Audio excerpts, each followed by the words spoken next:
The Old Wives' Tale. By Arnold Bennett. The Old Wives' Tale. Book. Chapter 1. Mrs. Baines. Chapter 1. The Square. Chapter 1. Those two girls, Constance and Sophia Baines, paid no heed to the manifold interest of their situation, of which, indeed, they had never been conscious. They were, for example, established almost precisely on the 53rd parallel of latitude. A little way to the north of them, in the creases of a hill famous for its religious orgies, rose the River Trent, the calm and characteristic stream of Middle England. Somewhat further northwards, in the near neighbourhood of the highest public house in the realm, rose two lesser rivers, the Dane and the Dove, which, quarrelling in early infancy, turned their backs on each other, and, the one by favour of the Weaver and the other by favour of the Trent, watered between them the whole width of England, and poured themselves respectively into the Irish Sea and the German Ocean. What a county of modest, unnoticed rivers! What a natural, simple county, content to fix its boundaries by these tortuous island brooks, with their comfortable names, Trent, Mease, Dove, Tern, Dane, Mease, Stour, Tame, and even hasty Severn. Not that the Severn is suitable to the county. In the county excess is deprecated. The county is happy in not exciting remark. It is content that Shropshire should possess that swollen bump, the Wrekin, and that the exaggerated wildness of the Peak should lie over its border. It does not desire to be a pancake like Cheshire. It has everything that England has, including 30 miles of Watling Street. And England can show nothing more beautiful and nothing uglier than the works of nature and the works of man to be seen within the limits of the county. It is England in little, lost in the midst of England, unsung by searchers after the extreme. Perhaps occasionally somewhat sore at this neglect, but how proud in the instinctive cognizance of its representative features and traits. Constance and Sophia, busy with the intense preoccupations of youth, recked not of such matters. They were surrounded by the county. On every side the fields and moors of Staffordshire, intersected by roads and lanes, railways, watercourses and telegraph lines, patterned by hedges, ornamented and made respectable by halls and genteel parks, enlivened by villages at the intersections, and warmly surveyed by the sun, spread out undulating. And trains were rushing round curves in deep cuttings, and carts and wagons trotting and jingling on the yellow roads, and long, narrow boats passing in a leisure majestic and infinite over the surface of the stolid canals. The rivers had only themselves to support, for Staffordshire rivers have remained virgin of keels to this day. One could imagine the messages concerning prices, sudden death, and horses, in their flight through the wires under the feet of birds. In the inns utopians were shouting the universe into order over beer, and in the halls and parks the dignity of England was being preserved in a fitting manner. The villages were full of women who did nothing but fight against dirt and hunger, and repair the effects of friction on clothes. Thousands of labourers were in the fields, but the fields were so broad and numerous that this scattered multitude was totally lost therein. The cuckoo was much more perceptible than man, dominating whole square miles with his resounding call. And on the airy moors heathlarks played in the ineffaceable mule tracks that had served centuries before even the Romans thought of Watling Street.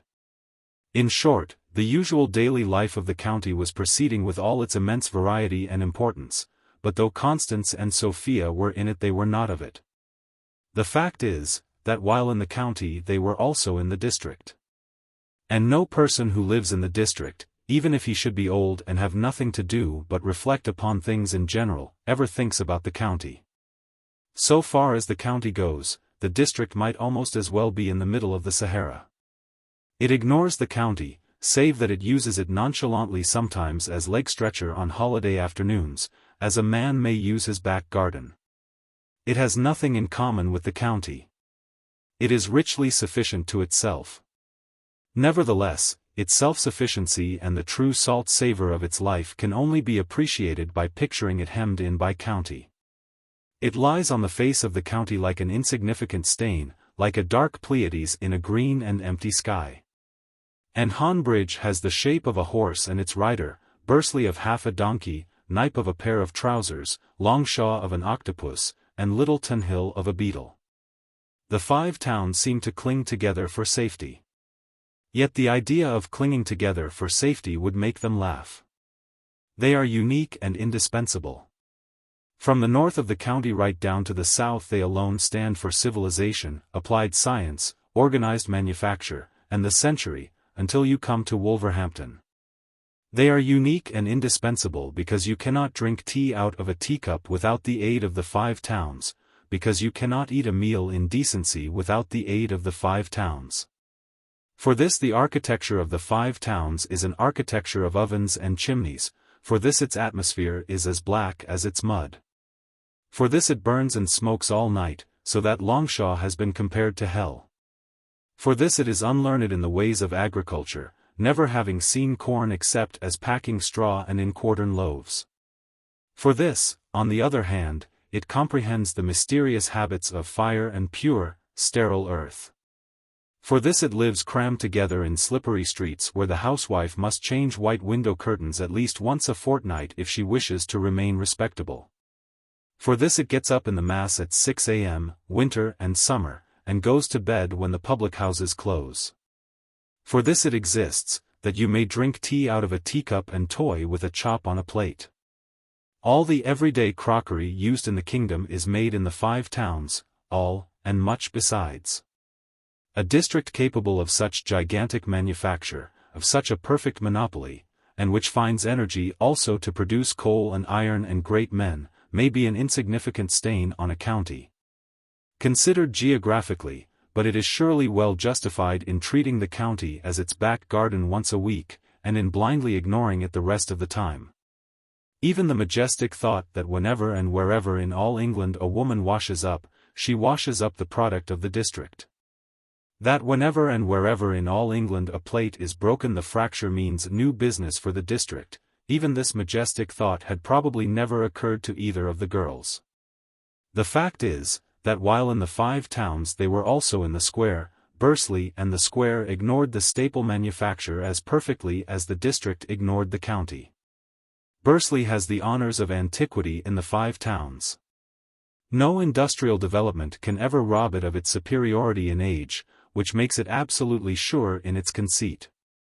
And the time will never come when the other towns, let them swell and bluster as they may, will not pronounce the name of Bursley as one pronounces the name of one's mother.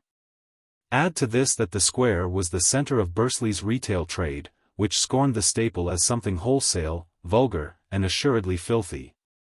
And you will comprehend the importance and the self-isolation of the square in the scheme of the created universe.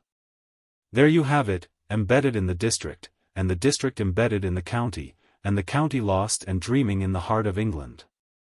The square was named after St. Luke. The evangelist might have been startled by certain phenomena in his square, but, except in Wake's week, when the shocking always happened, St. Luke's square lived in a manner passably saintly, though it contained 5 public houses.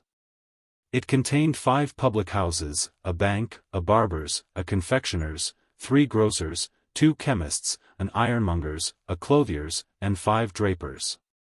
These were all the catalogue. St. Luke's square had no room for minor establishments. The aristocracy of the square undoubtedly consisted of the drapers, for the bank was impersonal. And among the 5 the shop of Baines stood supreme. No business establishment could possibly be more respected than that of Mr. Baines was respected. And though John Baines had been bedridden for a dozen years, he still lived on the lips of admiring, ceremonious burgesses as our honored fellow townsman. He deserved his reputation. The Baineses' shop, to make which 3 dwellings had at intervals been thrown into one, lay at the bottom of the square. It formed about 1/3 of the south side of the square, the remainder being made up of Critchlow's, chemist, the clothier's, and the Hanover spirit vaults. Vaults was a favorite synonym of the public house in the square. Only 2 of the public houses were crude public houses, the rest were vaults. It was a composite building of 3 stories, in blackish crimson brick, with a projecting shop front and, above and behind that, 2 rows of little windows. On the sash of each window was a red cloth roll stuffed with sawdust, to prevent drafts. Plain white blinds descended about 6 inches from the top of each window. There were no curtains to any of the windows save one. This was the window of the drawing room, on the first floor at the corner of the square and King Street. Another window, on the second story, was peculiar, in that it had neither blind nor pad, and was very dirty. This was the window of an unused room that had a separate staircase to itself, the staircase being barred by a door always locked. Constance and Sophia had lived in continual expectation of the abnormal issuing from that mysterious room, which was next to their own. But they were disappointed.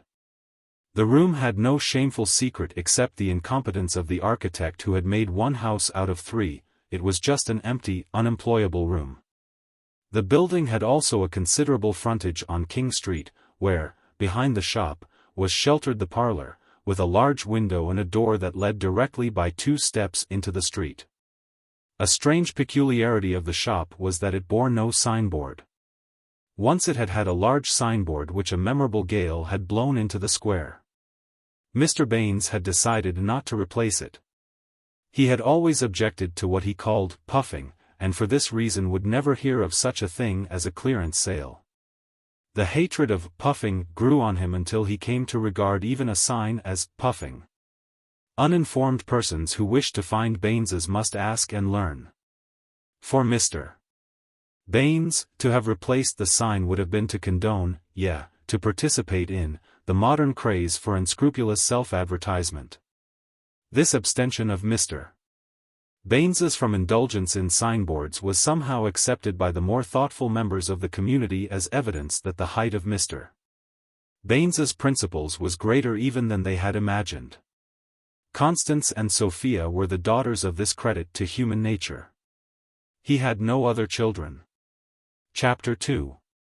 They pressed their noses against the window of the showroom, and gazed down into the square as perpendicularly as the projecting front of the shop would allow.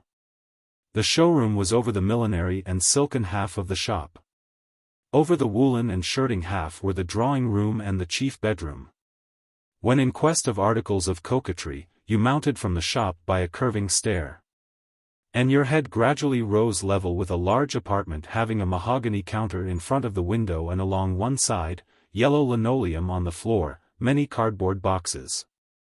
A magnificent hinged cheval glass, and 2 chairs. The windowsill being lower than the counter, there was a gulf between the panes and the back of the counter, into which important articles such as scissors, pencils, chalk, and artificial flowers were continually disappearing, another proof of the architect's incompetence.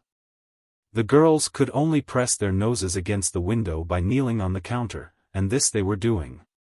Constance's nose was snub, but agreeably so. Sophia had a fine Roman nose. She was a beautiful creature, beautiful and handsome at the same time. They were both of them rather like racehorses, quivering with delicate, sensitive, and luxuriant life. Exquisite, enchanting proof of the circulation of the blood, innocent, artful, roguish, prim, gushing, ignorant, and miraculously wise. Their ages were 16 and 15. It is an epoch when, if one is frank, one must admit that one has nothing to learn, one has learnt simply everything in the previous 6 months. "There she goes," exclaimed Sophia. Up the square, from the corner of King Street, passed a woman in a new bonnet with pink strings, and a new blue dress that sloped at the shoulders and grew to a vast circumference at the hem. Through the silent sunlit solitude of the square, for it was Thursday afternoon, and all the shops shut except the confectioner's and one chemist's, this bonnet and this dress floated northwards in search of romance, under the relentless eyes of Constance and Sophia. Within them, somewhere, was the soul of Maggie, domestic servant at Baines's. Maggie had been at the shop since before the creation of Constance and Sophia. She lived 17 hours of each day in an underground kitchen and larder, and the other 7 in an attic, never going out except to chapel on Sunday evenings, and once a month on Thursday afternoons. Followers were most strictly forbidden to her, but on rare occasions an aunt from Longshaw was permitted as a tremendous favor to see her in the subterranean den. Everybody, including herself, considered that she had a good place, and was well treated. It was undeniable, for instance, that she was allowed to fall in love exactly as she chose, provided she did not carry on in the kitchen or the yard. And as a fact, Maggie had fallen in love. In 17 years she had been engaged 11 times. No one could conceive how that ugly and powerful organism could softly languish to the undoing of even a butter collier, nor why, having caught a man in her sweet toils, she could ever be imbecile enough to set him free. There are, however, mysteries in the souls of Maggies. The drudge had probably been affianced oftener than any woman in Bursley. Her employers were so accustomed to an interesting announcement that for years they had taken to saying not in reply but really, Maggie. Engagements and tragic partings were Maggie's pastime. Fixed otherwise, she might have studied the piano instead. No gloves, of course. Sophia criticized. Well, you can't expect her to have gloves, said Constance. Then a pause, as the bonnet and dress neared the top of the square. Supposing she turns round and sees us? Constance suggested. I don't care if she does, said Sophia, with a haughtiness almost impassioned, and her head trembled slightly. There were, as usual, several loafers at the top of the square, in the corner between the bank and the Marquis of Granby. And one of these loafers stepped forward and shook hands with an obviously willing Maggie. Clearly it was a rendezvous, open, unashamed. The 12th victim had been selected by the Virgin of 40, whose kiss would not have melted lard. The couple disappeared together down Oldcastle Street. Well, cried Constance. Did you ever see such a thing? While Sophia, short of adequate words, flushed and bit her lip. With the profound, instinctive cruelty of youth, Constance and Sophia had assembled in their favorite haunt, the showroom, expressly to deride Maggie in her new clothes. They obscurely thought that a woman so ugly and soiled as Maggie was had no right to possess new clothes. Even her desire to take the air of a Thursday afternoon seemed to them unnatural and somewhat reprehensible. Why should she want to stir out of her kitchen? As for her tender yearnings, they positively grudged these to Maggie. That Maggie should give rein to chaste passion was more than grotesque, it was offensive and wicked. But let it not for an instant be doubted that they were nice, kind-hearted, well-behaved, and delightful girls. Because they were. They were not angels. It's too ridiculous, said Sophia, severely. She had youth, beauty, and rank in her favor. And to her it really was ridiculous. Poor old Maggie. Constance murmured.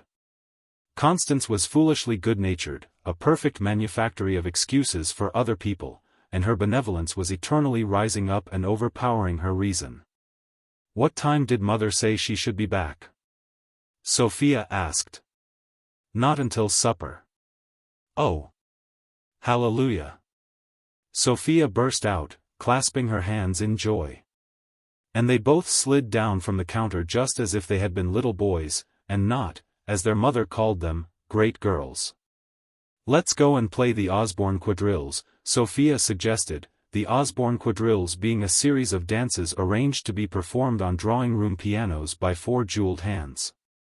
I couldn't think of it, said Constance, with a precocious gesture of seriousness.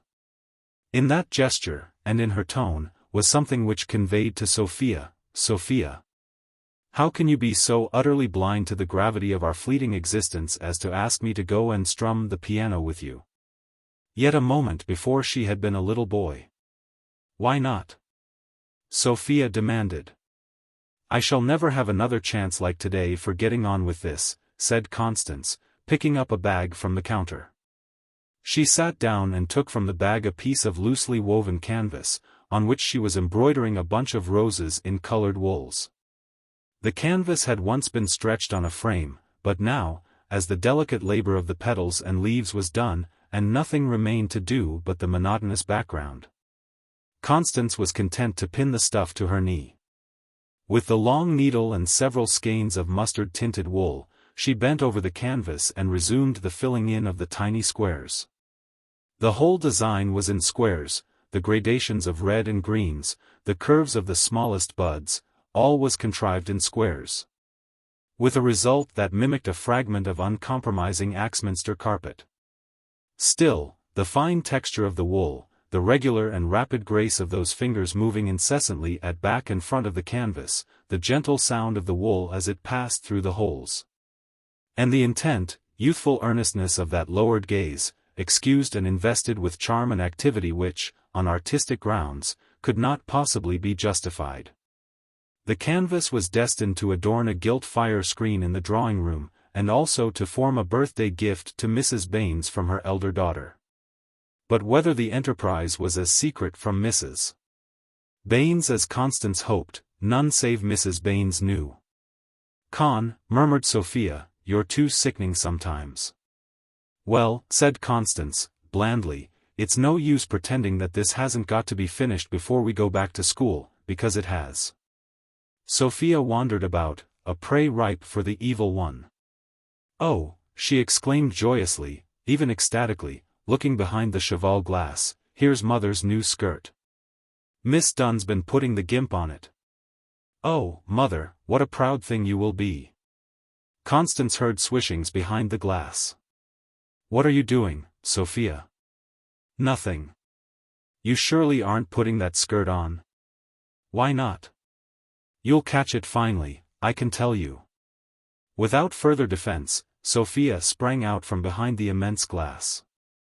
She had already shed a notable part of her own costume, and the flush of mischief was in her face. She ran across to the other side of the room and examined carefully a large colored print that was affixed to the wall. This print represented 15 sisters, all of the same height and slimness of figure, all of the same age, about 25 or so, and all with exactly the same haughty and bored beauty. That they were in truth sisters was clear from the facial resemblance between them. Their demeanor indicated that they were princesses, offspring of some impossibly prolific king and queen.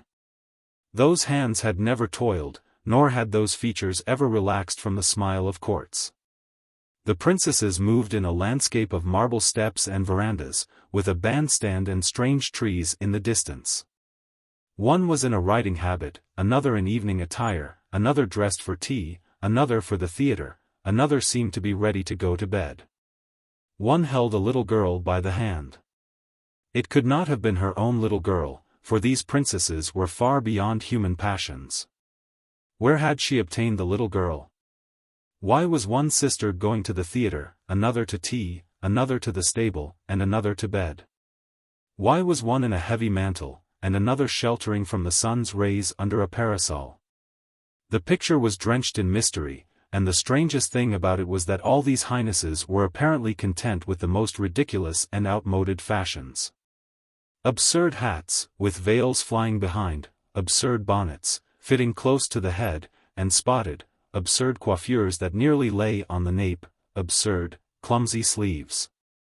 Absurd waists, almost above the elbows level, absurd scalloped jackets. And the skirts.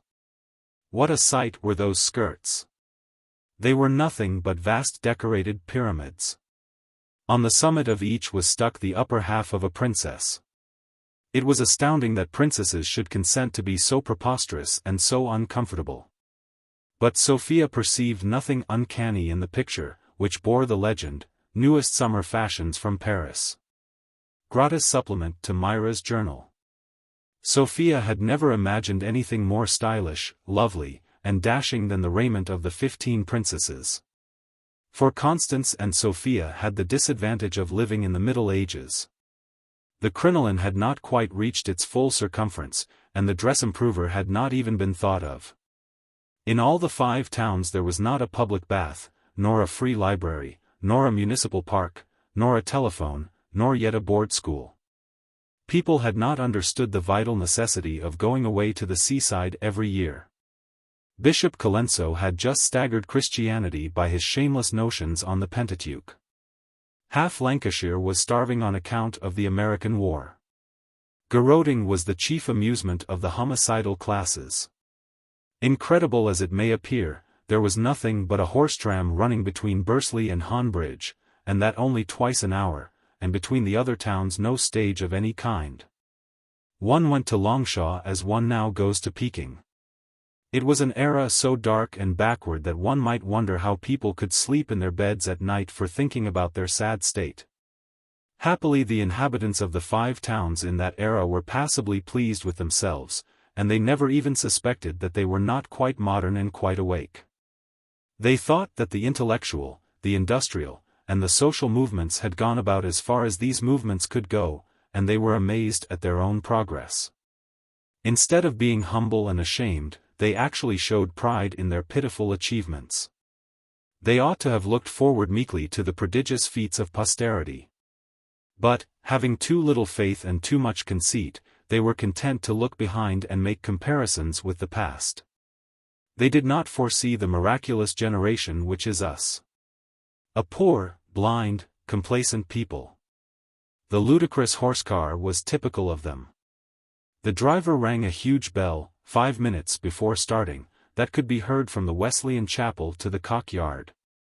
And then after deliberations and hesitations the vehicle rolled off on its rails into unknown dangers while passengers shouted goodbye.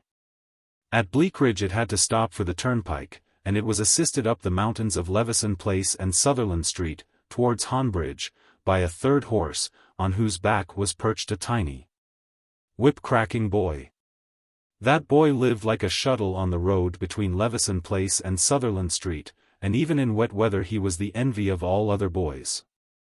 After half an hour's perilous transit the car drew up solemnly in a narrow street by the signal office in Honbridge, and the ruddy driver, having revolved many times the polished iron handle of his sole brake, turned his attention to his passengers in calm triumph, dismissing them with a sort of unsung doxology. And this was regarded as the last word of traction. A whip-cracking boy on a tip horse. Oh, blind, blind.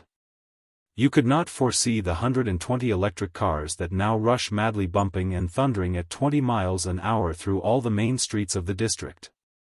So that naturally Sophia, infected with the pride of her period, had no misgivings whatever concerning the final elegance of the princesses. She studied them as the 15 apostles of the ne plus ultra. Then, having taken some flowers and plumes out of a box, amid warnings from Constance, she retreated behind the glass, and presently emerged as a great lady in the style of the princesses. Her mother's tremendous new gown ballooned about her in all its fantastic richness and expensiveness. And with the gown she had put on her mother's importance, that mien of assured authority, of capacity tested in many a crisis, which characterized Mrs. Baines, and which Mrs. Baines seemed to impart to her dresses even before she had regularly worn them. For it was a fact that Mrs. Baines's empty garments inspired respect, as though some essence had escaped from her and remained in them. Sophia. Constance stayed her needle, and, without lifting her head, gazed, with eyes raised from the woolwork, motionless at the posturing figure of her sister. It was sacrilege that she was witnessing, a prodigious irreverence. She was conscious of an expectation that punishment would instantly fall on this daring, impious child. But she, who never felt these mad, amazing impulses, could nevertheless only smile fearfully. Sophia, she breathed, with an intensity of alarm that merged into condoning admiration. Whatever will you do next? Sophia's lovely flushed face crowned the extraordinary structure like a blossom, scarcely controlling its laughter. She was as tall as her mother, and as imperious, as crested, and proud. And in spite of the pigtail, the girlish semicircular comb, and the loose foal-like limbs, she could support as well as her mother the majesty of the gimp-embroidered dress. Her eyes sparkled with all the challenges of the untried virgin as she minced about the showroom. Abounding life inspired her movements. The confident and fierce joy of youth shone on her brow. What thing on earth equals me, she seemed to demand with enchanting and yet ruthless arrogance. She was the daughter of a respected, bedridden draper in an insignificant town, lost in the central labyrinth of England, if you like. Yet what manner of man, confronted with her, would or could have denied her naive claim to dominion. She stood, in her mother's hoops, for the desire of the world. And in the innocence of her soul she knew it. The heart of a young girl mysteriously speaks and tells her of her power long ere she can use her power. If she can find nothing else to subdue, you may catch her in the early years subduing a gatepost or drawing homage from an empty chair. Sophia's experimental victim was Constance, with suspended needle and soft glance that shot out from the lowered face. Then Sophia fell. In stepping backwards, the pyramid was overbalanced. Great distended rings of silk trembled and swayed gigantically on the floor, and Sophia's small feet lay like the feet of a doll on the rim of the largest circle, which curved and arched above them like a cavern's mouth. The abrupt transition of her features from assured pride to ludicrous astonishment and alarm was comical enough to have sent into wild uncharitable laughter any creature less humane than Constance. But Constance sprang to her, a single embodied instinct of benevolence, with her snub nose, and tried to raise her. "Oh, Sophia!" she cried compassionately. That voice seemed not to know the tones of reproof. "I do hope you've not messed it. Because mother would be so." The words were interrupted by the sound of groans beyond the door leading to the bedrooms. The groans, indicating direst physical torment, grew louder. The two girls stared, wonderstruck and afraid, at the door, Sophia with her dark head raised, and Constance with her arms round Sophia's waist. The door opened, letting in a much magnified sound of groans, and there entered a youngish, undersized man, who was frantically clutching his head in his hands and contorting all the muscles of his face. On perceiving the sculptural group of two prone, interlocked girls, one enveloped in a crinoline, and the other with a woolwork bunch of flowers pinned to her knee, he jumped back, ceased groaning, arranged his face, and seriously tried to pretend that it was not he who had been vocal in anguish, that, indeed, he was just passing as a casual, ordinary wayfarer through the showroom to the shop below. He blushed darkly, and the girls also blushed. "Oh, I beg pardon, I'm sure," said this youngish man suddenly, and with a swift turn he disappeared whence he had come. He was Mr. Pavey, a person universally esteemed, both within and without the shop, the surrogate of bedridden Mr. Baines, the unfailing comfort and standby of Mrs. Baines, the fount and radiating center of order and discipline in the shop. A quiet, diffident, secretive, tedious, and obstinate youngish man, absolutely faithful, absolutely efficient in his sphere, without brilliance, without distinction. Perhaps rather little-minded, certainly narrow-minded, but what a force in the shop. The shop was inconceivable without Mr. Pavey. He was under 20 and not out of his apprenticeship when Mr. Baines had been struck down, and he had at once proved his worth. Of the assistants, he alone slept in the house. His bedroom was next to that of his employer. There was a door between the two chambers, and the two steps led down from the larger to the less. The girls regained their feet, Sophia with Constance's help. It was not easy to write a capsized crinoline. They both began to laugh nervously, with a trace of hysteria. "I thought he'd gone to the dentist's," whispered Constance. Mr. Pavey's toothache had been causing anxiety in the microcosm for 2 days, and it had been clearly understood at dinner that Thursday morning that Mr. Pavey was to set forth to Owlsnam Brothers, the dentist's at Hillport, without any delay. Only on Thursdays and Sundays did Mr. Pavey dine with the family. On other days he dined later, by himself, but at the family table, when Mrs. Baines or one of the assistants could relieve him in the shop. Before starting out to visit her elder sister at Axe, Mrs. Baines had insisted to Mr. Pavey that he had eaten practically nothing but slops for 24 hours, and that if he was not careful she would have him on her hands. He had replied in his quietest, most sagacious, matter-of-fact tone, the tone that carried weight with all who heard it, that he had only been waiting for Thursday afternoon, and should of course go instantly to Owlsnam's and have the thing attended to in a proper manner. He had even added that persons who put off going to the dentist's were simply sowing trouble for themselves.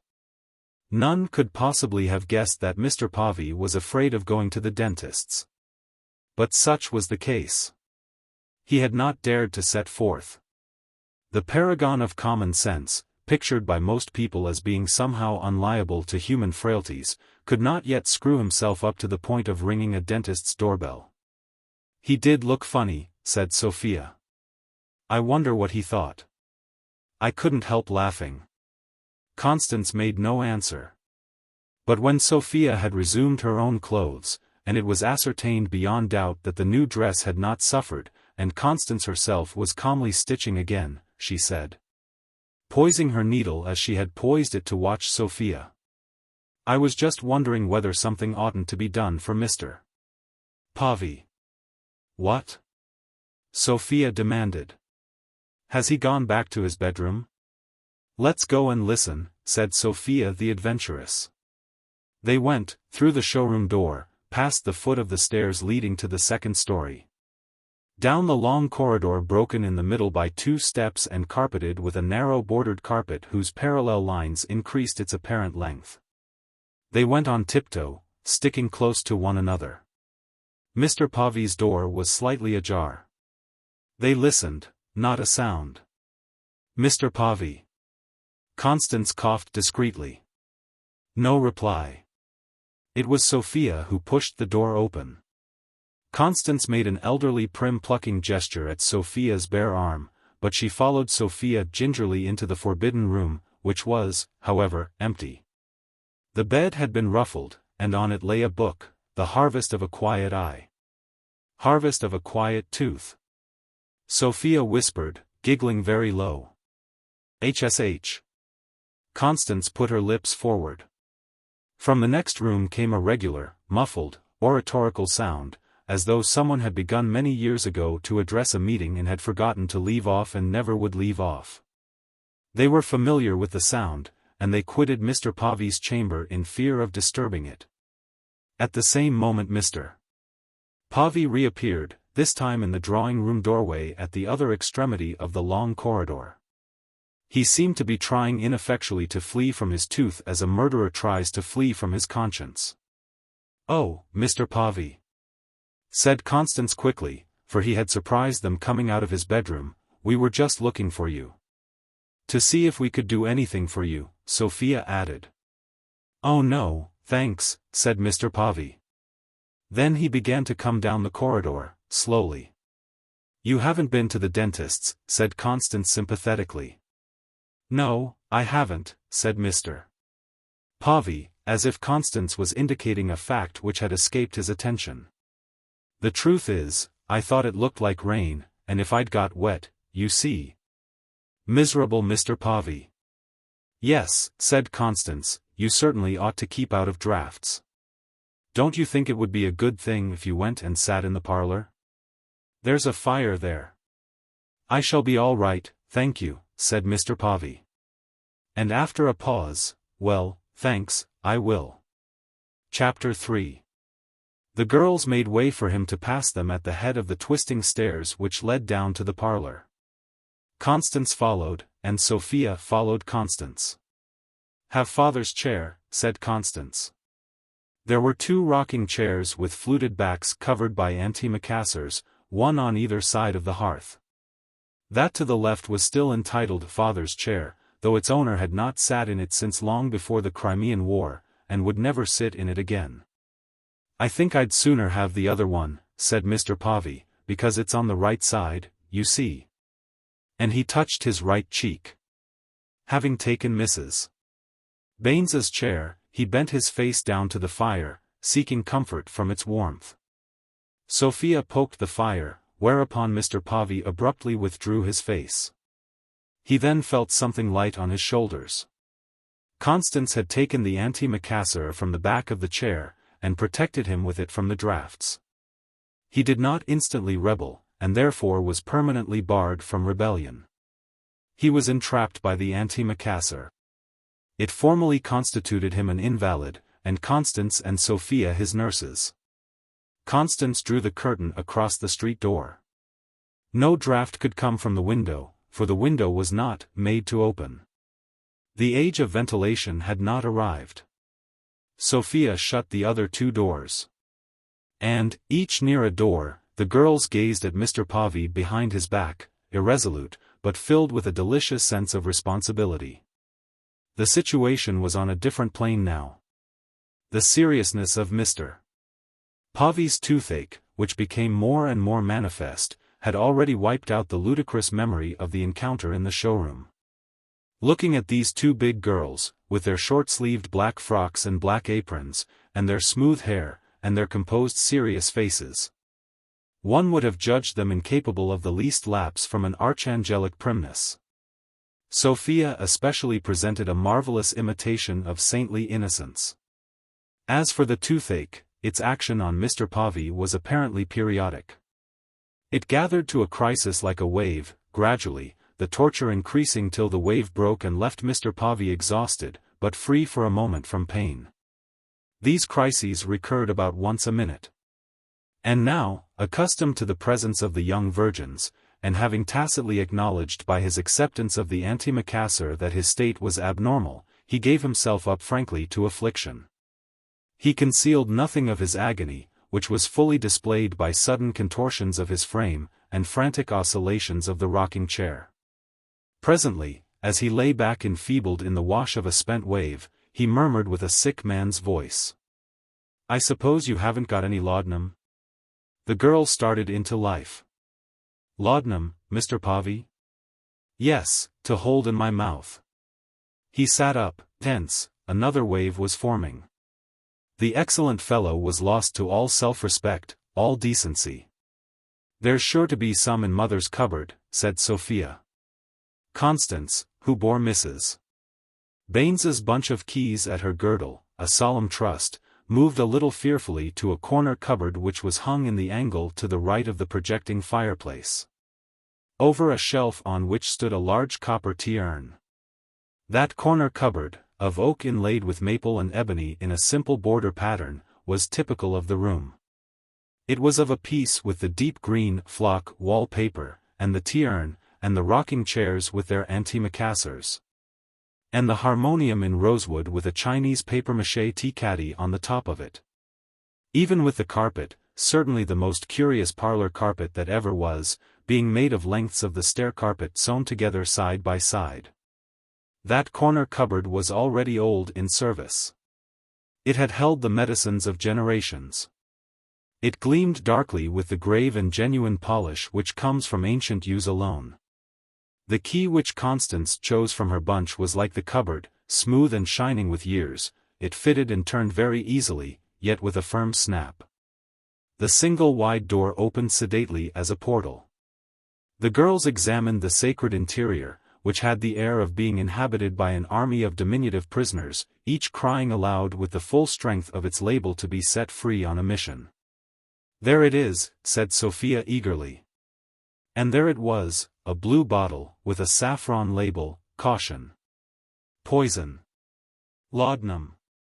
Charles Critchlow, M.P.S. Dispensing Chemist. St. Luke's Square, Bursley." Those large capitals frightened the girls. Constance took the bottle as she might have taken a loaded revolver, and she glanced at Sophia. Their omnipotent, all-wise mother was not present to tell them what to do. They, who had never decided, had to decide now. And Constance was the elder. Must this fearsome stuff, whose very name was a name of fear, be introduced in spite of printed warnings into Mr. Povey's mouth? The responsibility was terrifying. "Perhaps I'd just better ask Mr.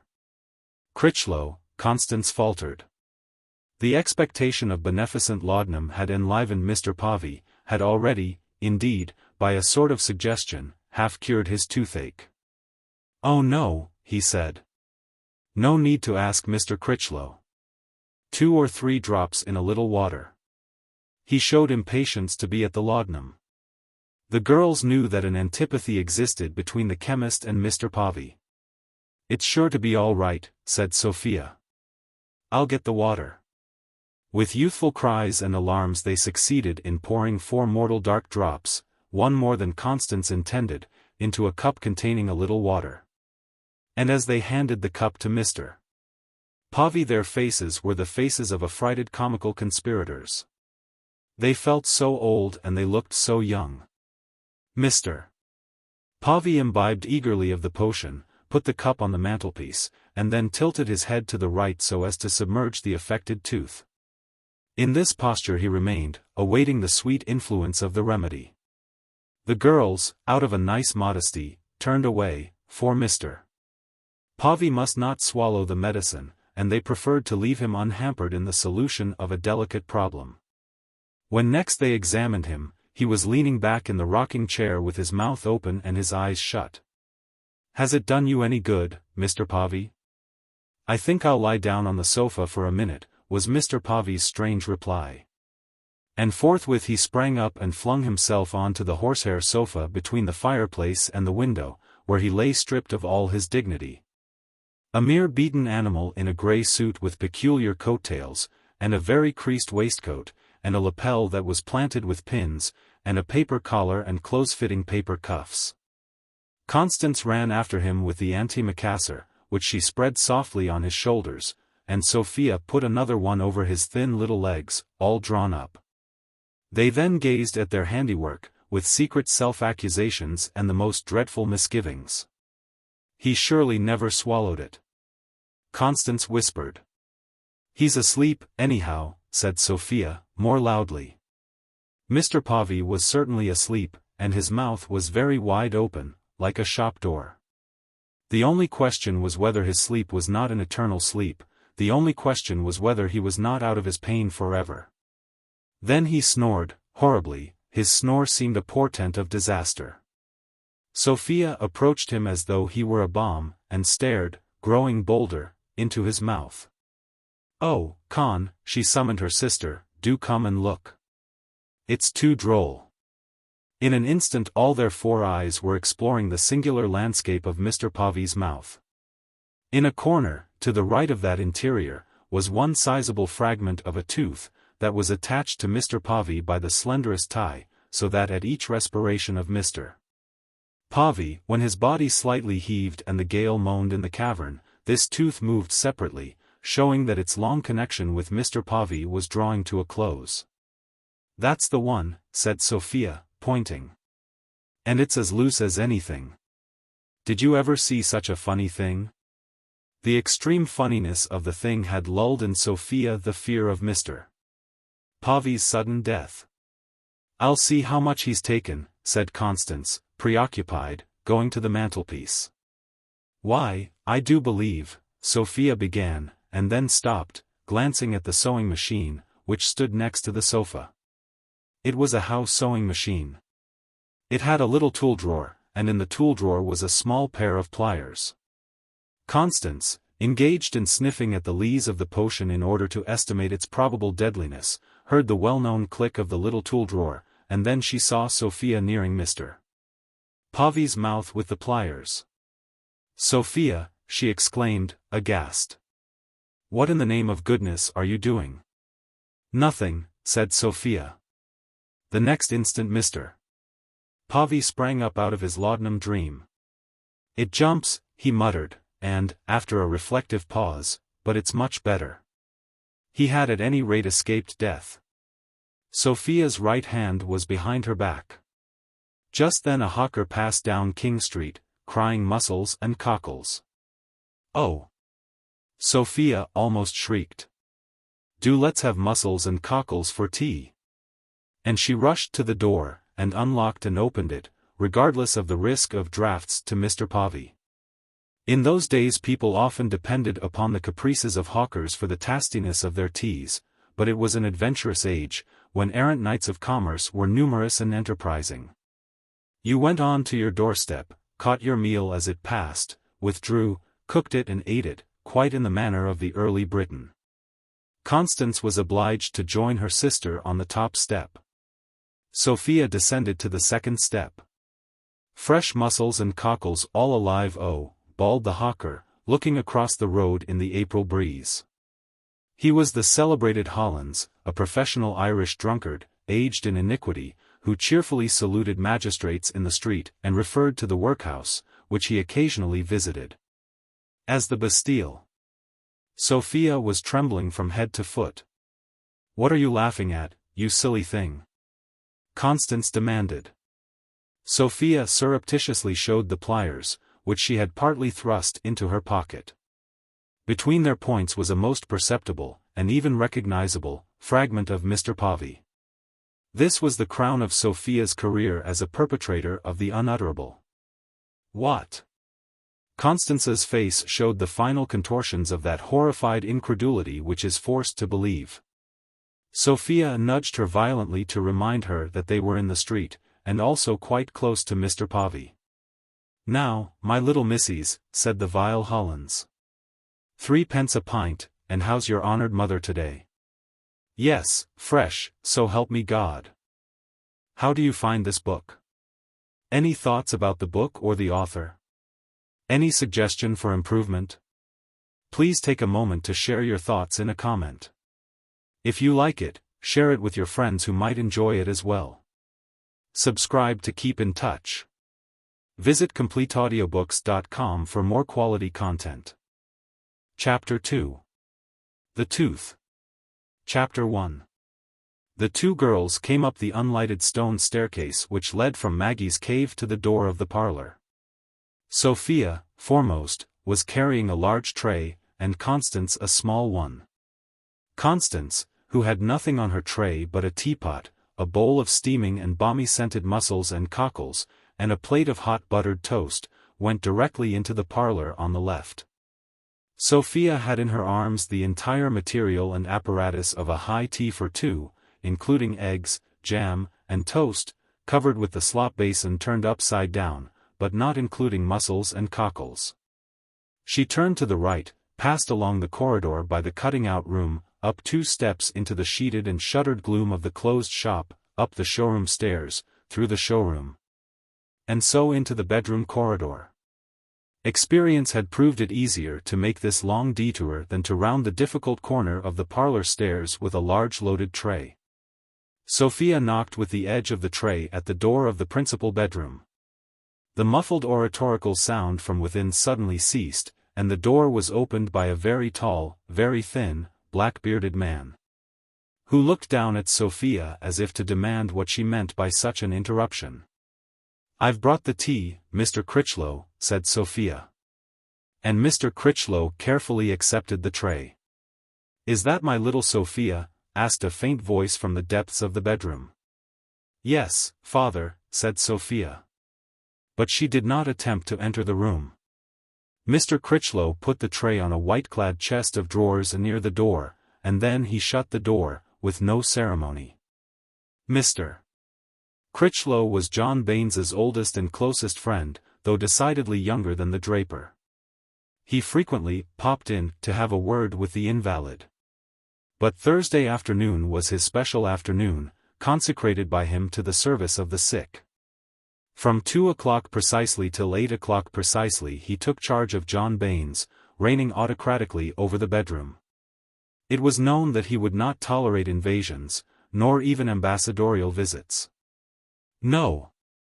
He gave up his weekly holiday to this business of friendship, and he must be allowed to conduct the business in his own way. Mrs. Baines herself avoided disturbing Mr. Critchlow's ministrations on her husband. She was glad to do so, for Mr. Baines was never to be left alone under any circumstances.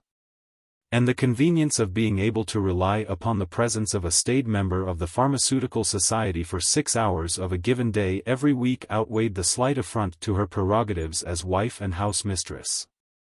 Mr. Critchlow was an extremely peculiar man, but when he was in the bedroom she could leave the house with an easy mind. Moreover, John Baines enjoyed these Thursday afternoons. For him, there was none like Charles Critchlow.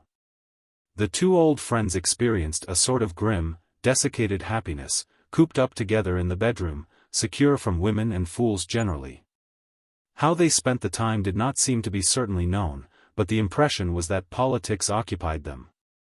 Undoubtedly Mr. Critchlow was an extremely peculiar man. He was a man of habits. He must always have the same things for his tea. Blackcurrant jam, for instance. He called it preserve. The idea of offering Mr. Critchlow a tea which did not comprise blackcurrant jam was inconceivable by the intelligence of St. Luke's Square. Thus for years past, in the fruit-preserving season, when all the house and all the shop smelt richly of fruit boiling in sugar, Mrs. Baines had filled an extra number of jars with blackcurrant jam, because Mr. Critchlow wouldn't touch any other sort. So Sophia, faced with the shut door of the bedroom, went down to the parlor by the shorter route. She knew that on going up again, after tea, she would find the devastated tray on the doormat.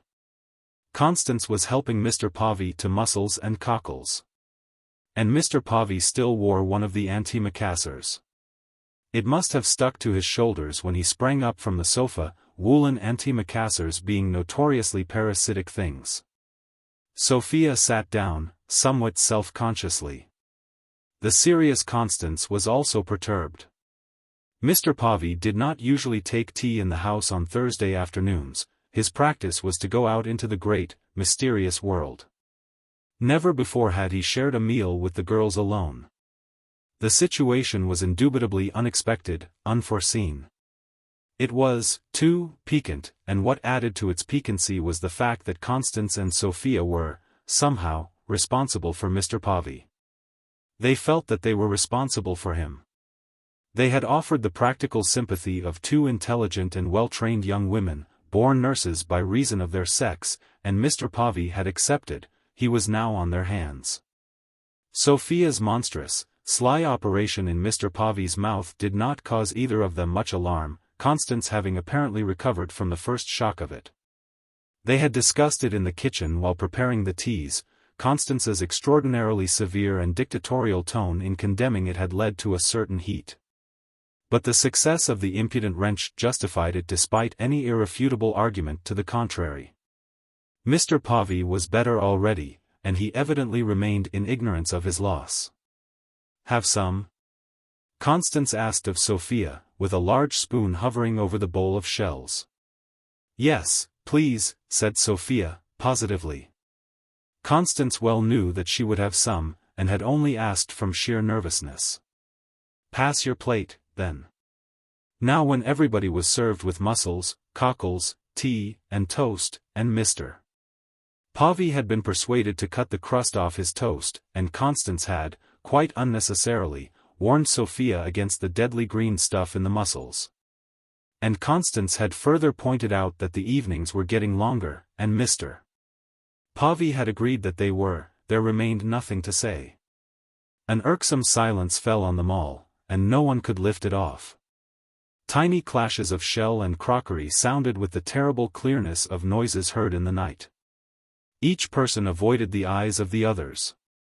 And both Constance and Sophia kept straightening their bodies at intervals, and expanding their chests, and then looking at their plates. Occasionally a prim cough was discharged. It was a sad example of the difference between young women's dreams of social brilliance and the reality of life.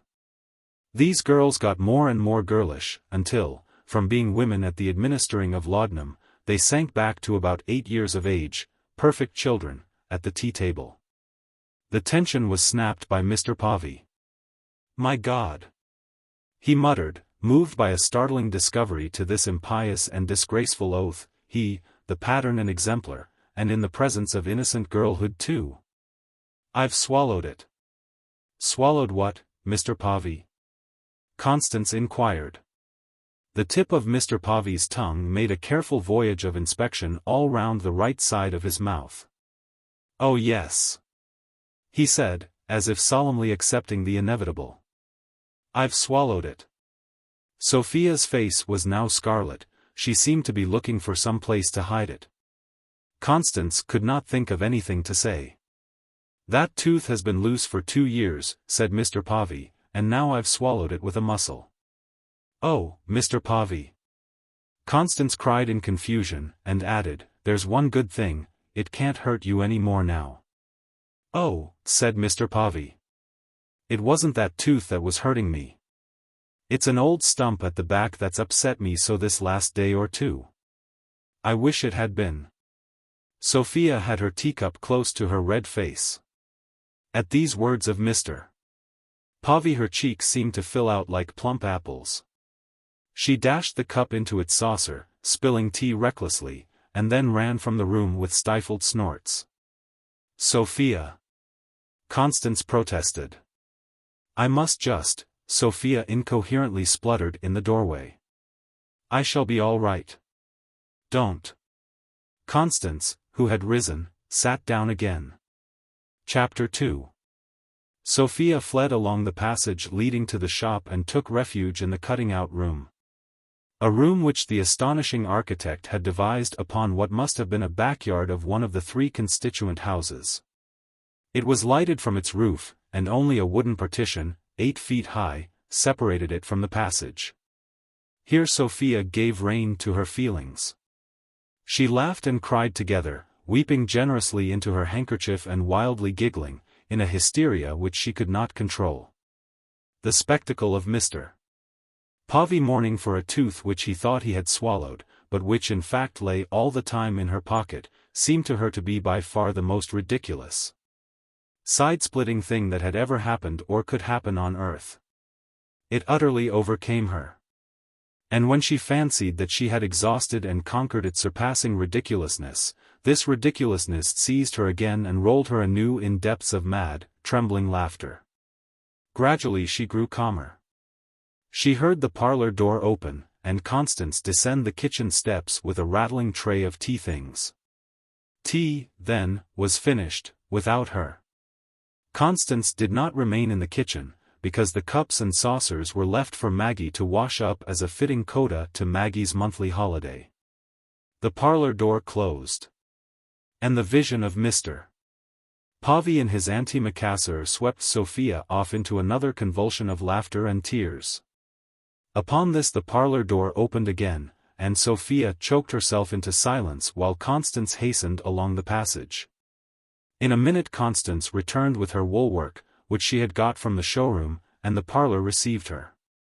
Not the least curiosity on the part of Constance as to what had become of Sophia.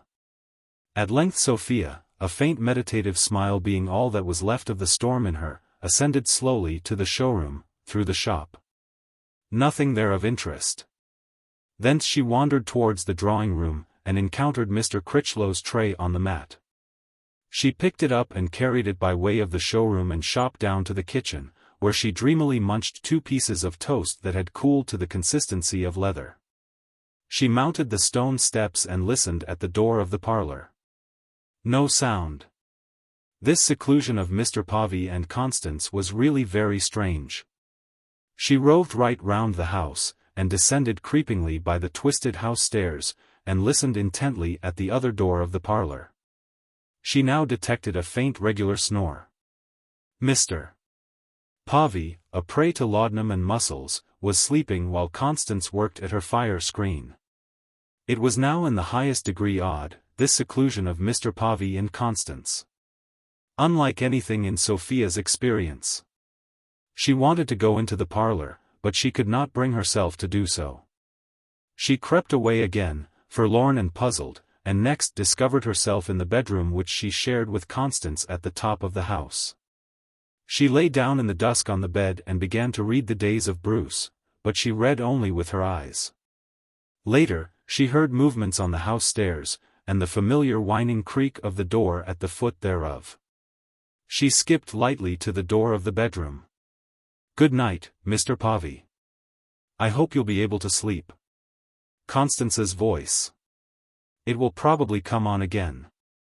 Mr. Pavy's voice, pessimistic. Then the shutting of doors. It was almost dark. She went back to the bed, expecting a visit from Constance. But a clock struck 8, and all the various phenomena connected with the departure of Mr. Critchlow occurred one after another. At the same time Maggie came home from the land of romance. Then long silences. Constance was now immured with her father, it being her turn to nurse. Maggie was washing up in her cave, and Mr. Pavy was lost to sight in his bedroom. Then Sophia heard her mother's lively, commanding knock on the King Street door. Dusk had definitely yielded to black night in the bedroom. Sophia dozed and dreamed. When she awoke, her ear caught the sound of knocking. She jumped up, tiptoed to the landing, and looked over the balustrade, whence she had a view of all the first-floor corridor. The gas had been lighted. Through the round aperture at the top of the porcelain globe she could see the wavering flame. It was her mother, still bonnet, who was knocking at the door of Mr. Pavy's room. Constance stood in the doorway of her parents' room. Mrs. Baines knocked twice with an interval, and then said to Constance, in a resonant whisper that vibrated up the corridor, "He seems to be fast asleep. I'd better not disturb him. But suppose he wants something in the night? Well, child, should hear him moving. Sleep's the best thing for him." Mrs. Baines left Mr. Pavy to the effects of laudanum, and came along the corridor. She was a stout woman, all black stuff and gold chain, and her skirt more than filled the width of the corridor. Sophia watched her habitual heavy mounting gesture as she climbed the 2 steps that gave variety to the corridor. At the gas jet she paused, and, putting her hand to the tap, gazed up into the globe. "Where's Sophia?" she demanded, her eyes fixed on the gas as she lowered the flame. "I think she must be in bed, mother," said Constance, nonchalantly. The returned mistress was point by point resuming knowledge and control of that complicated machine, her household.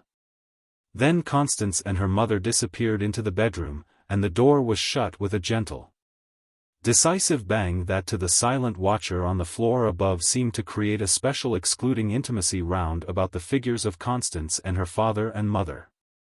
The watcher wondered, with a little prick of jealousy, what they would be discussing in the large bedroom, her father's beard wagging feebly and his long arms on the counterpane. Constance perched at the foot of the bed, and her mother walking to and fro, putting her cameo brooch on the dressing table or stretching creases out of her gloves.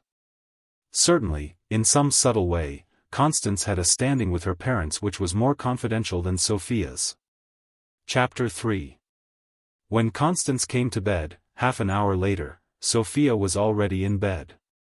The room was fairly spacious. It had been the girls' retreat and fortress since their earliest years. Its features seemed to them as natural and unalterable as the features of a cave to a cave dweller. It had been repapered twice in their lives, and each papering stood out in their memories like an epoch. A third epoch was due to the replacing of a drugget by a resplendent old carpet degraded from the drawing-room. There was only one bed, the bedstead being of painted iron. They never interfered with each other in that bed, sleeping with a detachment as perfect as if they had slept on opposite sides of St. Luke's Square.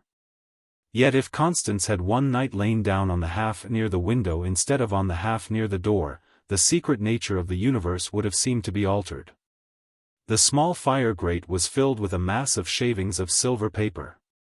Now the rare illnesses which they had suffered were recalled chiefly as periods when that silver paper was crammed into a large slipper case which hung by the mantelpiece. And a fire of coals unnaturally reigned in its place. The silver paper was part of the order of the world. The sash of the window would not work quite properly, owing to a slight subsidence in the wall. And even when the window was fastened there was always a narrow slit to the left hand between the window and its frame. Through this slit came draughts, and thus very keen frosts were remembered by the nights when Mrs. Baines caused the sash to be forced and kept at its full height by means of wedges. The slit of exposure was part of the order of the world.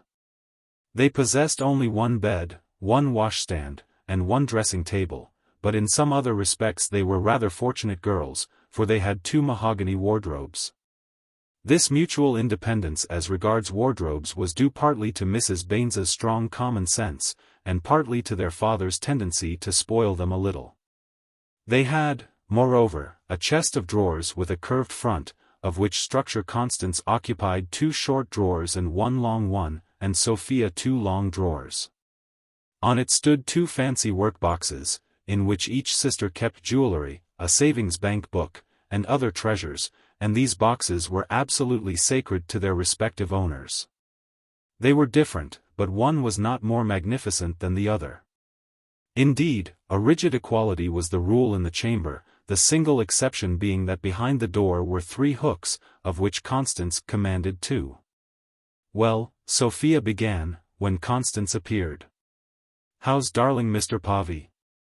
She was lying on her back, and smiling at her 2 hands, which she held up in front of her. "Asleep," said Constance. "At least mother thinks so. She says sleep is the best thing for him." "It will probably come on again," said Sophia. "What's that you say?" Constance asked, undressing. "It will probably come on again." These words were a quotation from the utterances of darling Mr. Povey on the stairs, and Sophia delivered them with an exact imitation of Mr. Povey's vocal mannerism.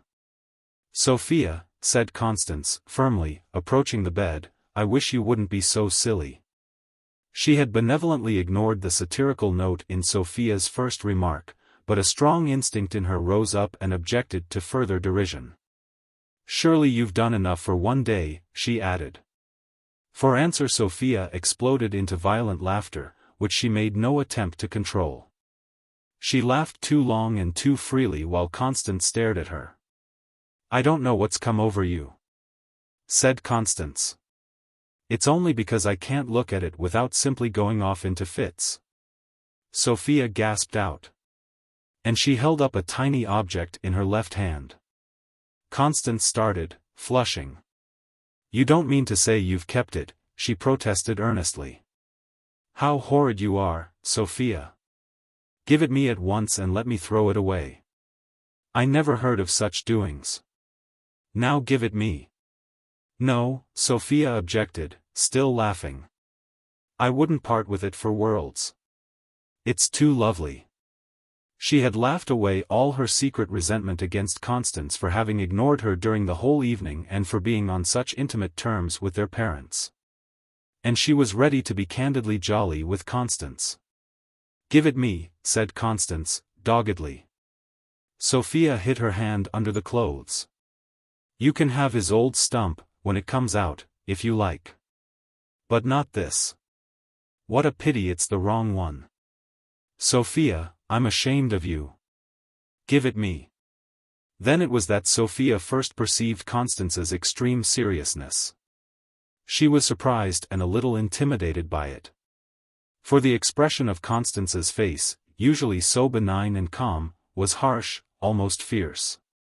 However, Sophia had a great deal of what is called spirit, and not even ferocity on the face of mild Constance could intimidate her for more than a few seconds. Her gaiety expired and her teeth were hidden. "I've said nothing to mother," Constance proceeded. "I should hope you haven't," Sophia put in tersely. "But I certainly shall if you don't throw that away," Constance finished. "You can say what you like," Sophia retorted, adding contemptuously a term of opprobrium which has long since passed out of use, "can't. Will you give it me or won't you?" "No." It was a battle suddenly engaged in the bedroom. The atmosphere had altered completely with the swiftness of magic. The beauty of Sophia, the angelic tenderness of Constance, and the youthful, naive, innocent charm of both of them, were transformed into something sinister and cruel. Sophia lay back on the pillow amid her dark brown hair, and gazed with relentless defiance into the angry eyes of Constance, who stood threatening by the bed. They could hear the gas singing over the dressing table, and their hearts beating the blood wildly in their veins. They ceased to be young without growing old. The eternal had leapt up in them from its sleep. Constance walked away from the bed to the dressing table and began to loose her hair and brush it, holding back her head, shaking it, and bending forward, in the changeless gesture of that rite. She was so disturbed that she had unconsciously reversed the customary order of the toilette. After a moment Sophia slipped out of bed and, stepping with her bare feet to the chest of drawers, opened her workbox and deposited the fragment of Mr. Povey therein. She dropped the lid with an uncompromising bang, as if to say, "We shall see if I am to be trod upon, miss." Their eyes met again in the looking-glass.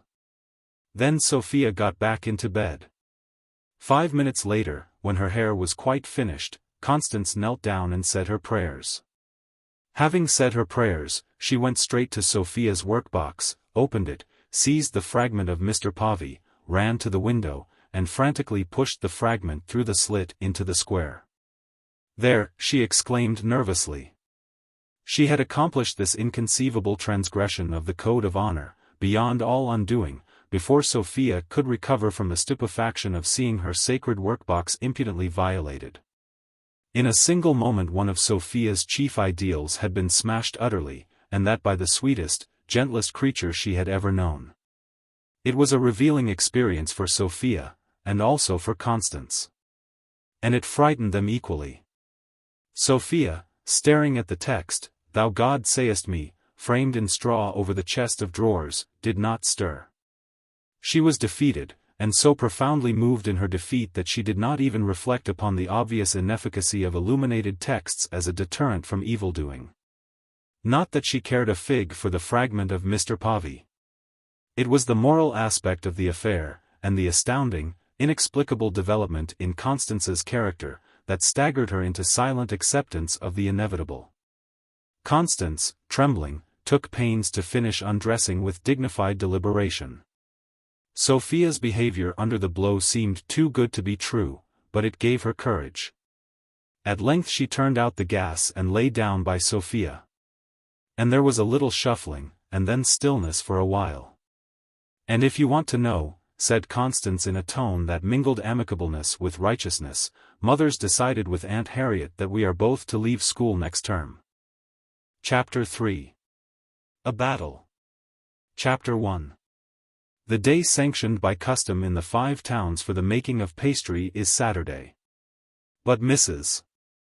Baines made her pastry on Friday, because Saturday afternoon was, of course, a busy time in the shop. It is true that Mrs. Baines made her pastry in the morning, and that Saturday morning in the shop was scarcely different from any other morning. Nevertheless, Mrs. Baines made her pastry on Friday morning instead of Saturday morning because Saturday afternoon was a busy time in the shop. She was thus free to do her marketing without breathtaking flurry on Saturday morning. On the morning after Sophia's first essay in dentistry, therefore, Mrs. Baines was making her pastry in the underground kitchen. This kitchen, Maggie's cavern home, had the mystery of a church, and on dark days it had the mystery of a crypt. The stone steps leading down to it from the level of earth were quite unlighted. You felt for them with the feet of faith, and when you arrived in the kitchen, by contrast, seemed luminous and gay. The architect may have considered and intended this effect of the staircase. The kitchen saw day through a wide, shallow window whose top touched the ceiling and whose bottom had been out of the girls' reach until long after they had begun to go to school. Its panes were small, and about half of them were of the knot kind, through which no object could be distinguished, the other half were of a later date, and stood for the march of civilization. The view from the window consisted of the vast plate-glass windows of the newly built sun vaults, and of passing legs and skirts. A strong wire grating prevented any excess of illumination, and also protected the glass from the caprices of wayfarers in King Street. Boys had a habit of stopping to kick with their full strength at the grating. Forget-me-nots on a brown field ornamented the walls of the kitchen. Its ceiling was irregular and grimy, and a beam ran across it. In this beam were 2 hooks. From these hooks had once depended the ropes of a swing, much used by Constance and Sophia in the old days before they were grown up. A large range stood out from the wall between the stairs and the window. The rest of the furniture comprised a table, against the wall opposite the range, a cupboard, and 2 Windsor chairs. Opposite the foot of the steps was a doorway, without a door, leading to 2 larders, dimmer even than the kitchen, vague retreats made visible by whitewash, where bowls of milk, dishes of cold bones, and remainders of fruit pies, reposed on stillages. In the corner nearest the kitchen was a great stein in which the bread was kept. Another doorway on the other side of the kitchen led to the first coal cellar, where was also the slopstone and tap, and thence a tunnel took you to the second coal cellar, where coke and ashes were stored. The tunnel proceeded to a distant, infinitesimal yard, and from the yard, by ways behind Mr. Critchlow's shop, you could finally emerge, astonished, upon Brougham Street. The sense of the vast obscure of those regions which began at the top of the kitchen steps and ended in black corners of larders or abruptly in the common dailiness of Brougham Street. A sense which Constance and Sophia had acquired in infancy, remained with them almost unimpaired as they grew old. Mrs. Baines wore black alpaca, shielded by a white apron whose string drew attention to the amplitude of her waist. Her sleeves were turned up, and her hands, as far as the knuckles, covered with damp flour. Her ageless smooth pasteboard occupied a corner of the table, and near it were her paste roller, butter, some pie dishes, shredded apples, sugar, and other things. Those rosy hands were at work among a sticky substance in a large white bowl. "Mother, are you there?" she heard a voice from above. "Yes, my chuck." Footsteps apparently reluctant and hesitating clinked on the stairs, and Sophia entered the kitchen. "Put this curl straight," said Mrs. Baines, lowering her head slightly and holding up her floured hands, which might not touch anything but flour. "Thank you. It bothered me. And now stand out of my light. I'm in a hurry. I must get into the shop so that I can send Mr. Pavey off to the dentist's." "What is Constance doing?" "Helping Maggie to make Mr. Pavey's bed." "Oh." Though fat, Mrs. Baines was a comely woman, with fine brown hair, and confidently calm eyes that indicated her belief in her own capacity to accomplish whatever she could be called on to accomplish. She looked neither more nor less than her age, which was 45. She was not a native of the district, having been culled by her husband from the moorland town of Axe, 12 miles off. Like nearly all women who settle in a strange land upon marriage, at the bottom of her heart she had considered herself just a trifle superior to the strange land and its ways. This feeling, confirmed by long experience, had never left her. It was this feeling which induced her to continue making her own pastry, with 2 thoroughly trained, great girls, in the house. Constance could make good pastry, but it was not her mother's pastry. In pastry making everything can be taught except the hand, light and firm, which wields the roller. One is born with this hand, or without it. And if one is born without it, the highest flights of pastry are impossible. Constance was born without it. There were days when Sophia seemed to possess it, but there were other days when Sophia's pastry was uneatable by anyone except Maggie. Thus Mrs. Baines, though intensely proud and fond of her daughters, had justifiably preserved a certain condescension towards them. She honestly doubted whether either of them would develop into the equal of their mother. "Now you little vixen," she exclaimed. Sophia was stealing and eating slices of half-cooked apple. "This comes of having no breakfast. And why didn't you come down to supper last night?" "I don't know. I forgot." Mrs. Baines scrutinized the child's eyes, which met hers with a sort of diffident boldness. She knew everything that a mother can know of a daughter, and she was sure that Sophia had no cause to be indisposed. Therefore she scrutinized those eyes with a faint apprehension. "If you can't find anything better to do," said she, "butter me the inside of this dish." "Are your hands clean?"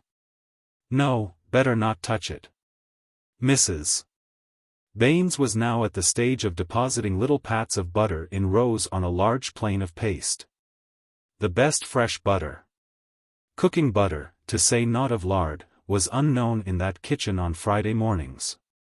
She doubled the expanse of paste on itself and rolled the butter in, supreme operation. "Constance has told you about leaving school," said Mrs. Baines, in the vein of small talk, as she trimmed the paste to the shape of a pie dish. "Yes," Sophia replied shortly. Then she moved away from the table to the range. There was a toasting fork on the rack, and she began to play with it. "Well, are you glad?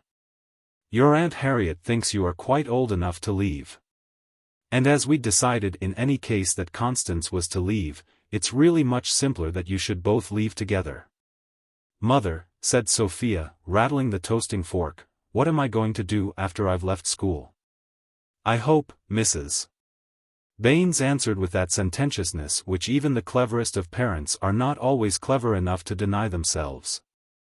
"I hope that both of you will do what you can to help your mother and father," she added. "Yes," said Sophia, irritated. "But what am I going to do? That must be considered. As Constance is to learn the millinery, I've been thinking that you might begin to make yourself useful in the underwear, gloves, silks, and so on.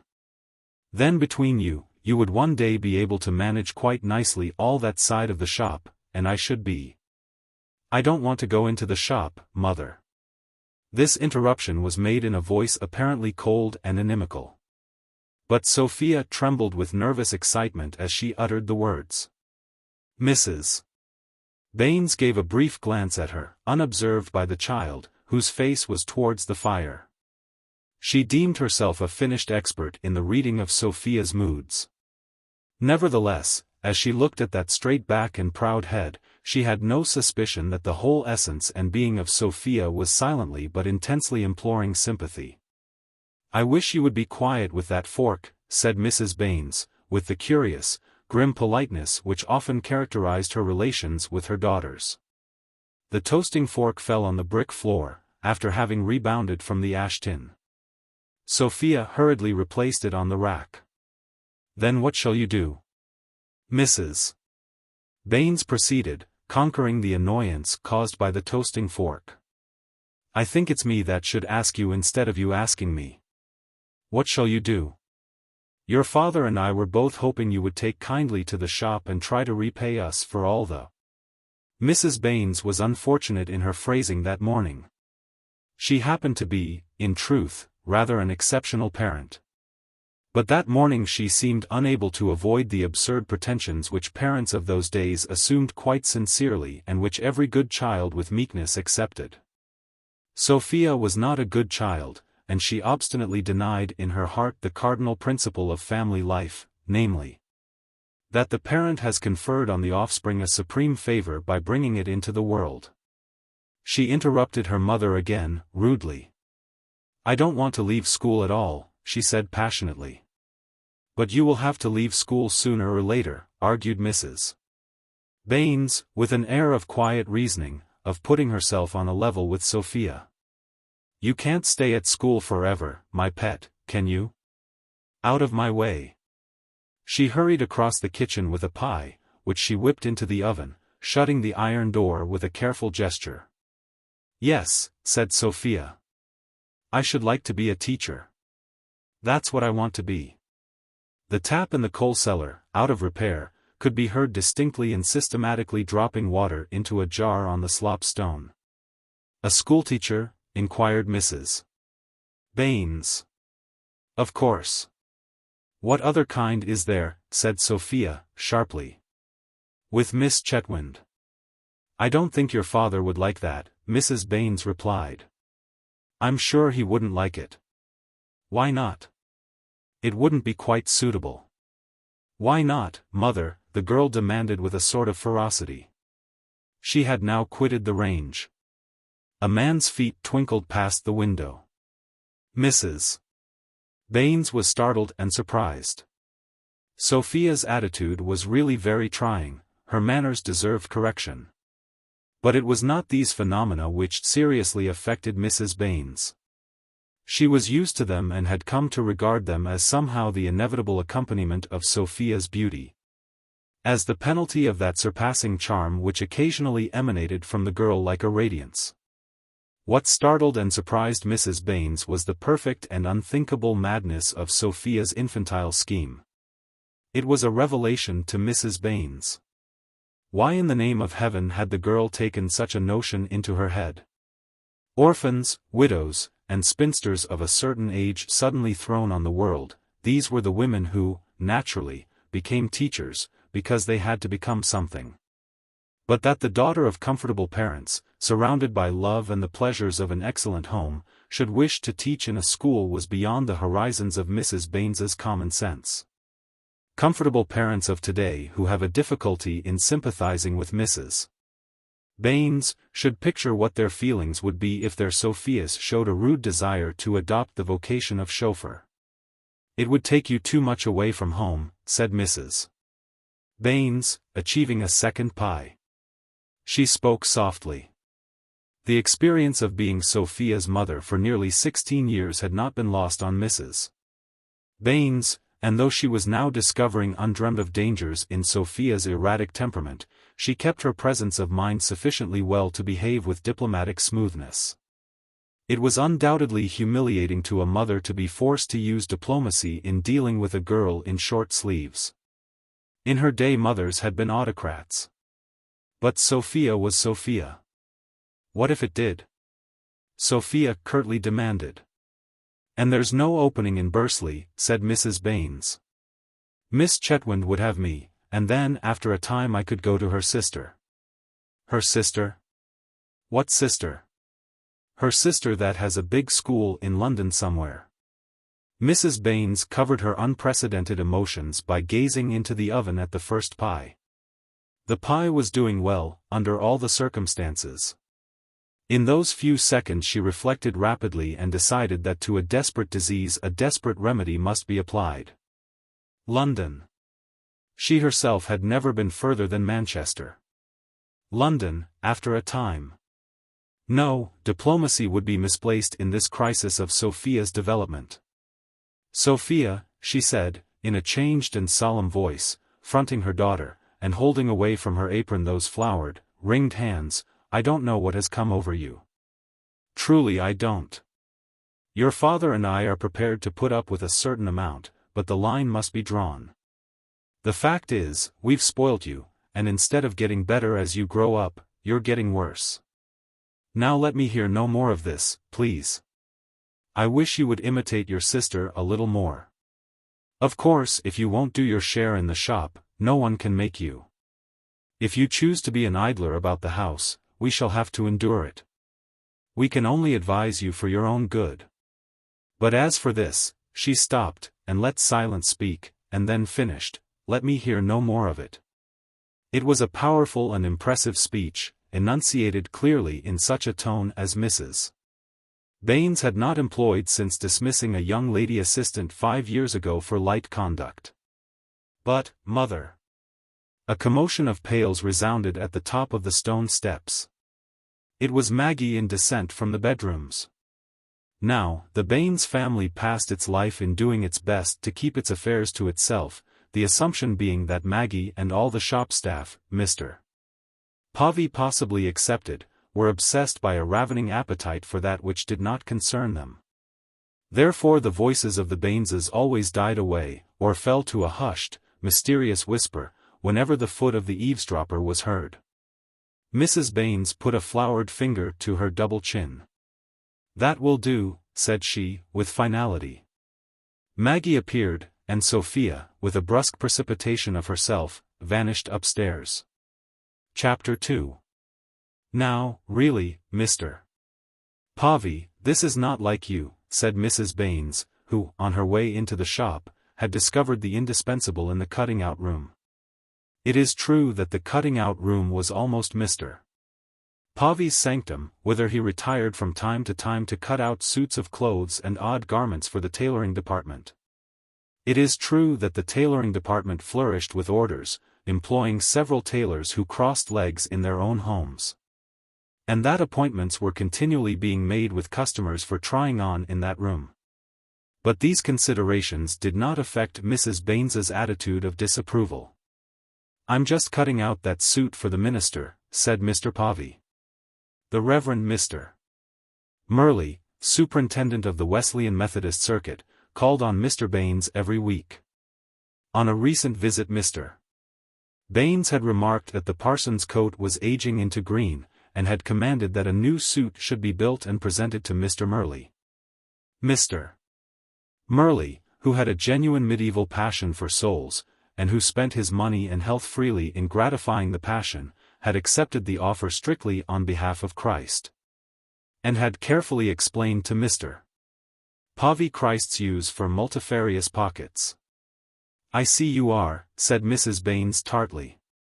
But that's no reason why you should be without a coat, and in this cold room too. You with toothache. The fact was that Mr. Povey always doffed his coat when cutting out. Instead of a coat he wore a tape measure. "My tooth doesn't hurt me," said he, sheepishly, dropping the great scissors and picking up a cake of chalk. "Fiddlesticks," said Mrs. Baines. This exclamation shocked Mr. Povey. It was not unknown on the lips of Mrs. Baines, but she usually reserved it for members of her own sex. Mr. Povey could not recall that she had ever applied it to any statement of his. "What's the matter with the woman?" he thought. The redness of her face did not help him to answer the question, for her face was always red after the operations of Friday in the kitchen. "You men are all alike," Mrs. Baines continued. "The very thought of the dentist's cures you. Why don't you go in at once to Mr. Critchlow and have it out, like a man?" Mr. Critchlow extracted teeth, and his shop sign said bonesetter and chemist. But Mr. Povey had his views. "I make no account of Mr. Critchlow as a dentist," said he. "Then for goodness sake go up to Owlsnum's." "When?" "I can't very well go now, and tomorrow is Saturday." "Why can't you go now?" "Well, of course, I could go now," he admitted. "Let me advise you to go, then, and don't come back with that tooth in your head. I shall be having you laid up next. Show some pluck, do." "Oh. Pluck," he protested, hurt. At that moment Constance came down the passage singing. "Constance, my pet." Mrs. Baines called. "Yes, mother." She put her head into the room. "Oh." Mr. Povey was assuming his coat. "Mr. Povey is going to the dentist's." "Yes, I'm going at once," Mr. Povey confirmed. "Oh. I'm so glad," Constance exclaimed. Her face expressed a pure sympathy, uncomplicated by critical sentiments. Mr. Povey rapidly bathed in that sympathy, and then decided that he must show himself a man of oak and iron. "It's always best to get these things done with," said he, with stern detachment. "I'll just slip my overcoat on." "Here it is," said Constance, quickly. Mr. Povey's overcoat and hat were hung on a hook immediately outside the room, in the passage. She gave him the overcoat, anxious to be of service. "I didn't call you in here to be Mr. Povey's valet," said Mrs. Baines to herself with mild grimness. And aloud, "I can't stay in the shop long, Constance, but you can be there, can't you, till Mr. Povey comes back? And if anything happens run upstairs and tell me." "Yes, mother," Constance eagerly consented. She hesitated and then turned to obey at once.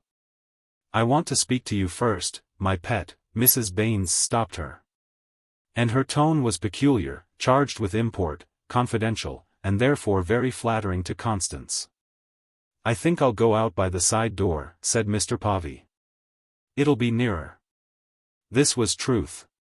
He would save about 10 yards, in 2 miles, by going out through the side door instead of through the shop. Who could have guessed that he was ashamed to be seen going to the dentist's, afraid lest, if he went through the shop, Mrs. Baines might follow him and utter some remark prejudicial to his dignity before the assistants? Mrs. Baines could have guessed, and did. "You won't want that tape measure," said Mrs. Baines, dryly, as Mr. Povey dragged open the side door.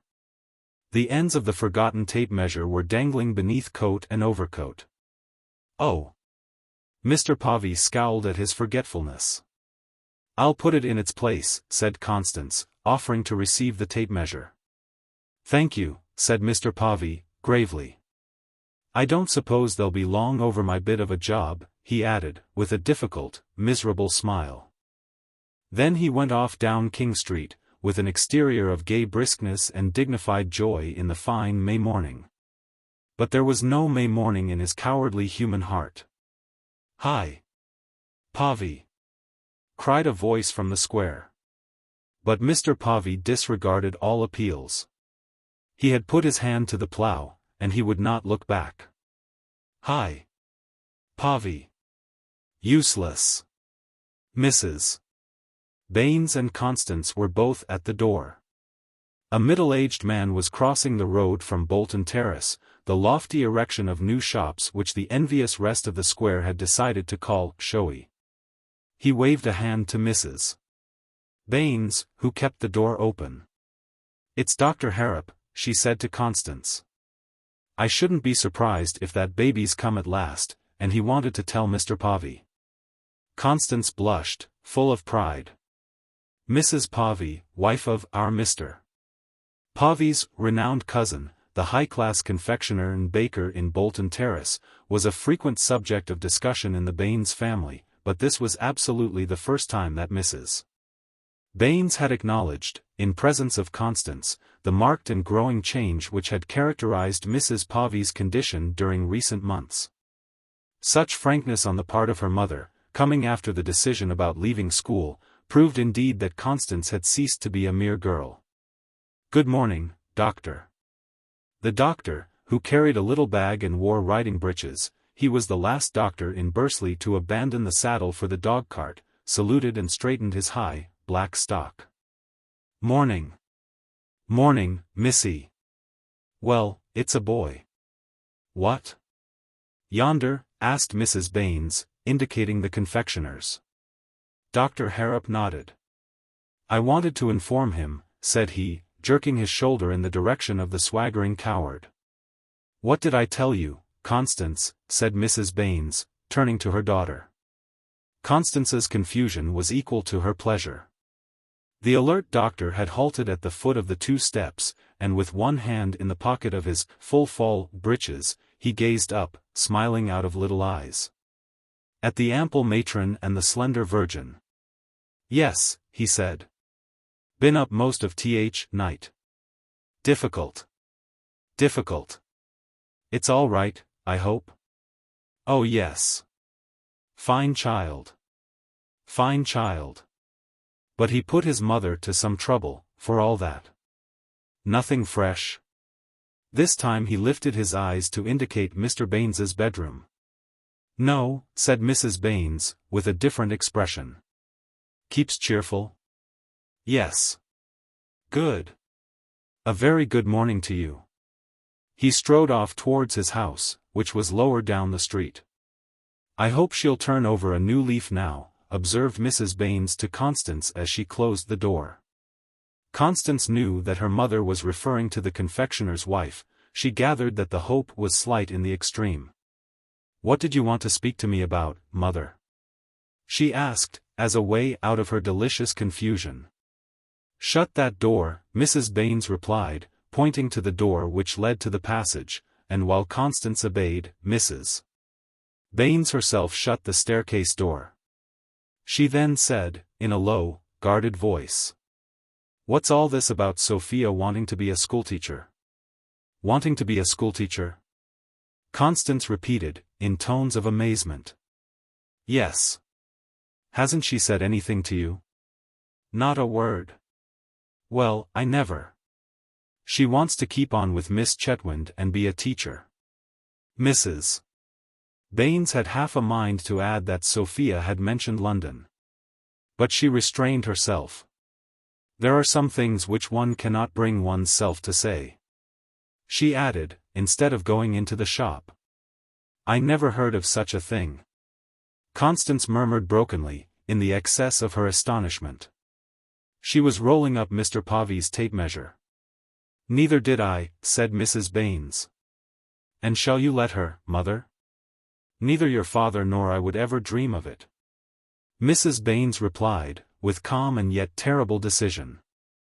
"I only mentioned it to you because I thought Sophia would have told you something." "No, mother." As Constance put Mr. Povey's tape measure neatly away in its drawer under the cutting-out counter, she thought how serious life was, what with babies and Sophia's. She was very proud of her mother's confidence in her. This simple pride filled her ardent breast with a most agreeable commotion.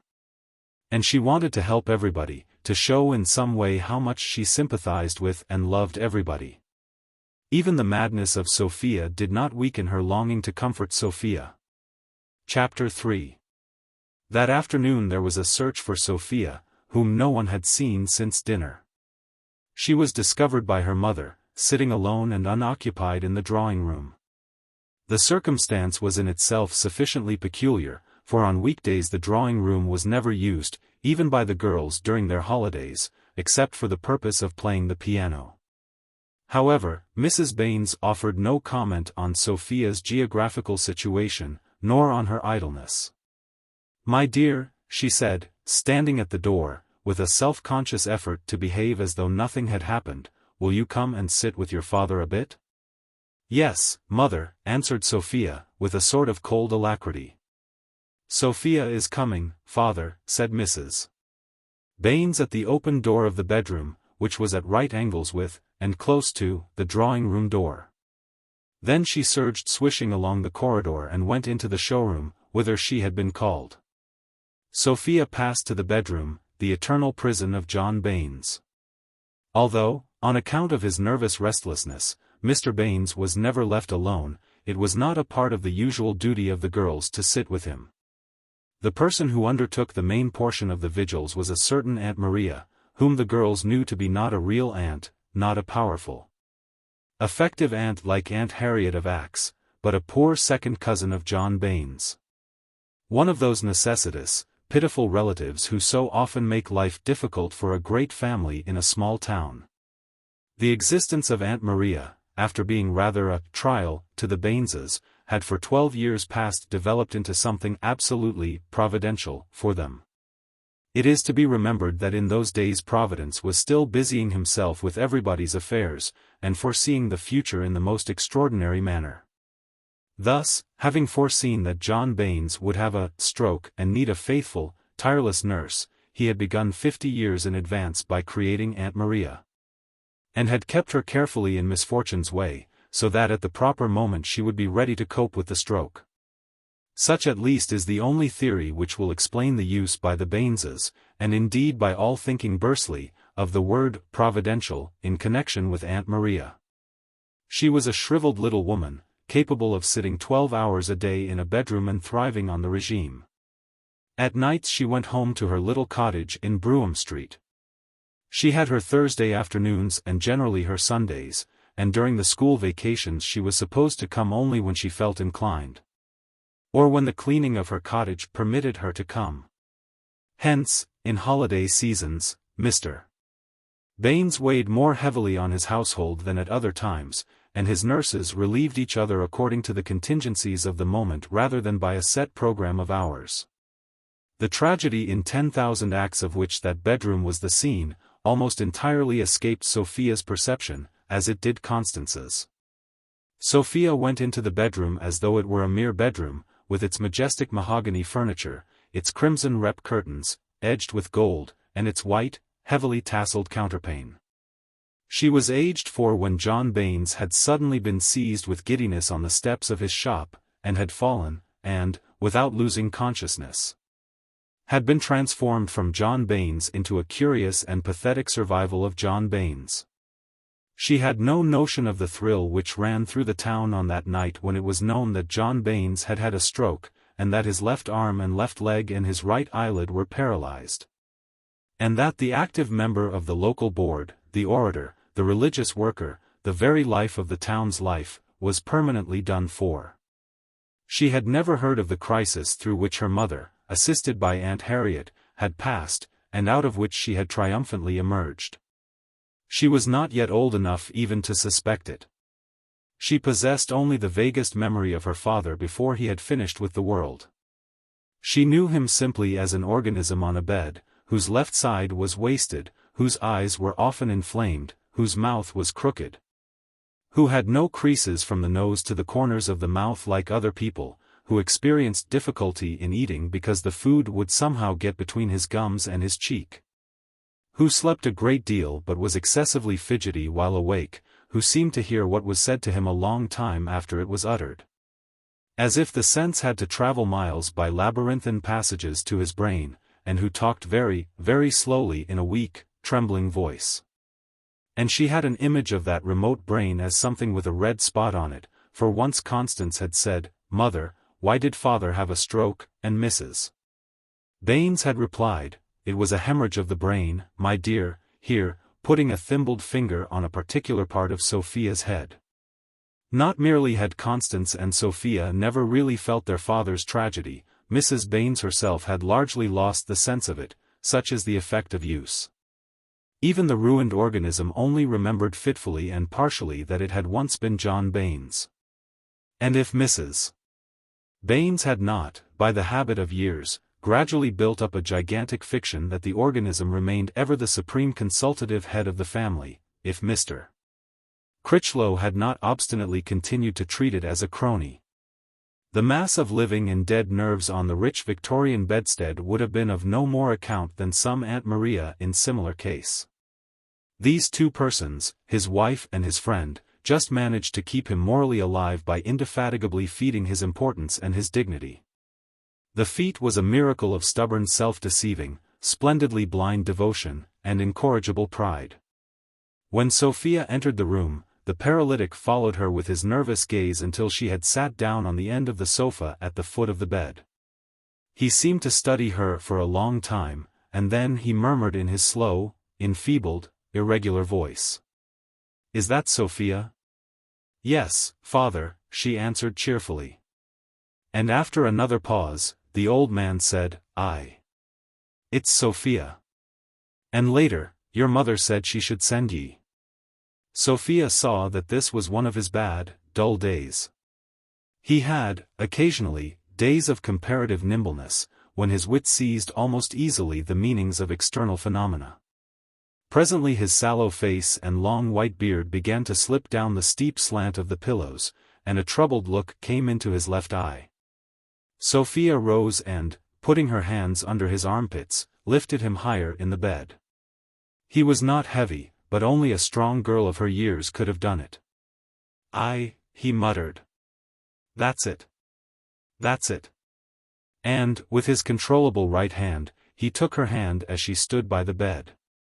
She was so young and fresh, such an incarnation of the spirit of health, and he was so far gone in decay and corruption, that there seemed in this contact of body with body something unnatural and repulsive. But Sophia did not so feel it. "Sophia," he addressed her, and made preparatory noises in his throat while she waited. He continued after an interval, now clutching her arm, "Your mother's been telling me you don't want to go in the shop." She turned her eyes on him, and his anxious, dim gaze met hers. She nodded. "Nay, Sophia," he mumbled, with the extreme of slowness. "I'm surprised at ye. Trade's bad, bad. Ye know trade's bad?" He was still clutching her arm. She nodded. She was, in fact, aware of the badness of trade, caused by a vague war in the United States.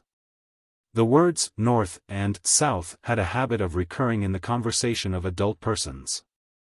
That was all she knew, though people were starving in the Five Towns as they were starving in Manchester.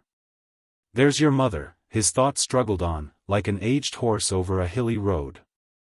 "There's your mother," he repeated, as if wishful to direct Sophia's attention to the spectacle of her mother. "Working hard. Constance, and you must help her. Trade's bad.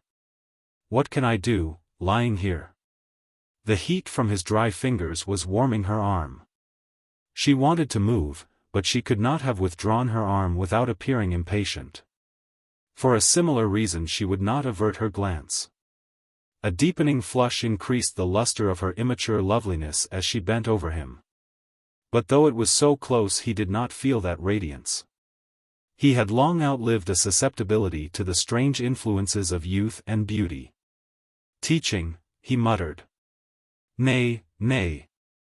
I canna allow that." Then his white beard rose at the tip as he looked up at the ceiling above his head, reflectively. "You understand me?" he questioned finally.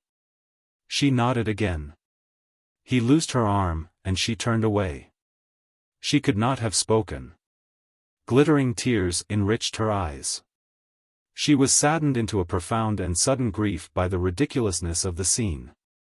She had youth, physical perfection, she brimmed with energy, with the sense of vital power, all existence lay before her.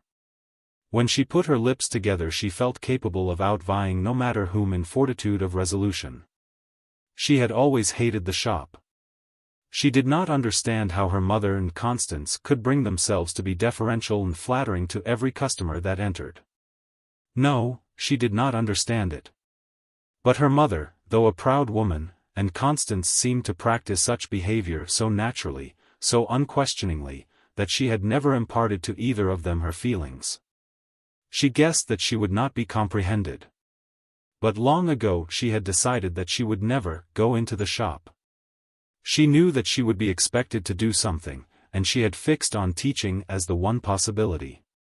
These decisions had formed part of her inner life for years past.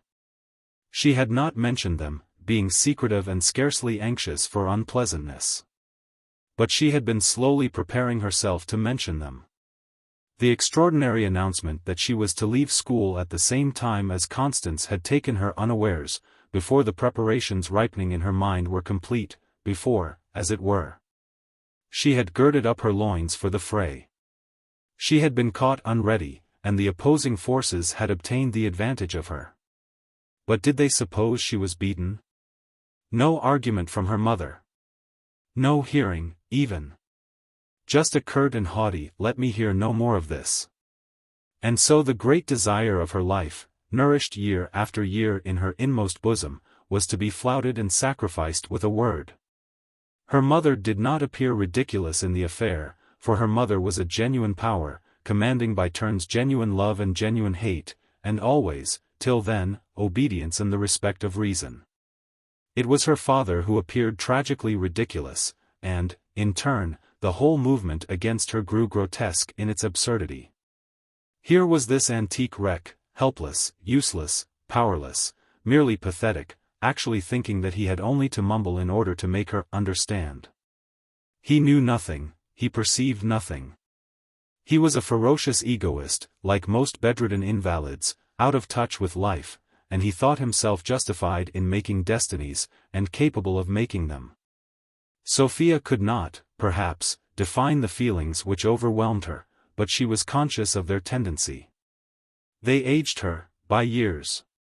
They aged her so that, in a kind of momentary ecstasy of insight, she felt older than her father himself.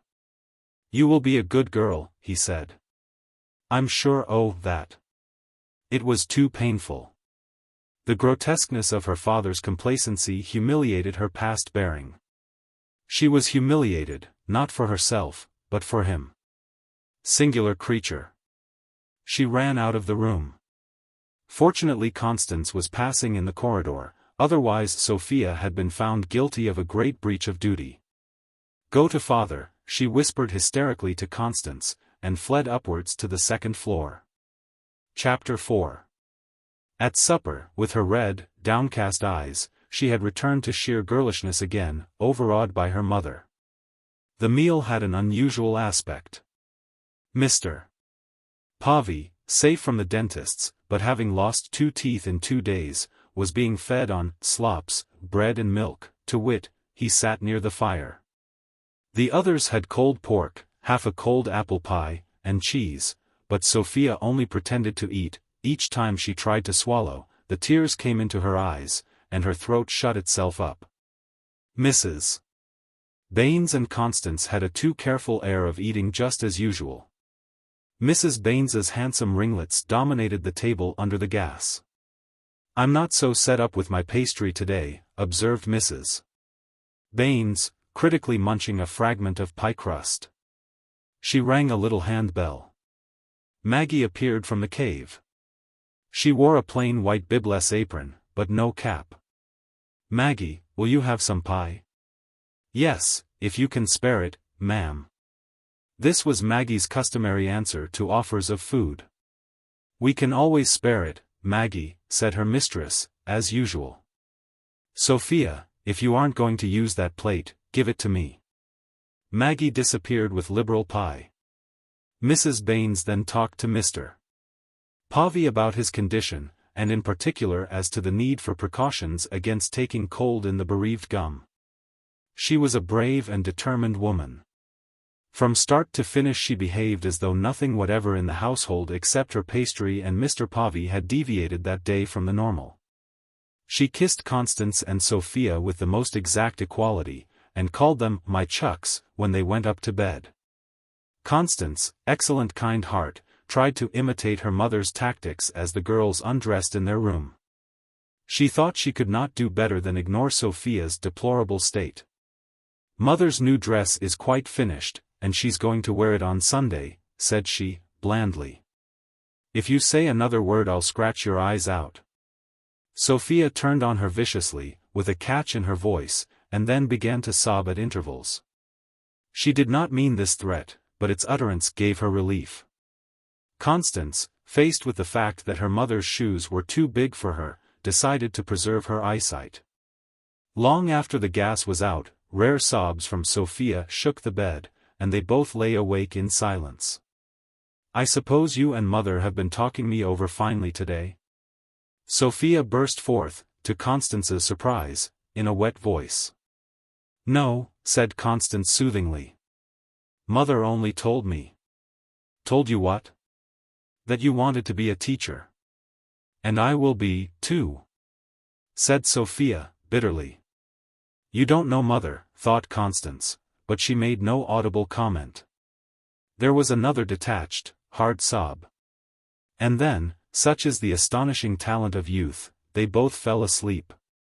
The next morning, early, Sophia stood gazing out of the window at the square.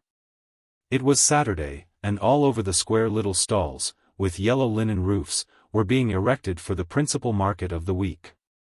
In those barbaric days Bursley had a majestic edifice, black as basalt, for the sale of dead animals by the limb and rib. It was entitled The Shambles, but vegetables, fruit, cheese, eggs, and pikelets were still sold under canvas.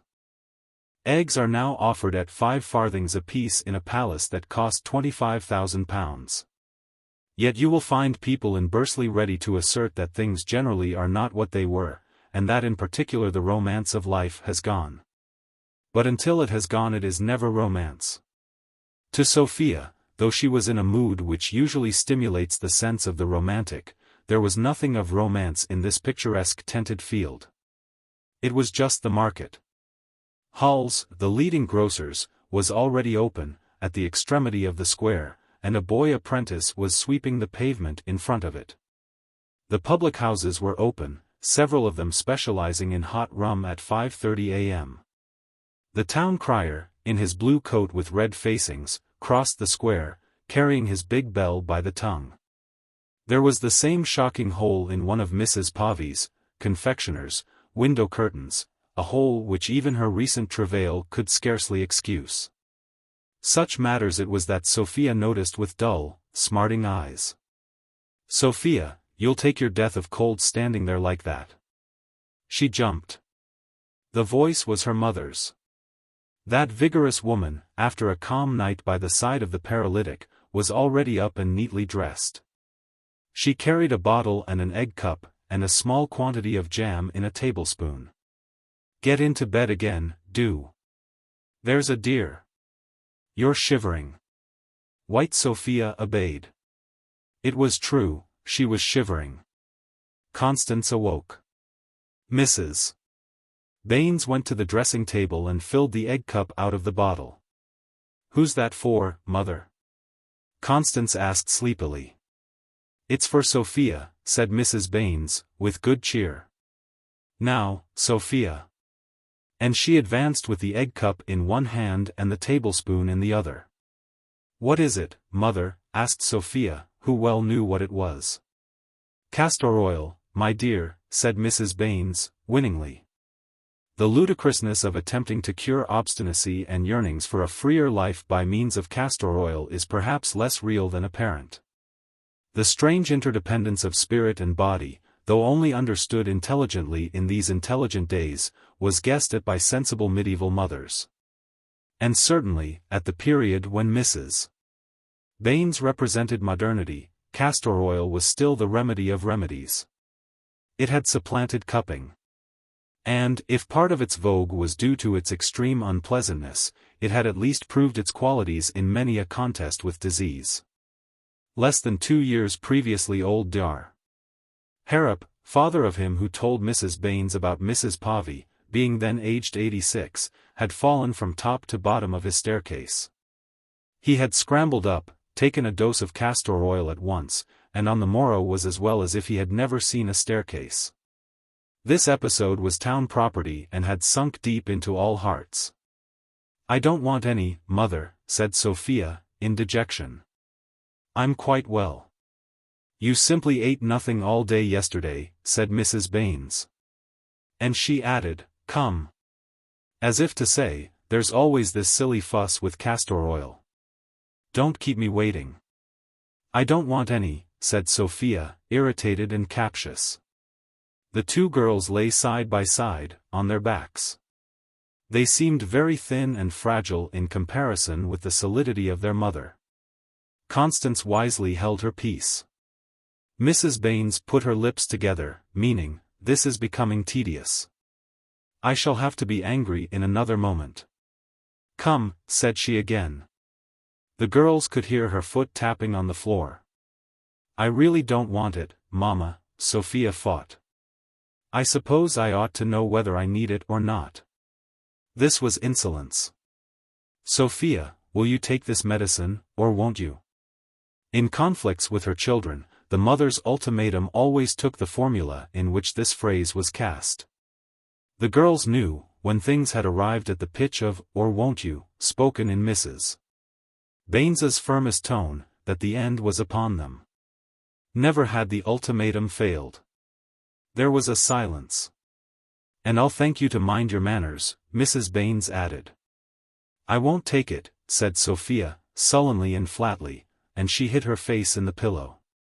It was a historic moment in the family life. Mrs. Baines thought the last day had come. But still she held herself in dignity while the apocalypse roared in her ears. "Of course I can't force you to take it," she said with superb evenness, masking anger by compassionate grief. "You're a big girl and a naughty girl. And if you will be ill you must." Upon this immense admission, Mrs. Baines departed. Constance trembled. Nor was that all. In the middle of the morning, when Mrs. Baines was pricing new potatoes at a stall at the top end of the square, and Constance choosing threepennyworth of flowers at the same stall, whom should they both see? Walking all alone across the empty corner by the bank, but Sophia Baines. The square was busy and populous, and Sophia was only visible behind a foreground of restless, chattering figures. But she was unmistakably seen. She had been beyond the square and was returning. Constance could scarcely believe her eyes. Mrs. Baines's heart jumped. For let it be said that the girls never under any circumstances went forth without permission, and scarcely ever alone. That Sophia should be at large in the town, without leave, without notice, exactly as if she were her own mistress, was a proposition which a day earlier had been inconceivable. Yet there she was, and moving with a leisureliness that must be described as effrontery. Red with apprehension, Constance wondered what would happen. Mrs. Baines said naught of her feelings, did not even indicate that she had seen the scandalous, the breathtaking sight. And they descended the square laden with the lighter portions of what they had bought during an hour of buying. They went into the house by the King Street door. And the first thing they heard was the sound of the piano upstairs. Nothing happened. Mr. Povey had his dinner alone. Then the table was laid for them, and the bell rung, and Sophia came insolently downstairs to join her mother and sister. And nothing happened. The dinner was silently eaten, and Constance having rendered thanks to God, Sophia rose abruptly to go. "Sophia." "Yes, mother." "Constance, stay where you are," said Mrs. Baines suddenly to Constance, who had meant to flee. Constance was therefore destined to be present at the happening, doubtless in order to emphasize its importance and seriousness. "Sophia," Mrs. Baines resumed to her younger daughter in an ominous voice. "No, please shut the door. There is no reason why everybody in the house should hear. Come right into the room, right in. That's it. Now, what were you doing out in the town this morning? Sophia was fidgeting nervously with the edge of her little black apron, and worrying a seam of the carpet with her toes. She bent her head towards her left shoulder, at first smiling vaguely. She said nothing, but every limb, every glance, every curve, was speaking. Mrs. Baines sat firmly in her own rocking chair, full of the sensation that she had Sophia, as it were, writhing on the end of a skewer. Constance was braced into a moveless anguish. "I will have an answer," pursued Mrs. Baines. "What were you doing out in the town this morning?" "I just went out," answered Sophia at length, still with eyes downcast, and in a rather simpering tone. "Why did you go out? You said nothing to me about going out. I heard Constance ask you if you were coming with us to the market, and you said, very rudely, that you weren't." "I didn't say it rudely," Sophia objected. "Yes, you did. And I'll thank you not to answer back." "I didn't mean to say it rudely, did I, Constance?" Sophia's head turned sharply to her sister. Constance knew not where to look. "Don't answer back, Mrs. Baines repeated sternly. "And don't try to drag Constance into this, for I won't have it." "Oh, of course Constance is always right," observed Sophia, with an irony whose unparalleled impudence shook Mrs. Baines to her massive foundations. "Do you want me to have to smack you, child?" Her temper flashed out and you could see ringlets vibrating under the provocation of Sophia's sauciness. Then Sophia's lower lip began to fall and to bulge outwards, and all the muscles of her face seemed to slacken. "You are a very naughty girl," said Mrs. Baines, with restraint. "I've got her," said Mrs. Baines to herself.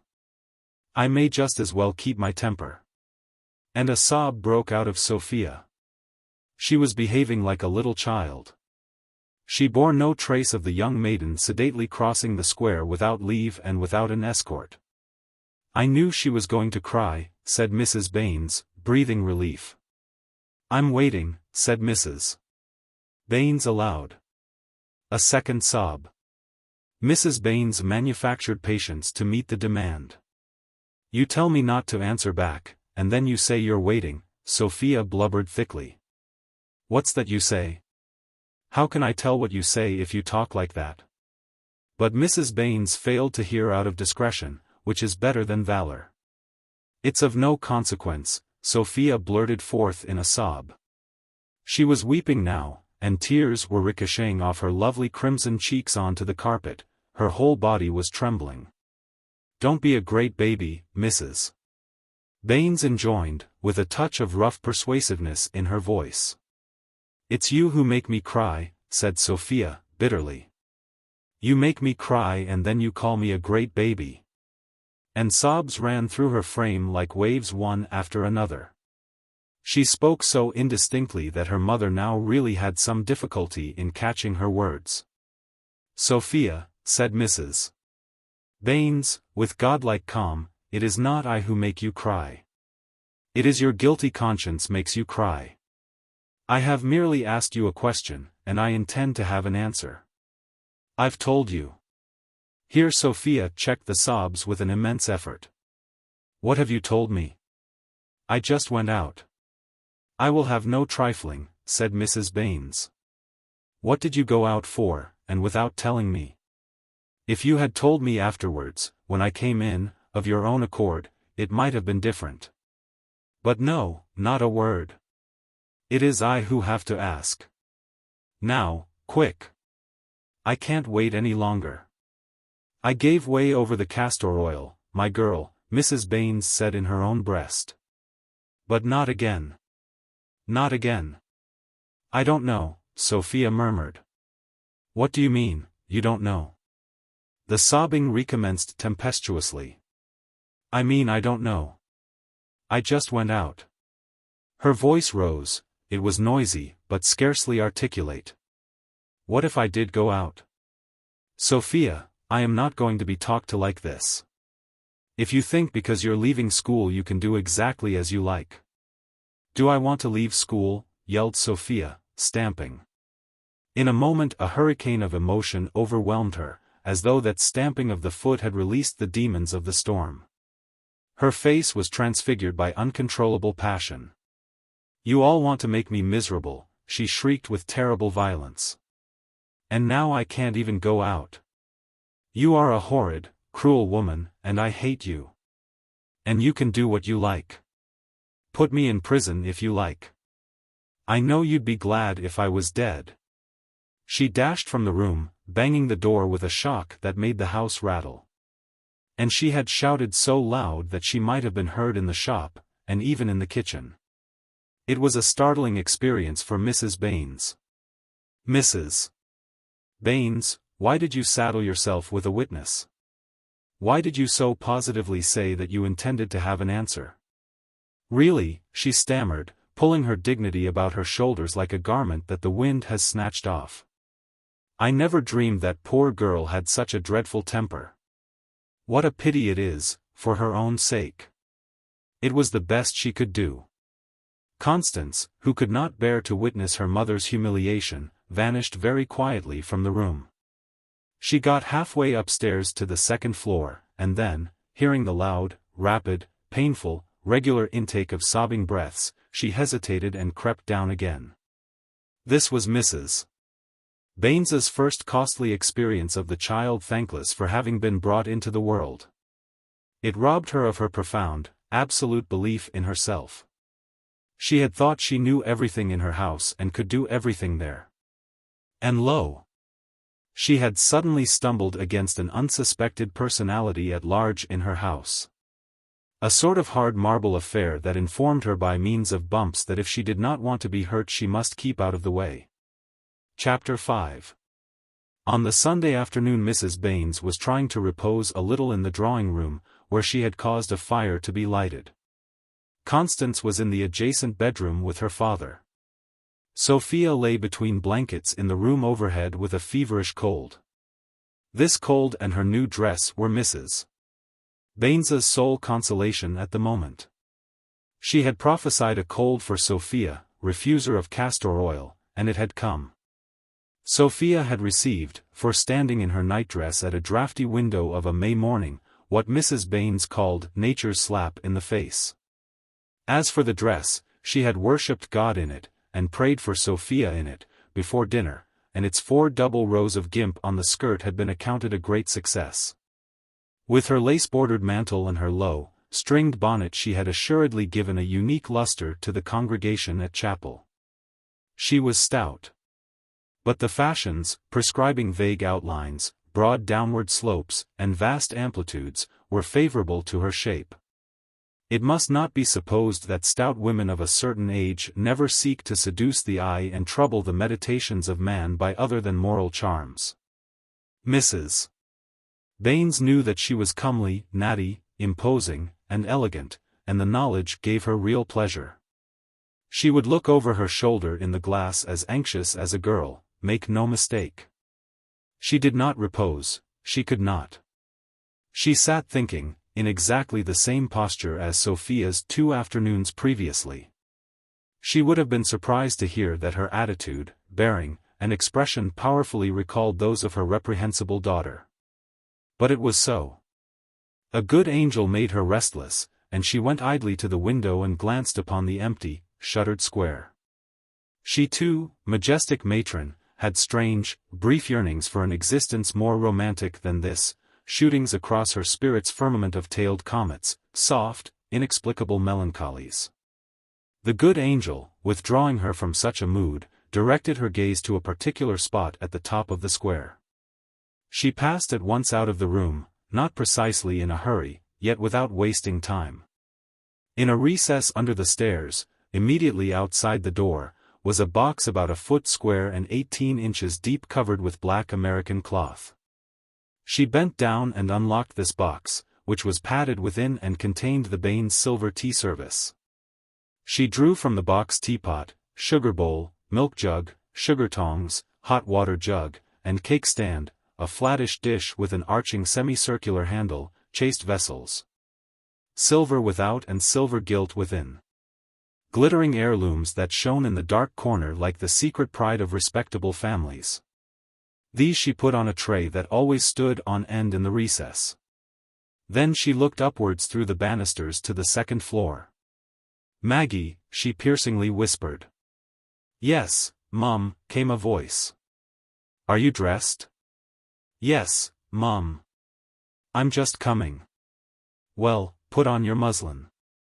"Apron," Mrs. Baines implied. Maggie understood. "Take these for tea," said Mrs. Baines when Maggie descended. "Better rub them over.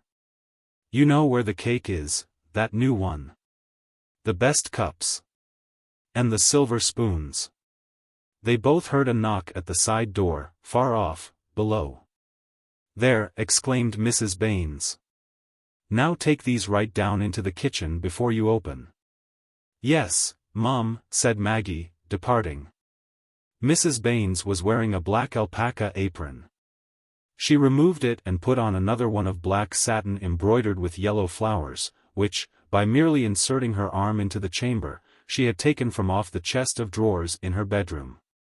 Then she fixed herself in the drawing-room. Maggie returned, rather short of breath, convoying the visitor. "Ah! Miss Chetwynd," said Mrs. Baines, rising to welcome.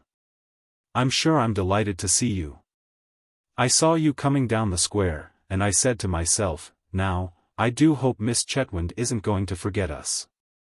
Miss Chetwynd, simpering momentarily, came forward with that self-conscious, slightly histrionic air, which is one of the penalties of pedagogy. She lived under the eyes of her pupils. Her life was one ceaseless effort to avoid doing anything which might influence her charges for evil or shock the natural sensitiveness of their parents. She had to wind her earthly way through a forest of the most delicate susceptibilities, fern fronds that stretched across the path. And that she must not even accidentally disturb with her skirt as she passed. No wonder she walked mincingly. No wonder she had a habit of keeping her elbows close to her sides, and drawing her mantle tight in the streets. Her prospectus talked about a sound and religious course of training, study embracing the usual branches of English, with music by a talented master, drawing, dancing, and calisthenics. Also needlework plain and ornamental, also moral influence. And finally about terms, which are very moderate, and every particular, with references to parents and others, furnished on application. Sometimes, too, without application. As an illustration of the delicacy of fern fronds, that single word dancing had nearly lost her Constance and Sophia 7 years before. She was a pinched virgin, aged 40, and not well off. In her family the gift of success had been monopolized by her elder sister. For these characteristics Mrs. Baines, as a matron in easy circumstances, pitied Miss Chetwynd. On the other hand, Miss Chetwynd could choose ground from which to look down upon Mrs. Baines, who after all was in trade. Miss Chetwynd had no trace of the local accent. She spoke with a southern refinement which the Five Towns, while making fun of it, envied. All her O's had a genteel leaning towards ow, as ritualism leans towards Romanism.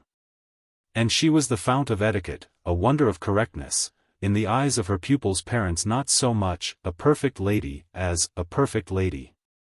So that it was an extremely nice question whether, upon the whole, Mrs. Baines secretly condescended to Miss Chetwynd or Miss Chetwynd to Mrs. Baines. Perhaps Mrs. Baines, by virtue of her wifehood, carried the day. Miss Chetwynd, carefully and precisely seated, opened the conversation by explaining that even if Mrs. Baines had not written she should have called in any case, as she made a practice of calling at the home of her pupils in vacation time, which was true. Mrs. Baines, it should be stated, had on Friday afternoon sent to Miss Chetwynd one of her most luxurious notes, lavender-colored paper with scalloped edges, the selectest mode of the day, to announce, in her Italian hand, that Constance and Sophia would both leave school at the end of the next term, and giving reasons in regard to Sophia. Before the visitor had got very far, Maggie came in with a lacquered tea caddy in the silver teapot and a silver spoon on a lacquered tray. Mrs. Baines, while continuing to talk, chose a key from her bunch, unlocked the tea caddy, and transferred 4 teaspoonfuls of tea from it to the teapot and relocked the caddy. "Strawberry," she mysteriously whispered to Maggie, and Maggie disappeared, bearing the tray and its contents. "And how is your sister?" "It is quite a long time since she was down here, Mrs. Baines went on to Miss Chetwynd, after whispering, "Strawberry." The remark was merely in the way of small talk, for the hostess felt a certain unwilling hesitation to approach the topic of daughters, but it happened to suit the social purpose of Miss Chetwynd to a nicety. Miss Chetwynd was a vessel brimming with great tidings. "She is very well, thank you," said Miss Chetwynd, and her expression grew exceedingly vivacious. Her face glowed with pride as she added, "Of course everything is changed now." "Indeed?" murmured Mrs. Baines, with polite curiosity. "Yes," said Miss Chetwynd. "You've not heard?" "No," said Mrs. Baines. Miss Chetwynd knew that she had not heard. "About Elizabeth's engagement? To the Reverend Archibald Jones?" It is the fact that Mrs. Baines was taken aback. She did nothing indiscreet. She did not give vent to her excusable amazement that the elder Miss Chetwynd should be engaged to anyone at all, as some women would have done in the stress of the moment. She kept her presence of mind. "This is really most interesting," said she. It was. For Archibald Jones was one of the idols of the Wesleyan Methodist connection, a special preacher famous throughout England. At anniversaries and trust sermons, Archibald Jones had probably no rival. His Christian name helped him, it was a luscious, resounding mouthful for admirers. He was not an itinerant minister, migrating every 3 years. His function was to direct the affairs of the book room, the publishing department of the connection. He lived in London, and shot out into the provinces at weekends, preaching on Sundays and giving a lecture, tinctured with bookishness, in the chapel, on Monday evenings. In every town he visited there was competition for the privilege of entertaining him. He had zeal, indefatigable energy, and a breezy wit. He was a widower of 50, and his wife had been dead for 20 years. It had seemed as if women were not for this bright star. And here Elizabeth Chetwynd, who had left the Five Towns a quarter of a century before at the age of 20, had caught him. Austere, moustached, formidable, desiccated, she must have done it with her powerful intellect. It must be a union of intellects. He had been impressed by hers, and she by his, and then their intellects had kissed. Within a week 50,000 women in 40 counties had pictured to themselves this osculation of intellects, and shrugged their shoulders, and decided once more that men were incomprehensible. These great ones in London, falling in love like the rest. But no.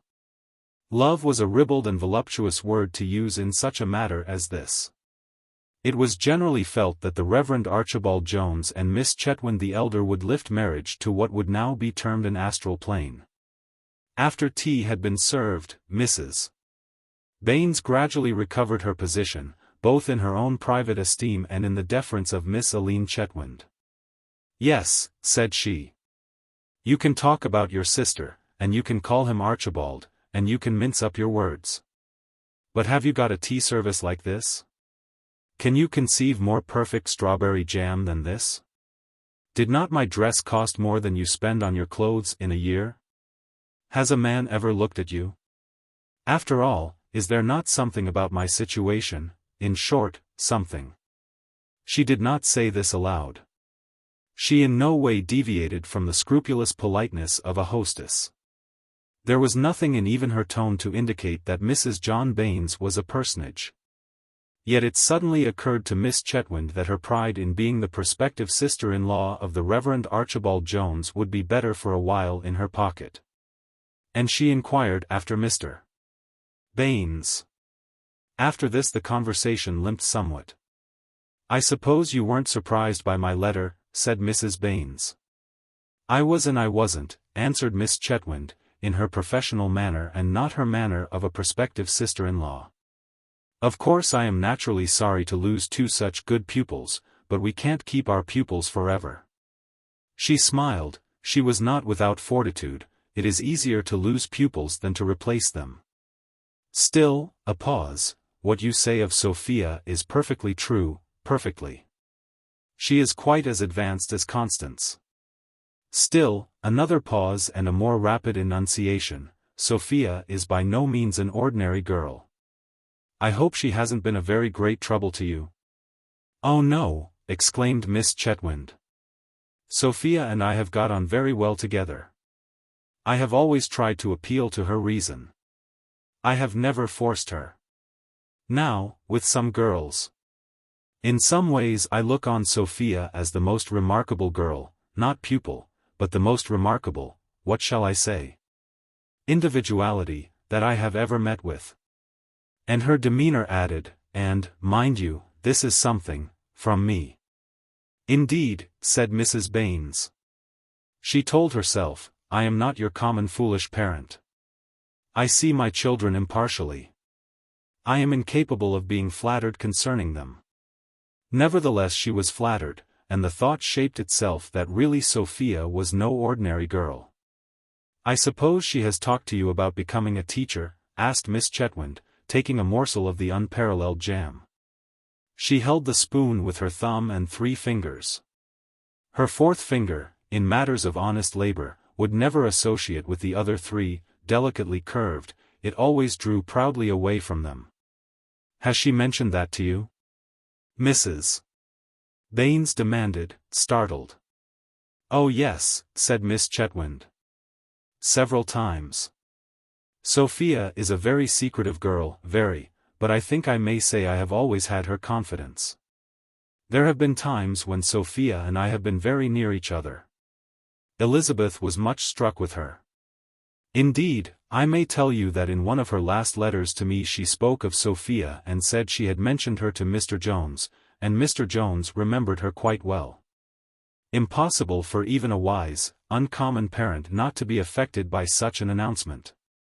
I dare say your sister will give up her school now, observed Mrs. Baines, to divert attention from her self-consciousness. Oh no. And this time Mrs. Baines had genuinely shocked Miss Chetwynd. Nothing would induce Elizabeth to give up the cause of education. Archibald takes the keenest interest in the school. Oh no. Not for worlds. Then you think Sophia would make a good teacher? Asked Mrs. Baines with apparent inconsequence, and with a smile. But the words marked an epoch in her mind. All was over. I think she is very much set on it, Anne. That wouldn't affect her father, or me, said Mrs. Baines quickly. Certainly not. I merely say that she is very much set on it. Yes, she would, at any rate, make a teacher far superior to the average. That girl has got the better of her mother without me, she reflected. Ah! Here is dear Constance. Constance, tempted beyond her strength by the sounds of the visit and the colloquy, had slipped into the room. I've left both doors open, mother, she excused herself for quitting her father, and kissed Miss Chetwynd. She blushed, but she blushed happily, and really made a most creditable debut as a young lady. Her mother rewarded her by taking her into the conversation. And history was soon made. So Sophia was apprenticed to Miss Aline Chetwynd. Mrs. Baines bore herself greatly. It was Miss Chetwynd who had urged, and her respect for Miss Chetwynd. Also somehow the Reverend Archibald Jones came into the cause. Of course the idea of Sophia ever going to London was ridiculous, ridiculous. Mrs. Baines secretly feared that the ridiculous might happen. But, with the Reverend Archibald Jones on the spot, the worst could be faced. Sophia must understand that even the apprenticeship in Bursley was merely a trial. They would see how things went on. She had to thank Miss Chetwynd. I made Miss Chetwynd come and talk to mother, said Sophia magnificently one night to simple Constance, as if to imply, your Miss Chetwynd is my washpot. To Constance, Sophia's mere enterprise was just as staggering as her success. Fancy her deliberately going out that Saturday morning, after her mother's definite decision, to enlist Miss Chetwynd in her aid. There is no need to insist on the tragic grandeur of Mrs. Baines's renunciation, a renunciation which implied her acceptance of a change in the balance of power in her realm. Part of its tragedy was that none, not even Constance, could divine the intensity of Mrs. Baines's suffering. She had no confidant, she was incapable of showing a wound. But when she lay awake at night by the organism which had once been her husband, she dwelt long and deeply on the martyrdom of her life. What had she done to deserve it? Always had she conscientiously endeavored to be kind, just, patient. And she knew herself to be sagacious and prudent. In the frightful and unguessed trials of her existence as a wife, surely she might have been granted consolations as a mother. Yet no, it had not been. And she felt all the bitterness of age against youth, youth egotistic, harsh, cruel, uncompromising, youth that is so crude, so ignorant of life, so slow to understand. She had Constance. Yes, but it would be 20 years before Constance could appreciate the sacrifice of judgment and of pride which her mother had made, in a sudden decision, during that rambling, starched, simpering interview with Miss Aline Chetwynd. Probably Constance thought that she had yielded to Sophia's passionate temper. Impossible to explain to Constance that she had yielded to nothing but a perception of Sophia's complete inability to hear reason and wisdom. Ah! Sometimes as she lay in the dark, she would, in fancy, snatch her heart from her bosom and fling it down before Sophia, bleeding, and cry, "See what I carry about with me, on your account." Then she would take it back and hide it again, and sweeten her bitterness with wise admonitions to herself. All this because Sophia, aware that if she stayed in the house she would be compelled to help in the shop, chose an honorable activity which freed her from the danger. Heart, how absurd of you to bleed. Chapter 4. Elephant. Chapter 1. Sophia, will you come and see the elephant? Do come. Constance entered the drawing-room with this request on her eager lips. No, said Sophia, with a touch of condescension. I'm far too busy for elephants. Only 2 years had passed, but both girls were grown up now. Long sleeves, long skirts, hair that had settled down in life, and a demeanor immensely serious, as though existence were terrific in its responsibilities. Yet sometimes childhood surprisingly broke through the crust of gravity, as now in Constance, aroused by such things as elephants. And proclaimed with vivacious gestures that it was not dead after all. The sisters were sharply differentiated. Constance wore the black alpaca apron and the scissors at the end of a long black elastic, which indicated her vocation in the shop. She was proving a considerable success in the millinery department. She had learnt how to talk to people, and was, in her modest way, very self-possessed. She was getting a little stouter. Everybody liked her. Sophia had developed into the student. Time had accentuated her reserve. Her sole friend was Miss Chetwynd, with whom she was, having regard to the disparity of their ages, very intimate. At home she spoke little. She lacked amiability. As her mother said, she was touchy. She required diplomacy from others, but did not render it again. Her attitude, indeed, was one of half-hidden disdain, now gentle, now coldly bitter. She would not wear an apron, in an age when aprons were almost essential to decency. No. She would not wear an apron, and there was an end of it.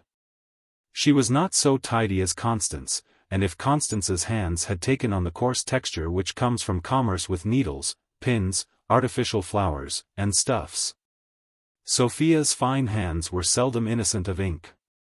But Sophia was splendidly beautiful. And even her mother and Constance had an instinctive idea that that face was, at any rate, a partial excuse for her asperity. Well, said Constance, if you won't, I do believe I shall ask mother if she will. Sophia, bending over her books, made no answer. But the top of her head said, this has no interest for me whatever. Constance left the room, and in a moment returned with her mother. Sophia, said her mother, with gay excitement, you might go and sit with your father for a bit while Constance and I just run up to the playground to see the elephant. You can work just as well in there as here. Your father's asleep." "Oh, very well." Sophia agreed haughtily. "Whatever is all this fuss about an elephant? Anyhow, it'll be quieter in your room. The noise here is splitting." She gave a supercilious glance into the square as she languidly rose. It was the morning of the third day of Bursley wakes. Not the modern finicking and respectable, but an orgiastic carnival, gross in all its manifestations of joy. The whole centre of the town was given over to the furious pleasures of the people. Most of the square was occupied by Wombwell's menagerie, in a vast oblong tent, whose raging beasts roared and growled day and night. And spreading away from this supreme attraction, right up through the marketplace past the town hall to Duck Bank, Duck Square and the waste land called the playground, were hundreds of booths with banners displaying all the delights of the horrible. You could see the atrocities of the French Revolution, and of the Fiji Islands, and the ravages of unspeakable diseases. And the living flesh of a nearly nude human female guaranteed to turn the scale at 22 stone, and the skeletons of the mysterious phantascope. And the bloody contests of champions naked to the waist, with the chance of picking up a red tooth as a relic. You could try your strength by hitting an image of a fellow creature in the stomach, and test your aim by knocking off the heads of other images with a wooden ball. You could also shoot with rifles at various targets. All the streets were lined with stalls loaded with food in heaps, chiefly dried fish, the entrails of animals, and gingerbread. All the public houses were crammed, and frenzied jolly drunkards, men and women, lunged along the pavements everywhere, their shouts vying with the trumpets, horns, and drums of the booths. And the shrieking, rattling toys that the children carried.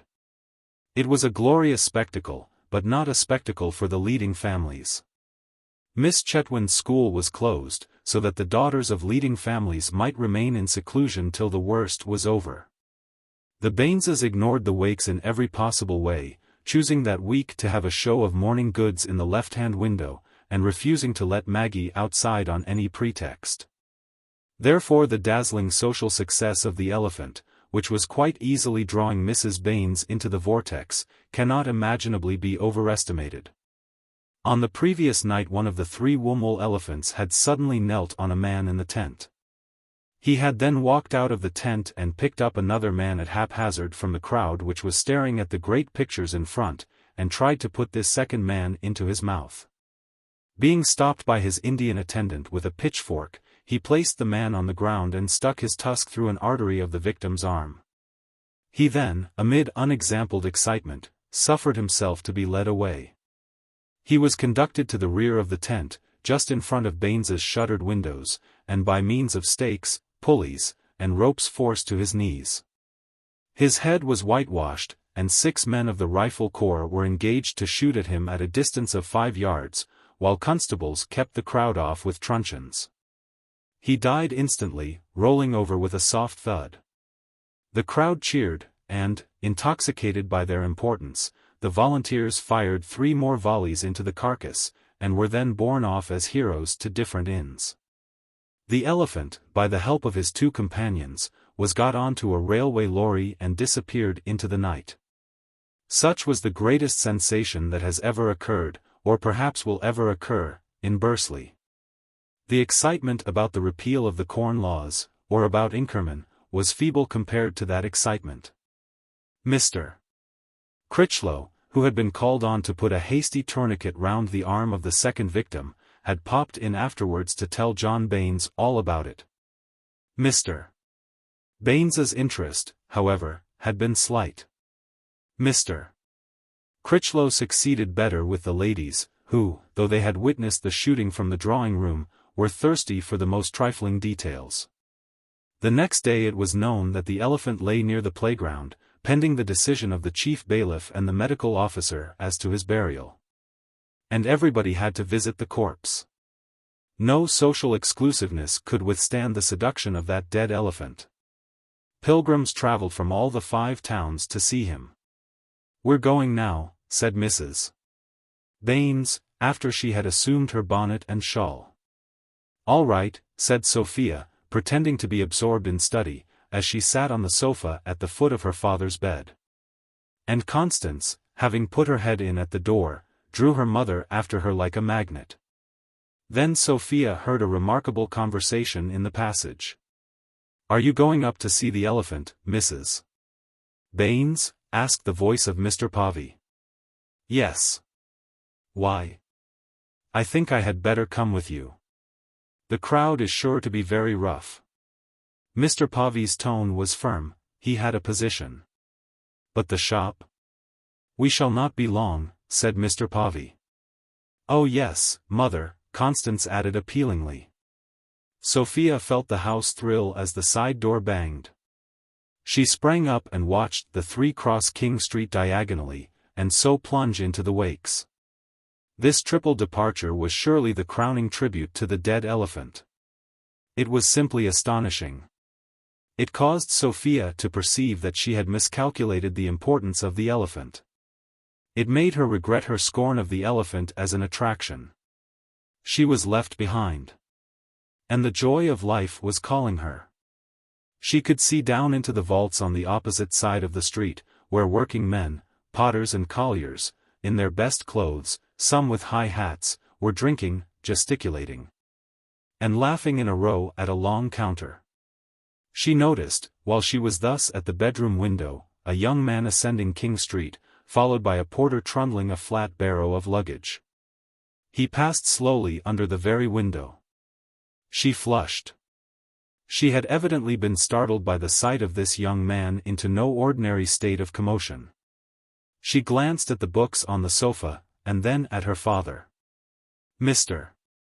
Baines, thin and gaunt, and acutely pitiable, still slept. His brain had almost ceased to be active now. He had to be fed and tended like a bearded baby, and he would sleep for hours at a stretch even in the daytime. Sophia left the room. A moment later she ran into the shop, an apparition that amazed the 3 young lady assistants. At the corner near the window on the fancy side a little nook had been formed by screening off a portion of the counter with large flower boxes placed end up. This corner had come to be known as Miss Baines's corner. Sophia hastened to it, squeezing past a young lady assistant in the narrow space between the back of the counter and the shelf-lined wall.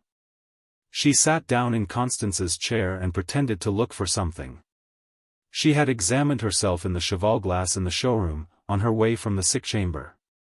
When she heard a voice near the door of the shop asking first for Mr. Povey and then for Mrs. Baines, she rose, and seizing the object nearest to her, which happened to be a pair of scissors, she hurried towards the showroom stairs as though the scissors had been a grail. Passionately sought and to be jealously hidden away. She wanted to stop and turn round, but something prevented her. She was at the end of the counter, under the curving stairs, when one of the assistants said, "I suppose you don't know when Mr. Povey or your mother are likely to be back, Miss Sophia? Here's." It was a divine release for Sophia. She stammered, turning round abruptly. Luckily she was still sheltered behind the counter. The young man whom she had seen in the street came boldly forward. "Good morning, Miss Sophia," said he, hat in hand. "It is a long time since I had the pleasure of seeing you." Never had she blushed as she blushed then. She scarcely knew what she was doing as she moved slowly towards her sister's corner again, the young man following her on the customer's side of the counter. Chapter 2. She knew that he was a traveller for the most renowned and gigantic of all Manchester wholesale firms, Birkinshaw's. But she did not know his name, which was Gerald Scales. He was a rather short but extremely well-proportioned man of 30, with fair hair, and a distinguished appearance, as became a representative of Birkinshaw's. His broad, tight necktie, with an edge of white collar showing above it, was particularly elegant. He had been on the road for Birkinshaw's for several years. But Sophia had only seen him once before in her life, when she was a little girl, 3 years ago.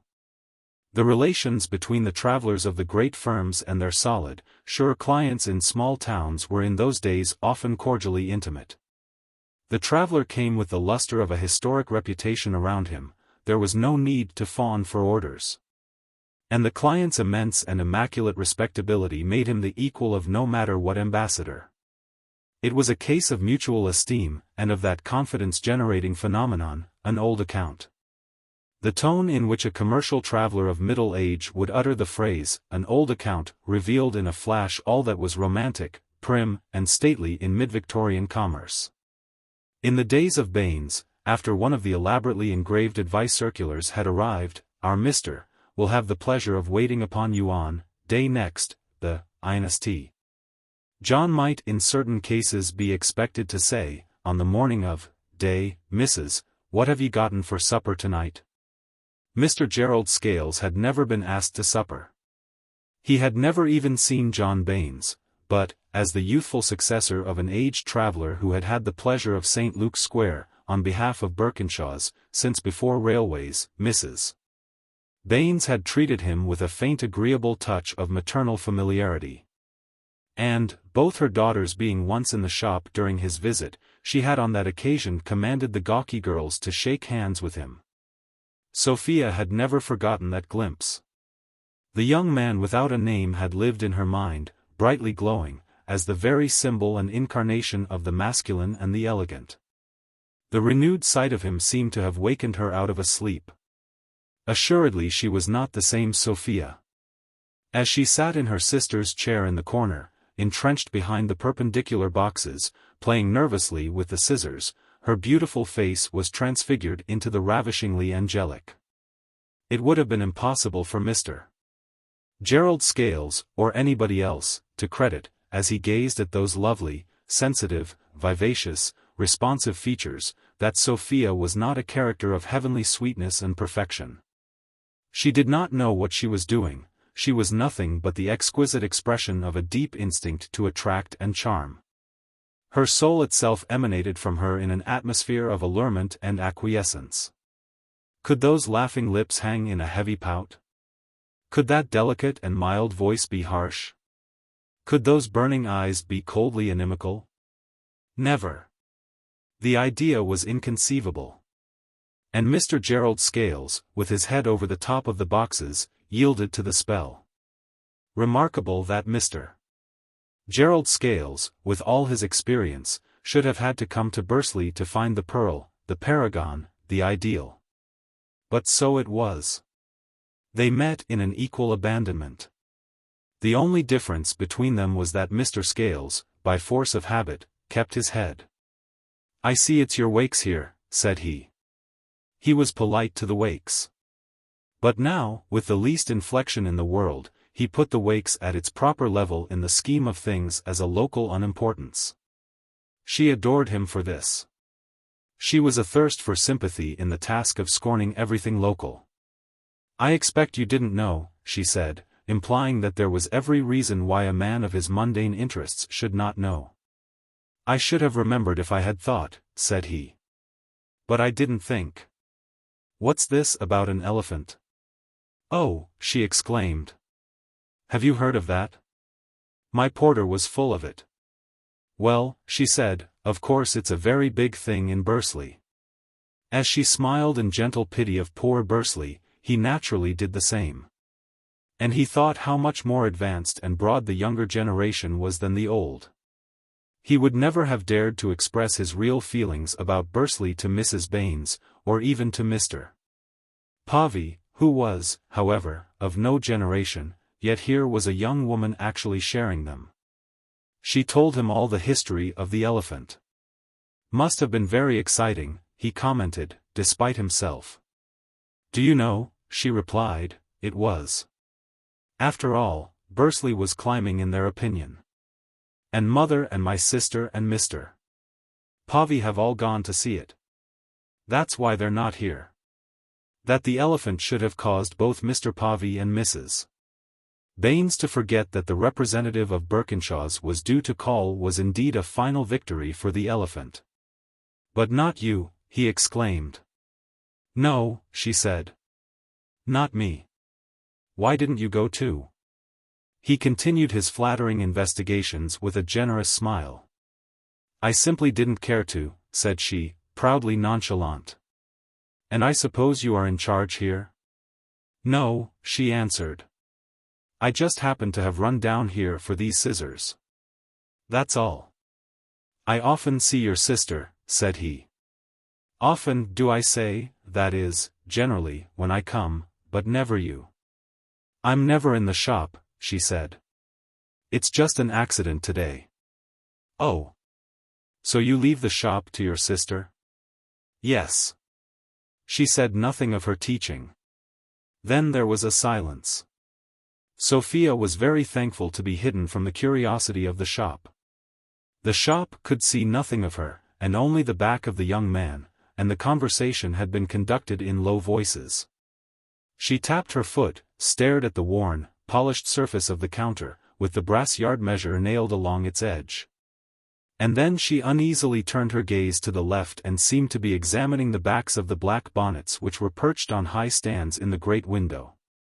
Then her eyes caught his for an important moment. Yes, she breathed. Somebody had to say something.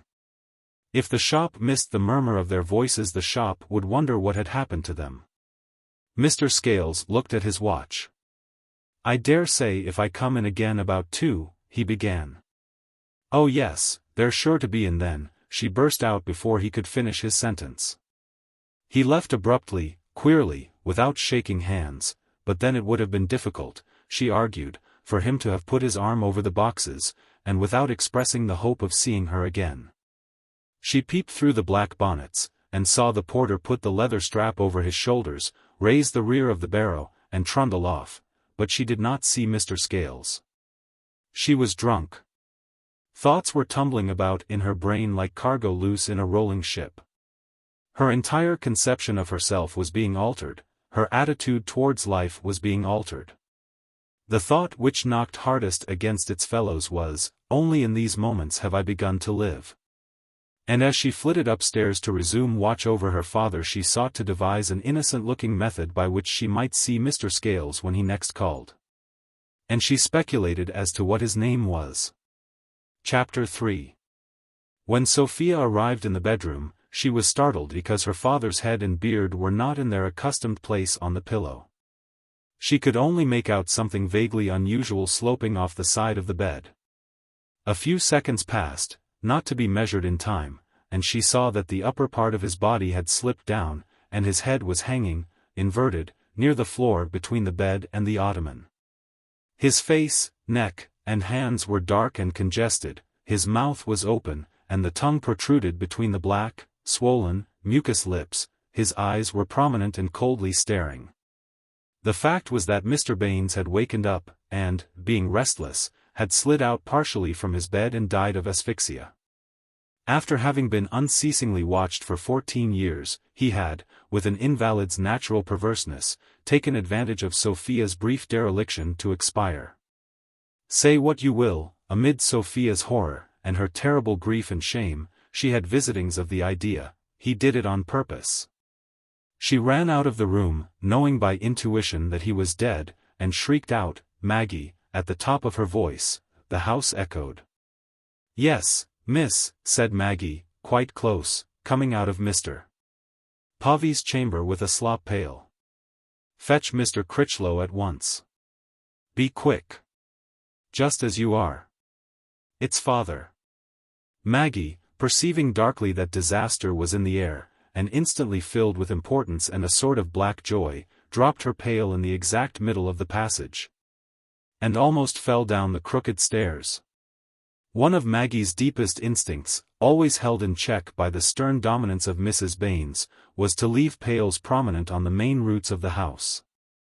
And now, divining what was at hand, it flamed into insurrection. No sleepless night had ever been so long to Sophia as the 3 minutes which elapsed before Mr. Critchlow came. As she stood on the mat outside the bedroom door, she tried to draw her mother and Constance and Mr. Povey by magnetic force out of the wakes into the house, and her muscles were contracted in this strange effort. She felt that it was impossible to continue living if the secret of the bedroom remained unknown one instant longer, so intense was her torture. And yet that the torture which could not be borne must be borne. Not a sound in the house. Not a sound from the shop. Only the distant murmur of the wakes. Why did I forget father? She asked herself with awe. I only meant to tell him that they were all out, and run back. Why did I forget father? She would never be able to persuade anybody that she had literally forgotten her father's existence for quite 10 minutes, but it was true, though shocking. Then there were noises downstairs. Bless us! Bless us! Came the unpleasant voice of Mr. Critchlow as he bounded up the stairs on his long legs. He strode over the pail. What's amiss? He was wearing his white apron, and he carried his spectacles in his bony hand. It's father, Sophia faltered. She stood away so that he should enter the room first. He glanced at her keenly, and as it were resentfully, and went in. She followed, timidly, remaining near the door while Mr. Critchlow inspected her handiwork. He put on his spectacles with strange deliberation, and then, bending his knees outwards, thus lowered his body so that he could examine John Baines point blank. He remained staring like this, his hands on his sharp apron-covered knees, for a little space. And then he seized the inert mass and restored it to the bed, and wiped those clotted lips with his apron. Sophia heard loud breathing behind her. It was Maggie. She heard a huge, snorting sob. Maggie was showing her emotion. Go fetch doctor. Mr. Critchlow rasped. And don't stand gaping there. Run for the doctor, Maggie, said Sophia. How came ye to let him fall? Mr. Critchlow demanded. I was out of the room. I just ran down into the shop. Gallivanting with that young Scales, said Mr. Critchlow, with devilish ferocity. Well, you've killed your father. That's all. He must have been at his shop door and seen the entry of the traveller. And it was precisely characteristic of Mr. Critchlow to jump in the dark at a horrible conclusion, and to be right after all. For Sophia Mr. Critchlow had always been the personification of malignity and malevolence, and now these qualities in him made him, to her, almost obscene. Her pride brought up tremendous reinforcements, and she approached the bed. Is he dead? She asked in a quiet tone. Somewhere within a voice was whispering, so his name is Scales. Don't I tell you he's dead? Pale on the stairs. This mild exclamation came from the passage. Mrs. Baines, misliking the crowds abroad, had returned alone. She had left Constance in charge of Mr. Povey. Coming into her house by the shop and showroom, she had first noted the phenomenon of the pail, proof of her theory of Maggie's incurable untidiness. Been to see the elephant, I reckon, said Mr. Critchlow, in fierce sarcasm, as he recognized Mrs. Baines's voice. Sophia leaped towards the door, as though to bar her mother's entrance. But Mrs. Baines was already opening the door. Well, my pet, she was beginning cheerfully. Mr. Critchlow confronted her. And he had no more pity for the wife than for the daughter. He was furiously angry because his precious property had been irretrievably damaged by the momentary carelessness of a silly girl. Yes, John Baines was his property, his dearest toy. He was convinced that he alone had kept John Baines alive for 14 years, that he alone had fully understood the case and sympathized with the sufferer. That none but he had been capable of displaying ordinary common sense in the sickroom. He had learned to regard John Baines as, in some sort, his creation. And now, with their stupidity, their neglect, their elephants, between them they had done for John Baines. He had always known it would come to that, and it had come to that. She let him fall out bed, and ye're a widow now, Mrs., he announced with a virulence hardly conceivable. His angular features and dark eyes expressed a murderous hate for every woman named Baines. Mother! Cried Sophia, I only ran down into the shop to. She seized her mother's arm in frenzied agony. "My child," said Mrs. Baines, rising miraculously to the situation with a calm benevolence of tone and gesture that remained forever sublime in the stormy heart of Sophia, "do not hold me." With infinite gentleness she loosed herself from those clasping hands. "Have you sent for the doctor?" she questioned Mr. Critchlow.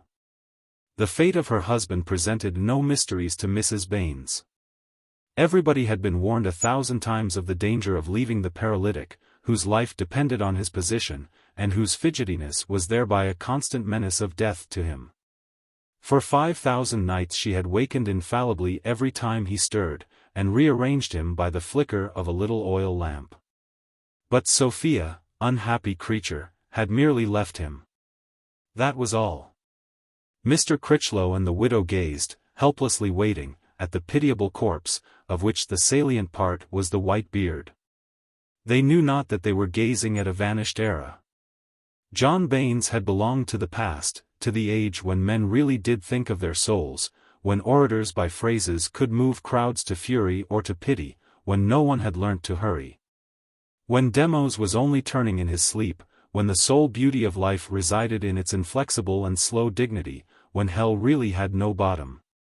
And a gilt-clasped Bible really was the secret of England's greatness. Mid-Victorian England lay on that mahogany bed. Ideals had passed away with John Baines. It is thus that ideals die. Not in the conventional pageantry of honored death, but sorrowly, ignobly, while one's head is turned. And Mr. Povey and Constance, very self-conscious, went and saw the dead elephant, and came back, and at the corner of King Street, Constance exclaimed brightly, "Why? Who's gone out and left the side door open?" For the doctor had at length arrived, and Maggie, in showing him upstairs with pious haste, had forgotten to shut the door. And they took advantage of the side door, rather guiltily, to avoid the eyes of the shop. They feared that in the parlor they would be the center of a curiosity half ironical and half reproving. For had they not accomplished an escapade? So they walked slowly. The real murderer was having his dinner in the commercial room up at the Tiger, opposite the town hall. Chapter 4. Several shutters were put up in the windows of the shop, to indicate a death, and the news instantly became known in trading circles throughout the town. Many people simultaneously remarked upon the coincidence that Mr. Baines should have died while there was a show of mourning goods in his establishment. This coincidence was regarded as extremely sinister, and it was apparently felt that, for the sake of the mind's peace, one ought not to inquire into such things too closely. From the moment of putting up the prescribed shutters, John Baines and his funeral began to acquire importance in Bursley, and their importance grew rapidly almost from hour to hour. The wakes continued as usual, except that the chief constable, upon representations being made to him by Mr. Critchlow and other citizens, descended upon St. Luke's Square and forbade the activities of Wombwell's orchestra. Wombwell and the chief constable differed as to the justice of the decree, but every well-minded person praised the chief constable. And he himself considered that he had enhanced the town's reputation for a decent propriety. It was noticed, too, not without a shiver of the uncanny, that night the lions and tigers behaved like lambs, whereas on the previous night they had roared the whole square out of its sleep. The chief constable was not the only individual enlisted by Mr. Critchlow in the service of his friend's fame. Mr. Critchlow spent hours in recalling the principal citizens to a due sense of John Baines's past greatness. He was determined that his treasured toy should vanish underground with due pomp, and he left nothing undone to that end. He went over to Honbridge on the still wonderful horse-car, and saw the editor-proprietor of the Staffordshire Signal, then a twopenny weekly with no thought of football editions. And on the very day of the funeral the Signal came out with a long and eloquent biography of John Baines. This biography, giving details of his public life, definitely restored him to his legitimate position in the civic memory as an ex-chief bailiff, an ex-chairman of the burial board, and of the Five Towns Association for the Advancement of Useful Knowledge, and also as a prime mover in the Local Turnpike Act, in the negotiations for the new town hall, and in the Corinthian facade of the Wesleyan Chapel. It narrated the anecdote of his courageous speech from the portico of the Shambles during the riots of 1848. And it did not omit a eulogy of his steady adherence to the wise old English maxims of commerce and his avoidance of dangerous modern methods. Even in the 60s the modern had reared its shameless head. The panegyric closed with an appreciation of the dead man's fortitude in the terrible affliction with which a divine providence had seen fit to try him. And finally the signal uttered its absolute conviction that his native town would raise a cenotaph to his honor. Mr. Critchlow, being unfamiliar with the word cenotaph, consulted Worcester's dictionary, and when he found that it meant a sepulchral monument to one who is buried elsewhere, he was as pleased with the signal's language as with the idea, and decided that a cenotaph should come to pass. The house and shop were transformed into a hive of preparation for the funeral. All was changed. Mr. Povey kindly slept for 3 nights on the parlor sofa, in order that Mrs. Baines might have his room. The funeral grew into an obsession, for multitudinous things had to be performed and done sumptuously and in strict accordance with precedent. There were the family mourning, the funeral repast, the choice of the text on the memorial card, the composition of the legend on the coffin, the legal arrangements, the letters to relations, the selection of guests, and the questions of bell ringing, hearse, plumes, number of horses, and grave digging. Nobody had leisure for the indulgence of grief except Aunt Maria, who, after she had helped in the laying out, simply sat down and bemoaned unceasingly for hours her absence on the fatal morning. "If I hadn't been so fixed on polishing my candlesticks," she weepingly repeated, "he might have been alive and well now." Not that Aunt Maria had been informed of the precise circumstances of the death, she was not clearly aware that Mr. Baines had died through a piece of neglect. But, like Mr. Critchlow, she was convinced that there had been only one person in the world truly capable of nursing Mr. Baines. Beyond the family, no one save Mr. Critchlow and Dr. Harrop knew just how the martyr had finished his career. Dr. Harrop, having been asked bluntly if an inquest would be necessary, had reflected a moment and had then replied, "No." And he added, "Least said soonest mended, mark me." They had marked him. He was common sense in breeches. As for Aunt Maria, she was sent about her snivelling business by Aunt Harriet. The arrival in the house of this genuine aunt from Axe, of this majestic and enormous widow whom even the imperial Mrs. Baines regarded with a certain awe, set a seal of ultimate solemnity on the whole event. In Mr. Povey's bedroom Mrs. Baines fell like a child into Aunt Harriet's arms and sobbed. If it had been anything else but that elephant. Such was Mrs. Baines's sole weakness from first to last. Aunt Harriet was an exhaustless fountain of authority upon every detail concerning interments. And, to a series of questions ending with the word sister, and answers ending with the word sister, the prodigious travail incident to the funeral was gradually and successfully accomplished. Dress and the repast exceeded all other matters in complexity and difficulty. But on the morning of the funeral Aunt Harriet had the satisfaction of beholding her younger sister the center of a tremendous cocoon of crape, whose slightest pleat was perfect. Aunt Harriet seemed to welcome her then, like a veteran, formally into the august army of relicts. As they stood side by side surveying the special table which was being laid in the showroom for the repast, it appeared inconceivable that they had reposed together in Mr. Povey's limited bed. They descended from the showroom to the kitchen, where the last delicate dishes were inspected. The shop was, of course, closed for the day, but Mr. Povey was busy there, and in Aunt Harriet's all-seeing glance he came next after the dishes. She rose from the kitchen to speak with him. "You've got your boxes of gloves all ready?" she questioned him. "Yes, Mrs. Maddock." "You'll not forget to have a measure handy?" "No, Mrs. Maddock. You'll find you'll want more of 7 3/4 and 8 than anything." "Yes. I have allowed for that. If you place yourself behind the side door and put your boxes on the harmonium, you'll be able to catch everyone as they come in." "That is what I had thought of, Mrs. Maddock." She went upstairs. Mrs. Baines had reached the showroom again, and was smoothing out creases in the white damask cloth and arranging glass dishes of jam at equal distances from each other. "Come, sister," said Mrs. Maddock. "A last look."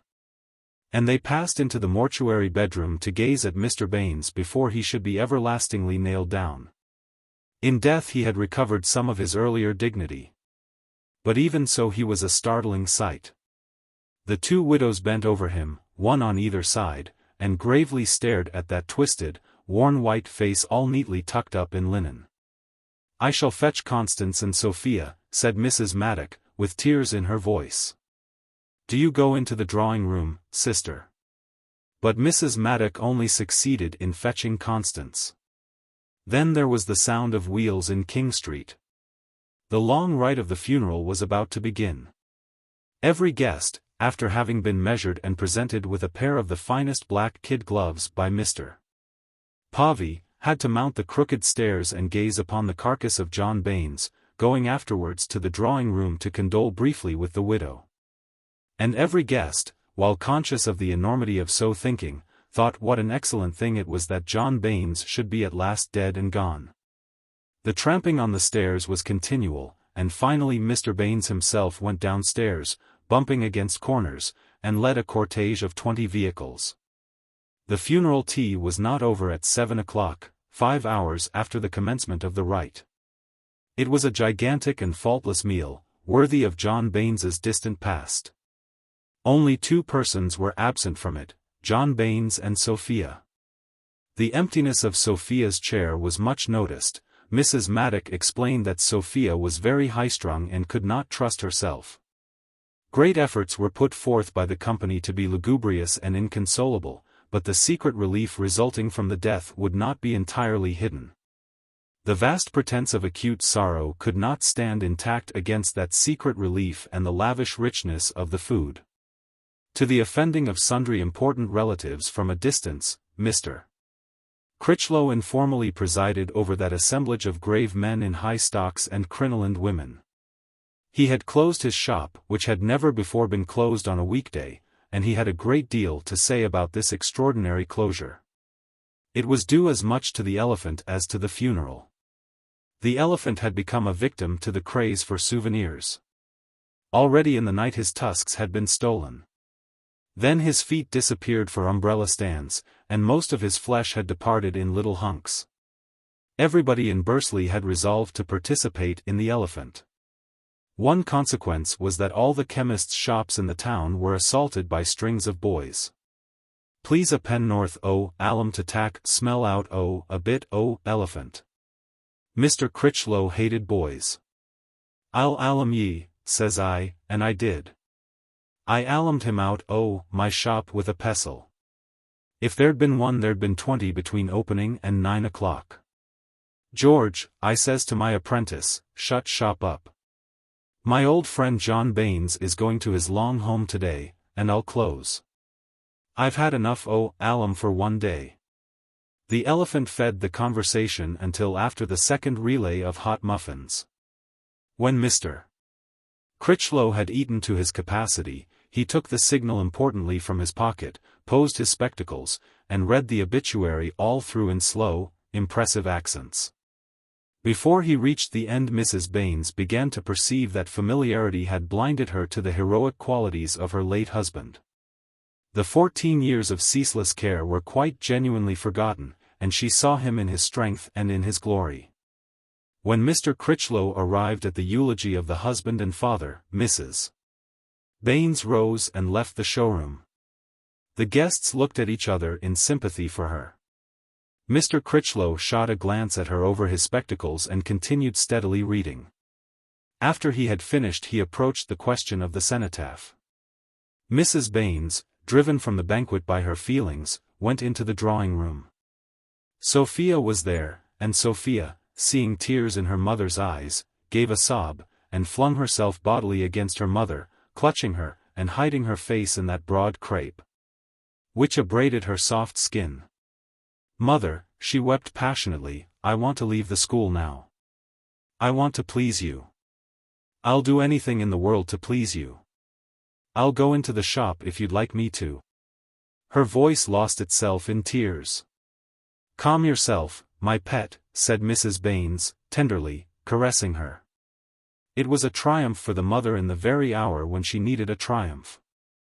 Chapter 5. The Traveller. Chapter 1. Exquisite Ones. 11d.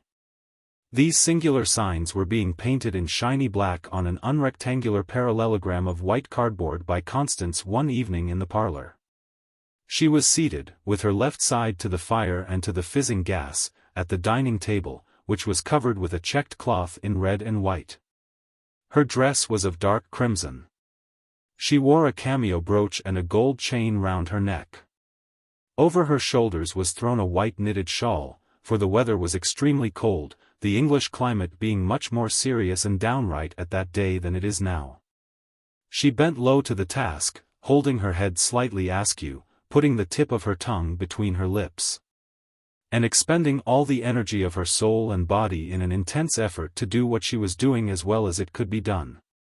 "Splendid," said Mr. Povey. Mr. Povey was fronting her at the table. He had his elbows on the table, and watched her carefully, with the breathless and divine anxiety of a dreamer who is witnessing the realization of his dream.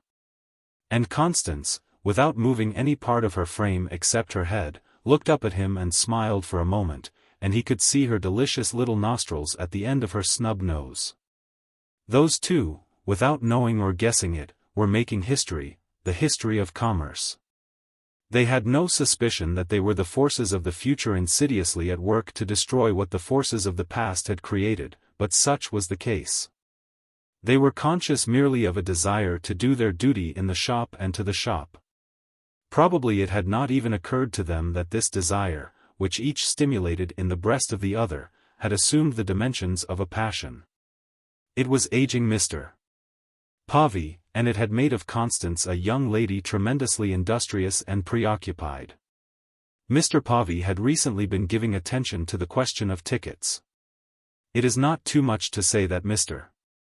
Povey, to whom heaven had granted a minimum share of imagination, had nevertheless discovered his little parcel of imagination in the recesses of being, and brought it effectively to bear on tickets. Tickets ran in conventional grooves. There were heavy oblong tickets for flannels, shirting, and other stuffs in the piece, there were smaller and lighter tickets for intermediate goods. And there were diamond-shaped tickets, containing nothing but the price, for bonnets, gloves, and flimflams generally. The legends on the tickets gave no sort of original invention. The words lasting, durable, unshrinkable, latest, cheap, stylish, novelty, choice, as an adjective, new, and tasteful, exhausted the entire vocabulary of tickets. Now Mr. Povey attached importance to tickets, and since he was acknowledged to be the best window dresser in Bursley, his views were entitled to respect. He dreamed of other tickets, in original shapes, with original legends.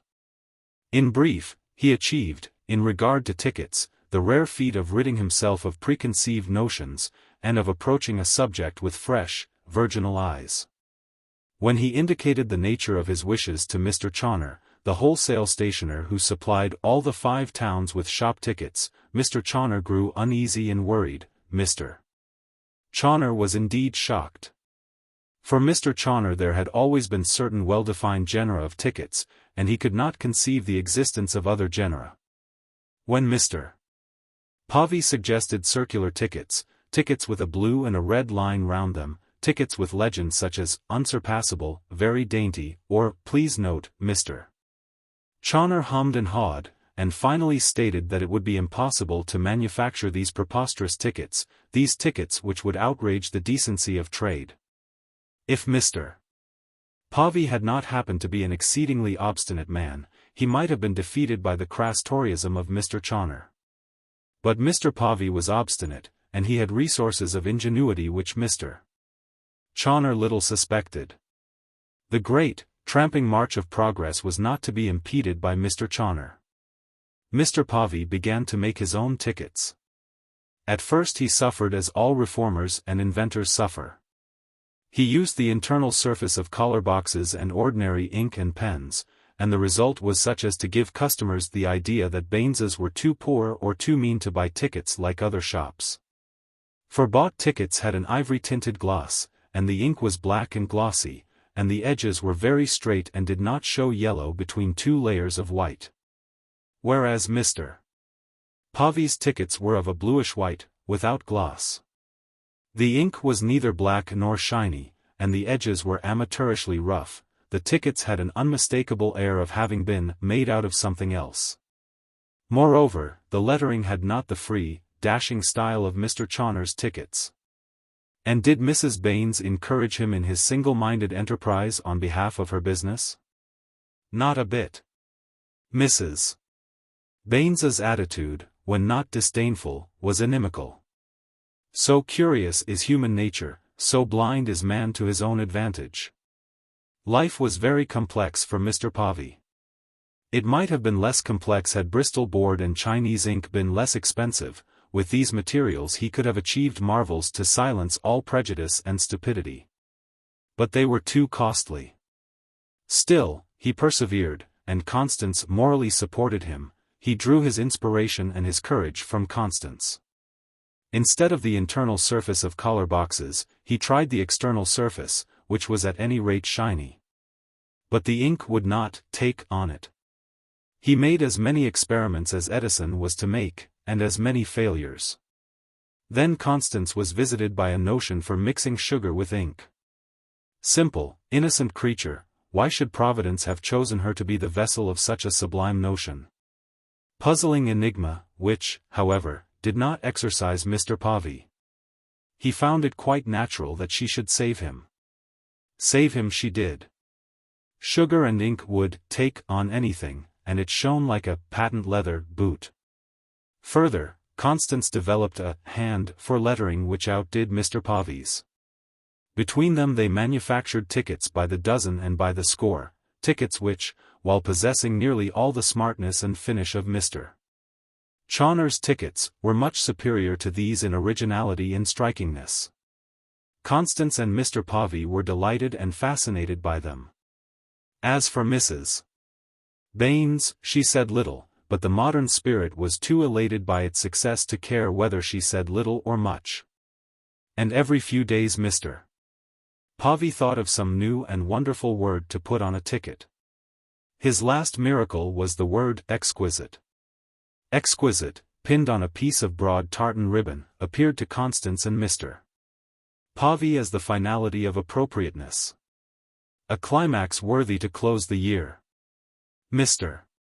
Povey had cut the card and sketched the word and figures in pencil, and Constance was doing her executive portion of the undertaking. They were very happy, very absorbed, in this strictly business matter. The clock showed 5 minutes past 10. Stern duty, a pure desire for the prosperity of the shop, had kept them at hard labor since before 8 o'clock that morning. The stairs door opened, and Mrs. Baines appeared, in bonnet and furs and gloves, all clad for going out. She had abandoned the cocoon of crape, but still wore weeds. She was stouter than ever. "What?" she cried. "Not ready? Now really? Oh, mother! How you made me jump!" Constance protested. "What time is it? It surely isn't time to go yet." "Look at the clock," said Mrs. Baines, drily. "Well, I never—" Constance murmured, confused. "Come, put your things together, and don't keep me waiting," said Mrs. Baines, going past the table to the window, and lifting the blind to peep out. "Still snowing," she observed. "Oh, the band's going away at last. I wonder how they can play at all in this weather. By the way, what was that tune they gave us just now? I couldn't make out whether it was Redhead or band?" questioned Constance, the simpleton. Neither she nor Mr. Povey had heard the strains of the Bursley Town Silver Prize Band which had been enlivening the season according to its usual custom. These two practical, duteous, common-sense young and youngish persons had been so absorbed in their efforts for the welfare of the shop that they had positively not only forgotten the time, but had also failed to notice the band. But if Constance had had her wits about her, she would at least have pretended that she had heard it. "What's this?" asked Mrs. Baines, bringing her vast form to the table and picking up a ticket. Mr. Povey said nothing. Constance said, "Mr. Povey thought of it today." "Don't you think it's very good, Mother?" "I'm afraid I don't," Mrs. Baines coldly replied. She had mildly objected already to certain words, but exquisite seemed to her silly, it seemed out of place, she considered that it would merely bring ridicule on her shop. Exquisite written upon a window ticket. No. What would John Baines have thought of exquisite? Exquisite. She repeated the word with a sarcastic inflection, putting the accent, as everyone put it, on the second syllable. "I don't think that will quite do." "But why not, Mother?" "It's not suitable, my dear." She dropped the ticket from her gloved hand. Mr. Povey had darkly flashed. Though he spoke little, he was as sensitive as he was obstinate. On this occasion he said nothing. He expressed his feelings by seizing the ticket and throwing it into the fire. The situation was extremely delicate. Priceless employees like Mr. Povey cannot be treated as machines, and Mrs. Baines of course instantly saw that tact was needed. "Go along to my bedroom and get ready, my pet," said she to Constance. "Sophia is there. There's a good fire. I must just speak to Maggie." She tactfully left the room. Mr. Povey glanced at the fire and the curling red remains of the ticket. Trade was bad. Owing to weather and war, destitution was abroad, and he had been doing his utmost for the welfare of the shop, and here was the reward. Constance's eyes were full of tears. "Never mind," she murmured, and went upstairs. It was all over in a moment. Chapter 2. In the Wesleyan Methodist Chapel on Duck Bank there was a full and influential congregation. For in those days influential people were not merely content to live in the town where their fathers had lived.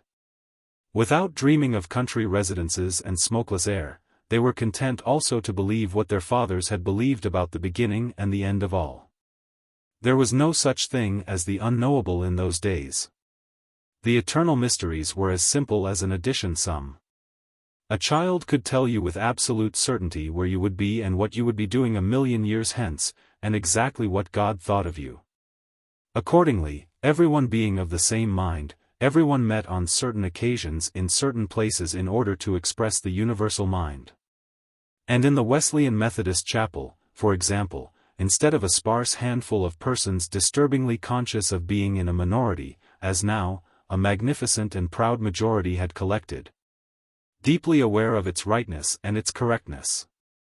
And the minister, backed by minor ministers, knelt and covered his face in the superb mahogany rostrum.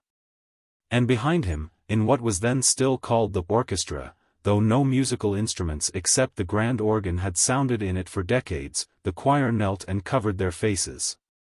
And all around in the richly painted gallery and on the ground floor, multitudinous rows of people, in easy circumstances of body and soul, knelt in high pews and covered their faces.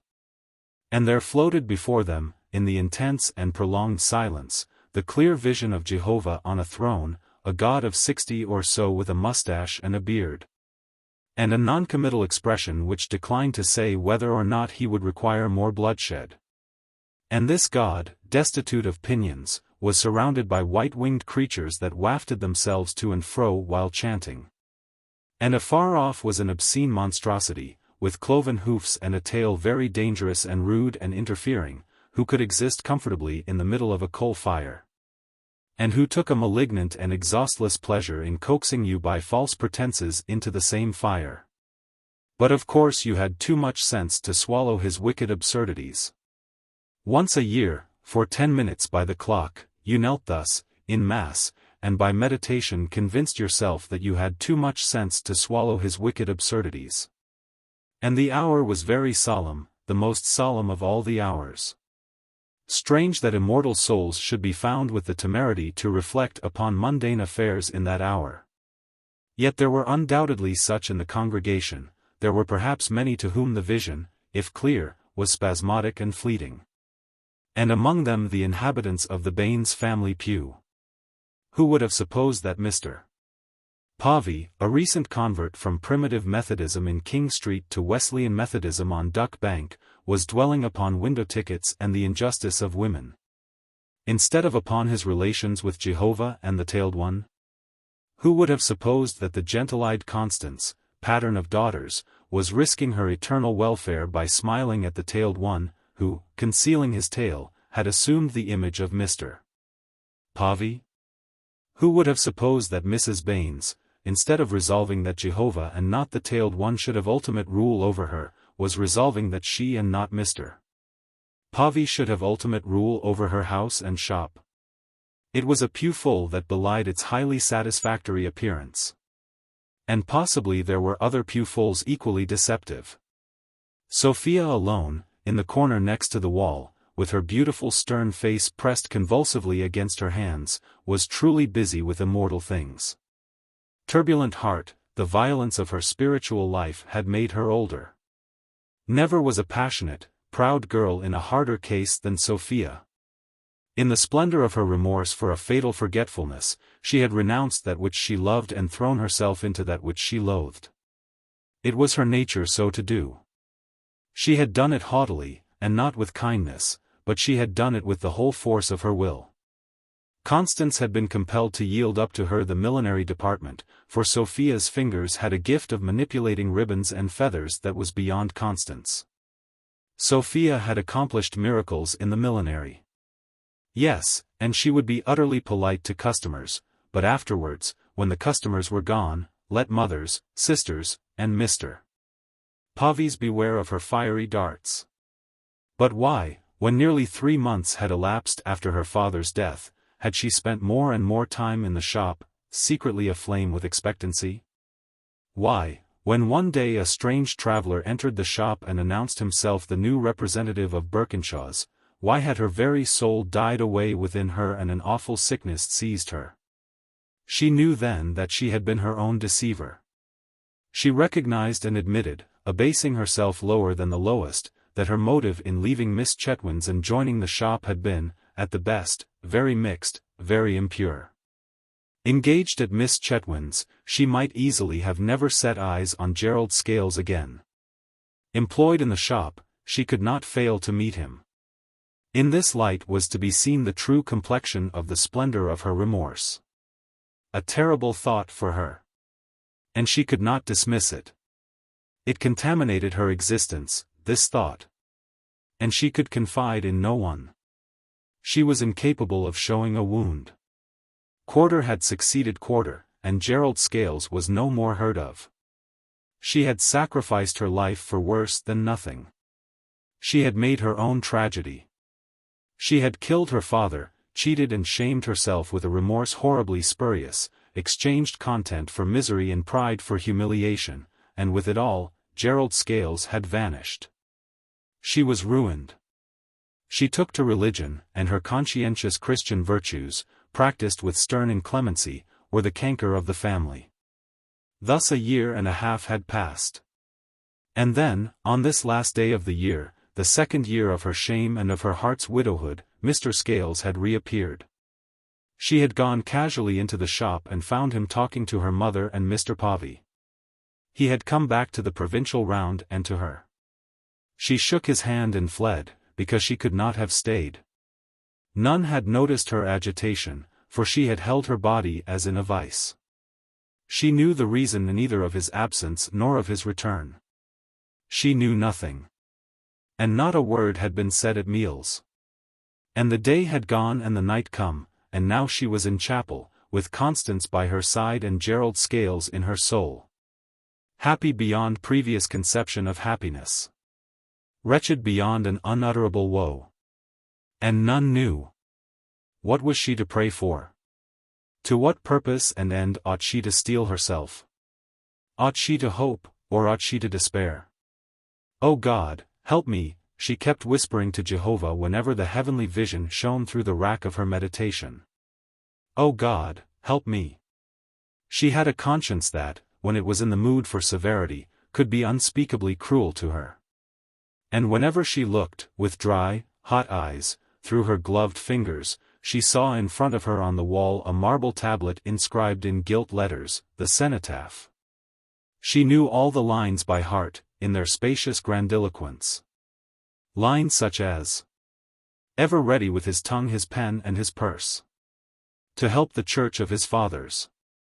In her he lived and in her he died, cherishing a deep and ardent affection for his beloved. Faith and creed." And again, "His sympathies extended beyond his own community. He was always to the fore in good works.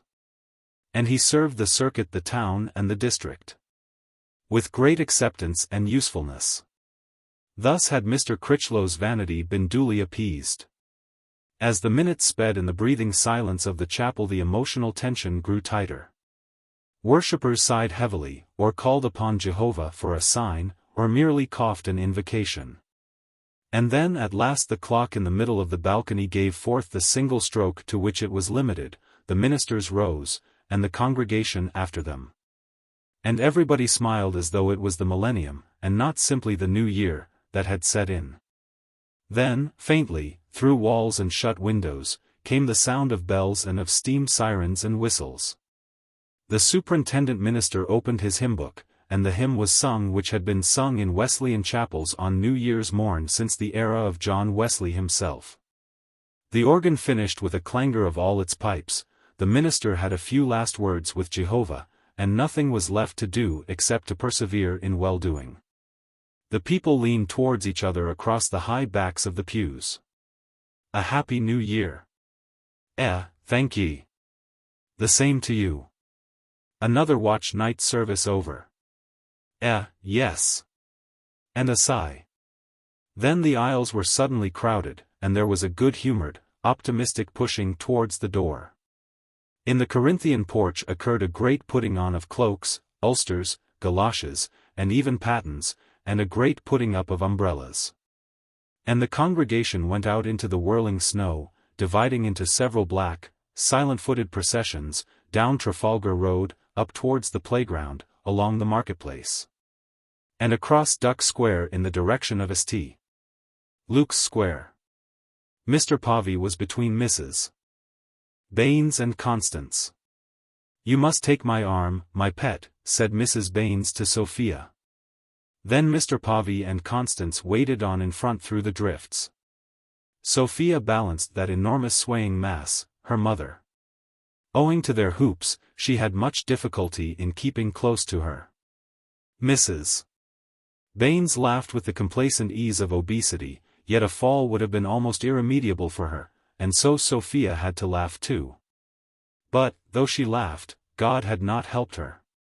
She did not know where she was going, nor what might happen to her next. "Why, bless us," exclaimed Mrs. Baines, as they turned the corner into King Street. "There's someone sitting on our doorstep." There was, a figure swathed in an ulster, a maud over the ulster, and a high hat on the top of all. It could not have been there very long, because it was only speckled with snow. Mr. Povey plunged forward. "It's Mr. Scales, of all people," said Mr. Povey. "Mr. Scales," cried Mrs. Baines. "And, Mr. Scales," murmured Sophia, terribly afraid. Perhaps she was afraid of miracles. Mr. Scales sitting on her mother's doorstep in the middle of the snowy night had assuredly the air of a miracle, of something dreamed in a dream. Of something pathetically and impossibly appropriate, pat, as they say in the Five Towns. But he was a tangible fact there. And years afterwards, in the light of further knowledge of Mr. Scales, Sophia came to regard his being on the doorstep as the most natural and characteristic thing in the world. Real miracles never seem to be miracles, and that which at the first blush resembles one usually proves to be an instance of the extremely prosaic. Chapter 3. "Is that you, Mrs. Baines?" asked Gerald Scales, in a half-witted voice, looking up, and then getting to his feet. "Is this your house?" "So it is." "Well, I'd no idea I was sitting on your doorstep." He smiled timidly, nay, sheepishly, while the women and Mr. Pavy surrounded him with their astonished faces under the light of the gas lamp. Certainly he was very pale. "But whatever is the matter, Mr. Scales?" Mrs. Baines demanded in an anxious tone. "Are you ill? Have you been suddenly?" "Oh no," said the young man lightly. "It's nothing. Only I was set on just now, down there," he pointed to the depths of King Street. "Set on?" Mrs. Baines repeated, alarmed. "That makes the fourth case in a week, that we know of," said Mr. Pavy. "It really is becoming a scandal." The fact was that, owing to depression of trade, lack of employment, and rigorous weather, public security in the Five Towns was at that period not as perfect as it ought to have been. In the stress of hunger the lower classes were forgetting their manners, and this in spite of the altruistic and noble efforts of their social superiors to relieve the destitution due, of course, to short-sighted improvidence.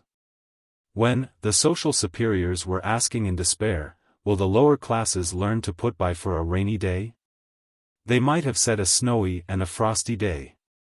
It was really too bad of the lower classes, when everything that could be done was being done for them, to kill, or even attempt to kill, the goose that lays the golden eggs. And especially in a respectable town. What, indeed, were things coming to? Well, here was Mr. Gerald Scales, gentleman from Manchester, a witness and victim to the deplorable moral condition of the Five Towns. What would he think of the Five Towns? The evil and the danger had been a topic of discussion in the shop for a week past, and now it was brought home to them. "I hope you weren't," said Mrs. Baines, apologetically and sympathetically. "Oh no." Mr. Scales interrupted her quite gaily. "I managed to beat them off. Only my elbow." Meanwhile it was continuing to snow. "Do come in," said Mrs. Baines. "I couldn't think of troubling you," said Mr. Scales. "I'm all right now, and I can find my way to the Tiger." "You must come in, if it's only for a minute," said Mrs. Baines, with decision. She had to think of the honor of the town. "You're very kind," said Mr. Scales. The door was suddenly opened from within, and Maggie surveyed them from the height of the 2 steps. "A Happy New Year, Mum, to all of you." "Thank you, Maggie," said Mrs. Baines, and primly added, "the same to you." And in her own mind she said that Maggie could best prove her desire for a Happy New Year by contriving in future not to scamp her corners, and not to break so much crockery. Sophia, scarce knowing what she did, mounted the steps. "Mr. Scales ought to let our New Year in, my pet," Mrs. Baines stopped her. "Oh, of course, Mother." Sophia concurred with a gasp, springing back nervously. Mr. Scales raised his hat, and duly let the New Year, and much snow, into the Baines parlor. And there was a vast deal of stamping of feet, agitating of umbrellas, and shaking of cloaks and ulsters on the doormat in the corner by the harmonium. And Maggie took away an armful of everything snowy, including galoshes, and received instructions to boil milk and to bring mince. Mr. Pavy said "Brrr," and shut the door, which was bordered with felt to stop ventilation. Mrs. Baines turned up the gas till it sang, and told Sophia to poke the fire, and actually told Constance to light the second gas. Excitement prevailed. The placidity of existence had been agreeably disturbed, yes, agreeably, in spite of horror at the attack on Mr. Scales's elbow, by an adventure. Moreover, Mr. Scales proved to be in evening dress. And nobody had ever worn evening dress in that house before. Sophia's blood was in her face, and it remained there, enhancing the vivid richness of her beauty. She was dizzy with a strange and disconcerting intoxication. She seemed to be in a world of unrealities and incredibilities. Her ears heard with indistinctness, and the edges of things and people had a prismatic coloring. She was in a state of ecstatic, unreasonable, inexplicable happiness. All her misery, doubts, despair, rancor, churlishness, had disappeared. She was as softly gentle as Constance. Her eyes were the eyes of a fawn, and her gestures delicious in their modest and sensitive grace. Constance was sitting on the sofa, and, after glancing about as if for shelter, she sat down on the sofa by Constance's side. She tried not to stare at Mr. Scales, but her gaze would not leave him. She was sure that he was the most perfect man in the world. A shortish man, perhaps, but a perfect. That such perfection could be was almost past her belief. He excelled all her dreams of the ideal man. His smile, his voice, his hand, his hair, never were such. Why, when he spoke, it was positively music. When he smiled, it was heaven. His smile, to Sophia, was one of those natural phenomena which are so lovely that they make you want to shed tears. There is no hyperbole in this description of Sophia's sensations, but rather an understatement of them. She was utterly obsessed by the unique qualities of Mr. Scales. Nothing would have persuaded her that the peer of Mr. Scales existed among men, or could possibly exist. And it was her intense and profound conviction of his complete preeminence that gave him, as he sat there in the rocking chair in her mother's parlor, that air of the unreal and the incredible. "I stayed in the town on purpose to go to a New Year's party at Mr. Lawton's," Mr. Scales was saying. "Ah. So you know Lawyer Lawton," observed Mrs. Baines, impressed, for Lawyer Lawton did not consort with tradespeople.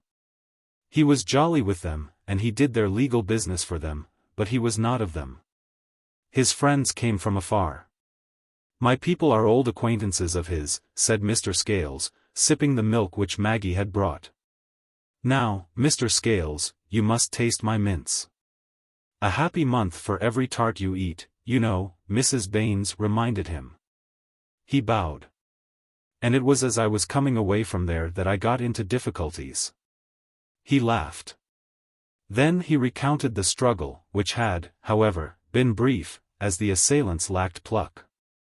He had slipped and fallen on his elbow on the curb, and his elbow might have been broken, had not the snow been so thick. No, it did not hurt him now, doubtless a mere bruise. It was fortunate that the miscreants had not got the better of him, for he had in his pocketbook a considerable sum of money in notes, accounts paid. He had often thought what an excellent thing it would be if commercials could travel with dogs, particularly in winter. There was nothing like a dog. "You are fond of dogs?" asked Mr. Pavey, who had always had a secret but impracticable ambition to keep a dog. "Yes," said Mr. Scales, turning now to Mr. Pavey. "Keep one?" asked Mr. Pavey, in a sporting tone. "I have a fox terrier bitch," said Mr. Scales, "that took a first at Knutsford, but she's getting old now." The sexual epithet fell queerly on the room.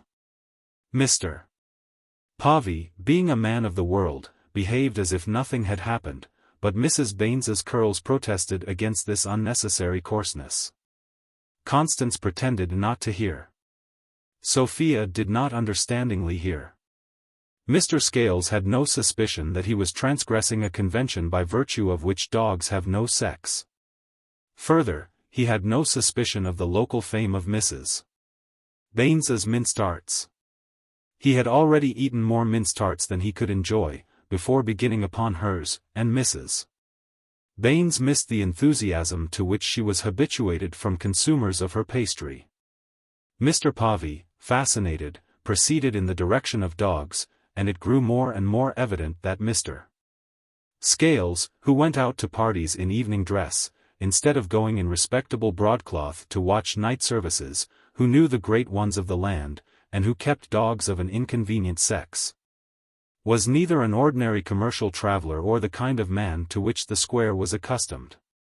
He came from a different world.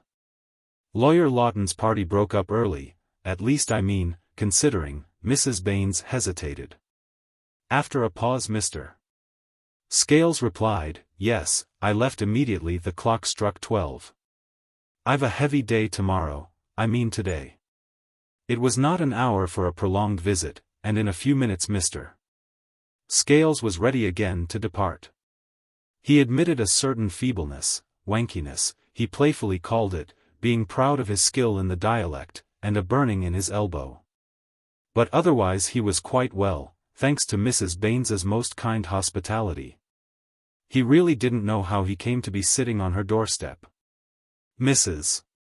Baines urged him, if he met a policeman on his road to the Tiger, to furnish all particulars about the attempted highway robbery, and he said he decidedly would. He took his leave with distinguished courtliness. "If I have a moment I shall run in tomorrow morning just to let you know I'm all right," said he, "in the White Street." "Oh, do," said Constance. Constance's perfect innocence made her strangely forward at times. "A happy New Year and many of them." "Thanks. Same to you. Don't get lost." Straight up the square and first on the right, called the common sense of Mr. Povey. Nothing else remained to say, and the visitor disappeared silently in the whirling snow. "Brr," murmured Mr. Povey, shutting the door. Everybody felt, what a funny ending of the old year. "Sophia, my pet," Mrs. Baines began. But Sophia had vanished to bed. "Tell her about her new nightdress," said Mrs. Baines to Constance. "Yes, mother. I don't know that I'm so set up with that young man, after all," Mrs. Baines reflected aloud. "Oh, mother," Constance protested. "I think he's just lovely." "He never looks you straight in the face," said Mrs. Baines. "Don't tell me," laughed Constance, kissing her mother good night. "You're only on your high horse because he didn't praise your mince. I noticed it." Chapter 4. "If anybody thinks I'm going to stand the cold in this showroom any longer, they're mistaken," said Sophia the next morning loudly, and in her mother's hearing. And she went down into the shop carrying bonnets. She pretended to be angry, but she was not. She felt, on the contrary, extremely joyous, and charitable to all the world. Usually she would take pains to keep out of the shop, usually she was preoccupied and stern. Hence her presence on the ground floor, and her demeanor, excited interest among the 3 young lady assistants who sat sewing round the stove in the middle of the shop. Sheltered by the great pile of shirtings and linseys that fronted the entrance. Sophia shared Constance's corner. They had hot bricks under their feet, and fine knitted wraps on their shoulders. They would have been more comfortable near the stove, but greatness has its penalties. The weather was exceptionally severe.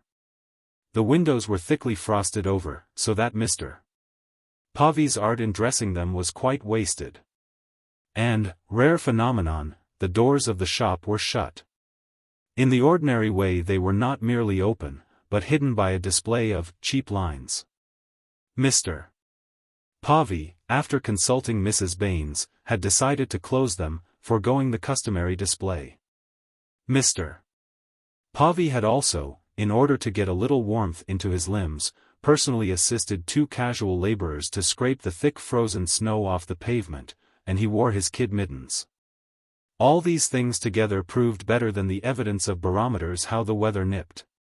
Mr. Scales came about 10 o'clock. Instead of going to Mr. Povey's counter, he walked boldly to Constance's corner, and looked over the boxes, smiling and saluting. Both the girls candidly delighted in his visit. Both blushed. Both laughed, without knowing why they laughed. Mr. Scales said he was just departing and had slipped in for a moment to thank all of them for their kindness of last night, or rather this morning.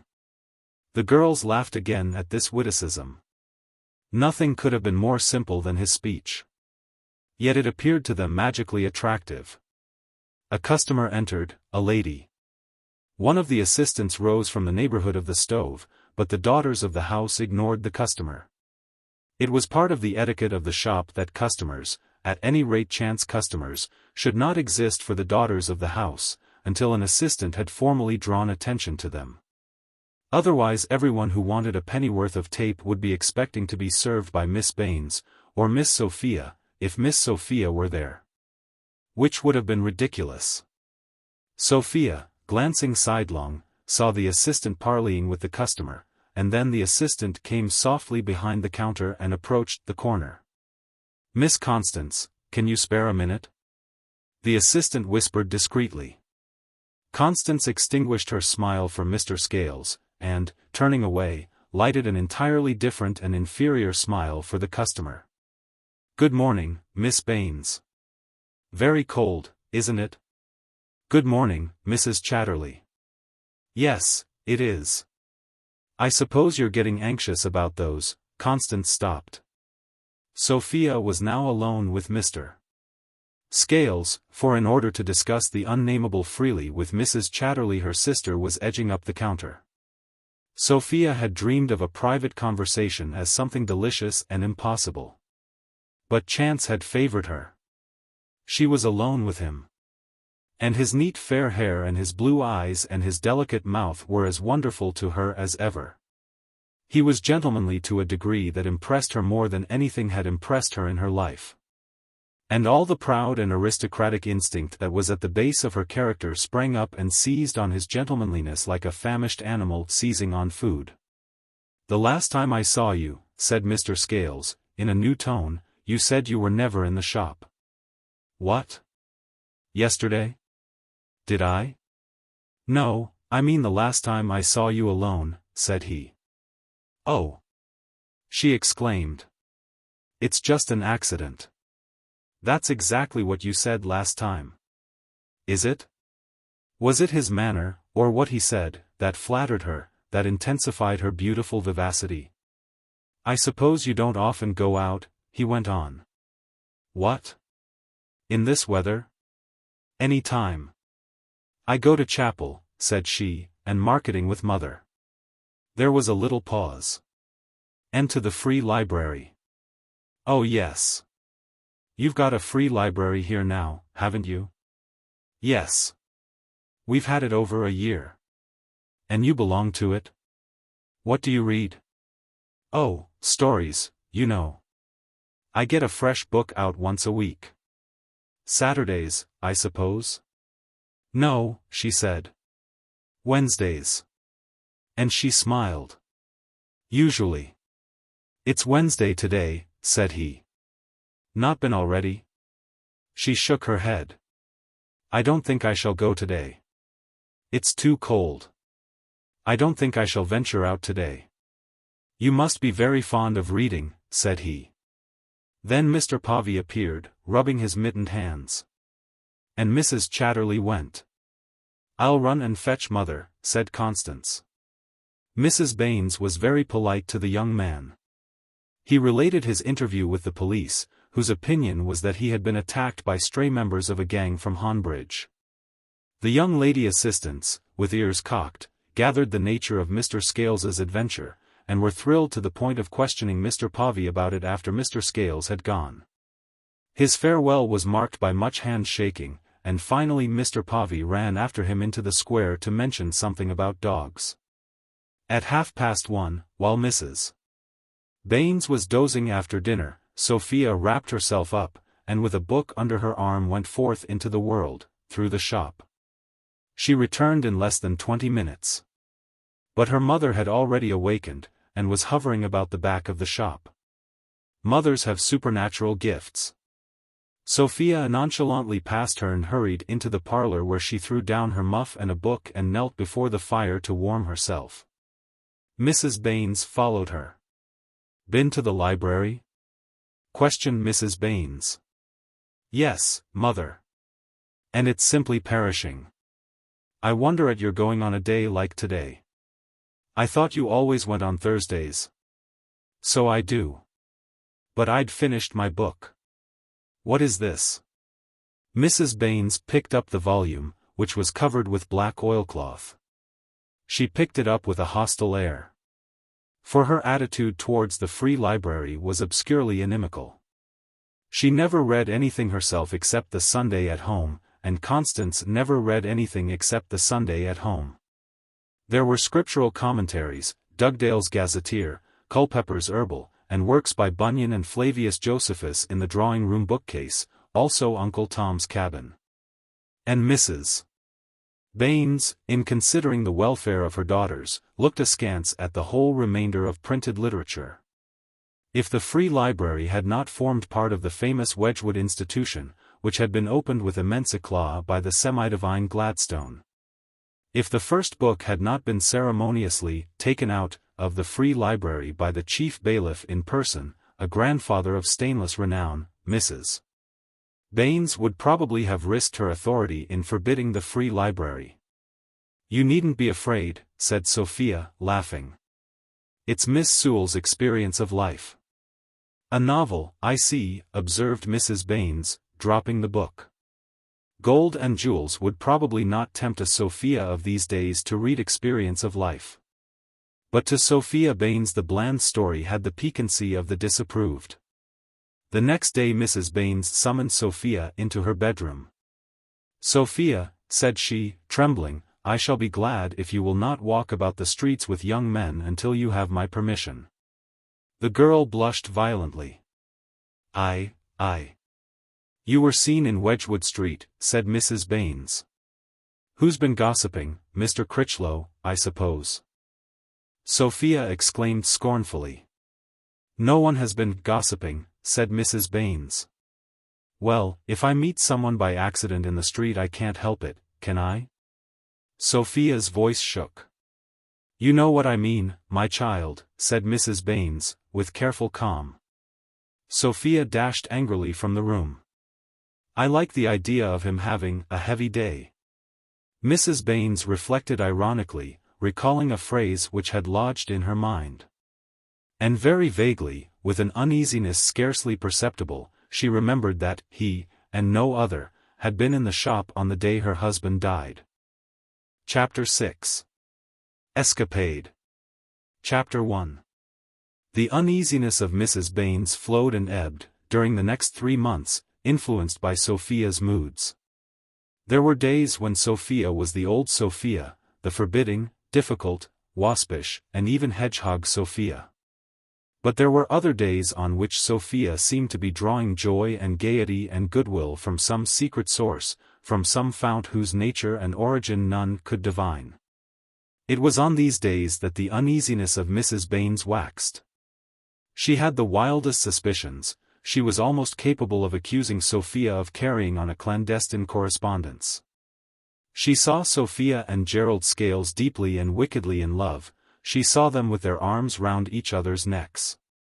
And then she called herself a middle-aged fool, to base such a structure of suspicion on a brief encounter in the street and on an idea, a fancy, a curious and irrational notion. Sophia had a certain streak of pure nobility in that exceedingly heterogeneous thing, her character. Moreover, Mrs. Baines watched the posts, and she also watched Sophia. She was not the woman to trust to a streak of pure nobility, and she came to be sure that Sophia's sinfulness, if any, was not such as could be weighed in a balance, or collected together by stealth and then suddenly placed before the girl on a charger. Still, she would have given much to see inside Sophia's lovely head. Ah! Could she have done so, what sleep-destroying wonders she would have witnessed! By what bright lamps burning in what mysterious grottos and caverns of the brain would her mature eyes have been dazzled! Sophia was living for months on the exhaustless ardent vitality absorbed during a magical 2 minutes in Wedgwood Street. She was living chiefly on the flaming fire struck in her soul by the shock of seeing Gerald Scales in the porch of the Wedgwood institution as she came out of the Free Library with experience of life tucked into her large astrakhan muff. He had stayed to meet her, then, she knew it. After all, her heart said, I must be very beautiful, for I have attracted the pearl of men. And she remembered her face in the glass.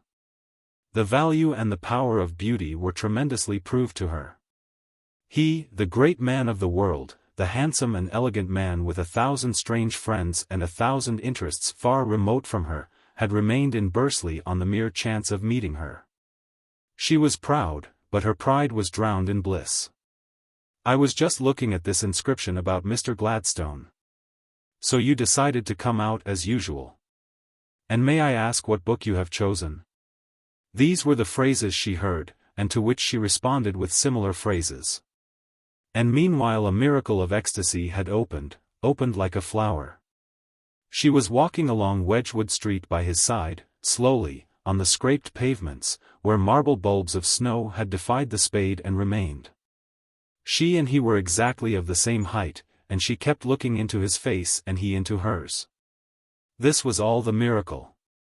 Except that she was not walking on the pavement, she was walking on the intangible sward of paradise. Except that the houses had receded and faded, and the passers-by were subtilized into unnoticeable ghosts.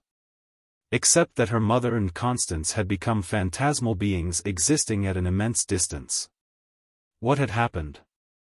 Nothing. The most commonplace occurrence. The eternal cause had picked up a commercial traveler. It might have been a clerk or curate, but it in fact was a commercial traveler, and endowed him with all the glorious, unique, incredible attributes of a god, and planted him down before Sophia in order to produce the eternal effect. A miracle performed specially for Sophia's benefit. No one else in Wedgwood Street saw the god walking along by her side. No one else saw anything but a simple commercial traveler. Yes, the most commonplace occurrence. Of course at the corner of the street he had to go. Till next time, he murmured. And fire came out of his eyes and lighted in Sophia's lovely head those lamps which Mrs. Baines was mercifully spared from seeing. And he had shaken hands and raised his hat. Imagine a god raising his hat. And he went off on two legs, precisely like a dashing little commercial traveler. And, escorted by the equivocal angel of eclipses, she had turned into King Street, and arranged her face, and courageously met her mother. Her mother had not at first perceived the unusual. For mothers, despite their reputation to the contrary, really are the blindest creatures. Sophia, the naive ninny, had actually supposed that her walking along 100 yards of pavement with a god by her side was not going to excite remark. What a delusion! It is true, certainly, that no one saw the god by direct vision. But Sophia's cheeks, Sophia's eyes, the curve of Sophia's neck as her soul yearned towards the soul of the god, these phenomena were immeasurably more notable than Sophia guessed. An account of them, in a modified form to respect Mrs. Baines's notorious dignity, had healed the mother of her blindness and led to that characteristic protest from her, "I shall be glad if you will not walk about the streets with young men," etc. When the period came for the reappearance of Mr. Scales, Mrs. Baines outlined a plan, and when the circular announcing the exact time of his arrival was dropped into the letter-box, she formulated the plan in detail. In the first place, she was determined to be indisposed and invisible herself, so that Mr. Scales might be foiled in any possible design to renew social relations in the parlor. In the second place, she flattered Constance with a single hint, the vaguest and briefest, and Constance understood that she was not to quit the shop on the appointed morning. In the third place, she invented a way of explaining to Mr. Povey that the approaching advent of Gerald Scales must not be mentioned. And in the fourth place, she deliberately made appointments for Sophia with 2 millinery customers in the showroom, so that Sophia might be imprisoned in the showroom. Having thus left nothing to chance, she told herself that she was a foolish woman full of nonsense. But this did not prevent her from putting her lips together firmly and resolving that Mr. Scales should have no finger in the pie of her family.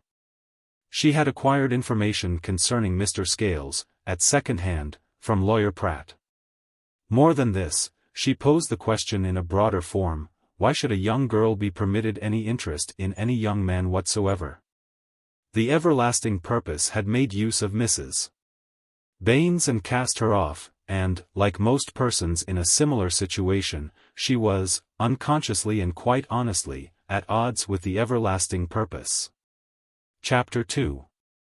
On the day of Mr.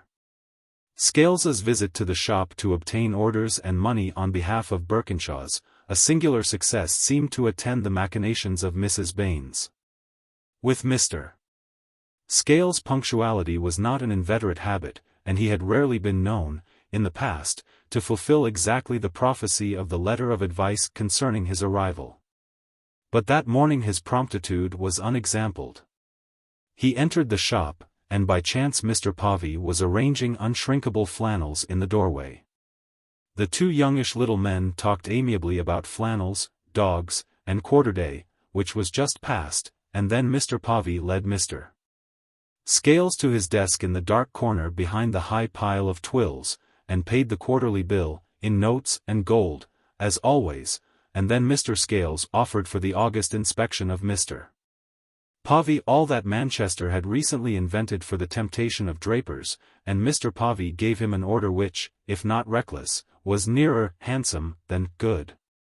During the process Mr. Scales had to go out of the shop twice or three times in order to bring in from his barrow at the curbstone certain small black boxes edged with brass. On none of these excursions did Mr. Scales glance wantonly about him in satisfaction of the lust of the eye. Even if he had permitted himself this freedom he would have seen nothing more interesting than three young lady assistants seated round the stove and sewing with pricked fingers from which the chilblains were at last deciding to depart. When Mr. Scales had finished writing down the details of the order with his ivory-handled stylo, and repacked his boxes, he drew the interview to a conclusion after the manner of a capable commercial traveler. That is to say, he implanted in Mr. Povey his opinion that Mr. Povey was a wise, a shrewd and an upright man, and that the world would be all the better for a few more like him. He inquired for Mrs. Baines, and was deeply pained to hear of her indisposition while finding consolation in the assurance that the Misses Baines were well. Mr. Povey was on the point of accompanying the pattern of commercial travelers to the door, when two customers simultaneously came in, ladies. One made straight for Mr. Povey, whereupon Mr. Scales parted from him at once, it being a universal maxim in shops that even the most distinguished commercial shall not hinder the business of even the least distinguished customer. The other customer had the effect of causing Constance to pop up from her cloistral corner. Constance had been there all the time, but of course, though she heard the remembered voice, her maidenliness had not permitted that she should show herself to Mr. Scales. Now, as he was leaving, Mr. Scales saw her, with her agreeable snub nose and her kind, simple eyes. She was requesting the second customer to mount to the showroom, where was Miss Sophia. Mr. Scales hesitated a moment, and in that moment Constance, catching his eye, smiled upon him, and nodded. What else could she do? Vaguely aware though she was that her mother was not set up with Mr. Scales, and even feared the possible influence of the young man on Sophia, she could not exclude him from her general benevolence towards the universe. Moreover, she liked him. She liked him very much and thought him a very fine specimen of a man. He left the door and went across to her. They shook hands and opened a conversation instantly. For Constance, while retaining all her modesty, had lost all her shyness in the shop, and could chatter with anybody. She sidled towards her corner, precisely as Sophia had done on another occasion, and Mr. Scales put his chin over the screening boxes, and eagerly prosecuted the conversation. There was absolutely nothing in the fact of the interview itself to cause alarm to a mother, nothing to render futile the precautions of Mrs. Baines on behalf of the flower of Sophia's innocence. And yet it held danger for Mrs. Baines, all unconscious in her parlour. Mrs. Baines could rely utterly on Constance not to be led away by the dandiacal charms of Mr. Scales. She knew in what quarter sat the wind for Constance, in her plan she had forgotten nothing, except Mr. Povey. And it must be said that she could not possibly have foreseen the effect on the situation of Mr. Povey's character. Mr. Povey, attending to his customer, had noticed the bright smile of Constance on the traveller, and his heart did not like it. And when he saw the lively gestures of a Mr. Scales and apparently intimate talk with a Constance hidden behind boxes, his uneasiness grew into fury. He was a man capable of black and terrible furies. Outwardly insignificant, possessing a mind as little as his body, easily abashed, he was none the less a very susceptible young man, soon offended, proud, vain, and obscurely passionate. You might offend Mr. Povey without guessing it, and only discover your sin when Mr. Povey had done something too decisive as a result of it. The reason of his fury was jealousy. Mr. Povey had made great advances since the death of John Baines. He had consolidated his position, and he was in every way a personage of the first importance. His misfortune was that he could never translate his importance, or his sense of his importance, into terms of outward demeanor. Most people, had they been told that Mr. Povey was seriously aspiring to enter the Baines family, would have laughed. But they would have been wrong. To laugh at Mr. Povey was invariably wrong. Only Constance knew what inroads he had effected upon her. The customer went, but Mr. Scales did not go. Mr. Povey, free to reconnoiter, did so. From the shadow of the till he could catch glimpses of Constance's blushing, vivacious face. She was obviously absorbed in Mr. Scales. She and he had a tremendous air of intimacy. And the murmur of their chatter continued. Their chatter was nothing, and about nothing, but Mr. Povey imagined that they were exchanging eternal vows. He endured Mr. Scales's odious freedom until it became insufferable, until it deprived him of all his self-control, and then he retired into his cutting-out room. He meditated there in a condition of insanity for perhaps a minute, and excogitated a device. Dashing back into the shop, he spoke up, half across the shop, in a loud, curt tone. "Miss Baines, your mother wants you at once." He was launched on the phrase before he noticed that, during his absence, Sophia had descended from the showroom and joined her sister and Mr. Scales. The danger and scandal were now less, he perceived, but he was glad he had summoned Constance away, and he was in a state to despise consequences. The three chatterers, startled, looked at Mr. Povey, who left the shop abruptly. Constance could do nothing but obey the call. She met him at the door of the cutting-out room in the passage leading to the parlor. "Where is mother?" "In the parlor?" Constance inquired innocently. There was a dark flush on Mr. Povey's face. "If you wish to know," said he in a hard voice, "she hasn't asked for you and she doesn't want you." He turned his back on her, and retreated into his lair. "Then what?" she began, puzzled. He fronted her. "Haven't you been gabbling long enough with that jackanapes?" he spit at her. There were tears in his eyes.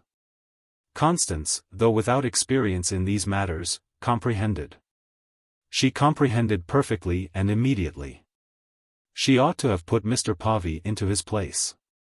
She ought to have protested with firm, dignified finality against such a ridiculous and monstrous outrage as that which Mr. Povey had committed. Mr. Povey ought to have been ruined forever in her esteem and in her heart. But she hesitated. And only last Sunday afternoon, Mr. Povey blubbered. Not that anything overt had occurred, or been articulately said, between them last Sunday afternoon. But they had been alone together, and had each witnessed strange and disturbing matters in the eyes of the other. Tears now fell suddenly from Constance's eyes. "You ought to be ashamed," she stammered. Still, the tears were in her eyes, and in his too. What he or she merely said, therefore, was of secondary importance. Mrs. Baines, coming from the kitchen, and hearing Constance's voice, burst upon the scene, which silenced her. Parents are sometimes silenced. She found Sophia and Mr. Scales in the shop. Chapter 3. That afternoon Sophia, too busy with her own affairs to notice anything abnormal in the relations between her mother and Constance, and quite ignorant that there had been an unsuccessful plot against her, went forth to call upon Miss Chetwynd, with whom she had remained very friendly. She considered that she and Miss Chetwynd formed an aristocracy of intellect, and the family indeed tacitly admitted this. She practiced no secrecy in her departure from the shop. She merely dressed, in her second-best hoop, and went, having been ready at any moment to tell her mother, if her mother caught her and inquired, that she was going to see Miss Chetwynd. And she did go to see Miss Chetwynd, arriving at the house school, which lay amid trees on the road to Tenhill, just beyond the turnpike, at precisely 4:15. As Miss Chetwynd's pupils left at 4 o'clock, and as Miss Chetwynd invariably took a walk immediately afterwards, Sophia was able to contain her surprise upon being informed that Miss Chetwynd was not in. She had not intended that Miss Chetwynd should be in. She turned off to the right, up the side road which, starting from the turnpike, led in the direction of Moorthorne and Red Cow, 2 mining villages. Her heart beat with fear as she began to follow that road, for she was upon a terrific adventure. What most frightened her, perhaps, was her own astounding audacity. She was alarmed by something within herself which seemed to be no part of herself and which produced in her curious, disconcerting, fleeting impressions of unreality. In the morning she had heard the voice of Mr. Scales from the showroom, that voice whose even distant murmur caused creepings of the skin in her back. And she had actually stood on the counter in front of the window in order to see down perpendicularly into the square. By so doing she had had a glimpse of the top of his luggage on a barrow, and of the crown of his hat occasionally when he went outside to tempt Mr. Povey. She might have gone down into the shop, there was no slightest reason why she should not. 3 months had elapsed since the name of Mr. Scales had been mentioned, and her mother had evidently forgotten the trifling incident of New Year's Day, but she was incapable of descending the stairs. She went to the head of the stairs and peeped through the balustrade, and she could not get further.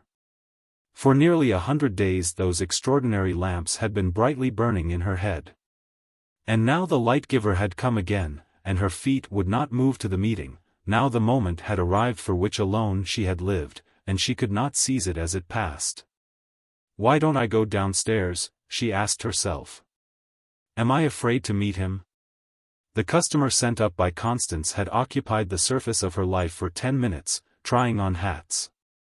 And during this time she was praying wildly that Mr. Scales might not go, and asserting that it was impossible he should go without at least asking for her.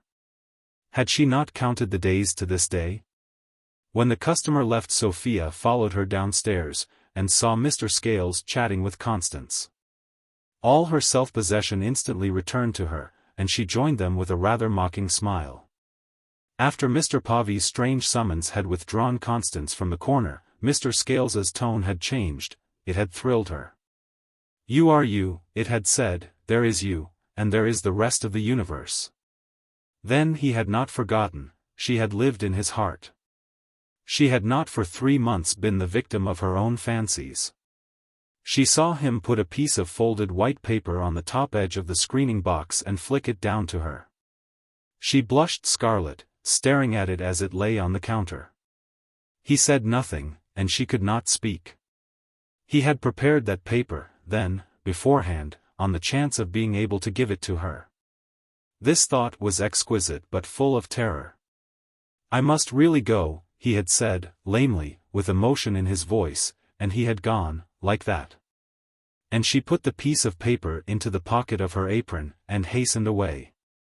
She had not even seen, as she turned up the stairs, her mother standing by the till, that spot which was the conning tower of the whole shop. She ran, breathless to the bedroom. "I am a wicked girl," she said quite frankly, on the road to the rendezvous. "It is a dream that I am going to meet him. It cannot be true. There is time to go back. If I go back I am safe. I have simply called at Miss Chetwynd's and she wasn't in, and no one can say a word. But if I go on, if I'm seen. What a fool I am to go on."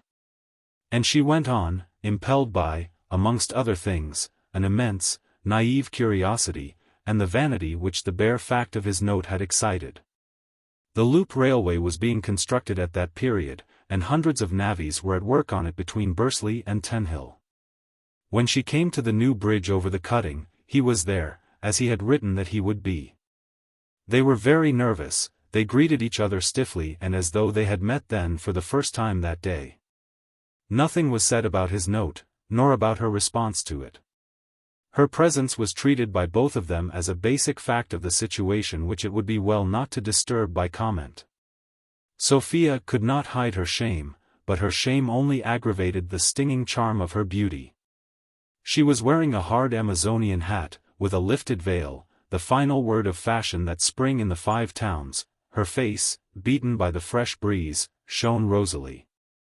Her eyes glittered under the dark hat, and the violent colors of her Victorian frock, green and crimson, could not spoil those cheeks. If she looked earthwards, frowning, she was the more adorable so. He had come down the clayey incline from the unfinished red bridge to welcome her, and when the salutations were over they stood still. He gazing apparently at the horizon and she at the yellow marl round the edges of his boots. The encounter was as far away from Sophia's ideal conception as Manchester from Venice. "So this is the new railway," said she.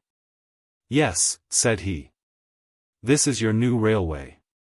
You can see it better from the bridge." "But it's very sludgy up there," she objected with a pout. "Further on it's quite dry," he reassured her. From the bridge they had a sudden view of a raw gash in the earth, and hundreds of men were crawling about in it, busy with minute operations, like flies in a great wound. There was a continuous rattle of picks, resembling a muffled shower of hail, and in the distance a tiny locomotive was leading a procession of tiny wagons. "And those are the navvies," she murmured.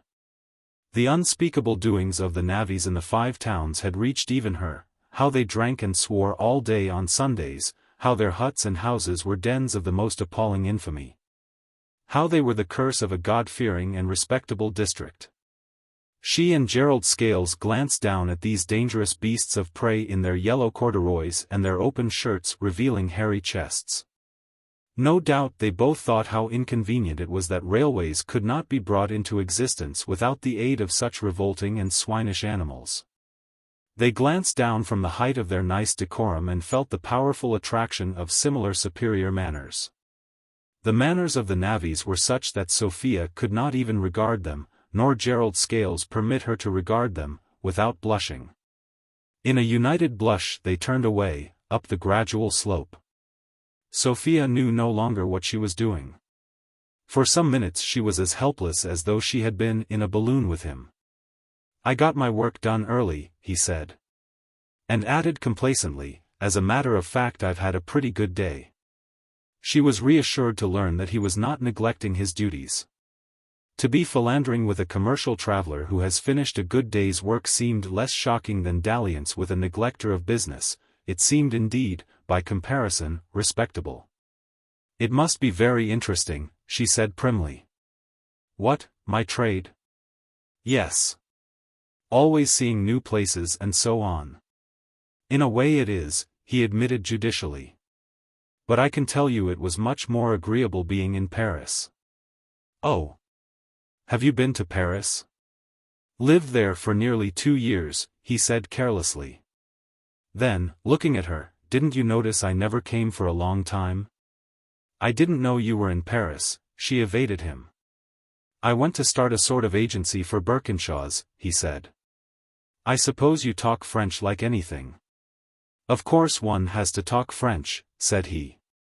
"I learnt French when I was a child from a governess, my uncle made me, but I forgot most of it at school, and at the varsity you never learn anything, precious little, anyhow.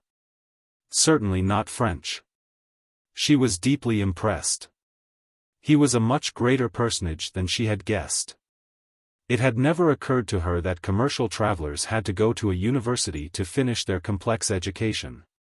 And then, Paris. Paris meant absolutely nothing to her but pure, impossible, unattainable romance. And he had been there. The clouds of glory were around him. He was a hero, dazzling. He had come to her out of another world. He was her miracle. He was almost too miraculous to be true. She, living her humdrum life at the shop. And he, elegant, brilliant, coming from far cities. They together, side by side, strolling up the road towards the Moorthorne Ridge. There was nothing quite like this in the stories of Miss Sewell. "Your uncle?" she questioned vaguely. "Yes, Mr. Boldero. He's a partner in Birkinshaws." "Oh. You've heard of him?" He's a great Wesleyan. Oh yes, she said. When we had the Wesleyan conference here, He's always very great at conferences, said Gerald Scales. I didn't know he had anything to do with Birkinshaw's. He isn't a working partner of course, Mr. Scales explained. But he means me to be one. I have to learn the business from the bottom. So now you understand why I'm a traveler. I see, she said, still more deeply impressed. I'm an orphan, said Gerald. And Uncle Boldero took me in hand when I was 3. I see, she repeated. It seemed strange to her that Mr. Scales should be a Wesleyan, just like herself. She would have been sure that he was church. Her notions of Wesleyanism, with her notions of various other things, were sharply modified. Now tell me about you, Mr. Scales suggested. Oh. I'm nothing, she burst out. The exclamation was perfectly sincere. Mr. Scales's disclosures concerning himself, while they excited her, discouraged her.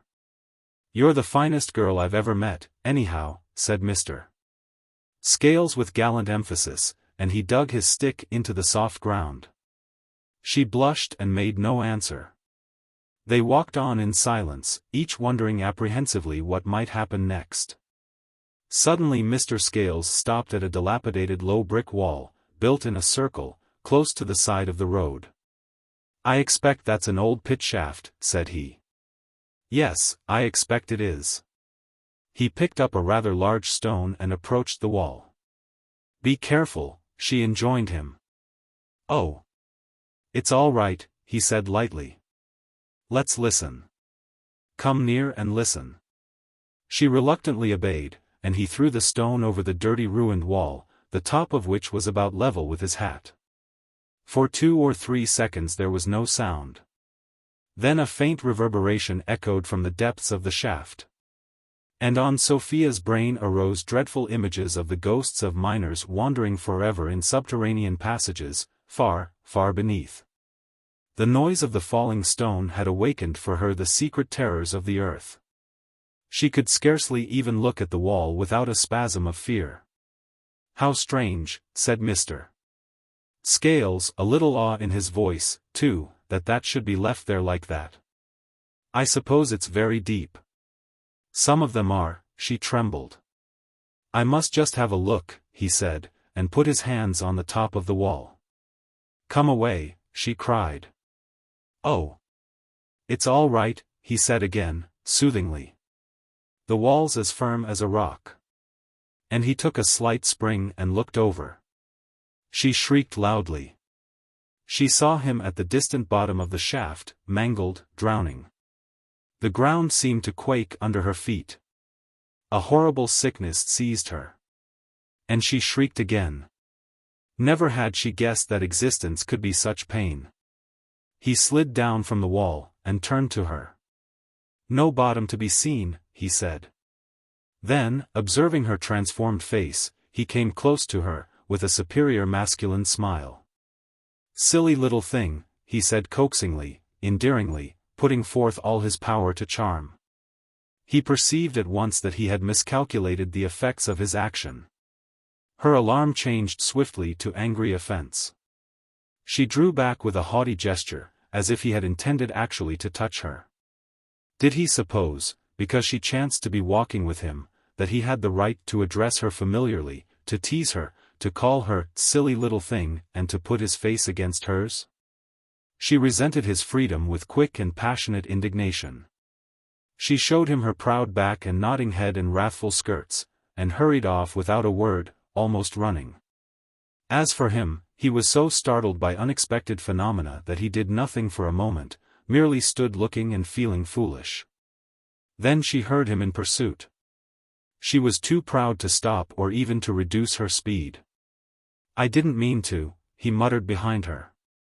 No recognition from her. I suppose I ought to apologize, he said. I should just think you ought, she answered, furious. Well, I do, said he. Do stop a minute.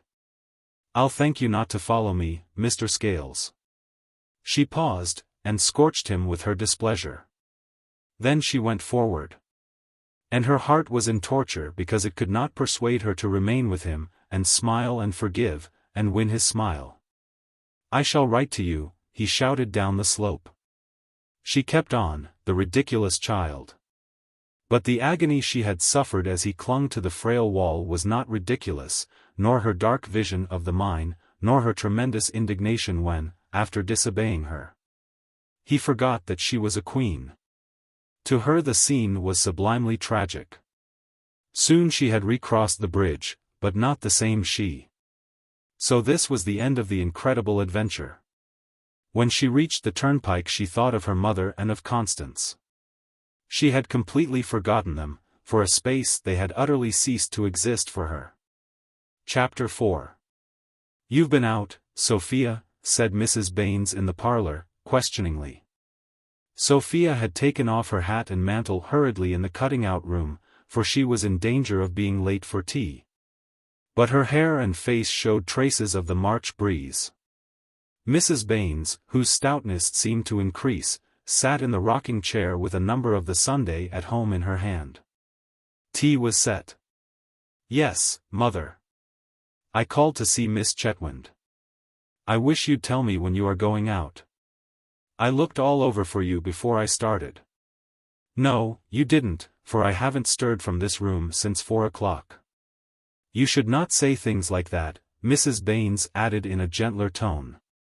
Mrs. Baines had suffered much that day.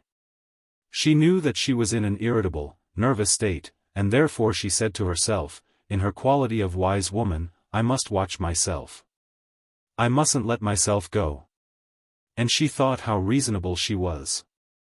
She did not guess that all her gestures betrayed her. Nor did it occur to her that few things are more galling than the spectacle of a person, actuated by lofty motives, obviously trying to be kind and patient under what he considers to be extreme provocation. Maggie blundered up the kitchen stairs with the teapot and hot toast, and so Sophia had an excuse for silence. Sophia too had suffered much, suffered excruciatingly. She carried at that moment a whole tragedy in her young soul, unaccustomed to such burdens. Her attitude towards her mother was half fearful and half defiant. It might be summed up in the phrase which she had repeated again and again under her breath on the way home, "Well, mother can't kill me." Mrs. Baines put down the blue-covered magazine and twisted her rocking chair towards the table. "You can pour out the tea," said Mrs. Baines. "Where's Constance?" "She's not very well. She's lying down." "Anything the matter with her?" "No." This was inaccurate. Nearly everything was the matter with Constance, who had never been less Constance than during that afternoon. But Mrs. Baines had no intention of discussing Constance's love affairs with Sophia. The less said to Sophia about love, the better. Sophia was excitable enough already. They sat opposite to each other, on either side of the fire, the monumental matron whose black bodice heavily overhung the table, whose large rounded face was creased and wrinkled by what seemed countless years of joy and disillusion. And the young, slim girl, so fresh, so virginal, so ignorant, with all the pathos of an unsuspecting victim about to be sacrificed to the Minotaur of time. They both ate hot toast, with careless haste, in silence, preoccupied, worried, and outwardly nonchalant. "And what has Miss Chetwynd got to say?" Mrs. Baines inquired. "She wasn't in." Here was a blow for Mrs. Baines, whose suspicions about Sophia, driven off by her certainties regarding Constance, suddenly sprang forward in her mind, and prowled to and fro like a band of tigers. Still, Mrs. Baines was determined to be calm and careful. "Oh. What time did you call?" "I don't know. About 4:30. Sophia finished her tea quickly, and rose. "Shall I tell Mr. Povey he can come?" Mr. Povey had his tea after the ladies of the house. "Yes, if you will stay in the shop till I come. Light me the gas before you go." Sophia took a wax taper from a vase on the mantelpiece, stuck it in the fire and lit the gas, which exploded in its crystal cloister with a mild report. "What's all that clay on your boots, child?" asked Mrs. Baines. "Clay?" repeated Sophia, staring foolishly at her boots. "Yes," said Mrs. Baines. "It looks like marl. Where on earth have you been?" She interrogated her daughter with an upward gaze, frigid and unconsciously hostile, through her gold-rimmed glasses. "I must have picked it up on the roads," said Sophia, and hastened to the door. "Sophia." "Yes, mother." "Shut the door." Sophia unwillingly shut the door which she had half opened. "Come here." Sophia obeyed, with falling lip. "You are deceiving me, Sophia," said Mrs. Baines, with fierce solemnity. "Where have you been this afternoon?" Sophia's foot was restless on the carpet behind the table. "I haven't been anywhere," she murmured glumly. "Have you seen young Scales?" "Yes," said Sophia with grimness, glancing audaciously for an instant at her mother. "She can't kill me, she can't kill me," her heart muttered. And she had youth and beauty in her favor, while her mother was only a fat middle-aged woman. "She can't kill me," said her heart, with the trembling, cruel insolence of the mirror-flattered child. "How came you to meet him?" No answer. "Sophia, you heard what I said." Still no answer. Sophia looked down at the table. "She can't kill me." "If you are going to be sullen, I shall have to suppose the worst," said Mrs. Baines. Sophia kept her silence. "Of course, Mrs. Baines resumed, if you choose to be wicked, neither your mother nor anyone else can stop you. There are certain things I can do, and these I shall do. Let me warn you that young Scales is a thoroughly bad lot. I know all about him. He has been living a wild life abroad, and if it hadn't been that his uncle is a partner in Birkinshaw's, they would never have taken him on again." A pause. "I hope that one day you will be a happy wife, but you are much too young yet to be meeting young men, and nothing would ever induce me to let you have anything to do with this Scales. I won't have it. In future you are not to go out alone. You understand me?" Sophia kept silence. "I hope you will be in a better frame of mind tomorrow." "I can only hope so. But if you aren't, I shall take very severe measures." "You think you can defy me. But you never were more mistaken in your life. I don't want to see any more of you now. Go and tell Mr. Povey. And call Maggie for the fresh tea. You make me almost glad that your father died even as he did. He has, at any rate, been spared this." Those words, "died even as he did," achieved the intimidation of Sophia. They seemed to indicate that Mrs. Baines, though she had magnanimously never mentioned the subject to Sophia, knew exactly how the old man had died. Sophia escaped from the room in fear, cowed. Nevertheless, her thought was, "She hasn't killed me. I made up my mind I wouldn't talk, and I didn't." In the evening, as she sat in the shop primly and sternly sewing at hats, while her mother wept in secret on the first floor, and Constance remained hidden on the second, Sophia lived over again the scene at the old shaft. But she lived it differently, admitting that she had been wrong, guessing by instinct that she had shown a foolish mistrust of love. As she sat in the shop, she adopted just the right attitude and said just the right things. Instead of being a silly baby, she was an accomplished and dazzling woman, then. When customers came in, and the young lady assistants unobtrusively turned higher the central gas, according to the regime of the shop, it was really extraordinary that they could not read in the heart of the beautiful Miss Baines the words which blazed there.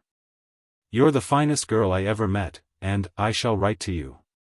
The young lady assistants had their notions as to both Constance and Sophia, but the truth, at least as regarded Sophia, was beyond the flight of their imaginations. When 8 o'clock struck and she gave the formal order for dust sheets, the shop being empty, they never supposed that she was dreaming about posts and plotting how to get hold of the morning's letters before Mr. Povey. Chapter 7. A Defeat. Chapter 1. It was during the month of June that Aunt Harriet came over from Axe to spend a few days with her little sister, Mrs. Baines. The railway between Axe and the Five Towns had not yet been opened, but even if it had been opened, Aunt Harriet would probably not have used it. She had always travelled from Axe to Bursley in the same vehicle, a small wagonette which she hired from Brat's livery stables at Axe, driven by a coachman who thoroughly understood the importance and the peculiarities of Aunt Harriet. Mrs. Baines had increased in stoutness, so that now Aunt Harriet had very little advantage over her, physically. But the moral ascendancy of the elder still persisted.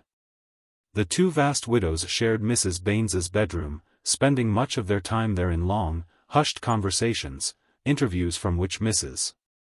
Baines emerged with the air of one who has received enlightenment and Aunt Harriet with the air of one who has rendered it. The pair went about together, in the shop, the showroom, the parlor, the kitchen, and also into the town, addressing each other as sister, sister. Everywhere it was sister, sister, my sister, your dear mother, your Aunt Harriet. They referred to each other as oracular sources of wisdom and good taste. Respectability stalked abroad when they were afoot. The whole square wriggled uneasily as though God's eye were peculiarly upon it.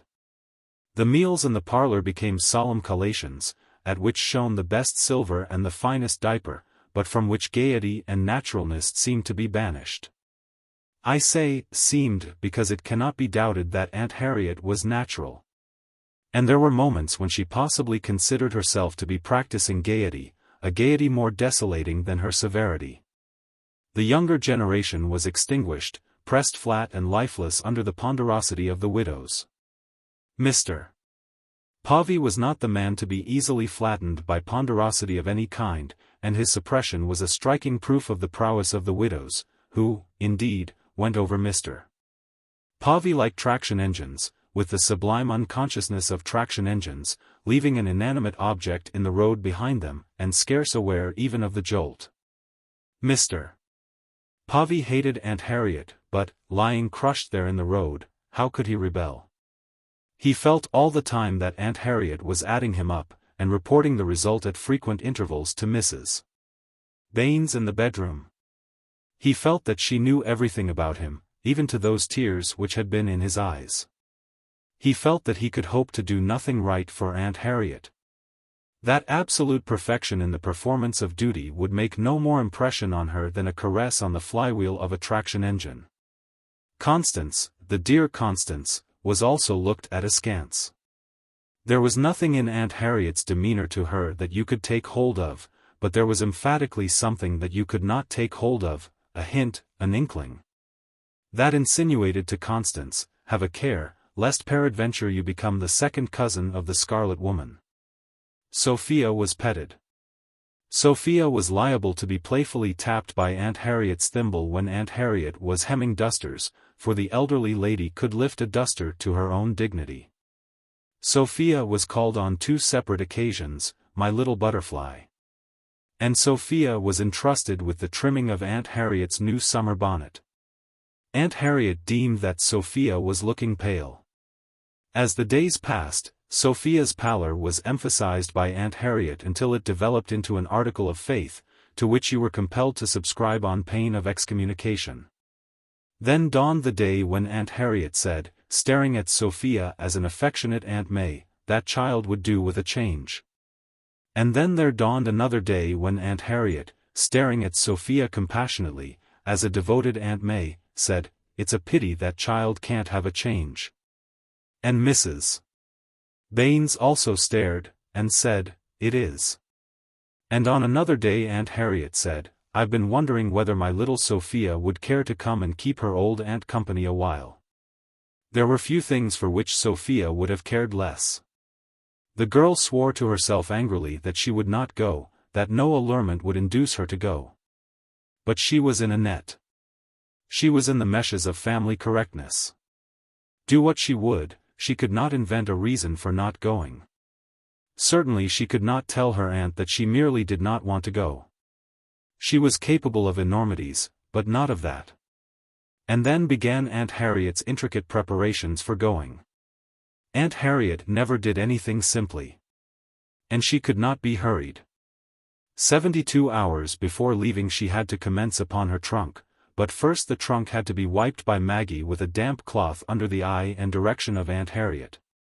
And the liveryman at Axe had to be written to, and the servants at Axe written to, and the weather prospects weighed and considered. And somehow, by the time these matters were accomplished, it was tacitly understood that Sophia should accompany her kind aunt into the bracing moorland air of Axe. No smoke at Axe. No stuffiness at Axe. The spacious existence of a wealthy widow in a residential town with a low death rate and famous scenery. "Have you packed your box, Sophia?" No, she had not. "Well, I will come and help you." Impossible to bear up against the momentum of a massive body like Aunt Harriet's. It was irresistible. The day of departure came, throwing the entire household into a commotion. Dinner was put a quarter of an hour earlier than usual so that Aunt Harriet might achieve Axe at her accustomed hour of tea. After dinner Maggie was the recipient of 3 amazing muslin aprons, given with a regal gesture.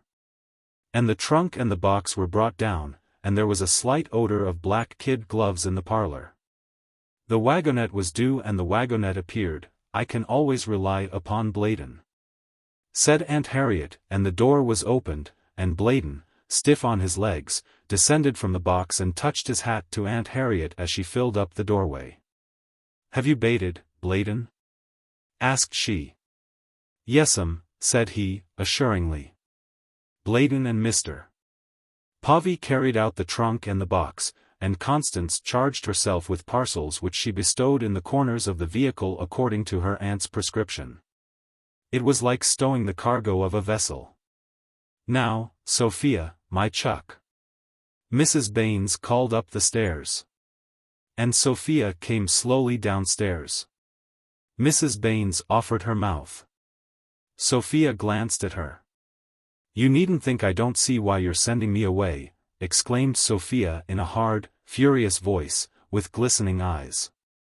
"I'm not so blind as all that." She kissed her mother, nothing but a contemptuous peck. Then, as she turned away she added, "But you let Constance do just as she likes." This was her sole bitter comment on the episode, but into it she put all the profound bitterness accumulated during many mutinous nights. Mrs. Baines concealed a sigh. The explosion certainly disturbed her. She had hoped that the smooth surface of things would not be ruffled. Sophia bounced out. And the assembly, including several urchins, watched with held breath while Aunt Harriet, after having bid majestic goodbyes, got onto the step and introduced herself through the doorway of the wagonette into the interior of the vehicle. It was an operation like threading a needle with cotton too thick. Once within, her hoops distended in sudden release, filling the wagonette. Sophia followed, agilely. As, with due formalities, the equipage drove off, Mrs. Baines gave another sigh, one of relief. The sisters had won. She could now await the imminent next advent of Mr.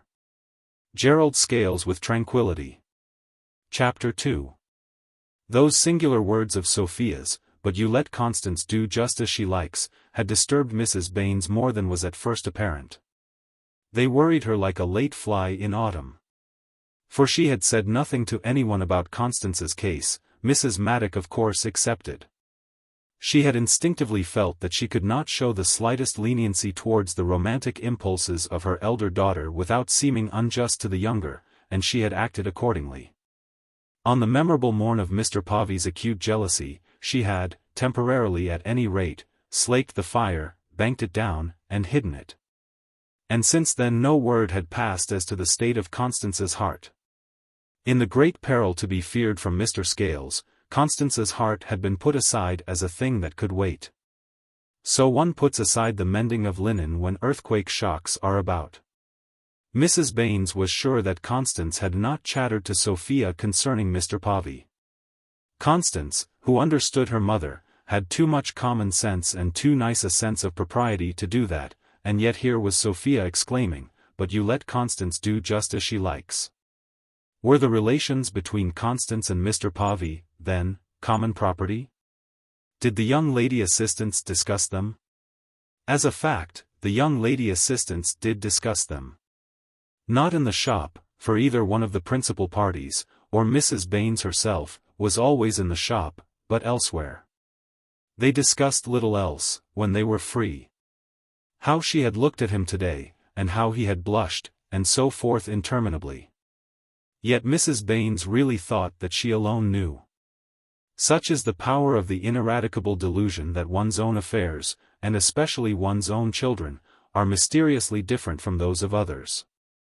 After Sophia's departure Mrs. Baines surveyed her daughter and her manager at supper-time with a curious and a diffident eye. They worked, talked, and ate just as though Mrs. Baines had never caught them weeping together in the cutting-out room. They had the most matter-of-fact air. They might never have heard whispered the name of love. And there could be no deceit beneath that decorum, for Constance would not deceive. Still, Mrs. Baines's conscience was unruly. Order reigned, but nevertheless she knew that she ought to do something, find out something, decide something. She ought, if she did her duty, to take Constance aside and say, "Now, Constance, my mind is freer now. Tell me frankly what has been going on between you and Mr. Povey. I have never understood the meaning of that scene in the cutting-out room. Tell me." She ought to have talked in this strain. But she could not. That energetic woman had not sufficient energy left. She wanted rest, even though it were a coward's rest, an ostrich's tranquility, after the turmoil of apprehensions caused by Sophia. Her soul cried out for peace. She was not, however, to have peace. On the very first Sunday after Sophia's departure, Mr. Povey did not go to chapel in the morning, and he offered no reason for his unusual conduct. He ate his breakfast with appetite, but there was something peculiar in his glance that made Mrs. Baines a little uneasy, this something she could not seize upon and define.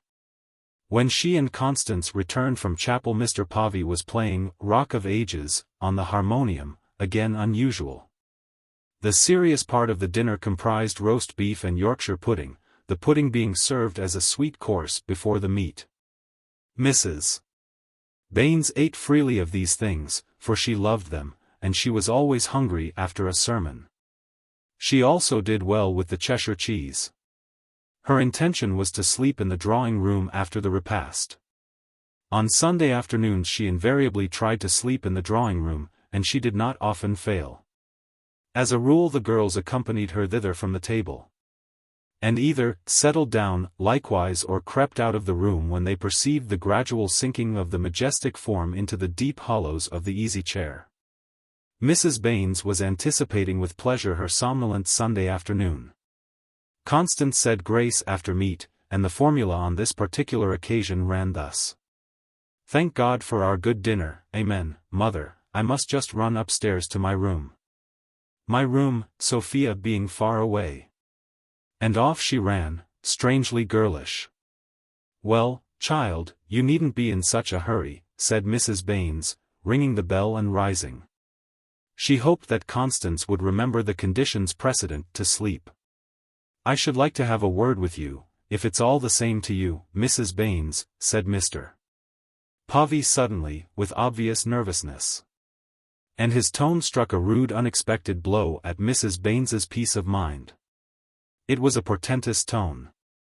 "What about?" asked she, with an inflection subtly to remind Mr. Povey what day it was. "About Constance," said the astonishing man. "Constance!" exclaimed Mrs. Baines with a histrionic air of bewilderment. Maggie entered the room, solely in response to the bell, yet a thought jumped up in Mrs. Baines's brain, how prying servants are, to be sure. For quite 5 seconds she had a grievance against Maggie. She was compelled to sit down again and wait while Maggie cleared the table. Mr. Povey put both his hands in his pockets, got up, went to the window, whistled, and generally behaved in a manner which foretold the worst. At last Maggie vanished, shutting the door. "What is it, Mr. Povey?" "Oh," said Mr. Povey, facing her with absurd nervous brusqueness, as though pretending, "Ah, yes. We have something to say, I was forgetting. Then he began, it's about Constance and me. Yes, they had evidently plotted this interview. Constance had evidently taken herself off on purpose to leave Mr. Povey unhampered. They were in league. The inevitable had come. No sleep. No repose.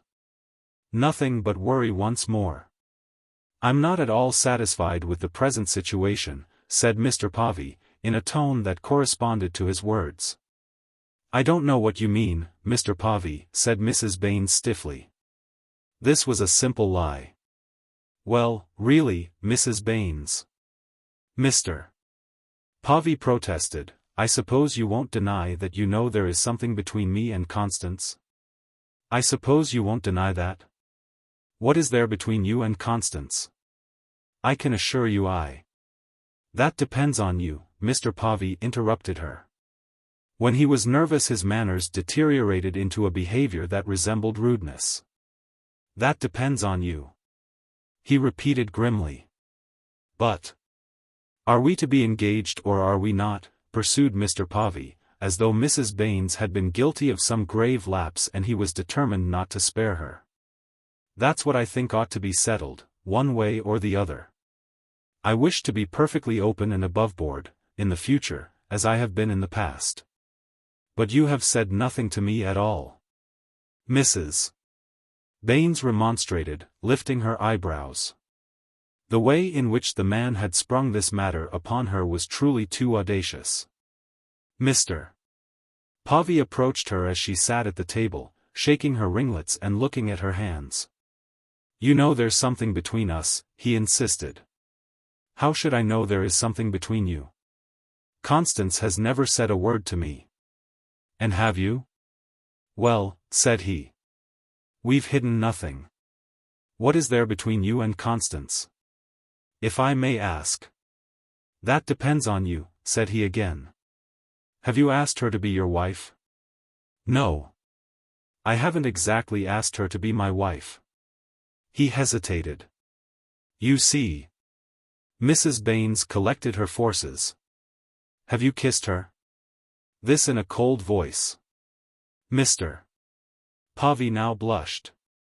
I haven't exactly kissed her, he stammered, apparently shocked by the inquisition.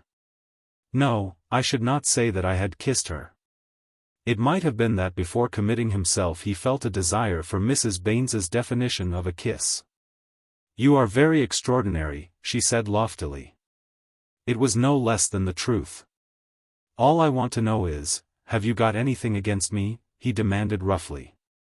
Because if so. Anything against you, Mr. Povey? Why should I have anything against you? Then why can't we be engaged? She considered that he was bullying her. That's another question, said she. Why can't we be engaged? Ain't I good enough? The fact was that he was not regarded as good enough. Mrs. Maddock had certainly deemed that he was not good enough. He was a solid mass of excellent qualities. But he lacked brilliance, importance, dignity. He could not impose himself. Such had been the verdict. And now, while Mrs. Baines was secretly reproaching Mr. Povey for his inability to impose himself, he was most patently imposing himself on her, and the phenomenon escaped her.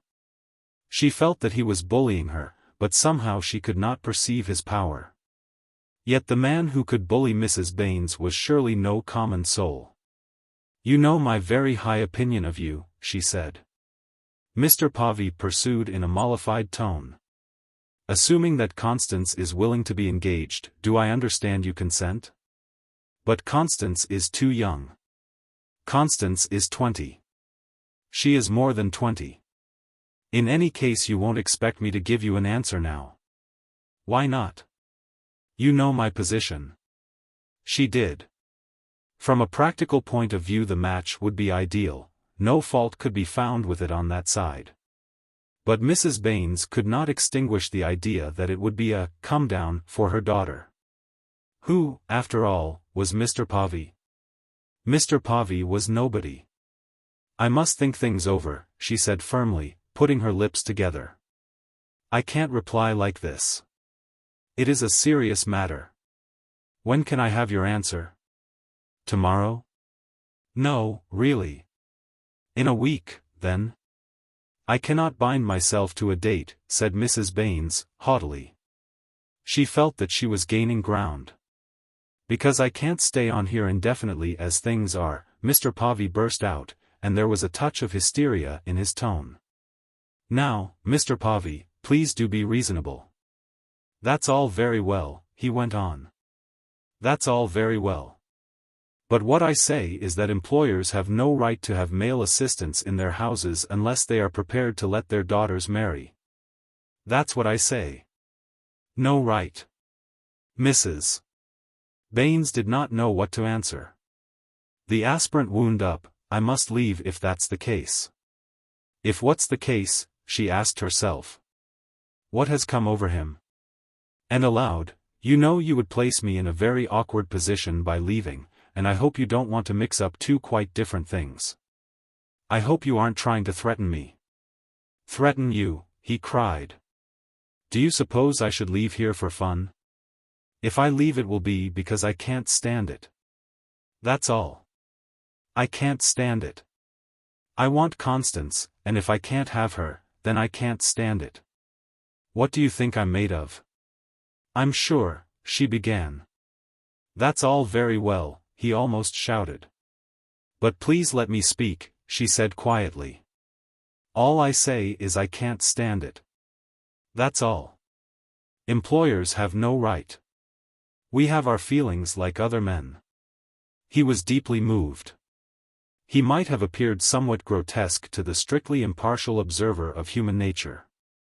Nevertheless he was deeply and genuinely moved, and possibly human nature could have shown nothing more human than Mr. Povey at the moment when, unable any longer to restrain the paroxysm which had so surprisingly overtaken him, he fled from the parlor, passionately, to the retreat of his bedroom.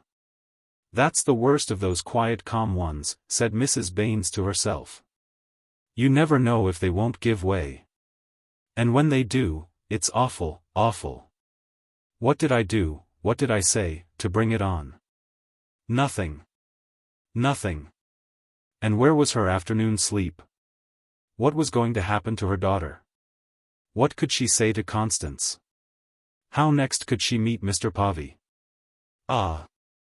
It needed a brave, indomitable woman not to cry out brokenly, I've suffered too much. Do anything you like, only let me die in peace. And so saying, to let everything indifferently slide. Chapter 3. Neither Mr.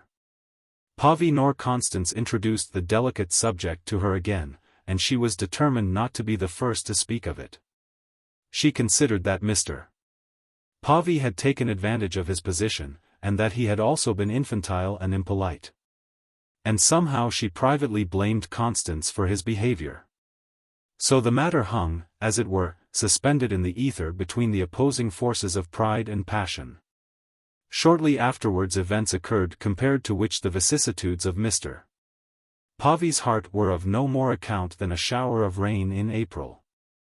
And fate gave no warning of them, it rather indicated a complete absence of events. When the customary advice circular arrived from Birkinshaw's, the name of our Mr. Gerald Scales was replaced on it by another and an unfamiliar name. Mrs. Baines, seeing the circular by accident, experienced a sense of relief. Mingled with the professional disappointment of a diplomatist who has elaborately provided for contingencies which have failed to happen. She had sent Sophia away for nothing, and no doubt her maternal affection had exaggerated a molehill into a mountain. Really, when she reflected on the past, she could not recall a single fact that would justify her theory of an attachment secretly budding between Sophia and the young man Scales. Not a single little fact. All she could bring forward was that Sophia had twice encountered Scales in the street. She felt a curious interest in the fate of Scales, for whom in her own mind she had long prophesied evil, and when Birkinshaw's representative came she took care to be in the shop. Her intention was to converse with him, and ascertain as much as was ascertainable, after Mr. Povey had transacted business. For this purpose, at a suitable moment, she traversed the shop to Mr.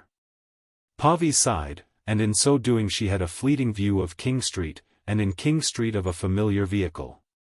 She stopped, and seemed to catch the distant sound of knocking. Abandoning the traveller, she hurried towards the parlour. In the passage she assuredly did hear knocking, angry and impatient knocking, the knocking of someone who thinks he has knocked too long. "Of course Maggie is at the top of the house," she muttered sarcastically. She unchained, unbolted, and unlocked the side door. At last. It was Aunt Harriet's voice, exacerbated. "What? You, sister? You're soon up.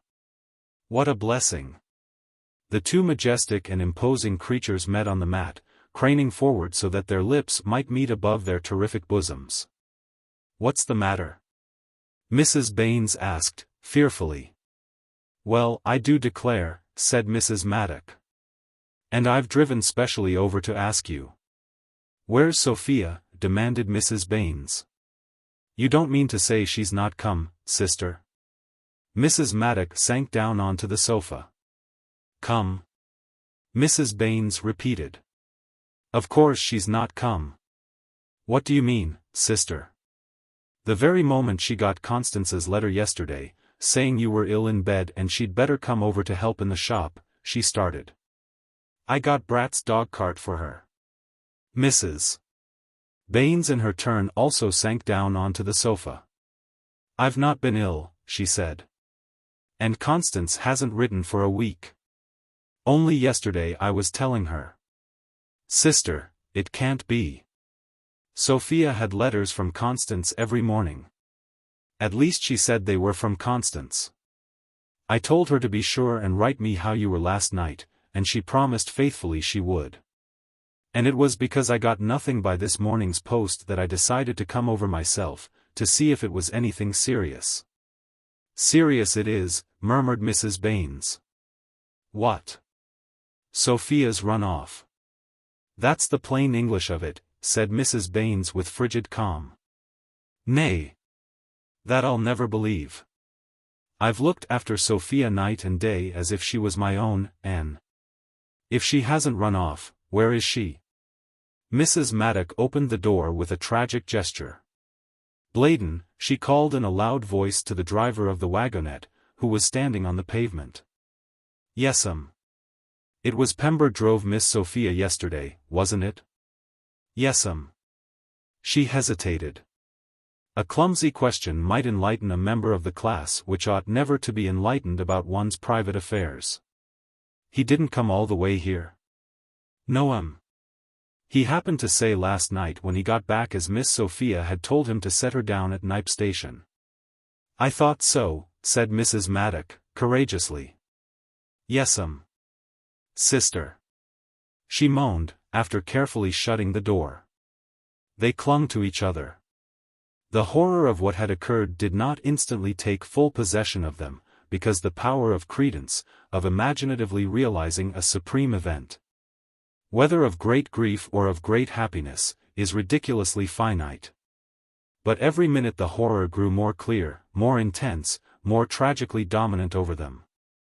There were many things that they could not say to each other, from pride, from shame, from the inadequacy of words.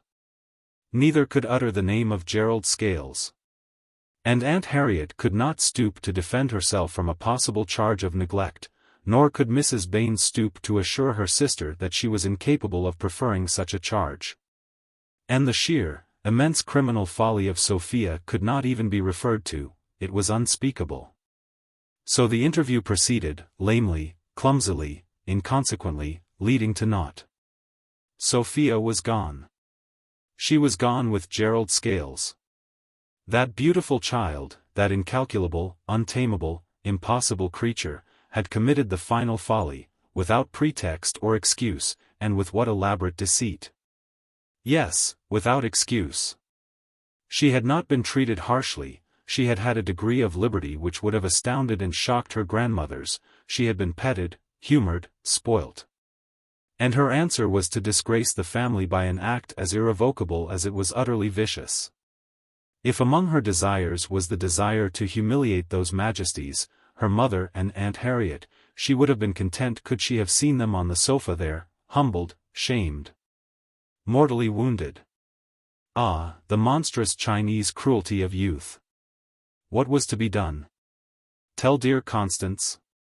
No, this was not, at the moment, an affair for the younger generation. It was too new and raw for the younger generation. Moreover, capable, proud, and experienced as they were, they felt the need of a man's voice, and a man's hard, callous ideas. It was a case for Mr. Critchlow. Maggie was sent to fetch him, with a particular request that he should come to the side door. He came expectant, with the pleasurable anticipation of disaster, and he was not disappointed. He passed with the sisters the happiest hour that had fallen to him for years. Quickly he arranged the alternatives for them. Would they tell the police, or would they take the risks of waiting? They shied away, but with fierce brutality he brought them again and again to the immediate point of decision. Well, they could not tell the police. They simply could not. Then they must face another danger. He had no mercy for them. And while he was torturing them there arrived a telegram, dispatched from Charing Cross, "I am all right, Sophia." That proved, at any rate, that the child was not heartless, not merely careless. Only yesterday, it seemed to Mrs. Baines, she had borne Sophia. Only yesterday she was a baby, a schoolgirl to be smacked. The years rolled up in a few hours. And now she was sending telegrams from a place called Charing Cross. How unlike was the hand of the telegram to Sophia's hand! How mysteriously curt and inhuman was that official hand, as Mrs. Baines stared at it through red, wet eyes. Mr. Critchlow said someone should go to Manchester, to ascertain about Scales. He went himself, that afternoon, and returned with the news that an aunt of Scales had recently died, leaving him £12,000, and that he had, after quarrelling with his uncle Boldero, abandoned Birkinshaw's at an hour's notice and vanished with his inheritance. "It's as plain as a pikestaff," said Mr. Critchlow. "I could ha' warned ye all this years ago, even since she killed her father."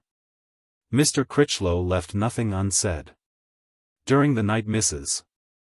Baines lived through all Sophia's life, lived through it more intensely than ever Sophia had done. The next day people began to know. A whisper almost inaudible went across the square, and into the town, and in the stillness everyone heard it. Sophia Baines run off with a commercial. In another fortnight a note came, also dated from London. "Dear Mother, I am married to Gerald Scales. Please don't worry about me. We are going abroad. Your affectionate Sophia. Love to Constance." No tear stains on that pale blue sheet.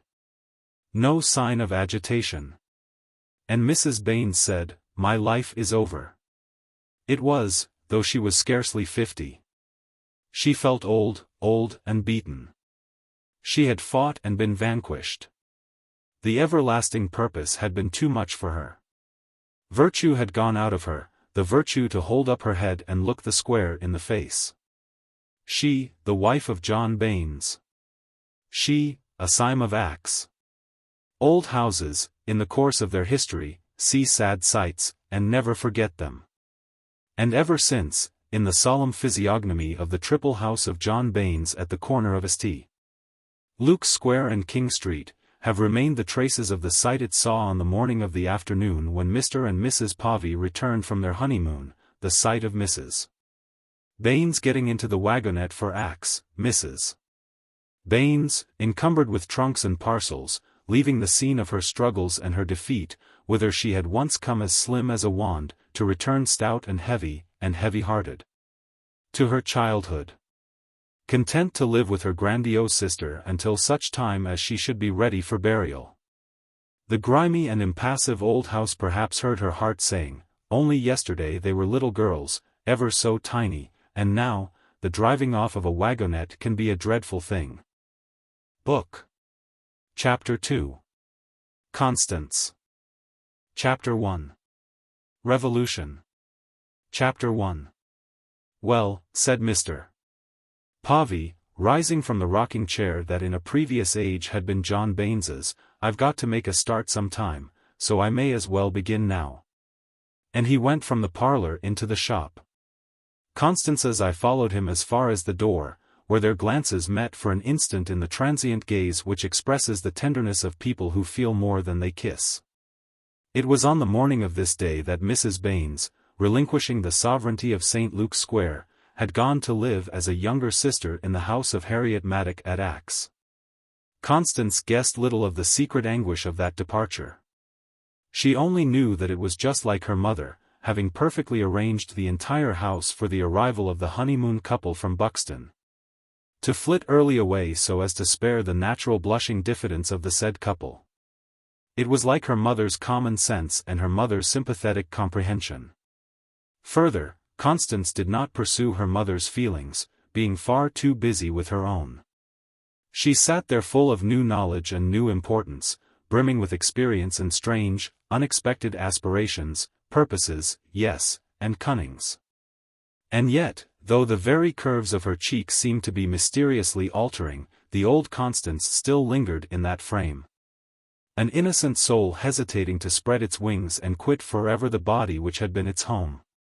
You could see the timid thing peeping wistfully out of the eyes of the married woman. Constance rang the bell for Maggie to clear the table. And as she did so she had the illusion that she was not really a married woman and a house mistress, but only a kind of counterfeit. She did most fervently hope that all would go right in the house, at any rate until she had grown more accustomed to her situation. The hope was to be disappointed. Maggie's rather silly, obsequious smile concealed but for a moment the ineffable tragedy that had lain in wait for unarmed Constance. "If you please, Mrs. Pavey," said Maggie, as she crushed cups together on the tin tray with her great, red hands, which always looked like something out of a butcher's shop. Then a pause. "Will you please accept of this?" Now, before the wedding Maggie had already, with tears of affection, given Constance a pair of blue glass vases, in order to purchase which she had been obliged to ask for special permission to go out, and Constance wondered what was coming now from Maggie's pocket. A small piece of folded paper came from Maggie's pocket. Constance accepted of it, and read, "I begs to give 1 month's notice to leave. Signed Maggie. June 10, 1867. "Maggie!" exclaimed the old Constance, terrified by this incredible occurrence, ere the married woman could strangle her. "I never give notice before, Mrs. Pavey," said Maggie, "so I don't know as I know how it ought for be done, not rightly. But I hope as you'll accept of it, Mrs. Pavey." "Oh! Of course," said Mrs. Pavey, primly, just as if Maggie was not the central supporting pillar of the house, just as if Maggie had not assisted at her birth, just as if the end of the world had not abruptly been announced. Just as if St. Luke's Square were not inconceivable without Maggie. But why? "Well, Mrs. Pavey, I've been thinking it over in my kitchen, and I said to myself, if there's going to be one change there'd better be two, I says. Not but what I wouldn't work my fingers to the bone for ye, Miss Constance." Here Maggie began to cry into the tray. Constance looked at her. Despite the special muslin of that day she had traces of the slatternliness of which Mrs. Baines had never been able to cure her. She was over 40, big, gawky. She had no figure, no charms of any kind. She was what was left of a woman after 22 years in the cave of a philanthropic family. And in her cave she had actually been thinking things over. Constance detected for the first time, beneath the dehumanized drudge, the stirrings of a separate and perhaps capricious individuality. Maggie's engagements had never been real to her employers. Within the house she had never been, in practice, anything but Maggie, an organism. And now she was permitting herself ideas about changes. "You'll soon be suited with another, Mrs. Pavey," said Maggie. "There's many a," she burst into sobs. "But if you really want to leave, what are you crying for, Maggie, asked Mrs. Povey, at her wisest. "Have you told mother?" "No, miss," Maggie whimpered, absently wiping her wrinkled cheeks with ineffectual muslin. "I couldn't seem to fancy telling your mother. And as you're the mistress now, I thought as I'd save it for you when you come home. I hope you'll excuse me, Mrs. Povey. Of course I'm very sorry. You've been a very good servant. And in these days..." The child had acquired this turn of speech from her mother. It did not appear to occur to either of them that they were living in the 60s. "Thank ye, miss. And what are you thinking of doing, Maggie? You know you won't get many places like this." "To tell ye the truth, Mrs. Povey, I'm going to get married mysen." "Indeed?" murmured Constance, with the perfunctoriness of habit in replying to these tidings. "Oh. But I am, mum," Maggie insisted. "It's all settled. Mr. Hollins, mum." "Not Hollins, the fish hawker." "Yes, mum. I seem to fancy him. You don't remember as him and me was engaged in 48. He was my first, like. I broke it off because he was in that Chartist lot, and I knew as Mr. Baines would never stand that. Now he's asked me again. He's been a widower this long time. I'm sure I hope you'll be happy, Maggie. But what about his habits?" "He won't have no habits with me, Mrs. Povey." A woman was definitely emerging from the drudge. When Maggie, having entirely ceased sobbing, had put the folded cloth in the table drawer and departed with the tray, her mistress became frankly the girl again. No primness about her as she stood alone there in the parlor, no pretense that Maggie's notice to leave was an everyday document, to be casually glanced at, as one glances at an unpaid bill. She would be compelled to find a new servant, making solemn inquiries into character, and to train the new servant, and to talk to her from heights from which she had never addressed Maggie. At that moment she had an illusion that there were no other available, suitable servants in the whole world. And the arranged marriage? She felt that this time, the 13th or 14th time, the engagement was serious and would only end at the altar. The vision of Maggie and Hollins at the altar shocked her. Marriage was a series of phenomena, and a general state, very holy and wonderful, too sacred, somehow, for such creatures as Maggie and Hollins. Her vague, instinctive revolt against such a usage of matrimony centered round the idea of a strong, eternal smell of fish. However, the projected outrage on a hallowed institution troubled her much less than the imminent problem of domestic service. She ran into the shop, or she would have run if she had not checked her girlishness betimes, and on her lips, ready to be whispered importantly into a husband's astounded ear, were the words: "Maggie has given notice." Yes. Truly. But Samuel Povey was engaged. He was leaning over the counter and staring at an outspread paper upon which a certain Mr. Yardley was making strokes with a thick pencil. Mr. Yardley, who had a long red beard, painted houses and rooms. She knew him only by sight. In her mind she always associated him with the sign over his premises in Trafalgar Road, Yardley Brothers. Authorized plumbers. Painters. Decorators. Paperhangers. Fascia writers. For years, in childhood, she had passed that sign without knowing what sort of things brothers and fascia were, and what was the mysterious similarity between a plumber and a version of the Bible. She could not interrupt her husband, he was wholly absorbed. Nor could she stay in the shop, which appeared just a little smaller than usual. For that would have meant an unsuccessful endeavor to front the young lady assistants as though nothing in particular had happened to her. So she went sedately up the showroom stairs and thus to the bedroom floors of the house, her house. Mrs. Povey's house. She even climbed to Constance's old bedroom. Her mother had stripped the bed, that was all, except a slight diminution of this room, corresponding to that of the shop. Then to the drawing room. In the recess outside the drawing room door the black box of silver plate still lay. She had expected her mother to take it, but no. Assuredly her mother was one to do things handsomely, when she did them. In the drawing-room, not a tassel of an antimacassar touched. Yes, the fire screen, the luscious bunch of roses on an expanse of mustard, which Constance had worked for her mother years ago, was gone. That her mother should have clung to just that one souvenir, out of all the heavy opulence of the drawing-room, touched Constance intimately. She perceived that if she could not talk to her husband she must write to her mother. And she sat down at the oval table and wrote, "Darling mother, I am sure you will be very surprised to hear. She means it.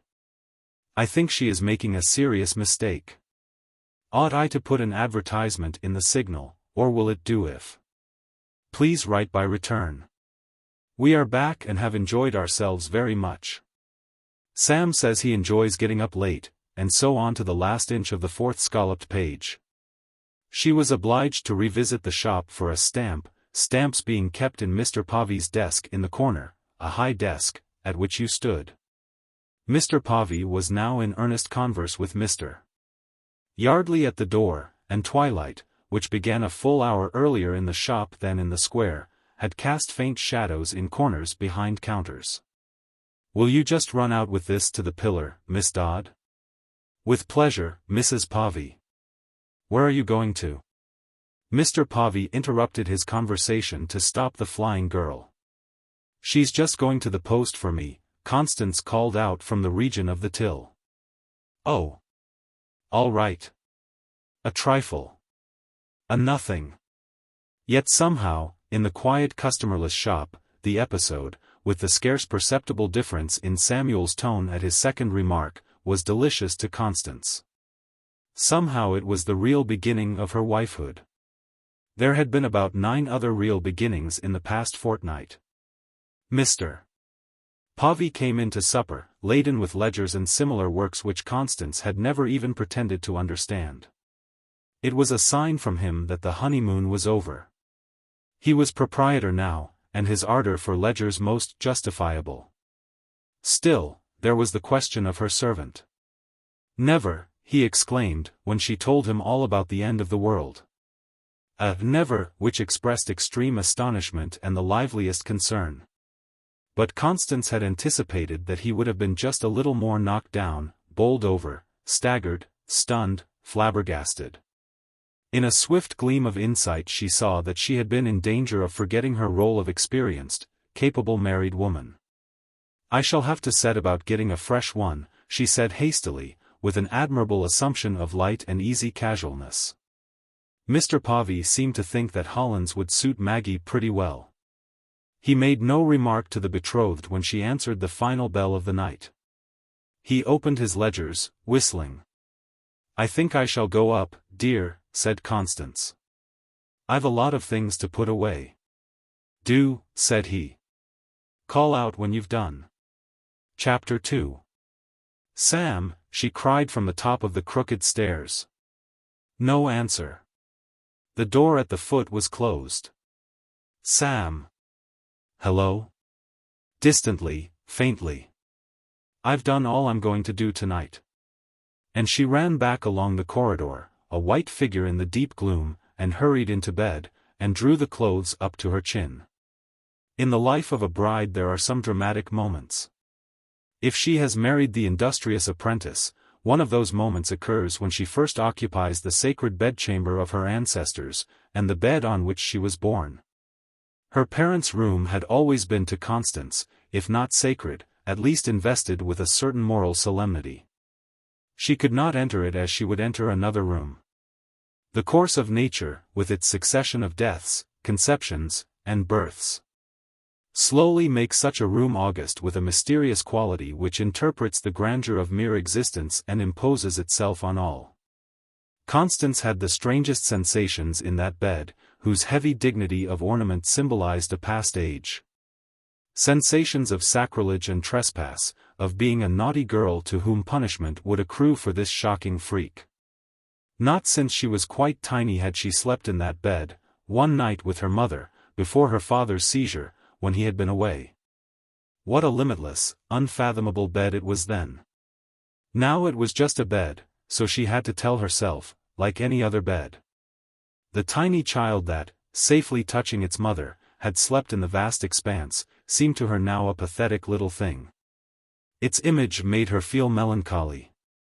And her mind dwelt on sad events, the death of her father, the flight of darling Sophia, the immense grief, and the exile, of her mother. She esteemed that she knew what life was, and that it was grim. And she sighed. But the sigh was an affectation, meant partly to convince herself that she was grown up, and partly to keep her in countenance in the intimidating bed. This melancholy was factitious, was less than transient foam on the deep sea of her joy. Death and sorrow and sin were dim shapes to her. The ruthless egoism of happiness blew them away with a puff, and their wistful faces vanished. To see her there in the bed, framed in mahogany and tassels, lying on her side, with her young glowing cheeks, an honest but not artless gaze, and the rich curve of her hip lifting the counterpane. One would have said that she had never heard of aught but love. Mr. Pavey entered, the bridegroom, quickly, firmly, carrying it off rather well, but still self-conscious. After all, his shoulders were trying to say, what's the difference between this bedroom and the bedroom of a boarding house? Indeed, ought we not to feel more at home here? Besides, confound it, we've been married a fortnight. Doesn't it give you a funny feeling, sleeping in this room? It does me, said Constance. Women, even experienced women, are so foolishly frank. They have no decency, no self-respect. Really, replied Mr.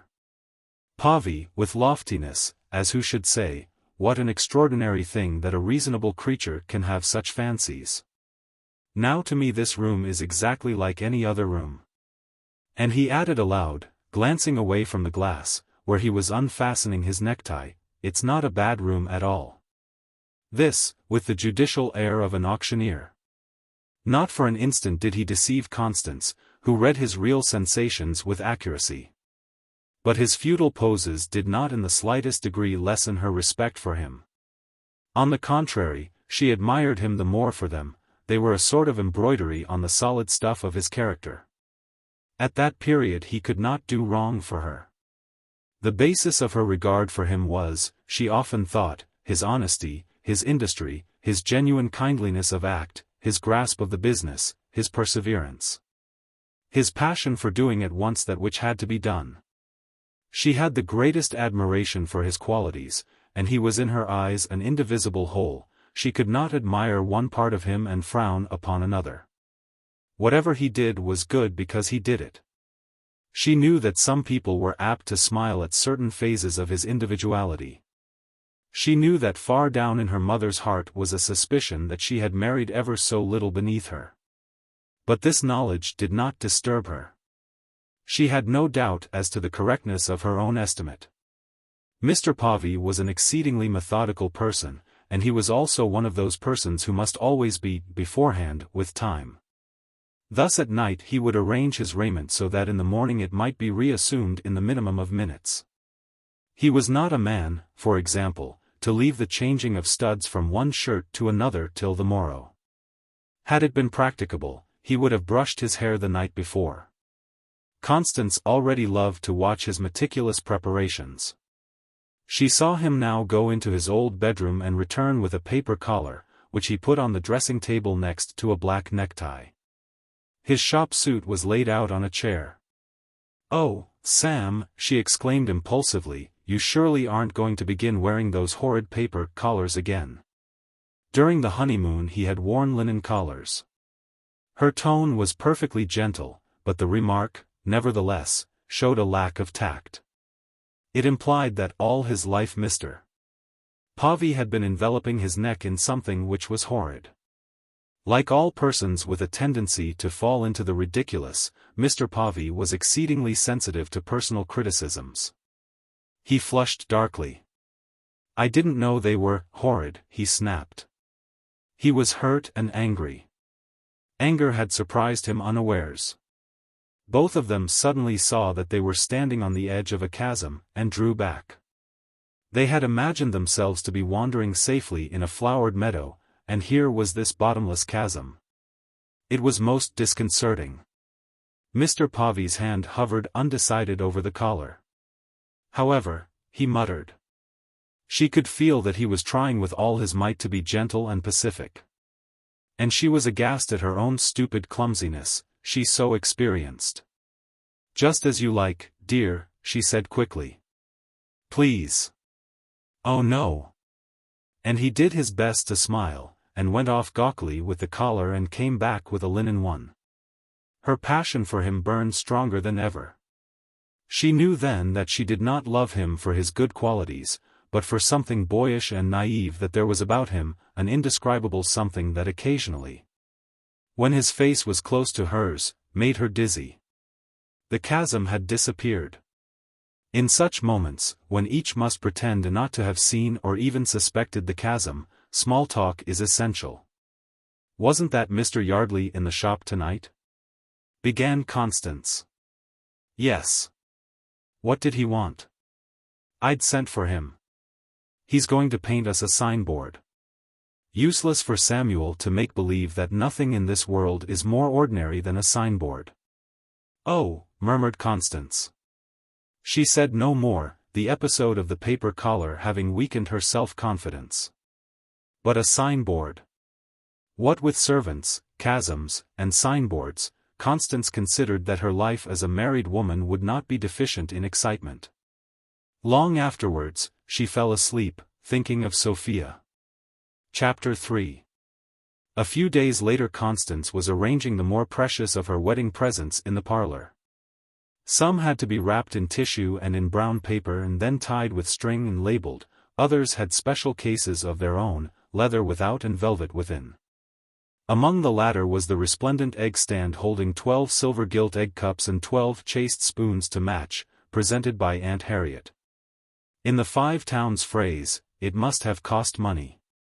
Even if Mr. and Mrs. Pavi had 10 guests or 10 children.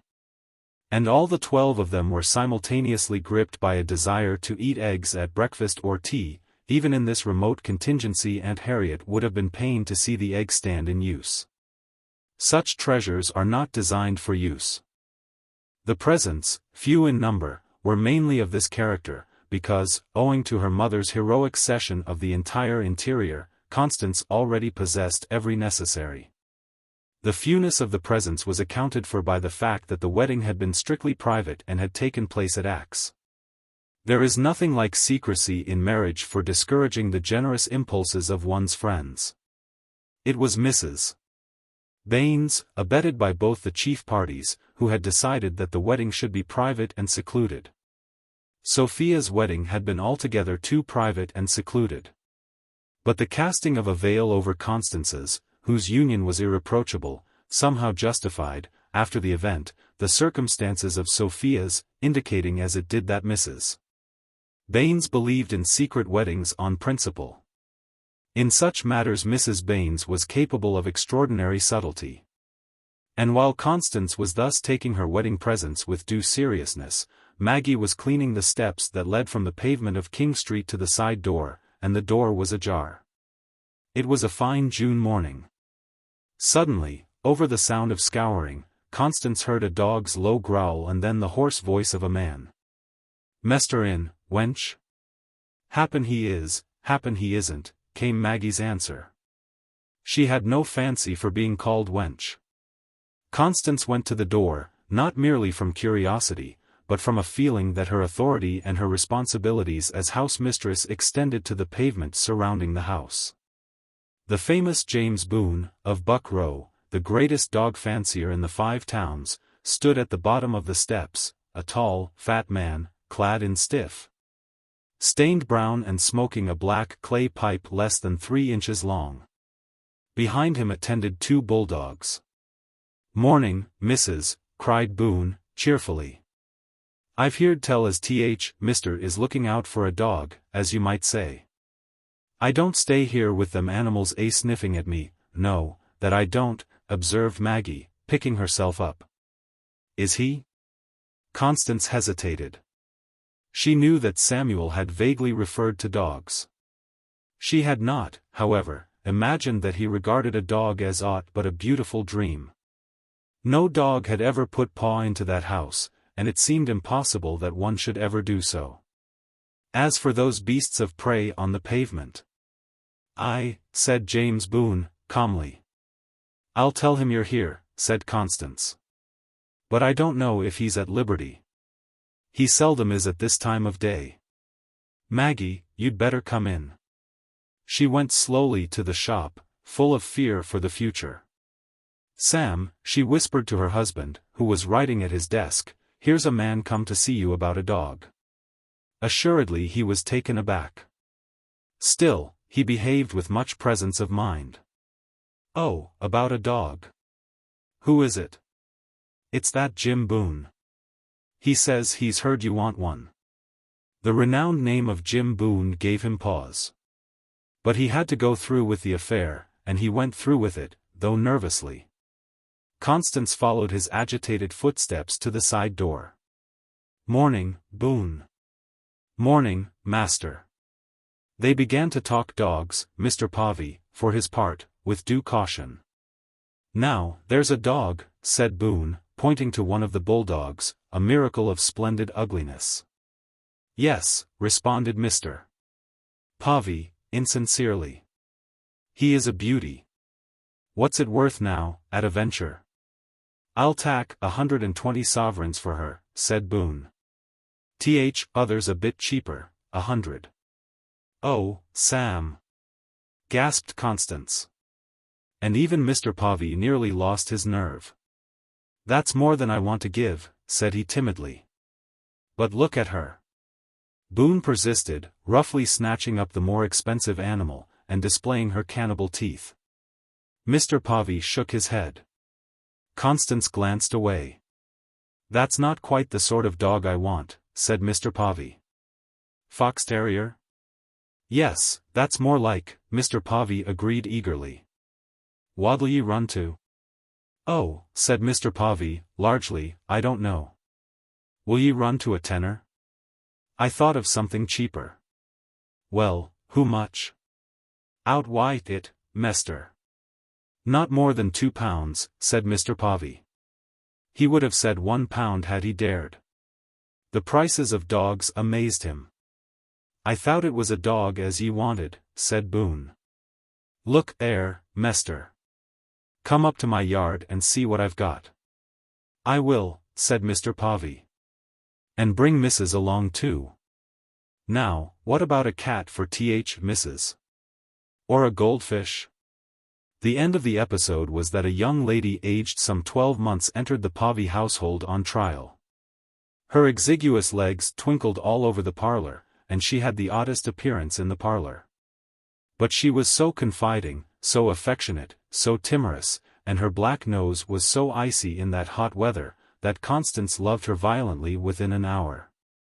Mr. Povey made rules for her.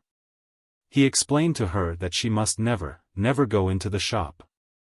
But she went, and he whipped her to the squealing point, and Constance cried an instant, while admiring her husband's firmness. The dog was not all. On another day Constance, prying into the least details of the parlor, discovered a box of cigars inside the lid of the harmonium, on the keyboard. She was so unaccustomed to cigars that at first she did not realize what the object was. Her father had never smoked, nor drunk intoxicants, nor had Mr. Critchlow. Nobody had ever smoked in that house, where tobacco had always been regarded as equally licentious with cards, the devil's playthings. Certainly Samuel had never smoked in the house, though the sight of the cigar box reminded Constance of an occasion when her mother had announced an incredulous suspicion that Mr. Povey, fresh from an excursion into the world on a Thursday evening, smelt of smoke. She closed the harmonium and kept silence. That very night, coming suddenly into the parlor, she caught Samuel at the harmonium. The lid went down with a resonant bang that awoke sympathetic vibrations in every corner of the room. What is it? Constance inquired, jumping. Oh, nothing, replied Mr. Povey, carelessly. Each was deceiving the other. Mr. Povey hid his crime, and Constance hid her knowledge of his crime. False, false. But this is what marriage is.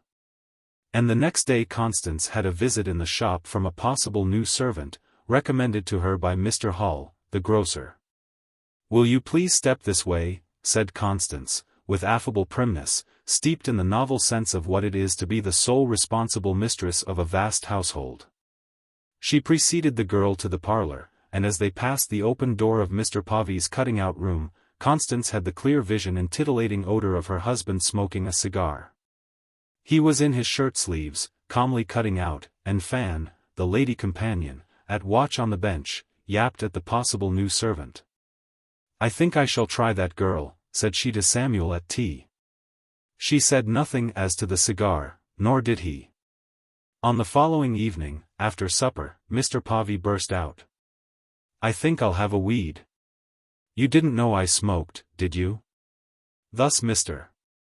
Povey came out in his true colors as a blood, a blade, and a gay spark. But dogs and cigars, disconcerting enough in their degree, were to the signboard, when the signboard at last came, as skim milk is to hot brandy. It was the signboard that, more startlingly than anything else, marked the dawn of a new era in St. Luke's Square. For men spent a day and a half in fixing it. They had ladders, ropes, and pulleys, and two of them dined on the flat lead roof of the projecting shop windows. The signboard was 35 feet long and 2 feet in depth. Over its center was a semicircle about 3 feet in radius. This semicircle bore the legend, judiciously disposed, Escapade. Late. All the signboard proper was devoted to the words, John Baines, in gold letters a foot and a half high, on a green ground. The square watched and wondered, and murmured, "Well, bless us. What next?" It was agreed that in giving paramount importance to the name of his late father-in-law, Mr. Povey had displayed a very nice feeling. Some asked with glee, "What'll the old lady have to say?" Constance asked herself this, but not with glee. When Constance walked down the square homewards, she could scarcely bear to look at the sign. The thought of what her mother might say frightened her. Her mother's first visit of state was imminent, and Aunt Harriet was to accompany her. Constance felt almost sick as the day approached.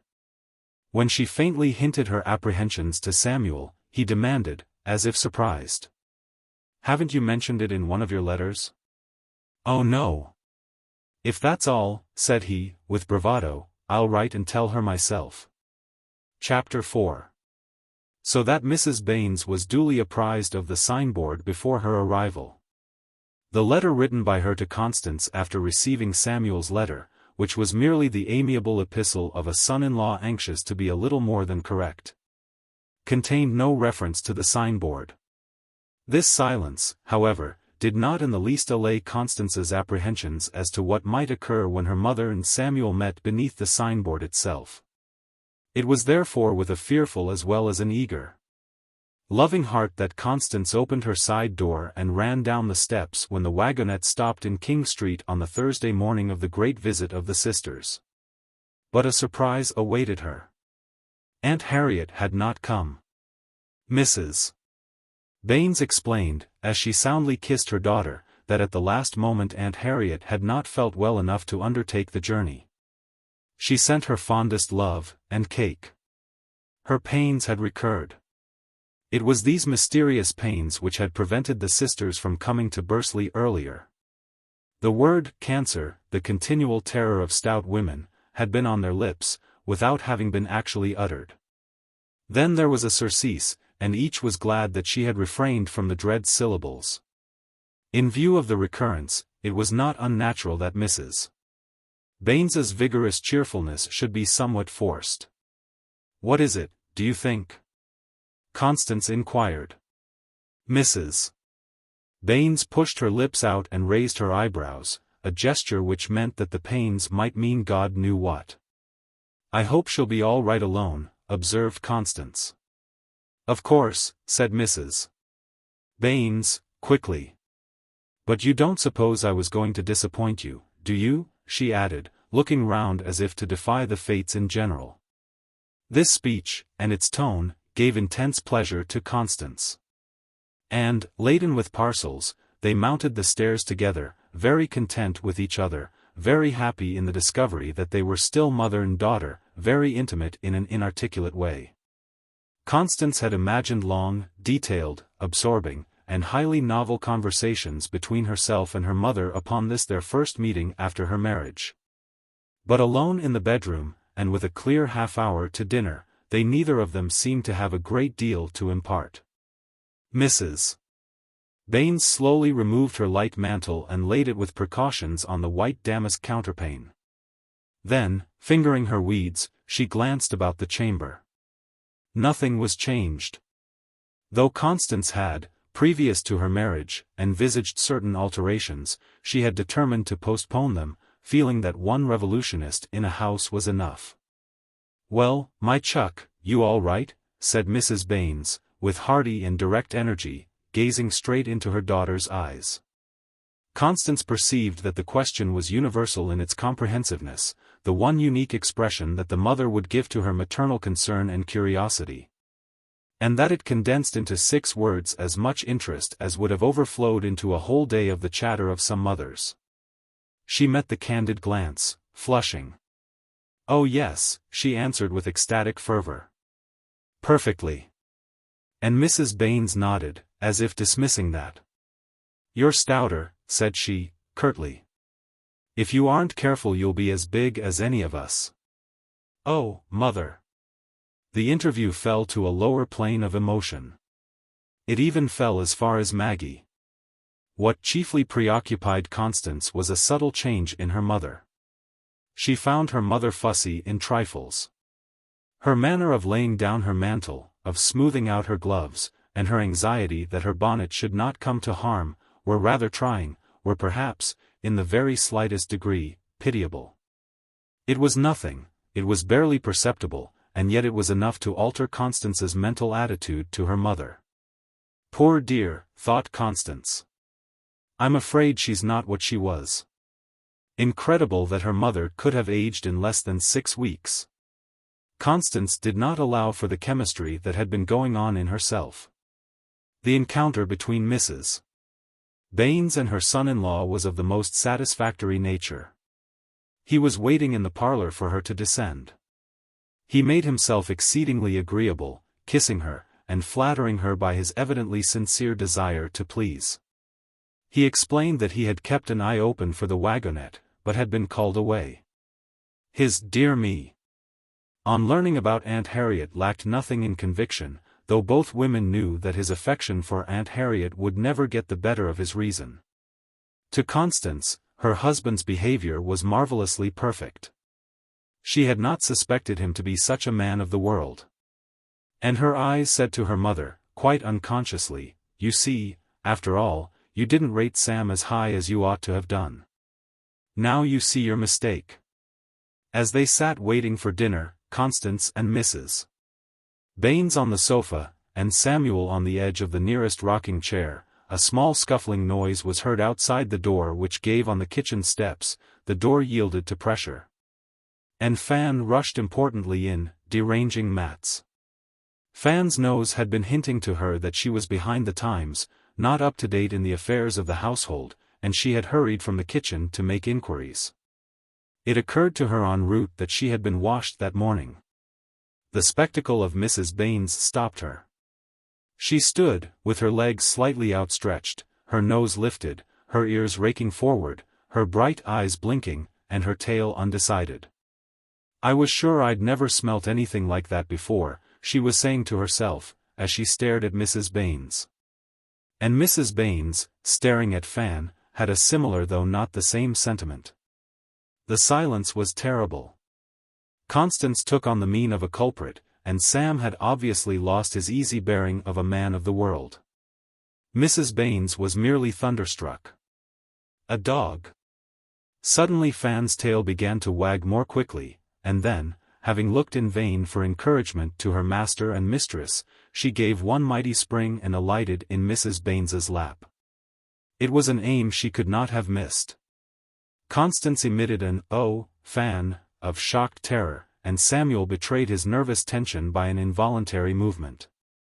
But Fan had settled down into that titanic lap as into heaven.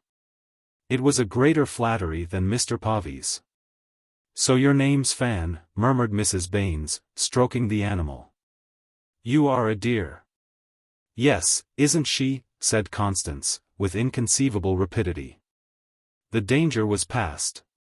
Thus, without any explanation, Fan became an accepted fact. The next moment Maggie served the Yorkshire pudding. "Well, Maggie," said Mrs. Baines. "So you are going to get married this time? When is it?" "Sunday, ma'am." "And you leave here on Saturday?" "Yes, ma'am."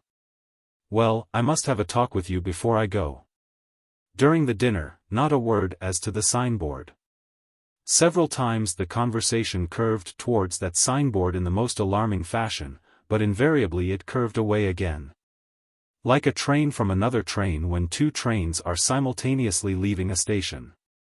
Constance had frights, so serious as to destroy her anxiety about the cookery. In the end she comprehended that her mother had adopted a silently disapproving attitude. Fan was socially very useful throughout the repast. After dinner Constance was on pins lest Samuel should light a cigar. She had not requested him not to do so, for though she was entirely sure of his affection, she had already learned that a husband is possessed by a demon of contrariety which often forces him to violate his higher feelings. However, Samuel did not light a cigar. He went off to superintend the shutting up of the shop, while Mrs. Baines chatted with Maggie and gave her £5 for a wedding present. Then Mr. Critchlow called to offer his salutations. A little before tea Mrs. Baines announced that she would go out for a short walk by herself. "Where has she gone to?" smiled Samuel, superiorly, as with Constance at the window he watched her turn down King Street towards the church. "I expect she has gone to look at father's grave," said Constance. "Oh," muttered Samuel, apologetically. Constance was mistaken. Before reaching the church, Mrs. Baines deviated to the right, got into Brougham Street and thence, by Acre Lane, into Oldcastle Street, whose steep she climbed. Now, Oldcastle Street ends at the top of St. Luke's Square, and from the corner Mrs. Baines had an excellent view of the signboard. It being Thursday afternoon, scarce a soul was about. She returned to her daughters by the same extraordinary route, and said not a word on entering. But she was markedly cheerful. The wagonette came after tea, and Mrs. Baines made her final preparations to depart. The visit had proved a wonderful success. It would have been utterly perfect if Samuel had not marred it at the very door of the wagonette. Somehow, he contrived to be talking of Christmas. Only a person of Samuel's native clumsiness would have mentioned Christmas in July. "You know you'll spend Christmas with us," said he into the wagonette. "Indeed I shan't," replied Mrs. Baines. "Aunt Harriet and I will expect you at Axe." "We've already settled that." Mr. Povey bridled. "Oh no," he protested, hurt by this summariness.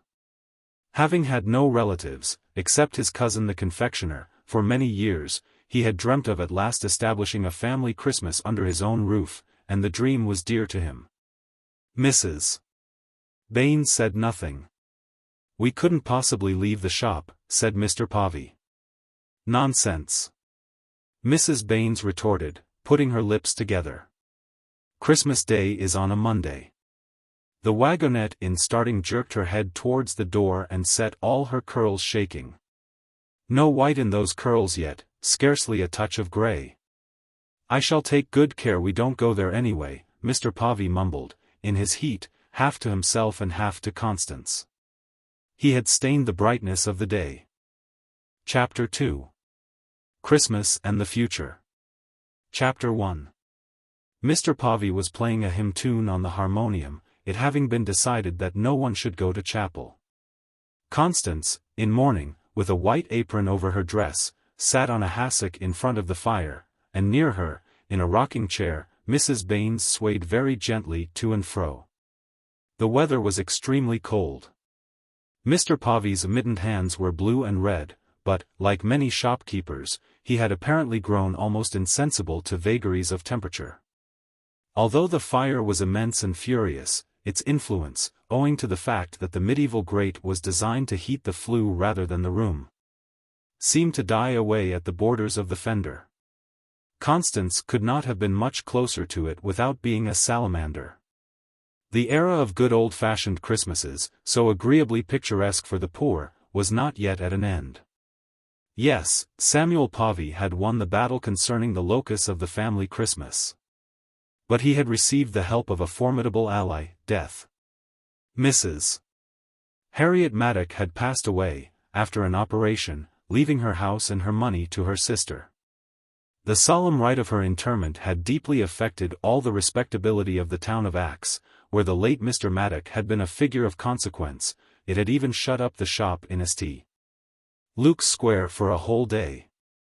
It was such a funeral as Aunt Harriet herself would have approved, a tremendous ceremonial which left on the crushed mind an ineffaceable, intricate impression of shiny cloth, crepe, horses with arching necks and long manes, the drawl of parsons, cake, port, sighs, and Christian submission to the inscrutable decrees of Providence. Mrs. Baines had borne herself with unnatural calmness until the funeral was over, and then Constance perceived that the remembered mother of her girlhood existed no longer. For the majority of human souls it would have been easier to love a virtuous principle, or a mountain, than to love Aunt Harriet, who was assuredly less a woman than an institution. But Mrs. Baines had loved her, and she had been the one person to whom Mrs. Baines looked for support and guidance. When she died, Mrs. Baines paid the tribute of respect with the last hoarded remains of her proud fortitude, and weepingly confessed that the unconquerable had been conquered, the inexhaustible exhausted, and became old with whitening hair. She had persisted in her refusal to spend Christmas in Bursley, but both Constance and Samuel knew that the resistance was only formal. She soon yielded. When Constance's second new servant took it into her head to leave a week before Christmas, Mrs. Baines might have pointed out the finger of Providence at work again, and this time in her favor. But no. With amazing pliancy she suggested that she should bring one of her own servants to tide Constance over Christmas. She was met with all the forms of loving solicitude, and she found that her daughter and son-in-law had turned out of the state bedroom in her favor. Intensely flattered by this attention, which was Mr. Pavey's magnanimous idea, she nevertheless protested strongly. Indeed, she would not hear of it. "Now, mother, don't be silly," Constance had said firmly. "You don't expect us to be at all the trouble of moving back again, do you?" And Mrs. Baines had surrendered in tears. Thus had come Christmas. Perhaps it was fortunate that, the Axe servant being not quite the ordinary servant, but a benefactor where a benefactor was needed. Both Constance and her mother thought it well to occupy themselves in household work, sparing the benefactor as much as possible. Hence Constance's white apron. "There he is," said Mr. Pavey, still playing, but with his eye on the street. Constance sprang up eagerly.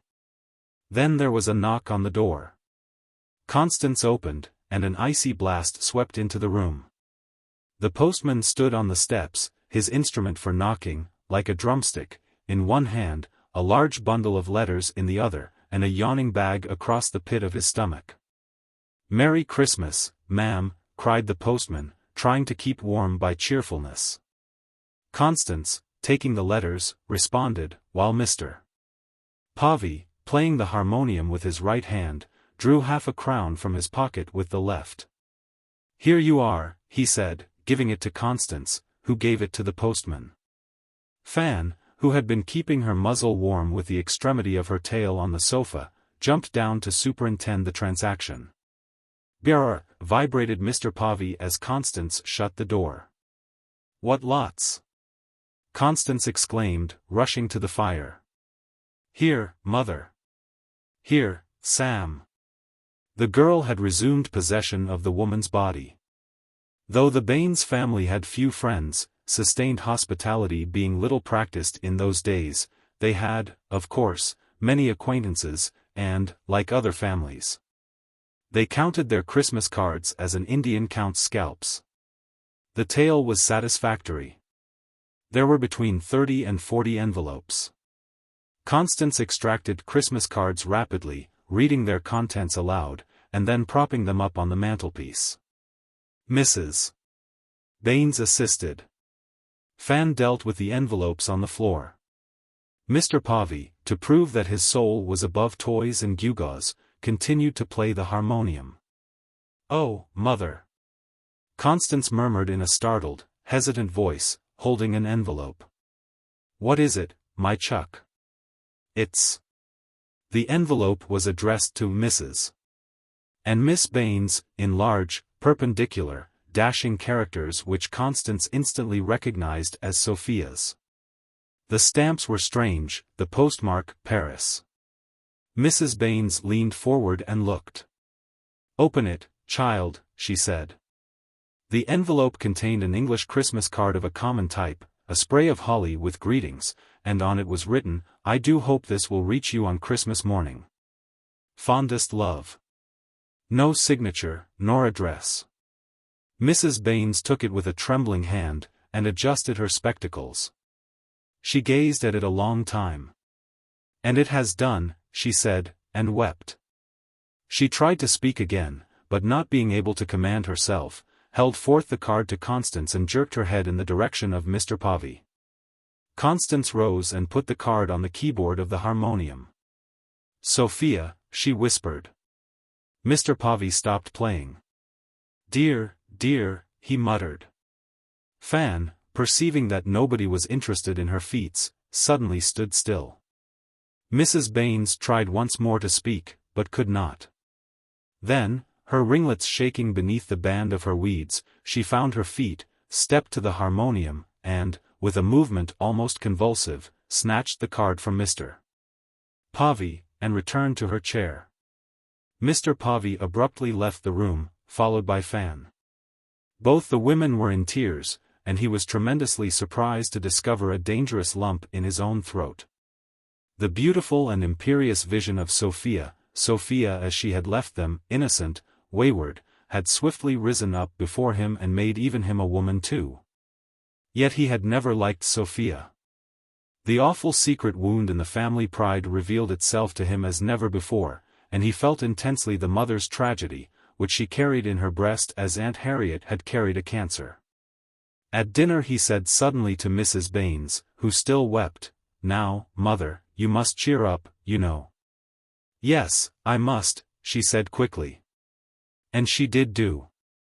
Neither Samuel nor Constance saw the card again. Little was said. There was nothing to say. As Sophia had given no address, she must be still ashamed of her situation. But she had thought of her mother and sister. She did not even know that Constance was married. What sort of a place was Paris? To Bursley, Paris was nothing but the site of a great exhibition which had recently closed. Through the influence of Mrs. Baines, a new servant was found for Constance in a village near Axe, a raw, comely girl who had never been in a place. And through the post it was arranged that this innocent should come to the cave on the 31st of December. In obedience to the safe rule that servants should never be allowed to meet for the interchange of opinions, Mrs. Baines decided to leave with her own servant on the 30th. She would not be persuaded to spend the new year in the square. On the 29th poor Aunt Maria died all of a sudden in her cottage in Brougham Street. Everybody was duly distressed, and in particular Mrs. Baines's demeanor under this affliction showed the perfection of correctness. But she caused it to be understood that she should not remain for the funeral. Her nerves would be unequal to the ordeal. And, moreover, her servant must not stay to corrupt the new girl, nor could Mrs. Baines think of sending her servant to Axe in advance, to spend several days in idle gossip with her colleague. This decision took the backbone out of Aunt Maria's funeral, which touched the extreme of modesty, a hearse and a one-horse coach. Mr. Povey was glad, because he happened to be very busy. An hour before his mother-in-law's departure he came into the parlor with the proof of a poster. "What is that, Samuel?" asked Mrs. Baines, not dreaming of the blow that awaited her. "It's for my first annual sale," replied Mr. Povey with false tranquillity. Mrs. Baines merely tossed her head. Constance, happily for Constance, was not present at this final defeat of the old order. Had she been there, she would certainly not have known where to look. Chapter 2. 40 Next Birthday. Mr. Povey exclaimed one day, with an expression and in a tone that were at once mock-serious and serious. This was on his 39th birthday. Constance was startled. She had, of course, been aware that they were getting older, but she had never realized the phenomenon. Though customers occasionally remarked that Mr. Povey was stouter, and though when she helped him to measure himself for a new suit of clothes the tape proved the fact, he had not changed for her. She knew that she too had become somewhat stouter. But for herself, she remained exactly the same Constance. Only by recalling dates and by calculations could she really grasp that she had been married a little over 6 years and not a little over 6 months. She had to admit that, if Samuel would be 40 next birthday, she would be 27 next birthday. But it would not be a real 27. Nor would Sam's 40 be a real 40, like other people's 27s and 40s. Not long since she had been in the habit of regarding a man of 40 as senile, as practically in his grave. She reflected, and the more she reflected the more clearly she saw that after all the almanacs had not lied. Look at Fan. Yes, it must be 5 years since the memorable morning when doubt first crossed the minds of Samuel and Constance as to Fan's moral principles. Samuel's enthusiasm for dogs was equalled by his ignorance of the dangers to which a young female of temperament may be exposed, and he was much disturbed as doubt developed into certainty. Fan, indeed, was the one being who did not suffer from shock and who had no fears as to the results. The animal, having a pure mind, was bereft of modesty. Sundry enormities had she committed, but none to rank with this one. The result was for quadrupeds recognizable as fox terriers. Mr. Povey breathed again. Fan had had more luck than she deserved, for the result might have been simply anything. Her owners forgave her and disposed of these fruits of iniquity, and then married her lawfully to a husband who was so high up in the world that he could demand a dowry. And now Fan was a grandmother, with fixed ideas and habits, and a son in the house, and various grandchildren scattered over the town. Fan was a sedate and disillusioned dog. She knew the world as it was, and in learning it she had taught her owners above a bit. Then there was Maggie Hollins. Constance could still vividly recall the self-consciousness with which she had one day received Maggie and the heir of the Hollinses, but it was a long time ago. After staggering half the town by the production of this infant, of which she nearly died, Maggie allowed the angels to waft it away to heaven. And everybody said that she ought to be very thankful, at her age. Old women dug up out of their minds forgotten histories of the eccentricities of the goddess Lucina.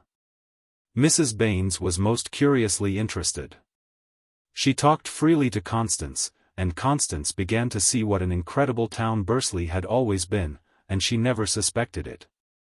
Maggie was now mother of other children, and the draggled, lame mistress of a drunken home, and looked 60. Despite her prophecy, her husband had conserved his habits. The Poveys ate all the fish they could, and sometimes more than they enjoyed, because on his sober days Hollins invariably started his round at the shop, and Constance had to buy for Maggie's sake. The worst of the worthless husband was that he seldom failed to be cheery and polite. He never missed asking after the health of Mrs. Baines. And when Constance replied that her mother was pretty well considering, but that she would not come over to Bursley again until the Axe Railway was opened, as she could not stand the drive, he would shake his grey head and be sympathetically gloomy for an instant. All these changes in 6 years. The almanacs were in the right of it. But nothing had happened to her.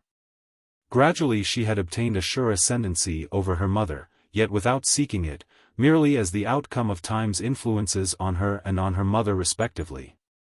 Gradually she had gained skill and use in the management of her household and of her share of the shop. So that these machines ran smoothly and effectively and a sudden contretemps no longer frightened her. Gradually she had constructed a chart of Samuel's individuality, with the submerged rocks and perilous currents all carefully marked, so that she could now voyage unalarmed in those seas. But nothing happened. Unless their visits to Buxton could be called happenings. Decidedly the visit to Buxton was the one little hill that rose out of the level plain of the year. They had formed the annual habit of going to Buxton for 10 days. They had a way of saying, "Yes, we always go to Buxton. We went there for our honeymoon, you know." They had become confirmed Buxtonites, with views concerning St. Anne's Terrace, the Broad Walk and Peel's Cavern. They could not dream of deserting their Buxton. It was the sole possible resort. Was it not the highest town in England? Well, then. They always stayed at the same lodgings, and grew to be special favorites of the landlady, who whispered of them to all her other guests as having come to her house for their honeymoon. And as never missing a year, and as being most respectable, superior people in quite a large way of business. Each year they walked out of Buxton station behind their luggage on a truck, full of joy and pride because they knew all the landmarks, and the lie of all the streets, and which were the best shops. At the beginning, the notion of leaving the shop to hired custody had seemed almost fantastic, and the preparations for absence had been very complicated. Then it was that Miss Insell had detached herself from the other young lady assistants as a creature who could be absolutely trusted. Miss Insell was older than Constance. She had a bad complexion, and she was not clever, but she was one of your reliable ones. The 6 years had witnessed the slow, steady rise of Miss Insell. Her employers said, "Miss Insell," in a tone quite different from that in which they said, "Miss Hawkins," or "Miss Dodd." Miss Insell meant the end of a discussion. Better tell Miss Insell. Miss Insell will see to that. I shall ask Miss Insell. Miss Insell slept in the house 10 nights every year. Miss Insell had been called into consultation when it was decided to engage a fourth hand in the shape of an apprentice. Trade had improved into positive excellence. It was now admitted to be good, a rare honor for trade. The coal mining boom was at its height, and colliers, in addition to getting drunk, were buying American organs and expensive bull terriers. Often they would come to the shop to purchase cloth for coats for their dogs. And they would have good cloth. Mr. Povey did not like this. One day a buddy chose for his dog the best cloth of Mr. Povey's shop, at 12s a yard. "Will ye make it up?" "I've gotten measurements," asked the collier. "No, I won't," said Mr. Povey, hotly. "And what's more, I won't sell you the cloth either." Cloth at 12s a yard on a dog's back indeed. "I'll thank you to get out of my shop." The incident became historic, in the square. It finally established that Mr. Povey was a worthy son-in-law and a solid and successful man. It vindicated the old preeminence of Baines's. Some surprise was expressed that Mr. Povey showed no desire nor tendency towards entering the public life of the town. But he never would, though a keen satirical critic of the local board in private. And at the chapel he remained a simple private worshipper, refusing stewardships and trusteeships. Chapter 3. Was Constance happy? Of course there was always something on her mind, something that had to be dealt with, either in the shop or in the house, something to employ all the skill and experience which she had acquired. Her life had much in it of laborious tedium never-ending and monotonous. And both she and Samuel worked consistently hard, rising early, pushing forward, as the phrase ran, and going to bed early from sheer fatigue. Week after week and month after month as season changed imperceptibly into season. In June and July it would happen to them occasionally to retire before the last silver of dusk was out of the sky. They would lie in bed and talk placidly of their daily affairs. There would be a noise in the street below. Vaults closing. Samuel would say, and yawn. "Yes, it's quite late," Constance would say. And the Swiss clock would rapidly strike 11 on its coil of resonant wire. And then, just before she went to sleep, Constance might reflect upon her destiny, as even the busiest and smoothest women do, and she would decide that it was kind. Her mother's gradual decline and lonely life at Axe saddened her. The cards which came now and then at extremely long intervals from Sophia had been the cause of more sorrow than joy. The naive ecstasies of her girlhood had long since departed, the price paid for experience and self-possession and a true vision of things. The vast inherent melancholy of the universe did not exempt her. But as she went to sleep she would be conscious of a vague contentment. The basis of this contentment was the fact that she and Samuel comprehended and esteemed each other, and made allowances for each other. Their characters had been tested and had stood the test. Affection, love, was not to them a salient phenomenon in their relations. Habit had inevitably dulled its glitter. It was like a flavoring, scarce remarked. But had it been absent, how they would have turned from that dish. Samuel never, or hardly ever, set himself to meditate upon the problem whether or not life had come up to his expectations. But he had, at times, strange sensations which he did not analyze, and which approached nearer to ecstasy than any feeling of Constance's. Thus, when he was in one of his dark furies, molten within and black without, the sudden thought of his wife's unalterable benignant calm, which nothing could overthrow, might strike him into a wondering cold. For him she was astoundingly feminine. She would put flowers on the mantelpiece, and then, hours afterwards, in the middle of a meal, ask him unexpectedly what he thought of her garden. And he gradually divined that a perfunctory reply left her unsatisfied. She wanted a genuine opinion mattered to her. Fancy calling flowers on a mantelpiece a garden. How charming, how childlike. Then she had a way, on Sunday mornings, when she descended to the parlor all ready for chapel, of shutting the door at the foot of the stairs with a little bang, shaking herself, and turning round swiftly as if for his inspection, as if saying, "Well, what about this? Will this do?" A phenomenon always associated in his mind with the smell of kid gloves. Invariably she asked him about the colors and cut of her dresses. Would he prefer this, or that? He could not take such questions seriously until one day he happened to merely hint, that he was not a thoroughgoing admirer of a certain new dress. It was her first new dress after the definite abandonment of crinolines. She never wore it again. He thought she was not serious at first, and remonstrated against a joke being carried too far. She said, "It's not a bit of use you talking, I shan't wear it again." And then he so far appreciated her seriousness as to refrain, by discretion, from any comment. The incident affected him for days. It flattered him, it thrilled him, but it baffled him.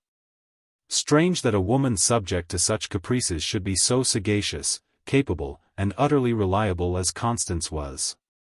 For the practical and common-sense side of her eternally compelled his admiration. The very first example of it, her insistence that the simultaneous absence of both of them from the shop for half an hour or an hour twice a day would not mean the immediate downfall of the business, had remained in his mind ever since. Had she not been obstinate, in her benevolent way, against the old superstition which he had acquired from his employers, they might have been eating separately to that day. Then her handling of her mother during the months of the siege of Paris, when Mrs. Baines was convinced that her sinful daughter was in hourly danger of death, had been extraordinarily fine, he considered. And the sequel, a card for Constance's birthday, had completely justified her attitude. Sometimes some blundering fool would jovially exclaim to them, "What about that baby?" Or a woman would remark quietly, "I often feel sorry you've no children." And they would answer that really they did not know what they would do if there was a baby. What with the shop and one thing or another. And they were quite sincere. Chapter 4. It is remarkable what a little thing will draw even the most regular and serious people from the deep groove of their habits. One morning in March, a bone shaker, an affair on two equal wooden wheels joined by a bar of iron, in the middle of which was a wooden saddle, disturbed the gravity of St. Luke's Square. True, it was probably the first bone shaker that had ever attacked the gravity of St. Luke's Square. It came out of the shop of Daniel Pavey, the confectioner and baker, and Samuel Pavey's celebrated cousin, in Bolton Terrace. Bolton Terrace formed nearly a right angle with the Baines premises, and at the corner of the angle Wedgwood Street and King Street left the square. The bone shaker was brought forth by Dick Pavey, the only son of Daniel, now aged 11 years, under the superintendence of his father. And the square soon perceived that Dick had a natural talent for breaking in an untrained bone shaker. After a few attempts he could remain on the back of the machine for at least 10 yards, and his feats had the effect of endowing St. Luke's Square with the attractiveness of a circus. Samuel Pavey watched with candid interest from the ambush of his door, while the unfortunate young lady assistants, though aware of the performance that was going on, dared not stir from the stove. Samuel was tremendously tempted to sally out boldly, and chat with his cousin about the toy. He had surely a better right to do so than any other tradesman in the square, since he was of the family. But his diffidence prevented him from moving. Presently Daniel Pavey and Dick went to the top of the square with the machine, opposite Hull's, and Dick, being carefully installed in the saddle, essayed to descend the gentle paven slopes of the square. He failed time after time. The machine had an astonishing way of turning round, running uphill, and then lying calmly on its side. At this point of Dick's life history every shop door in the square was occupied by an audience. At last the bone shaker displayed less unwillingness to obey, and lo! In a moment Dick was riding down the square, and the spectators held their breath as if he had been Blondin crossing Niagara. Every second he ought to have fallen off, but he contrived to keep upright. Already he had accomplished 20 yards, 30 yards. It was a miracle that he was performing. The transit continued, and seemed to occupy hours.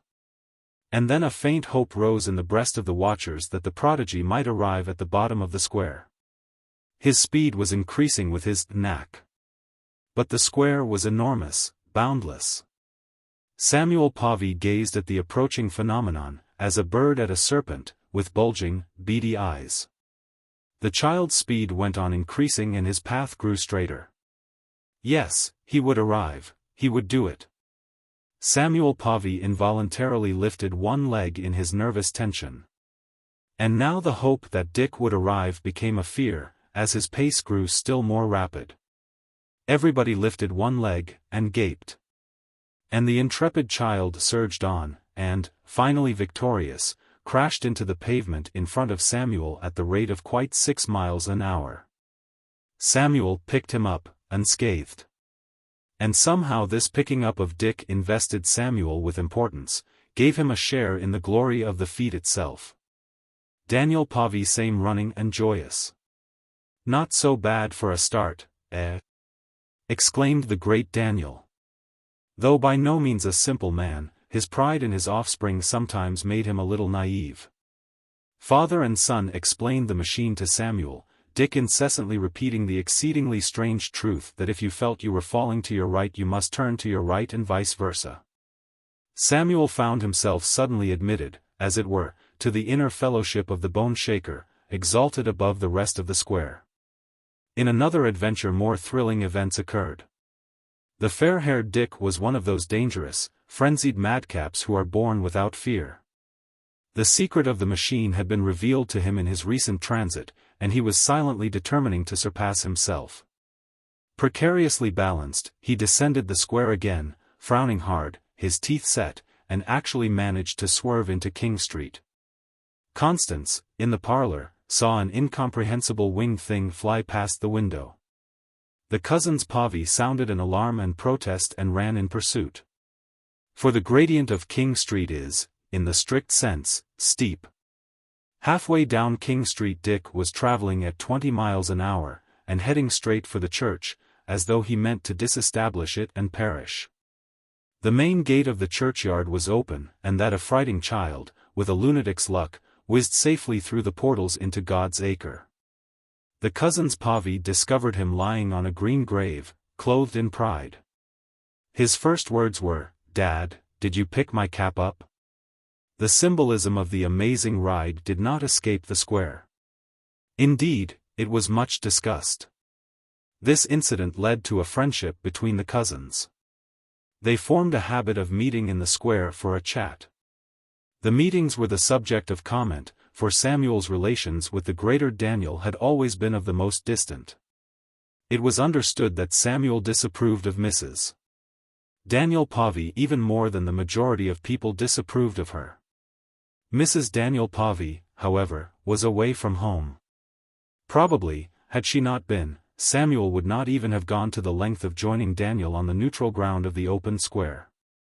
But having once broken the ice, Samuel was glad to be on terms of growing intimacy with his cousin. The friendship flattered him, for Daniel, despite his wife, was a figure in a world larger than Samuel's. Moreover, it consecrated his position as the equal of no matter what tradesman, apprentice though he had been, and also he genuinely liked and admired Daniel, rather to his own astonishment. Everyone liked Daniel Pavey, he was a favorite among all ranks. The leading confectioner, a member of the local board, and a sidesman at St. Luke's, he was, and had been for 25 years, very prominent in the town. He was a tall, handsome man, with a trimmed, graying beard, a jolly smile, and a flashing, dark eye. His good humor seemed to be permanent. He had dignity without the slightest stiffness, he was welcomed by his equals and frankly adored by his inferiors. He ought to have been chief bailiff, for he was rich enough. But there intervened a mysterious obstacle between Daniel Pavey and the supreme honor, a scarcely tangible impediment which could not be definitely stated. He was capable, honest, industrious, successful, and an excellent speaker. And if he did not belong to the austerer section of society, if, for example, he thought nothing of dropping into the Tiger for a glass of beer, or of using an oath occasionally, or of telling a facetious story, well, in a busy, broad-minded town of 30,000 inhabitants, such proclivities are no bar whatever to perfect esteem. But, how is one to phrase it without wronging Daniel Pavey? He was entirely moral, his views were unexceptionable. The truth is that, for the ruling classes of Bursley, Daniel Pavey was just a little too fanatical a worshipper of the god Pan. He was one of the remnant who had kept alive the great Pan tradition from the days of the Regency through the vast, arid Victorian expanse of years. The flighty character of his wife was regarded by many as a judgment upon him for the robust Rabelaisianism of his more private conversation, for his frank interest in his eternal preoccupation with aspects of life and human activity which, though essential to the divine purpose, are not openly recognized as such, even by Daniel Pavey's. It was not a question of his conduct, it was a question of the cast of his mind. If it did not explain his friendship with the rector of St. Luke's, it explained his departure from the primitive Methodist connection, to which the Paveys as a family had belonged since primitive Methodism was created in Ten Hill in 1807. Daniel Pavey had a way of assuming that every male was boiling over with interest in the sacred cult of Pan. The assumption, though sometimes causing inconvenience at first, usually conquered by virtue of its inherent truthfulness. Thus it fell out with Samuel. Samuel had not suspected that Pan had silken cords to draw him. He had always averted his eyes from the god, that is to say, within reason. Yet now Daniel, on perhaps a couple of fine mornings a week, in full square, with Fan sitting behind on the cold stones, and Mr. Critchlow ironic at his door in a long white apron, would entertain Samuel Pavey for half an hour with Pan's most intimate lore, and Samuel Pavey would not blench. He would, on the contrary, stand up to Daniel like a little man, and pretend with all his might to be, potentially, a perfect archpriest of the god. Daniel taught him a lot. Turned over the page of life for him, as it were, and, showing the reverse side, seemed to say, "You were missing all that." Samuel gazed upwards at the handsome long nose and rich lips of his elder cousin, so experienced, so agreeable, so renowned, so esteemed, so philosophic. And admitted to himself that he had lived to the age of 40 in a state of comparative boobyism. And then he would gaze downwards at the faint patch of flour on Daniel's right leg, and conceive that life was, and must be, life. Not many weeks after his initiation into the cult he was startled by Constance's preoccupied face one evening. Now, a husband of 6 years' standing, to whom it has not happened to become a father, is not easily startled by such a face as Constance wore. Years ago he had frequently been startled, had frequently lived in suspense for a few days. But he had long since grown impervious to these alarms. And now he was startled again, but as a man may be startled who is not altogether surprised at being startled. And 7 endless days passed, and Samuel and Constance glanced at each other like guilty things, whose secret refuses to be kept. Then 3 more days passed, and another 3. Then Samuel Pavey remarked in a firm, masculine, fact-fronting tone, "Oh, there's no doubt about it." And they glanced at each other like conspirators who have lighted a fuse and cannot take refuge in flight. Their eyes said continually, with a delicious, an enchanting mixture of ingenuous modesty and fearful joy, "Well, we've gone and done it." There it was, the incredible, incomprehensible future, coming. Samuel had never correctly imagined the manner of its heralding. He had imagined in his early simplicity that one day Constance, blushing, might put her mouth to his ear and whisper something positive. It had not occurred in the least like that. But things are so obstinately, so incurably unsentimental. "I think we ought to drive over and tell Mother, on Sunday," said Constance. His impulse was to reply, in his grand, offhand style, "Oh, a letter will do." But he checked himself and said, with careful deference, "You think that will be better than writing?" All was changed. He braced every fiber to meet destiny, and to help Constance to meet it. The weather threatened on Sunday. He went to Axe without Constance. His cousin drove him there in a dog-cart, and he announced that he should walk home, as the exercise would do him good. During the drive Daniel, in whom he had not confided, chattered as usual, and Samuel pretended to listen with the same attitude as usual. But secretly he despised Daniel for a man who has got something not of the first importance on the brain. His perspective was truer than Daniel's. He walked home, as he had decided, over the wavy moorland of the county dreaming in the heart of England. Night fell on him in mid-career, and he was tired. But the earth, as it whirled through naked space, whirled up the moon for him, and he pressed on at a good speed. A wind from Arabia wandering cooled his face. And at last, over the brow of Toft End, he saw suddenly the 5 towns 8 twinkle on their little hills down in the vast amphitheatre. And one of those lamps was Constance's lamp, one, somewhere. He lived, then. He entered into the shadow of nature. The mysteries made him solemn. What? A bone shaker, his cousin, and then this. Well, I'm damned. Well, I'm damned. He kept repeating, he who never swore. Chapter 3. Cyril. Chapter 1.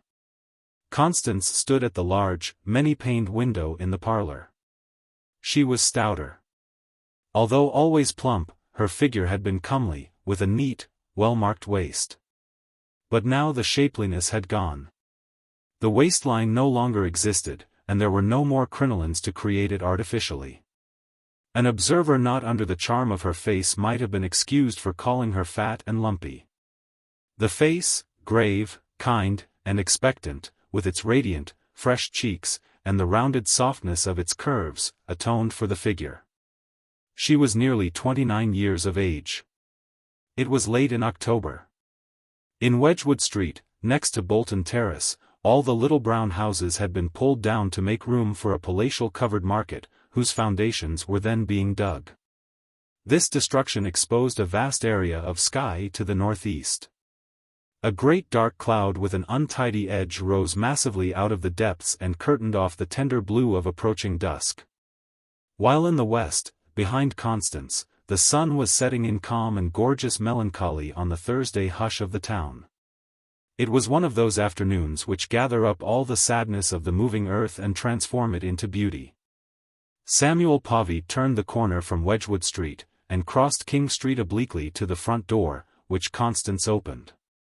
He seemed tired and anxious. "Well?" demanded Constance, as he entered. "She's no better. There's no getting away from it, she's worse.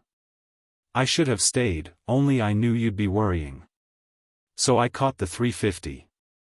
How is that Mrs. Gilchrist shaping as a nurse?" "She's very good," said Samuel, with conviction. "Very good. What a blessing. I suppose you didn't happen to see the doctor?" "Yes, I did." "What did he say to you?" Samuel gave a deprecating gesture. "Didn't say anything particular. With dropsy, at that stage, you know."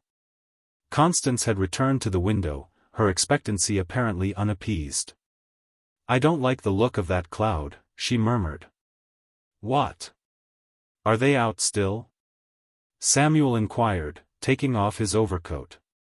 "Here they are," cried Constance. Her features suddenly transfigured, she sprang to the door, pulled it open, and descended the steps.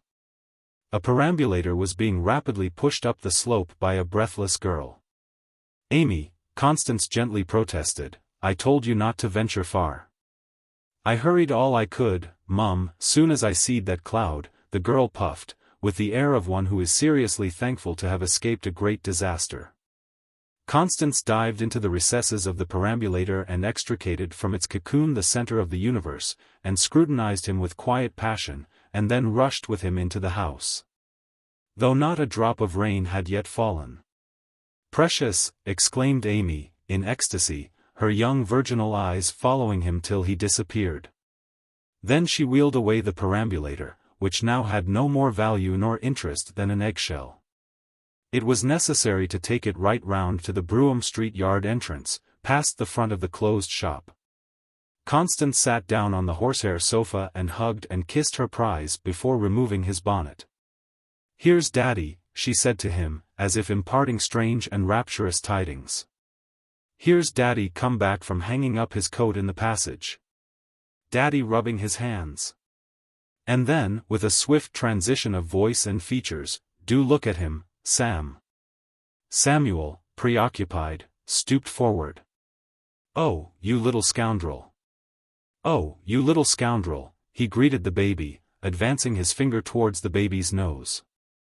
The baby, who had hitherto maintained a passive indifference to external phenomena, lifted elbows and toes, blew bubbles from his tiny mouth, and stared at the finger with the most ravishing, roguish smile, as though saying, "I know that great sticking-out limb, and there is a joke about it which no one but me can see, and which is my secret joy that you shall never share." "Tea ready?" Samuel asked, resuming his gravity and his ordinary pose. "You must give the girl time to take her things off," said Constance. "We'll have the table drawn, away from the fire, and baby can lie on his shawl on the hearthrug while we're having tea." Then to the baby, in rapture, "And play with his toys. All his nice toys.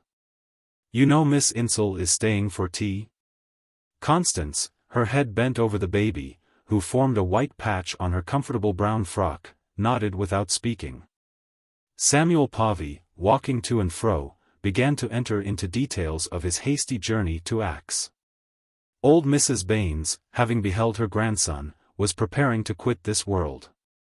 Never again would she exclaim, in her brusque tone of genial ruthlessness, "Fiddlesticks." The situation was very difficult and distressing, for Constance could not leave her baby, and she would not, until the last urgency, run the risks of a journey with him to Axe. He was being weaned. In any case Constance could not have undertaken the nursing of her mother. A nurse had to be found. Mr. Pavey had discovered one in the person of Mrs. Gilchrist, the second wife of a farmer at Malpas in Cheshire, whose first wife had been a sister of the late John Baines.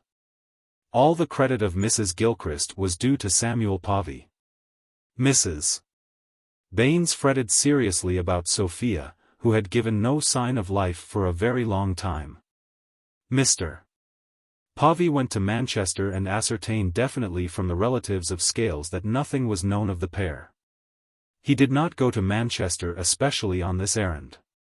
About once in 3 weeks, on Tuesdays, he had to visit the Manchester warehouses. But the tracking of Scales's relative cost him so much trouble and time that, curiously, he came to believe that he had gone to Manchester one Tuesday for no other end. Although he was very busy indeed in the shop, he flew over to Axe and back whenever he possibly could, to the neglect of his affairs. He was glad to do all that was in his power. Even if he had not done it graciously, his sensitive, tyrannic conscience would have forced him to do it. But nevertheless he felt rather virtuous, and worry and fatigue and loss of sleep intensified this sense of virtue. So that if there is any sudden change they will telegraph, he finished, to Constance. She raised her head. The words, clinching what had led up to them, drew her from her dream, and she saw, for a moment, her mother in an agony. "But you don't surely mean?" she began, trying to disperse the painful vision as unjustified by the facts.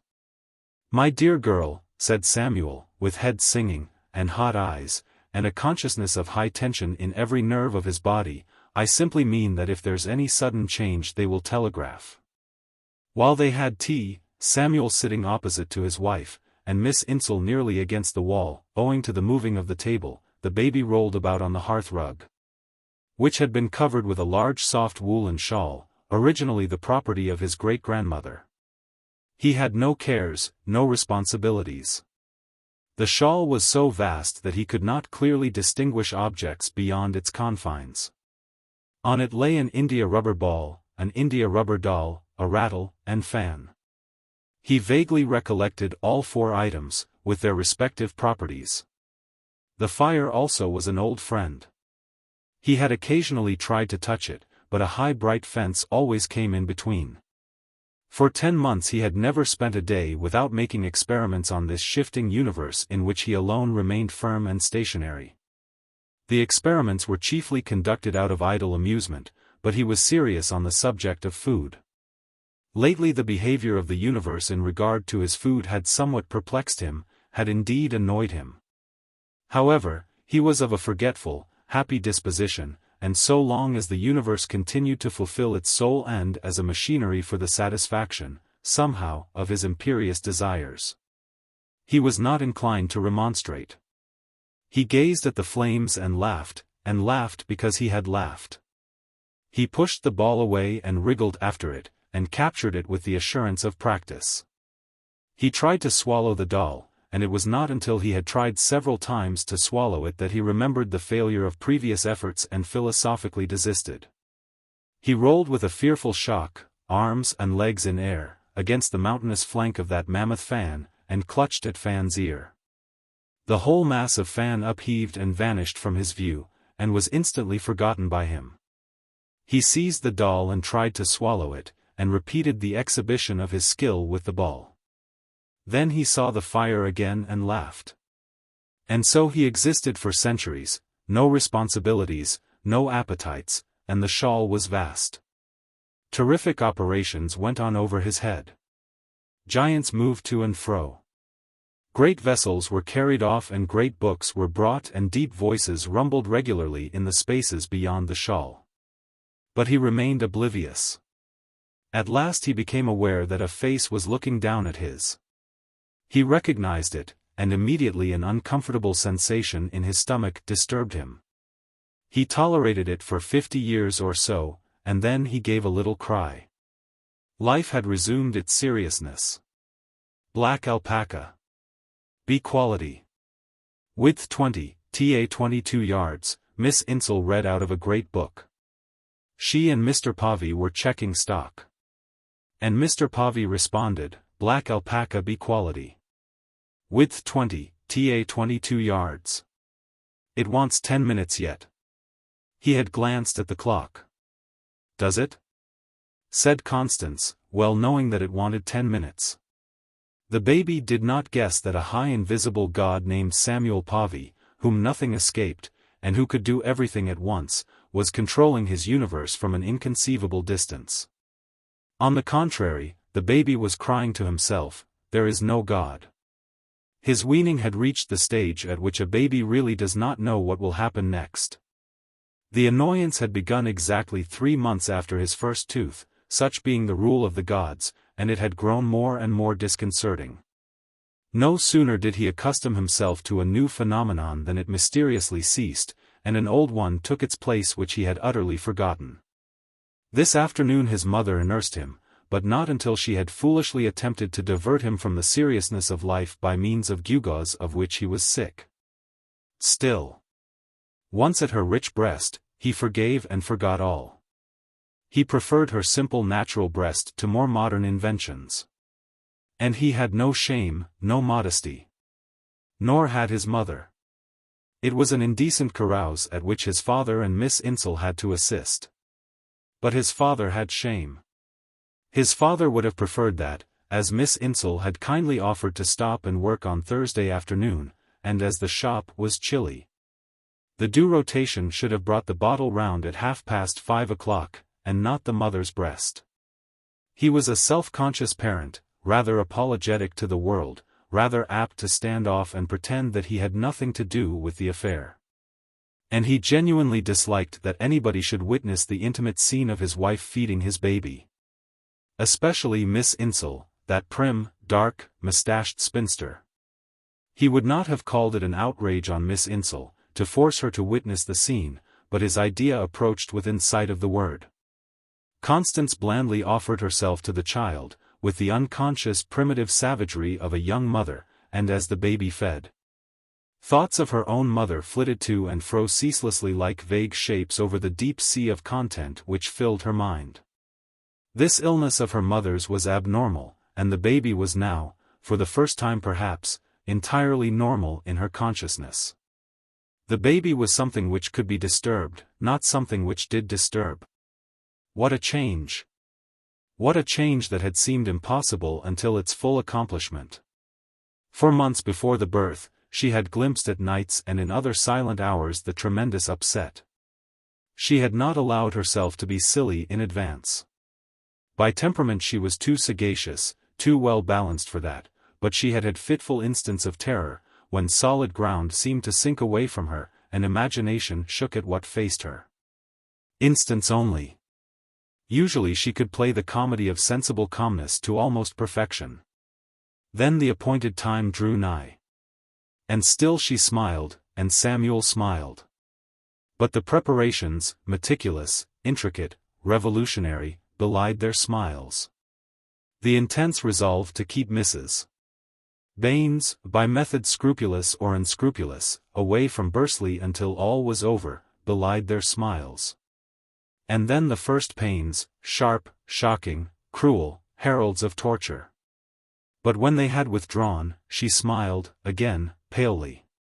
Then she was in bed, full of the sensation that the whole house was inverted and disorganized, hopelessly. And the doctor came into the room. She smiled at the doctor apologetically, foolishly, as if saying, "We all come to it. Here I am." She was calm without. Oh, but what a prey of abject fear within. "I am at the edge of the precipice," her thought ran, "in a moment I shall be over." And then the pains, not the heralds but the shattering army, endless, increasing in terror as they thundered across her. Yet she could think, quite clearly, now I'm in the middle of it. This is it, the horror that I have not dared to look at. My life's in the balance. I may never get up again. All has at last come to pass.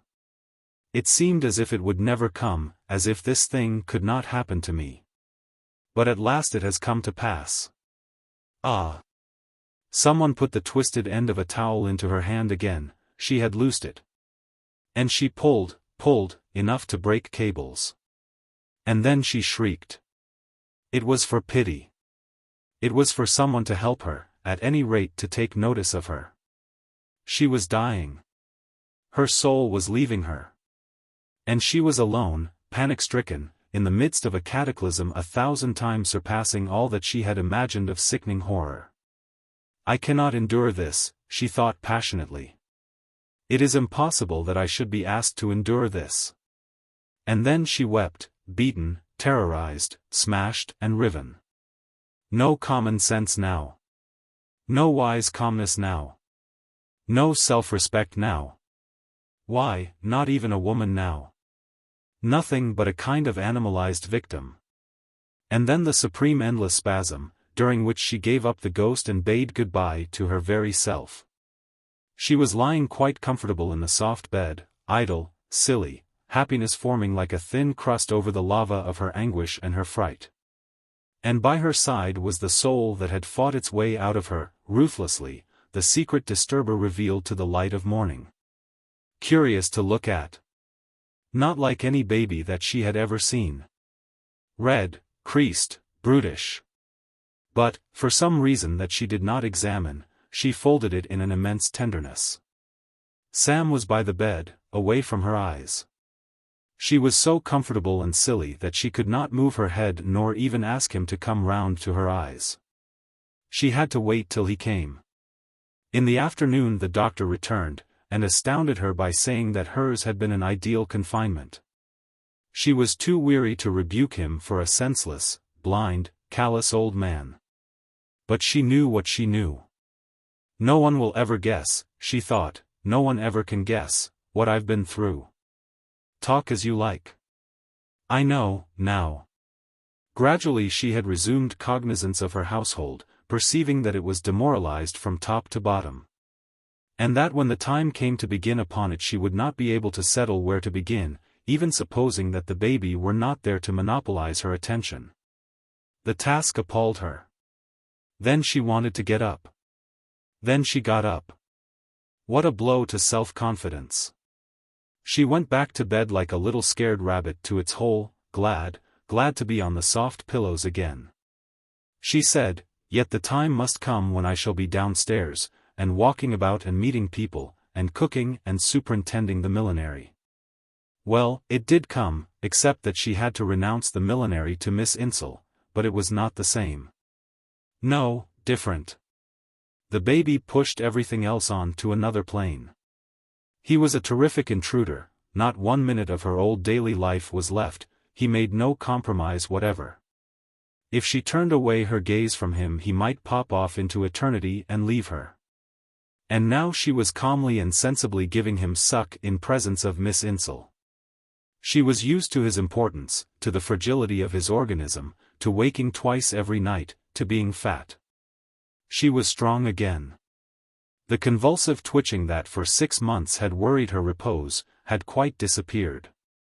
The state of being a mother was normal, and the baby was so normal that she could not conceive the house without him. All in 10 months.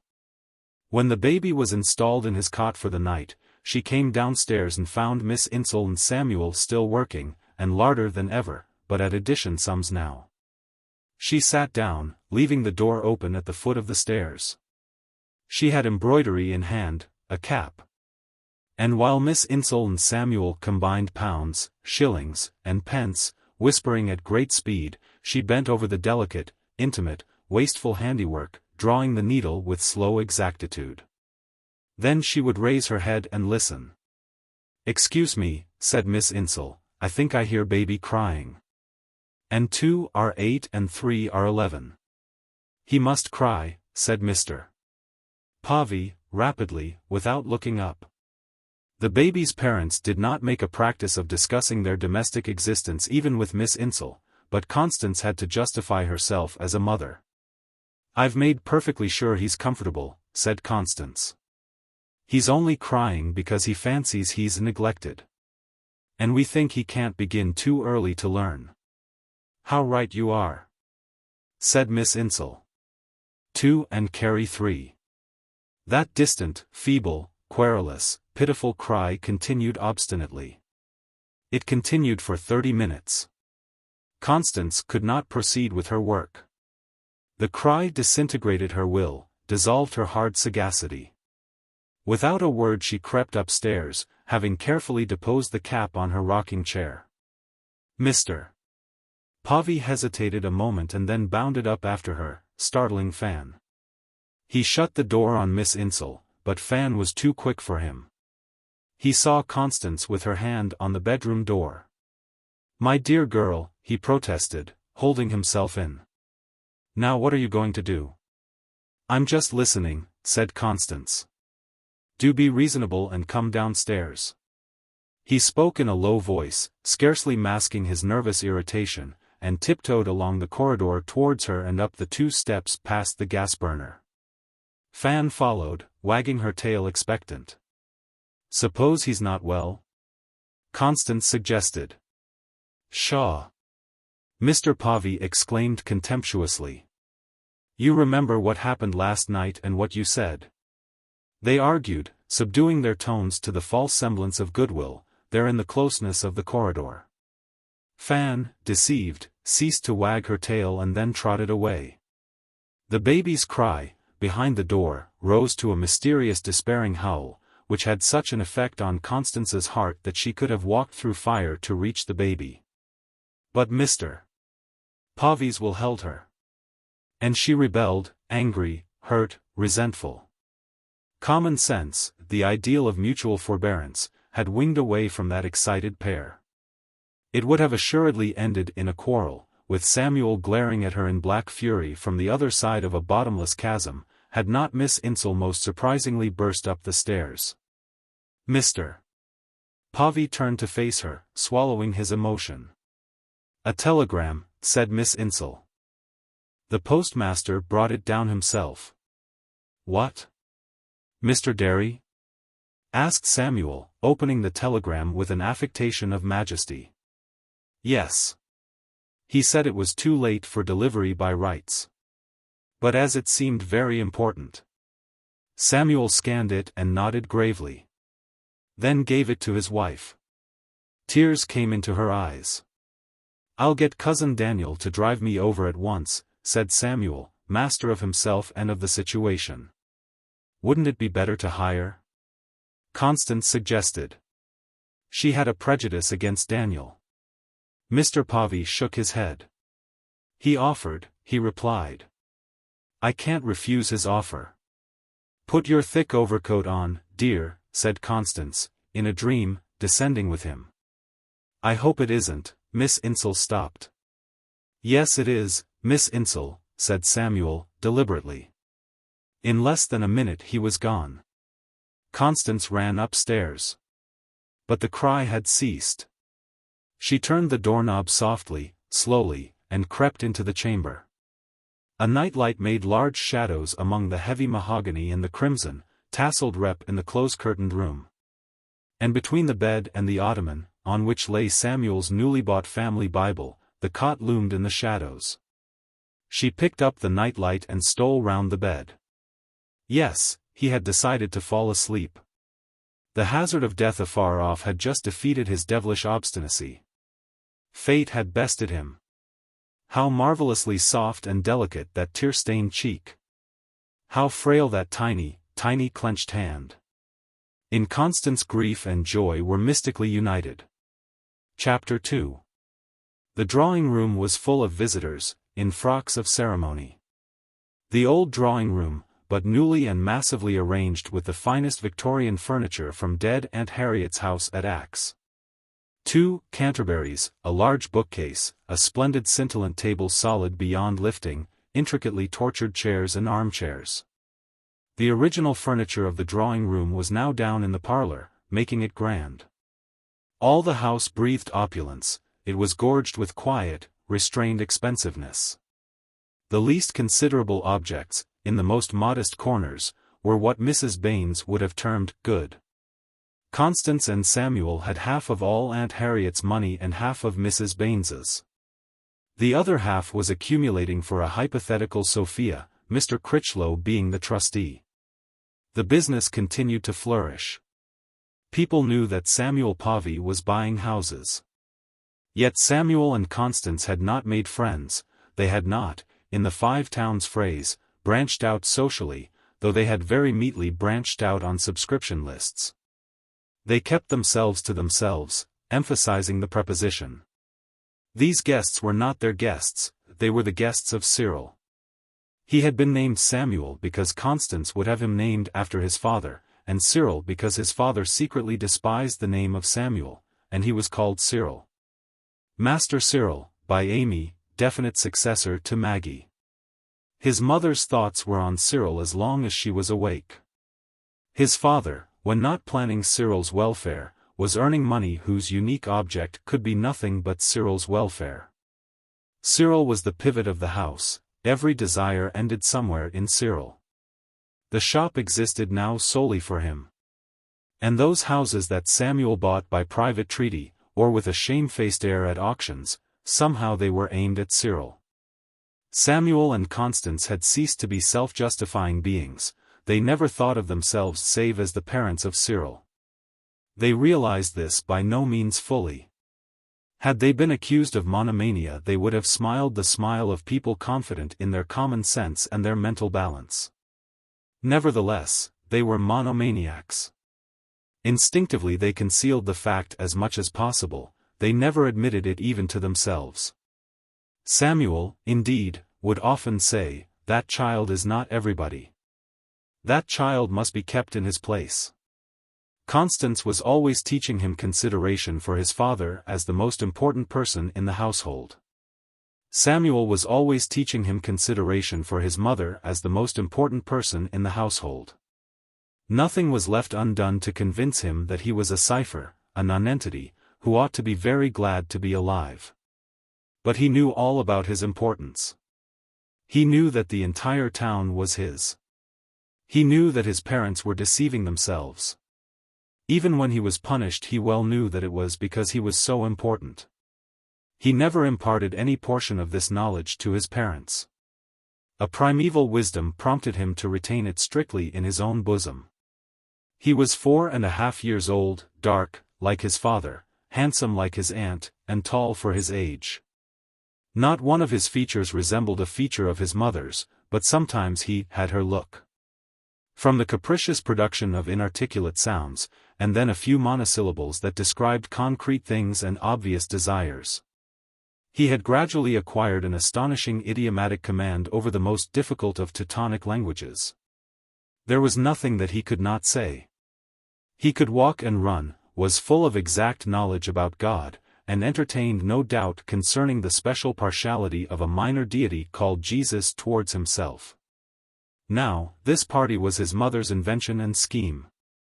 His father, after flouting it, had said that if it was to be done at all, it should be done well, and had brought to the doing all his organizing skill.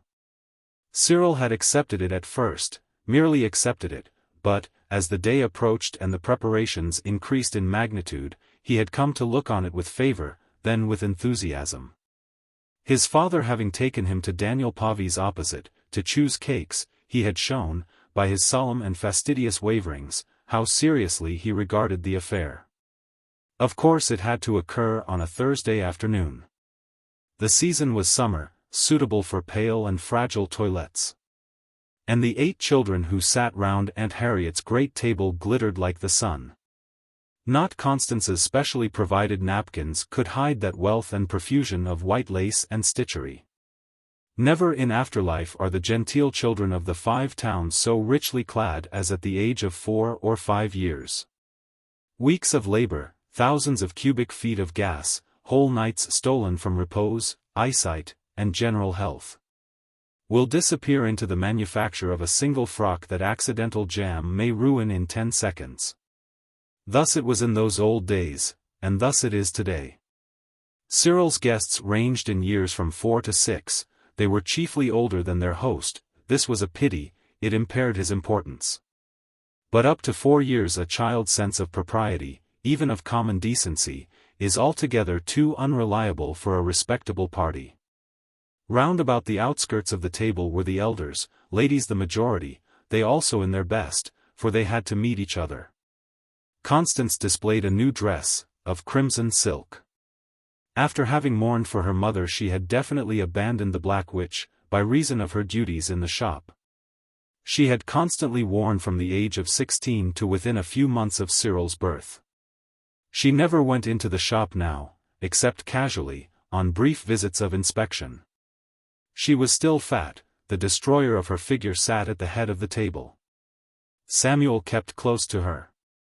He was the only male, until Mr. Critchlow astonishingly arrived, among the company Mr. Critchlow had a grandniece. Samuel, if not in his best, was certainly not in his everyday suit. With his large frilled shirt front, and small black tie, and his little black beard and dark face over that, he looked very nervous and self-conscious. He had not the habit of entertaining. Nor had Constance, but her benevolence ever bubbling up to the calm surface of her personality made self-consciousness impossible for her. Miss Insel was also present, in shop black, to help. Lastly there was Amy, now as the years passed slowly assuming the character of a faithful retainer, though she was only 23. An ugly, abrupt, downright girl, with convenient notions of pleasure. For she would rise early and retire late in order to contrive an hour to go out with Master Cyril. And to be allowed to put Master Cyril to bed was, really, her highest bliss. All these elders were continually inserting arms into the fringe of fluffy children that surrounded the heaped table.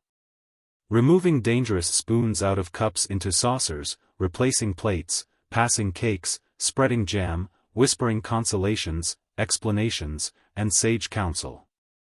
Mr.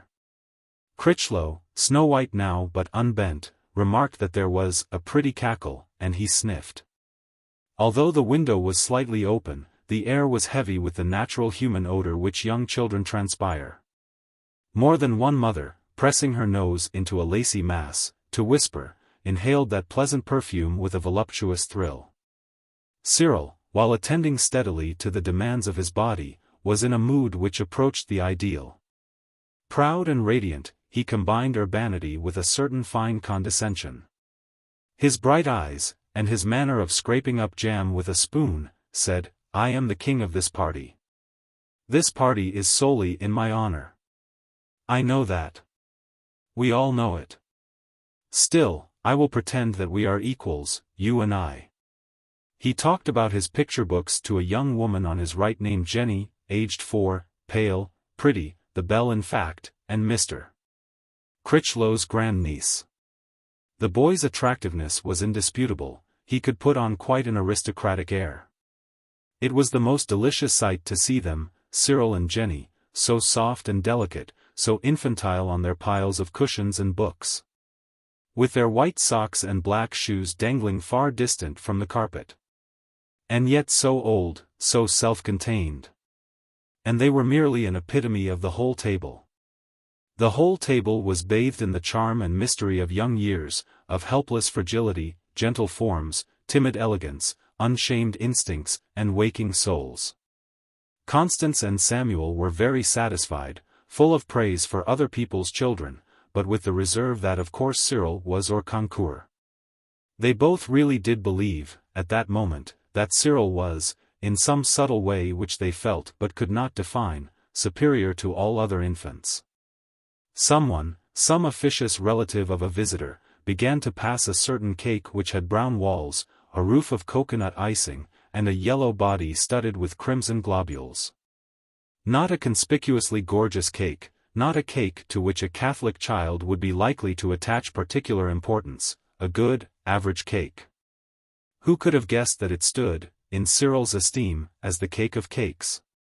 He had insisted on his father buying it at Cousin Daniel's, and perhaps Samuel ought to have divined that for Cyril that cake was the gleam that an ardent spirit would follow through the wilderness. Samuel, however, was not a careful observer, and seriously lacked imagination. Constance knew only that Cyril had mentioned the cake once or twice. Now by the hazard of destiny that cake found much favor, helped into popularity as it was by the blundering officious relative who, not dreaming what volcano she was treading on, urged its merits with simpering enthusiasm. One boy took 2 slices, a slice in each hand. He happened to be the visitor of whom the cake distributor was a relative, and she protested, she expressed the shock she suffered. Whereupon both Constance and Samuel sprang forward and swore with angelic smiles that nothing could be more perfect than the propriety of that dear little fellow taking 2 slices of that cake. It was this hullabaloo that drew Cyril's attention to the evanescence of the cake of cakes. His face at once changed from calm pride to a dreadful anxiety. His eyes bulged out. His tiny mouth grew and grew, like a mouth in a nightmare. He was no longer human, he was a cake-eating tiger being balked of his prey. Nobody noticed him. The officious fool of a woman persuaded Jenny to take the last slice of the cake, which was quite a thin slice. Then everyone simultaneously noticed Cyril, for he gave a yell. It was not the cry of a despairing soul who sees his beautiful iridescent dream shattered at his feet, it was the cry of the strong, masterful spirit, furious. He turned upon Jenny, sobbing, and snatched at her cake. Unaccustomed to such behavior from hosts, and being besides a haughty put-you-in-your-place beauty of the future, Jenny defended her cake. After all, it was not she who had taken 2 slices at once. Cyril hit her in the eye, and then crammed most of the slice of cake into his enormous mouth. He could not swallow it, nor even masticate it, for his throat was rigid and tight. So the cake projected from his red lips, and big tears watered it. The most awful mess you can conceive. Jenny wept loudly, and 1 or 2 others joined her in sympathy, but the rest went on eating tranquilly, unmoved by the horror which transfixed their elders. A host to snatch food from a guest. A host to strike a guest. A gentleman to strike a lady. Constance whipped up Cyril from his chair and flew with him to his own room, once Samuel's, where she smacked him on the arm and told him he was a very naughty boy and that she didn't know what his father would say. She took the food out of his disgusting mouth, or as much of it as she could get at, and then she left him, on the bed. Miss Jenny was still in tears when, blushing scarlet and trying to smile, Constance returned to the drawing-room. Jenny would not be appeased. Happily Jenny's mother, being about to present Jenny with a little brother, she hoped, was not present. Miss Insel had promised to see Jenny home, and it was decided that she should go. Mr.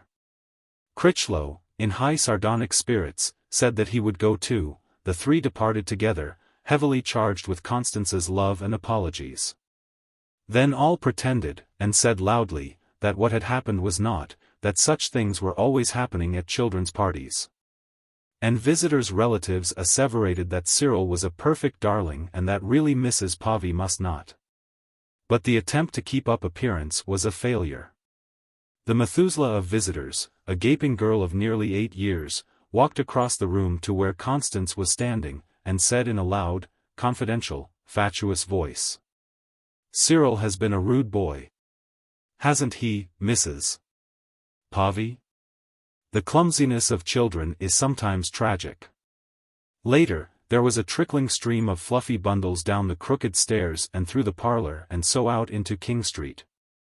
And Constance received many compliments and sundry appeals that darling Cyril should be forgiven.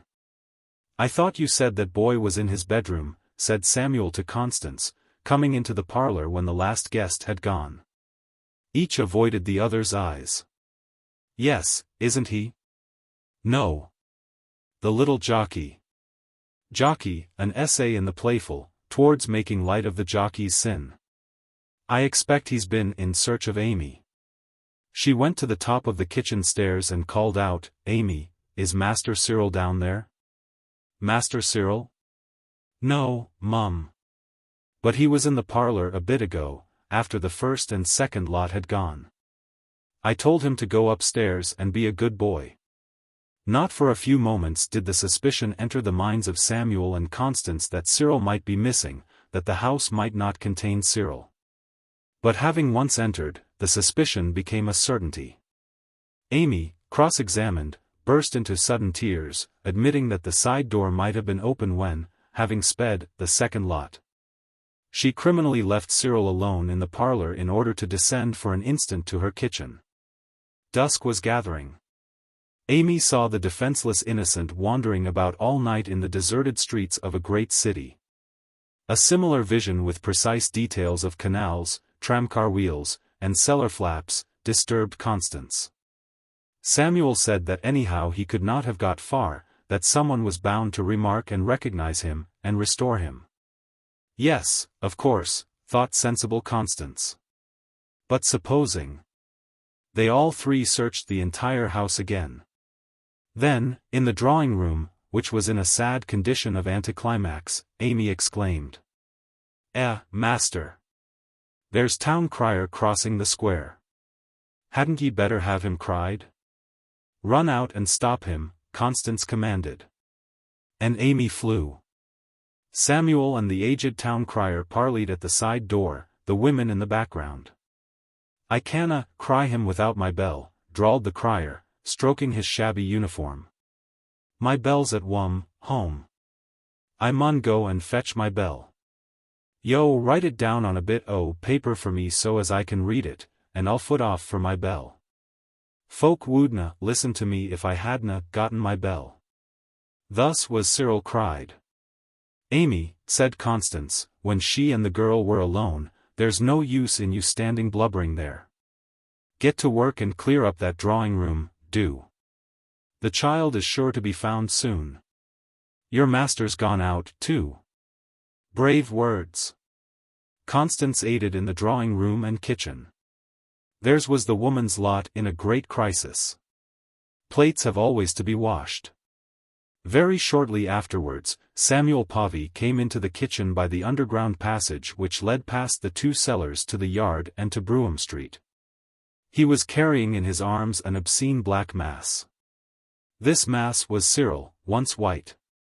Constance screamed. She was at liberty to give way to her feelings, because Amy happened to be upstairs. Stand away, cried Mr. Povey. He isn't fit to touch. And Mr. Povey made as if to pass directly onward, ignoring the mother. Wherever did you find him? I found him in the far cellar, said Mr. Povey, compelled to stop, after all. He was down there with me yesterday, and it just occurred to me that he might have gone there again. What? All in the dark? He'd lighted a candle, if you please. I'd left a candlestick and a box of matches handy because I hadn't finished that shelving. Well. Constance murmured. I can't think however he dared go there all alone. Can't you? Said Mr. Povey, cynically.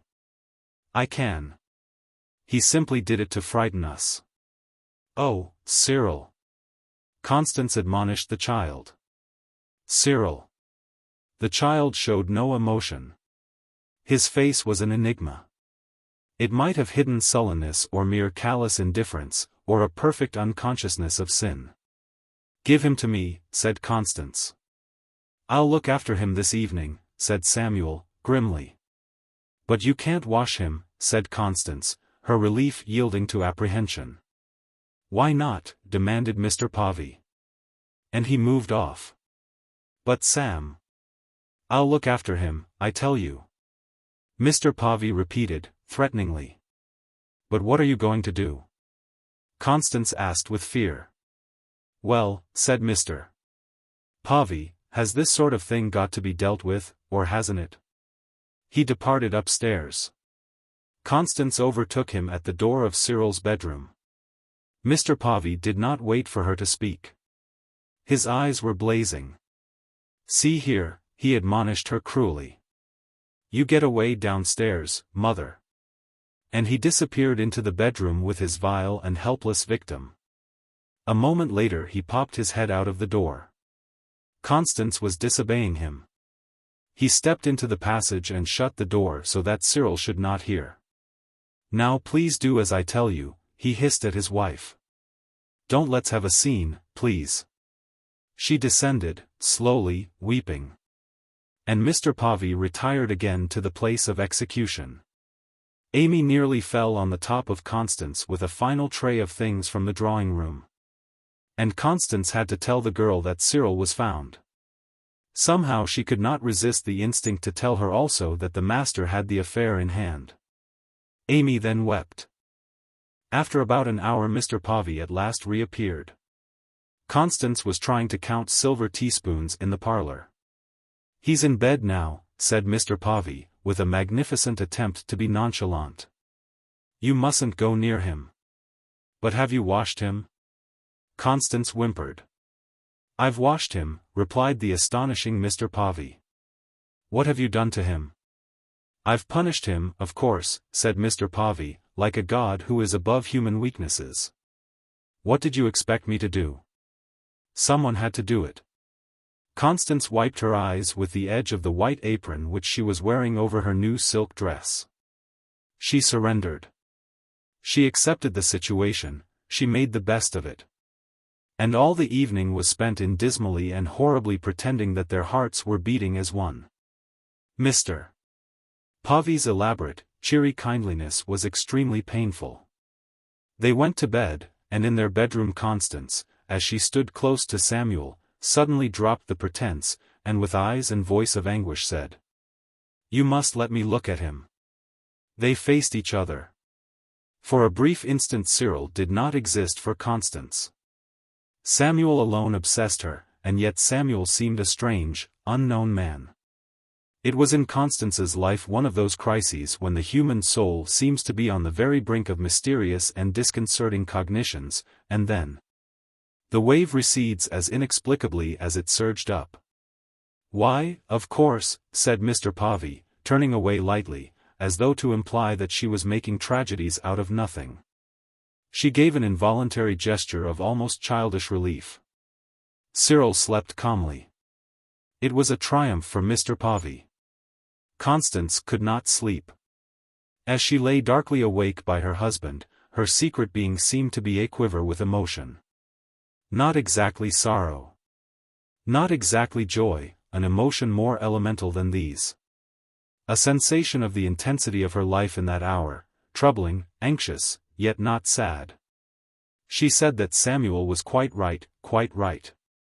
And then she said that the poor little thing wasn't yet 5 years old, and that it was monstrous. The two had to be reconciled. And they never could be reconciled. Always she would be between them, to reconcile them, and to be crushed by their impact. Always she would have to bear the burden of both of them. There could be no ease for her, no surcease from a tremendous preoccupation and responsibility. She could not change Samuel, besides, he was right. And though Cyril was not yet 5, she felt that she could not change Cyril either. He was just as unchangeable as a growing plant. The thought of her mother and Sophia did not present itself to her. She felt, however, somewhat as Mrs. Baines had felt on historic occasions. But, being more softly kind, younger, and less chafed by destiny, she was conscious of no bitterness, conscious rather of a solemn blessedness. Chapter 4. Crime. Chapter 1. "Now, Master Cyril," Amy protested, "will you leave that fire alone? It's not you that can mend my fires." A boy of 9, great and heavy for his years, with a full face and very short hair, bent over the smoking grate. It was about 5 minutes to 8 on a chilly morning after Easter. Amy, hastily clad in blue, with a rough brown apron, was setting the breakfast table. The boy turned his head, still bending. "Shut up, Aim," he replied, smiling. Life being short, he usually called her Aim when they were alone together. "Or I'll catch you one in the eye with the poker." "You ought to be ashamed of yourself," said Amy. "And you know your mother told you to wash your feet this morning, and you haven't done. Fine clothes is all very well, but—" "Who says I haven't washed my feet?" asked Cyril, guiltily. Amy's mention of fine clothes referred to the fact that he was that morning wearing his Sunday suit for the first time on a weekday. "I say you haven't," said Amy. She was more than 3 times his age still, but they had been treating each other as intellectual equals for years. "And how do you know?" asked Cyril, tired of the fire. "I know," said Amy. "Well, you just don't, then," said Cyril. "And what about your feet?" "I should be sorry to see your feet, Aim." Amy was excusably annoyed. She tossed her head. "My feet are as clean as yours any day," she said. "And I shall tell your mother." But he would not leave her feet alone. And there ensued one of those endless monotonous altercations on a single theme which occur so often between intellectual equals when one is a young son of the house and the other an established servant who adores him. Refined minds would have found the talk disgusting, but the sentiment of disgust seemed to be unknown to either of the wranglers. At last, when Amy by superior tactics had cornered him, Cyril said suddenly, "Oh, go to hell." Amy banged down the spoon for the bacon gravy. "Now I shall tell your mother. Mark my words, this time I shall tell your mother." Cyril felt that in truth he had gone rather far. He was perfectly sure that Amy would not tell his mother. And yet, supposing that by some freak of her nature she did, the consequences would be unutterable. The consequences would more than extinguish his private glory in the use of such a dashing word. So he laughed, a rather silly, giggling laugh, to reassure himself. "You daren't," he said. "Daren't I?" she said grimly. "You'll see. I don't know where you learn. It fair beats me. But it isn't Amy Bates as is going to be sworn at. As soon as ever your mother comes into this room." The door at the foot of the stairs creaked and Constance came into the room. She was wearing a dress of magenta merino, and a gold chain descended from her neck over her rich bosom. She had scarcely aged in 5 years. It would have been surprising if she had altered much, for the years had passed over her head at an incredible rate. To her it appeared only a few months since Cyril's first and last party. "Are you all ready, my pet? Let me look at you." Constance greeted the boy with her usual bright, soft energy. Cyril glanced at Amy, who averted her head, putting spoons into 3 saucers. "Yes, mother," he replied in a new voice. "Did you do what I told you?"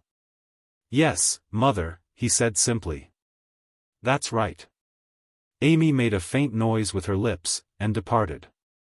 He was saved once more. He said to himself that never again would he permit his soul to be disturbed by any threat of old aims. Constance's hand descended into her pocket and drew out a hard paper packet, which she clapped on to her son's head. "Oh, mother." He pretended that she had hurt him, and then he opened the packet. It contained Congleton butterscotch, reputed a harmless sweetmeat. "Good," he cried, "good. Oh. Thanks, mother. Now don't begin eating them at once. Just one, mother." "No. And how often have I told you to keep your feet off that fender? See how it's bent. And it's nobody but you. Sorry. It's no use being sorry if you persist in doing it." "Oh, mother, I had such a funny dream." They chatted until Amy came up the stairs with tea and bacon. The fire had developed from black to clear red. "Run and tell father that breakfast is ready."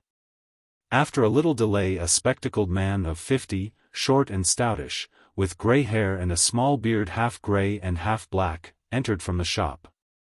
Samuel had certainly very much aged, especially in his gestures, which, however, were still quick. He sat down at once, his wife and son were already seated, and served the bacon with the rapid assurance of one who needs not to inquire about tastes and appetites. Not a word was said, except a brief grace by Samuel. But there was no restraint. Samuel had a mild, benignant air. Constance's eyes were a fountain of cheerfulness. The boy sat between them and ate steadily. Mysterious creature, this child, mysteriously growing and growing in the house. To his mother he was a delicious joy at all times save when he disobeyed his father. But now for quite a considerable period there had been no serious collision. The boy seemed to be acquiring virtue as well as sense. And really he was charming.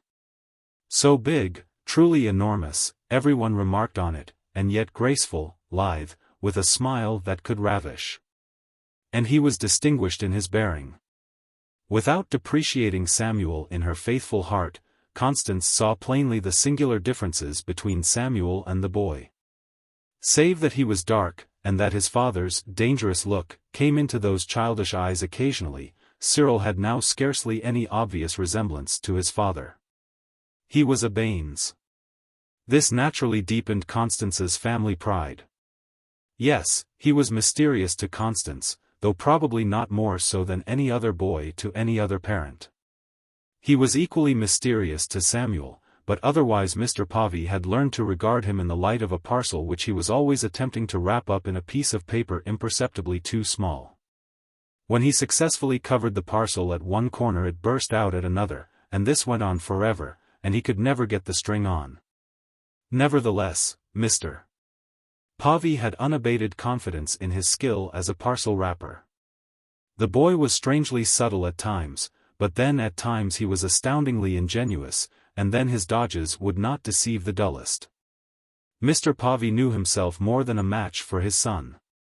He was proud of him because he regarded him as not an ordinary boy. He took it as a matter of course that his boy should not be an ordinary boy. He never, or very rarely, praised Cyril. Cyril thought of his father as a man who, in response to any request, always began by answering with a thoughtful, serious, "No, I'm afraid not." "So you haven't lost your appetite?" his mother commented. Cyril grinned. "Did you expect me to, mother?" "Let me see," said Samuel, as if vaguely recalling an unimportant fact. "It's today you begin to go to school, isn't it? I wish father wouldn't be such a chump." Cyril reflected. And, considering that this commencement of school, real school, not a girls' school, as once, had been the chief topic in the house for days, weeks. Considering that it now occupied and filled all hearts, Cyril's reflection was excusable. "Now, there's one thing you must always remember, my boy," said Mr. Povey. "Promptness. Never be late either in going to school or in coming home. And in order that you may have no excuse, Mr. Povey pressed on the word excuse, as though condemning Cyril in advance, "here's something for you." He said the last words quickly, with a sort of modest shame. It was a silver watch and chain. Cyril was staggered. So also was Constance, for Mr. Povey could keep his own counsel. At long intervals he would prove, thus, that he was a mighty soul, capable of sublime deeds. The watch was the unique flowering of Mr. Povey's profound but harsh affection. It lay on the table like a miracle. This day was a great day, a supremely exciting day in Cyril's history, and not less so in the history of his parents. The watch killed its owner's appetite dead. Routine was ignored that morning. Father did not go back into the shop. At length the moment came when father put on his hat and overcoat to take Cyril, and Cyril's watch and satchel, to the endowed school, which had quarters in the Wedgwood institution close by. A solemn departure, and Cyril could not pretend by his demeanor that it was not. Constance desired to kiss him, but refrained. He would not have liked it. She watched them from the window. Cyril was nearly as tall as his father, that is to say, not nearly as tall, but creeping up his father's shoulder. She felt that the eyes of the town must be on the pair. She was very happy, and nervous. At dinner time a triumph seemed probable, and at tea time, when Cyril came home under a mortarboard hat and with a satchel full of new books and a head full of new ideas. The triumph was actually and definitely achieved. He had been put into the third form, and he announced that he should soon be at the top of it. He was enchanted with the life of school.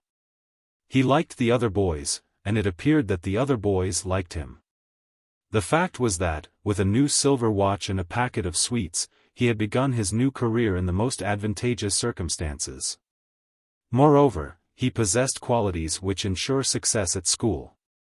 He was big and easy, with a captivating smile and a marked aptitude to learn those things which boys insist on teaching to their new comrades. He had muscle, a brave demeanor, and no conceit. During tea the parlor began to accustom itself to a new vocabulary, containing such words as fellows, kept in, lines, rot, recess, jolly. To some of these words the parents, especially Mr. Povey, had an instinct to object, but they could not object. Somehow they did not seem to get an opportunity to object. They were carried away on the torrent, and after all, their excitement and pleasure in the exceeding romantic novelty of existence were just as intense and nearly as ingenuous as their son's. He demonstrated that unless he was allowed to stay up later than aforetime he would not be able to do his homework. and hence would not keep that place in the school to which his talents entitled him. Mr. Povey suggested, but only with half a heart, that he should get up earlier in the morning. The proposal fell flat. Everybody knew and admitted that nothing save the scorpions of absolute necessity, or a tremendous occasion such as that particular morning's, would drive Cyril from his bed until the smell of bacon rose to him from the kitchen. The parlor table was consecrated to his lessons. It became generally known that Cyril was doing his lessons. His father scanned the new textbooks while Cyril condescendingly explained to him that all others were superseded and worthless. His father contrived to maintain an air of preserving his mental equilibrium, but not his mother. She gave it up, she who till that day had under his father's direction taught him nearly all that he knew. And Cyril passed above her into regions of knowledge where she made no pretense of being able to follow him. When the lessons were done, and Cyril had wiped his fingers on bits of blotting paper, and his father had expressed qualified approval and had gone into the shop, Cyril said to his mother, with that delicious hesitation which overtook him sometimes, "Mother. Well, my pet. I want you to do something for me." "Well, what is it?" "No, you must promise." "I'll do it if I can." "But you can." "It isn't doing." "It's not doing." "Come, Cyril, out with it." "I don't want you to come in and look at me after I'm asleep any more." "But, you silly boy, what difference can it make to you if you're asleep?" "I don't want you to. It's like as if I was a baby." "You'll have to stop doing it some day, and so you may as well stop now." It was thus that he meant to turn his back on his youth. She smiled. She was incomprehensibly happy. She continued to smile. "Now you'll promise, won't you, Mother?" She rapped him on the head with her thimble, lovingly. He took the gesture for consent. "You are a baby," she murmured. "Now I shall trust you," he said, ignoring this. "Say, honor bright. Honor bright." With what a long caress her eyes followed him, as he went up to bed on his great sturdy legs. She was thankful that school had not contaminated her adorable innocent. If she could have been aimed for 24 hours, she perhaps would not have hesitated to put butter into his mouth lest it should melt. Mr. Povey and Constance talked late and low that night. They could neither of them sleep, they had little desire to sleep. Constance's face said to her husband, "I've always stuck up for that boy, in spite of your severities, and you see how right I was." And Mr. Povey's face said, "You see now the brilliant success of my system. You see how my educational theories have justified themselves. Never been to a school before, except that wretched little dame's school, and he goes practically straight to the top of the third form, at 9 years of age." They discussed his future. There could be no sign of lunacy in discussing his future up to a certain point, but each felt that to discuss the ultimate career of a child 9 years old would not be the act of a sensible parent. Only foolish parents would be so fond. Yet each was dying to discuss his ultimate career. Constance yielded first to the temptation, as became her. Mr. Povey scoffed, and then, to humor Constance, yielded also. The matter was soon fairly on the carpet. Constance was relieved to find that Mr. Povey had no thought whatever of putting Cyril in the shop. No, Mr. Povey did not desire to chop wood with a razor. Their son must and would ascend. Doctor. Solicitor. Barrister. Not barrister, barrister was fantastic. When they had argued for about half an hour, Mr. Povey intimated suddenly that the conversation was unworthy of their practical common sense, and went to sleep. Chapter 2. Nobody really thought that this almost ideal condition of things would persist. An enterprise commenced in such glory must surely traverse periods of difficulty and even of temporary disaster. But no. Cyril seemed to be made specially for school. Before Mr. Povey and Constance had quite accustomed themselves to being the parents of a great lad, before Cyril had broken the glass of his miraculous watch more than once. The summer term had come to an end and there arrived the excitations of the prize-giving, as it was called. For at that epoch the smaller schools had not found the effrontery to dub the breaking-up ceremony a speech day. This prize-giving furnished a particular joy to Mr. and Mrs. Povey.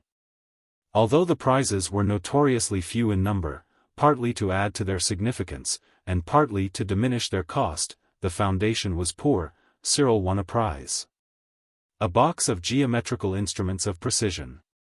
Also he reached the top of his form, and was marked for promotion to the formidable fourth.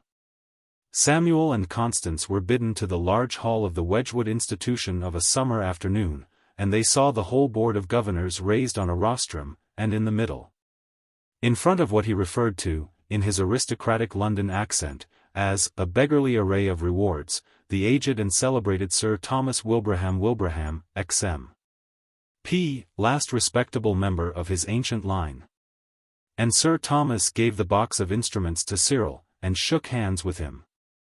And everybody was very well dressed. Samuel, who had never attended anything but a national school, recalled the simple rigors of his own boyhood, and swelled. For certainly, of all the parents present, he was among the richest. When, in the informal promiscuities which followed the prize distribution, Cyril joined his father and mother, sheepishly, they duly did their best to make light of his achievements, and failed. The walls of the hall were covered with specimens of the pupil's skill, and the headmaster was observed to direct the attention of the mighty to a map done by Cyril. Of course it was a map of Ireland, Ireland being the map chosen by every map-drawing schoolboy who is free to choose. For a third-form boy it was considered a masterpiece.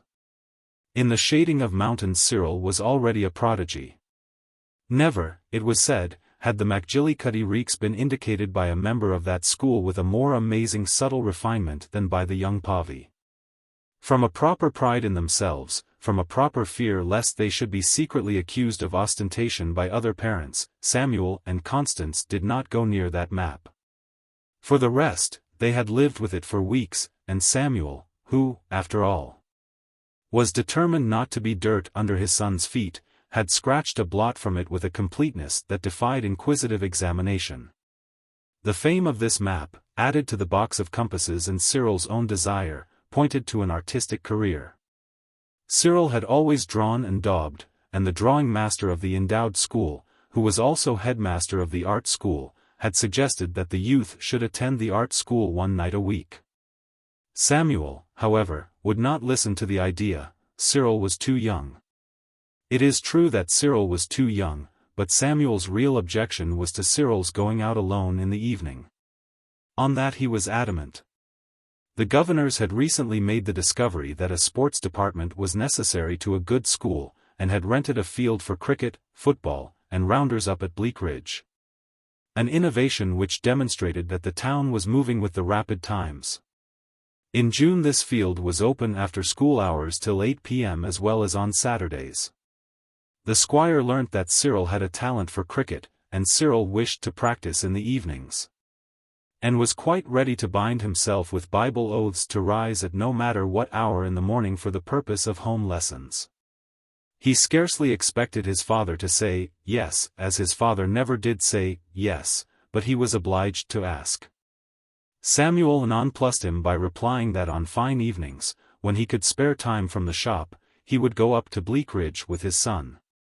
Cyril did not like this in the least. Still, it might be tried. One evening they went, actually, in the new steam car which had superseded the old horse cars, and which travelled all the way to Longshaw, a place that Cyril had only heard of. Samuel talked of the games played in the Five Towns in his day, of the titanic sport of prison bars, when the team of one bank went forth to the challenge of another bank, preceded by a drum and fife band, and when, in the heat of the chase, a man might jump into the canal to escape his pursuer. Samuel had never played at cricket. Samuel, with a very young grandson of Fan, deceased, sat in dignity on the grass and watched his cricketer for an hour and a half, while Constance kept an eye on the shop and superintended its closing. Samuel then conducted Cyril home again. 2 days later the father of his own accord offered to repeat the experience. Cyril refused. Disagreeable insinuations that he was a baby in arms had been made at school in the meantime. Nevertheless, in other directions Cyril sometimes surprisingly conquered. For instance, he came home one day with the information that a dog that was not a bull terrier was not worth calling a dog. Fan's grandson had been carried off in earliest prime by a chicken bone that had pierced his vitals, and Cyril did indeed persuade his father to buy a bull terrier. The animal was a superlative of forbidding ugliness, but father and son vied with each other in stern critical praise of his surpassing beauty, and Constance, from good nature, joined in the pretense. He was called Lion, and the shop, after 1 or 2 untoward episodes, was absolutely closed to him. But the most striking of Cyril's successes had to do with the question of the annual holiday. He spoke of the sea soon after becoming a schoolboy. It appeared that his complete ignorance of the sea prejudicially affected him at school. Further, he had always loved the sea. He had drawn hundreds of 3-masted ships with studding sail set, and knew the difference between a brig and a brigantine. When he first said, "I say, mother, why can't we go to Llandudno instead of Buxton this year?" his mother thought he was out of his senses. For the idea of going to any place other than Buxton was inconceivable. Had they not always been to Buxton? What would their landlady say? How could they ever look her in the face again? Besides, well, they went to Llandudno, rather scared, and hardly knowing how the change had come about. But they went.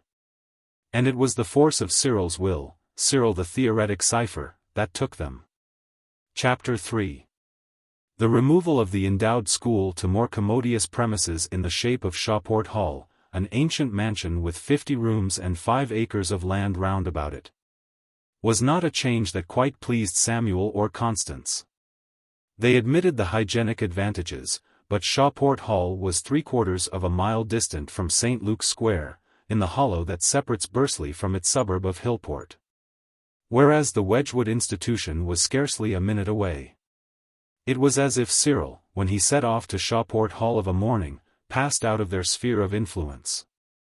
He was leagues off, doing they knew not what.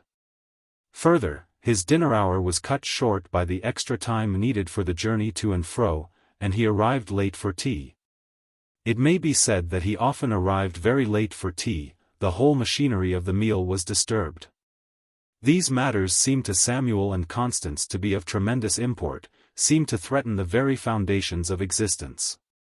Then they grew accustomed to the new order, and wondered sometimes, when they passed the Wedgwood institution and the insalubrious Cock Yard, once sole playground of the boys, that the school could ever have managed in the narrow quarters once allotted to it. Cyril, though constantly successful at school, a rising man, an infallible bringer home of excellent reports, and a regular taker of prizes, became gradually less satisfactory in the house. He was kept in occasionally, and although his father pretended to hold that to be kept in was to slur the honor of a spotless family, Cyril continued to be kept in. A hardened sinner, lost to shame. But this was not the worst.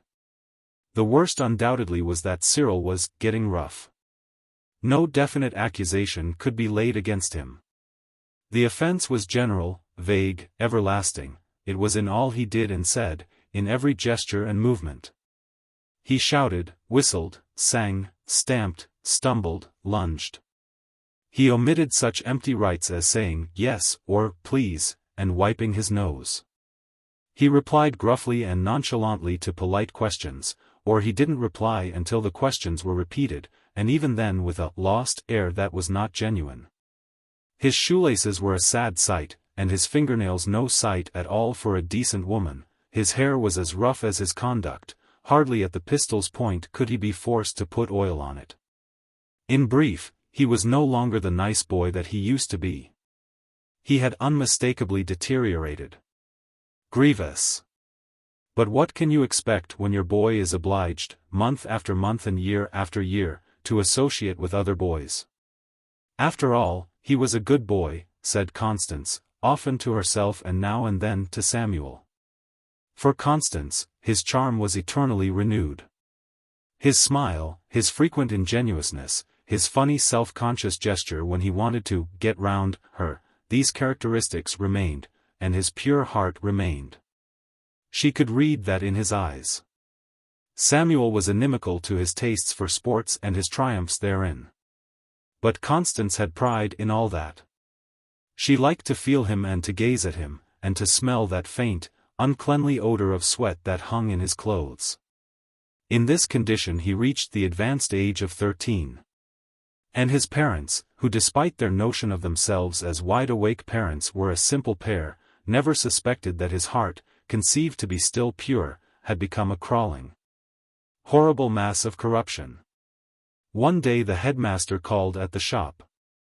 Now, to see a headmaster walking about the town during school hours is a startling spectacle, and is apt to give you the same uncanny sensation as when, alone in a room, you think you see something move which ought not to move. Mr. Povey was startled. Mr. Povey had a thumping within his breast as he rubbed his hands and drew the headmaster to the private corner where his desk was. "What can I do for you today?" he almost said to the headmaster. But he did not say it. The boot was emphatically not on that leg. The headmaster talked to Mr. Povey, in tones carefully low, for about a quarter of an hour, and then he closed the interview.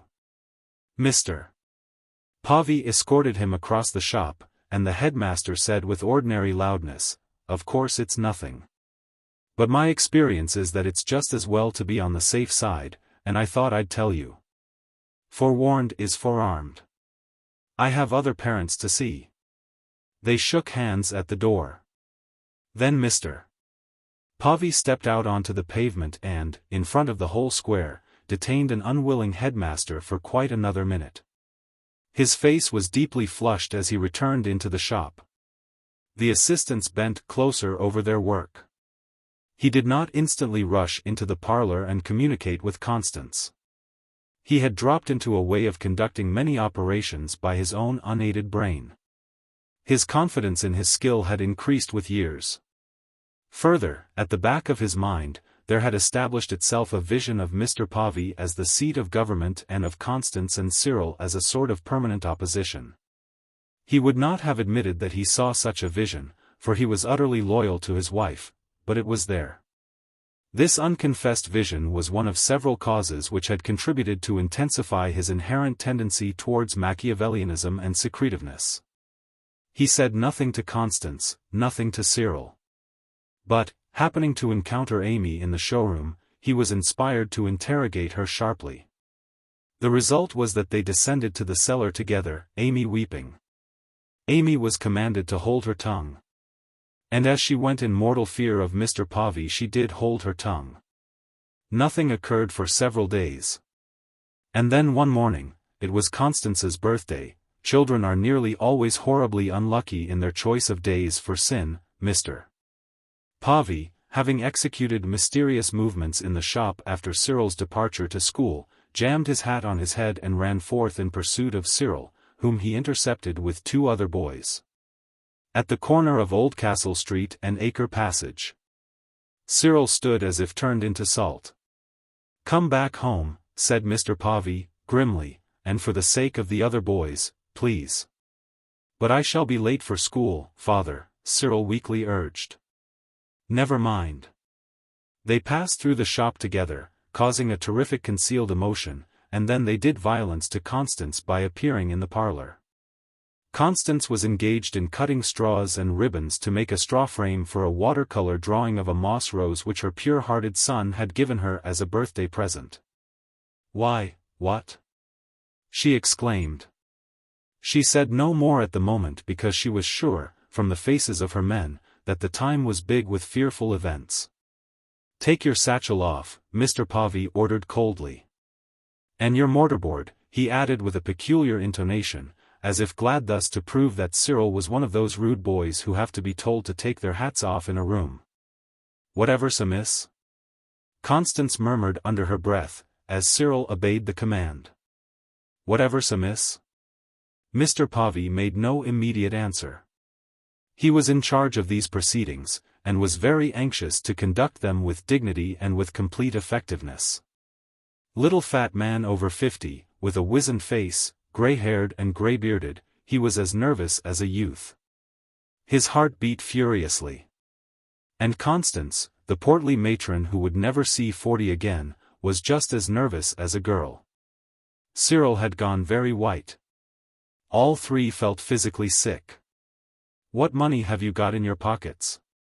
Mr. Povey demanded, as a commencement. Cyril, who had had no opportunity to prepare his case, offered no reply. "You heard what I said," Mr. Povey thundered. "I've got 3 halfpence," Cyril murmured glumly, looking down at the floor. His lower lip seemed to hang precariously away from his gums. "Where did you get that from?" "It's part of what mother gave me," said the boy. "I did give him a threepenny bit last week," Constance put in guiltily. It was a long time since he had had any money. "If you gave it him, that's enough," said Mr. Povey, quickly, and to the boy, "That's all you've got?" "Yes, father," said the boy. "You're sure?" "Yes, father." Cyril was playing a hazardous game for the highest stakes, and under grave disadvantages, and he acted for the best. He guarded his own interests as well as he could. Mr. Povey found himself obliged to take a serious risk. "Empty your pockets, then." Cyril, perceiving that he had lost that particular game, emptied his pockets. "Cyril," said Constance, "how often have I told you to change your handkerchiefs oftener? Just look at this. Astonishing creature." She was in the 7th hell of sick apprehension, and yet she said that. After the handkerchief emerged the common schoolboy stock of articles useful and magic, and then, last, a silver florin. Mr. Povey felt relief. "Oh, Cyril," whimpered Constance. "Give it your mother," said Mr. Povey. The boy stepped forward awkwardly, and Constance, weeping, took the coin. "Please look at it, mother," said Mr. Povey. "And tell me if there's a cross marked on it." Constance's tears blurred the coin. She had to wipe her eyes. "Yes," she whispered faintly. "There's something on it." "I thought so," said Mr. Povey. "Where did you steal it from?" he demanded. "Out of the till," answered Cyril. "Have you ever stolen anything out of the till before?" "Yes." "Yes, what?" "Yes, father." "Take your hands out of your pockets and stand up straight, if you can." "How often?" I don't know, father." "I blame myself," said Mr. Povey, frankly. "I blame myself. The till ought always to be locked. All tills ought always to be locked. But we felt we could trust the assistants. If anybody had told me that I ought not to trust you, if anybody had told me that my own son would be the thief, I should have, well, I don't know what I should have said." Mr. Povey was quite justified in blaming himself. The fact was that the functioning of that till was a patriarchal survival, which he ought to have revolutionized, but which it had never occurred to him to revolutionize, so accustomed to it was he. In the time of John Baines, the till, with its 3 bowls, 2 for silver and 1 for copper, gold had never been put into it, was invariably unlocked. The person in charge of the shop took change from it for the assistants, or temporarily authorized an assistant to do so. Gold was kept in a small linen bag in a locked drawer of the desk. The contents of the till were never checked by any system of bookkeeping, as there was no system of bookkeeping. When all transactions, whether in payment or receipt, are in cash, the Baineses never owed a penny save the quarterly wholesale accounts, which were discharged instantly to the travelers. A system of bookkeeping is not indispensable. The till was situate immediately at the entrance to the shop from the house. It was in the darkest part of the shop, and the unfortunate Cyril had to pass it every day on his way to school. The thing was a perfect device for the manufacture of young criminals. "And how have you been spending this money?" Mr. Povey inquired. Cyril's hands slipped into his pockets again. Then, noticing the lapse, he dragged them out. "Sweets," said he. Anything else? Sweets and things. Oh, said Mr. Povey. Well, now you can go down into the cinder cellar and bring up here all the things there are in that little box in the corner. Off you go. And off went Cyril. He had to swagger through the kitchen. What did I tell you, Master Cyril? Amy unwisely asked of him. You've copped it finely this time. Copped was a word which she had learned from Cyril. Go on, you old bitch. Cyril growled. As he returned from the cellar, Amy said angrily.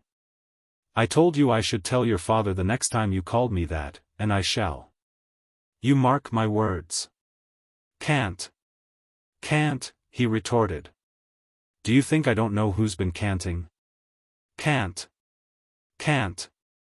Upstairs in the parlor Samuel was explaining the matter to his wife. There had been a perfect epidemic of smoking in the school. The headmaster had discovered it and, he hoped, stamped it out. What had disturbed the headmaster far more than the smoking was the fact that a few boys had been found to possess somewhat costly pipes, cigar holders, or cigarette holders. The headmaster, Wiley, had not confiscated these articles, he had merely informed the parents concerned. In his opinion the articles came from one single source, a generous thief.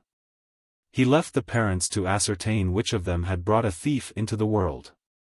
Further information Mr. Povey had culled from Amy, and there could remain no doubt that Cyril had been providing his chums with the utensils of smoking, the till supplying the means.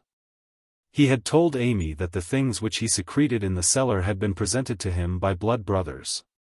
But Mr. Povey did not believe that.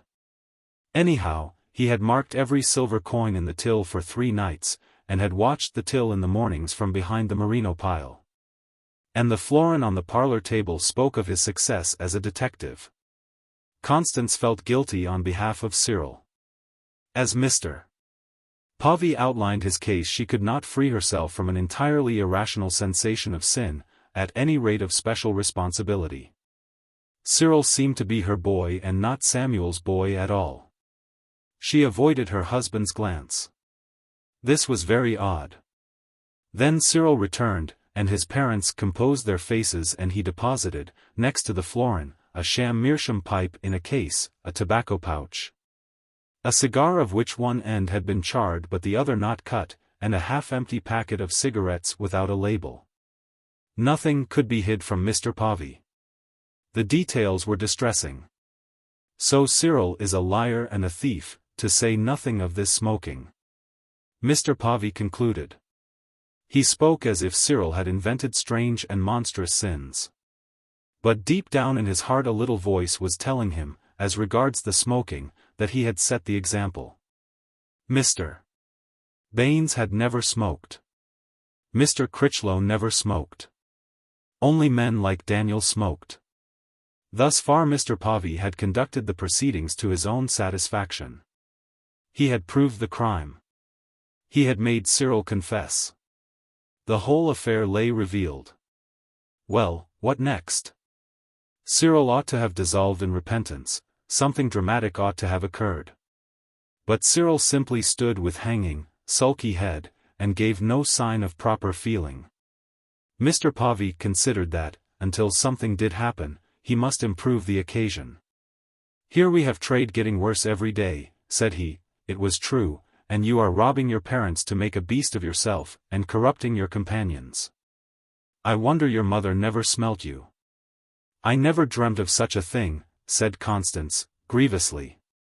Besides, a young man clever enough to rob a till is usually clever enough to find out that the secret of safety in smoking is to use cachous and not to keep the stuff in your pockets a minute longer than you can help. There's no knowing how much money you have stolen, said Mr. Povey. A thief. If Cyril had stolen cakes, jam, string, cigars, Mr. Povey would never have said thief as he did say it. But money. Money was different. And a till was not a cupboard or a larder. A till was a till. Cyril had struck at the very basis of society. And on your mother's birthday. Mr. Povey said further. There's one thing I can do, he said. I can burn all this. Built on lies. How dared you? And he pitched into the fire, not the apparatus of crime, but the watercolor drawing of a moss rose and the straws and the blue ribbon for bows at the corners. How dared you, he repeated. You never gave me any money, Cyril muttered. He thought the marking of coins a mean trick, and the dragging in of bad trade and his mother's birthday roused a familiar devil that usually slept quietly in his breast. What's that you say? Mr. Pavy almost shouted. You never gave me any money, the devil repeated in a louder tone than Cyril had employed. It was true. But Cyril had only to ask, and he would have received all that was good for him. Mr. Pavy sprang up. Mr. Pavy also had a devil. The two devils gazed at each other for an instant. And then, noticing that Cyril's head was above Mr. Pavy's, the elder devil controlled itself. Mr. Pavy had suddenly had as much drama as he wanted. Get away to bed, said he with dignity. Cyril went, defiantly. He's to have nothing but bread and water, mother, Mr. Pavy finished. He was, on the whole, pleased with himself. Later in the day Constance reported, tearfully, that she had been up to Cyril and that Cyril had wept. Which was to Cyril's credit. But all felt that life could never be the same again. During the remainder of existence this unspeakable horror would lift its obscene form between them. Constance had never been so unhappy. Occasionally, when by herself, she would rebel for a brief moment, as one rebels in secret against a mummery which one is obliged to treat seriously. After all, she would whisper, suppose he has taken a few shillings out of the till. What then? What does it matter? But these moods of moral insurrection against society and Mr. Pavy were very transitory. They were come and gone in a flash. Chapter 5. Another crime. Chapter 1. One night, it was late in the afternoon of the same year. About 6 months after the tragedy of the Florin, Samuel Pavy was wakened up by a hand on his shoulder and a voice that whispered, Father. The thief and the liar was standing in his nightshirt by the bed. Samuel's sleepy eyes could just descry him in the thick gloom. What? Questioned the father, gradually coming to consciousness. What are you doing there? I didn't want to wake mother up, the boy whispered. There's someone been throwing dirt or something at our windows, and has been for a long time. What? Samuel stared at the dim form of the thief and liar. The boy was tall, not in the least like a little boy. And yet, then, he seemed to his father as quite a little boy, a little thing, in a nightshirt, with childish gestures and childish inflections, and a childish, delicious, quaint anxiety not to disturb his mother, who had lately been deprived of sleep owing to an illness of Amy's which had demanded nursing. His father had not so perceived him for years. In that instant the conviction that Cyril was permanently unfit for human society finally expired in the father's mind. Time had already weakened it very considerably. The decision that, be Cyril what he might, the summer holiday must be taken as usual, had dealt it a fearful blow. And yet, though Samuel and Constance had grown so accustomed to the companionship of a criminal that they frequently lost memory of his guilt for long periods, nevertheless the convention of his leprosy had more or less persisted with Samuel until that moment, when it vanished with strange suddenness, to Samuel's conscious relief. There was a rain of pellets on the window. Hear that? Demanded Cyril, whispering dramatically. And it's been like that on my window too. Samuel arose. Go back to your room. He ordered in the same dramatic whisper, but not as father to son, rather as conspirator to conspirator. Constance slept. They could hear her regular breathing. Barefooted, the elderly gowned figure followed the younger, and one after the other they creaked down the 2 steps which separated Cyril's room from his parents'. Shut the door quietly, said Samuel. Cyril obeyed. And then, having lighted Cyril's gas, Samuel drew the blind, unfastened the catch of the window, and began to open it with many precautions of silence. All the sashes in that house were difficult to manage. Cyril stood close to his father, shivering without knowing that he shivered, astonished only that his father had not told him to get back into bed at once. It was, beyond doubt, the proudest hour of Cyril's career. In addition to the mysterious circumstances of the night, there was in the situation that thrill which always communicates itself to a father and son when they are afoot together upon an enterprise unsuspected by the woman from whom their lives have no secrets. Samuel put his head out of the window. A man was standing there. "That you, Samuel?" The voice came low. "Yes," replied Samuel, cautiously. "It's not Cousin Daniel, is it?" "I want ye," said Daniel Pavey, curtly. Samuel paused. "I'll be down in a minute," he said. Cyril at length received the command to get back into bed at once. "Whatever's up, father?" he asked joyously. "I don't know. I must put some things on and go and see." He shut down the window on all the breezes that were pouring into the room. "Now quick, before I turn the gas out," he admonished, his hand on the gas tap.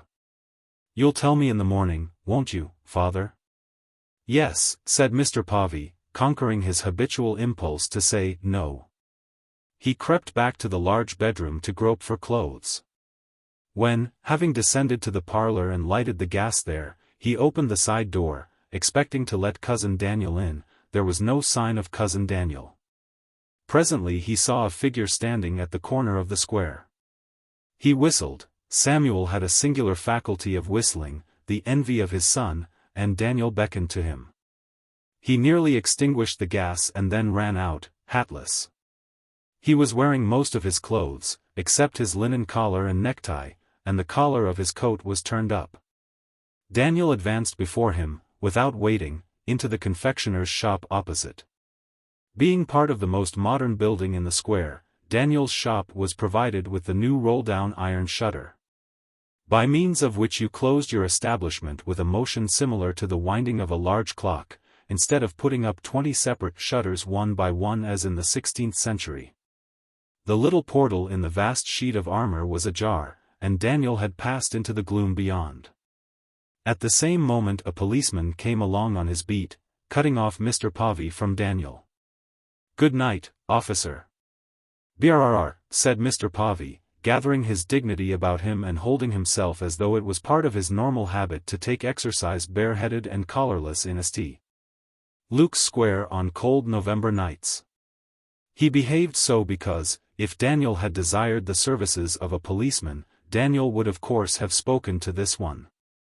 "Good night, sir," said the policeman, after recognizing him. "What time is it?" asked Samuel, bold. "1:15, sir." The policeman, leaving Samuel at the little open door, went forward across the lamplit square, and Samuel entered his cousin's shop. Daniel Pavey was standing behind the door, and as Samuel came in he shut the door with a startling sudden movement. Save for the twinkle of gas, the shop was in darkness. It had the empty appearance which a well-managed confectioner's and baker's always has at night. The large brass scales near the flour bins glinted. And the glass cake stands, with scarce a tart among them, also caught the faint flare of the gas. "What's the matter, Daniel? Anything wrong?" Samuel asked, feeling boyish as he usually did in the presence of Daniel.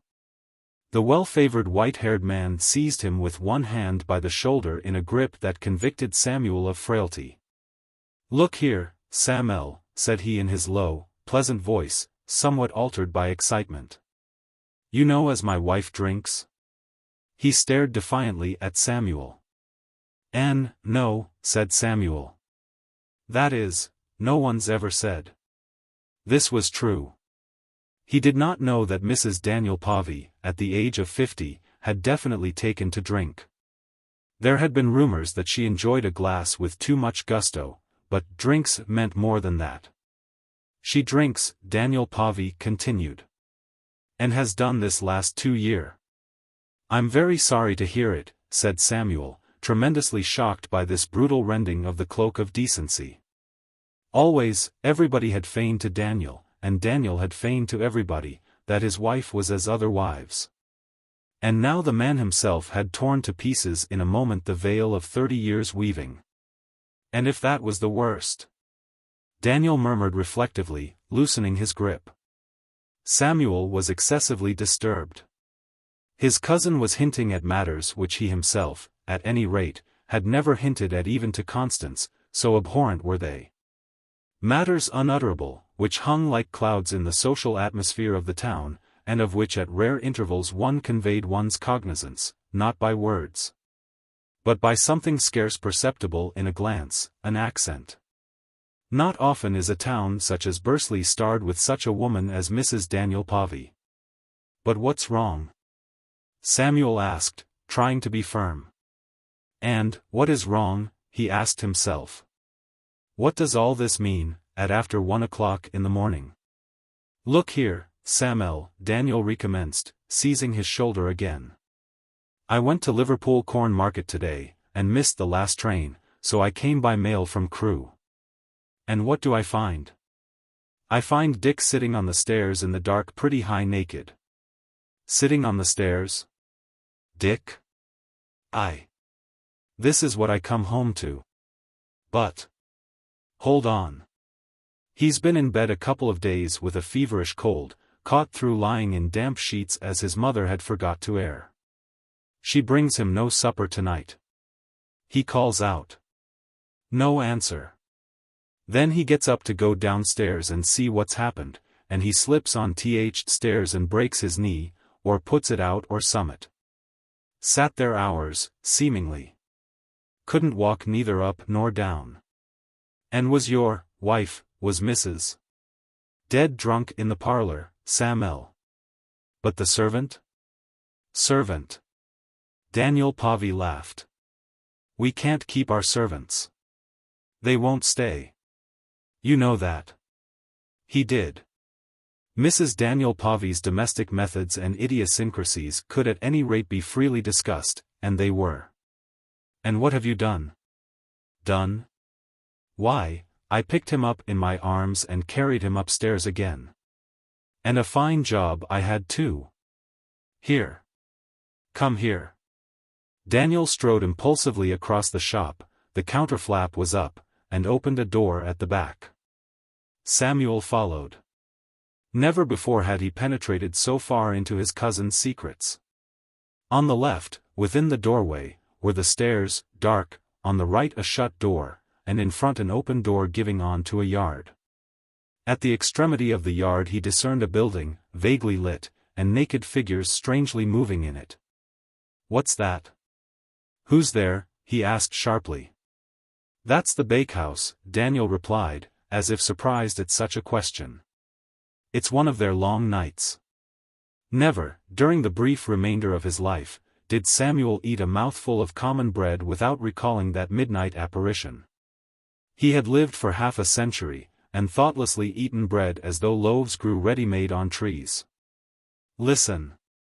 Daniel commanded him. He cocked his ear, and caught a feeble, complaining wail from an upper floor. That's Dick. That is, said Daniel Povey. It sounded more like the distress of a child than of an adventurous young man of 24 or so. But is he in pain? Haven't you fetched the doctor? Not yet, answered Daniel, with a vacant stare. Samuel gazed at him closely for a second. And Daniel seemed to him very old and helpless and pathetic, a man unequal to the situation in which he found himself, and yet, despite the dignified snow of his age, wistfully boyish. Samuel thought swiftly, this has been too much for him. He's almost out of his mind. That's the explanation. Someone's got to take charge, and I must. And all the courageous resolution of his character braced itself to the crisis. Being without a collar, being in slippers, and his suspenders imperfectly fastened anyhow, these things seemed to be a part of the crisis. I'll just run upstairs and have a look at him, said Samuel, in a matter-of-fact tone. Daniel did not reply. There was a glimmer at the top of the stairs.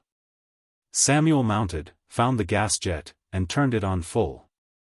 A dingy, dirty, untidy passage was revealed, the very antechamber of discomfort.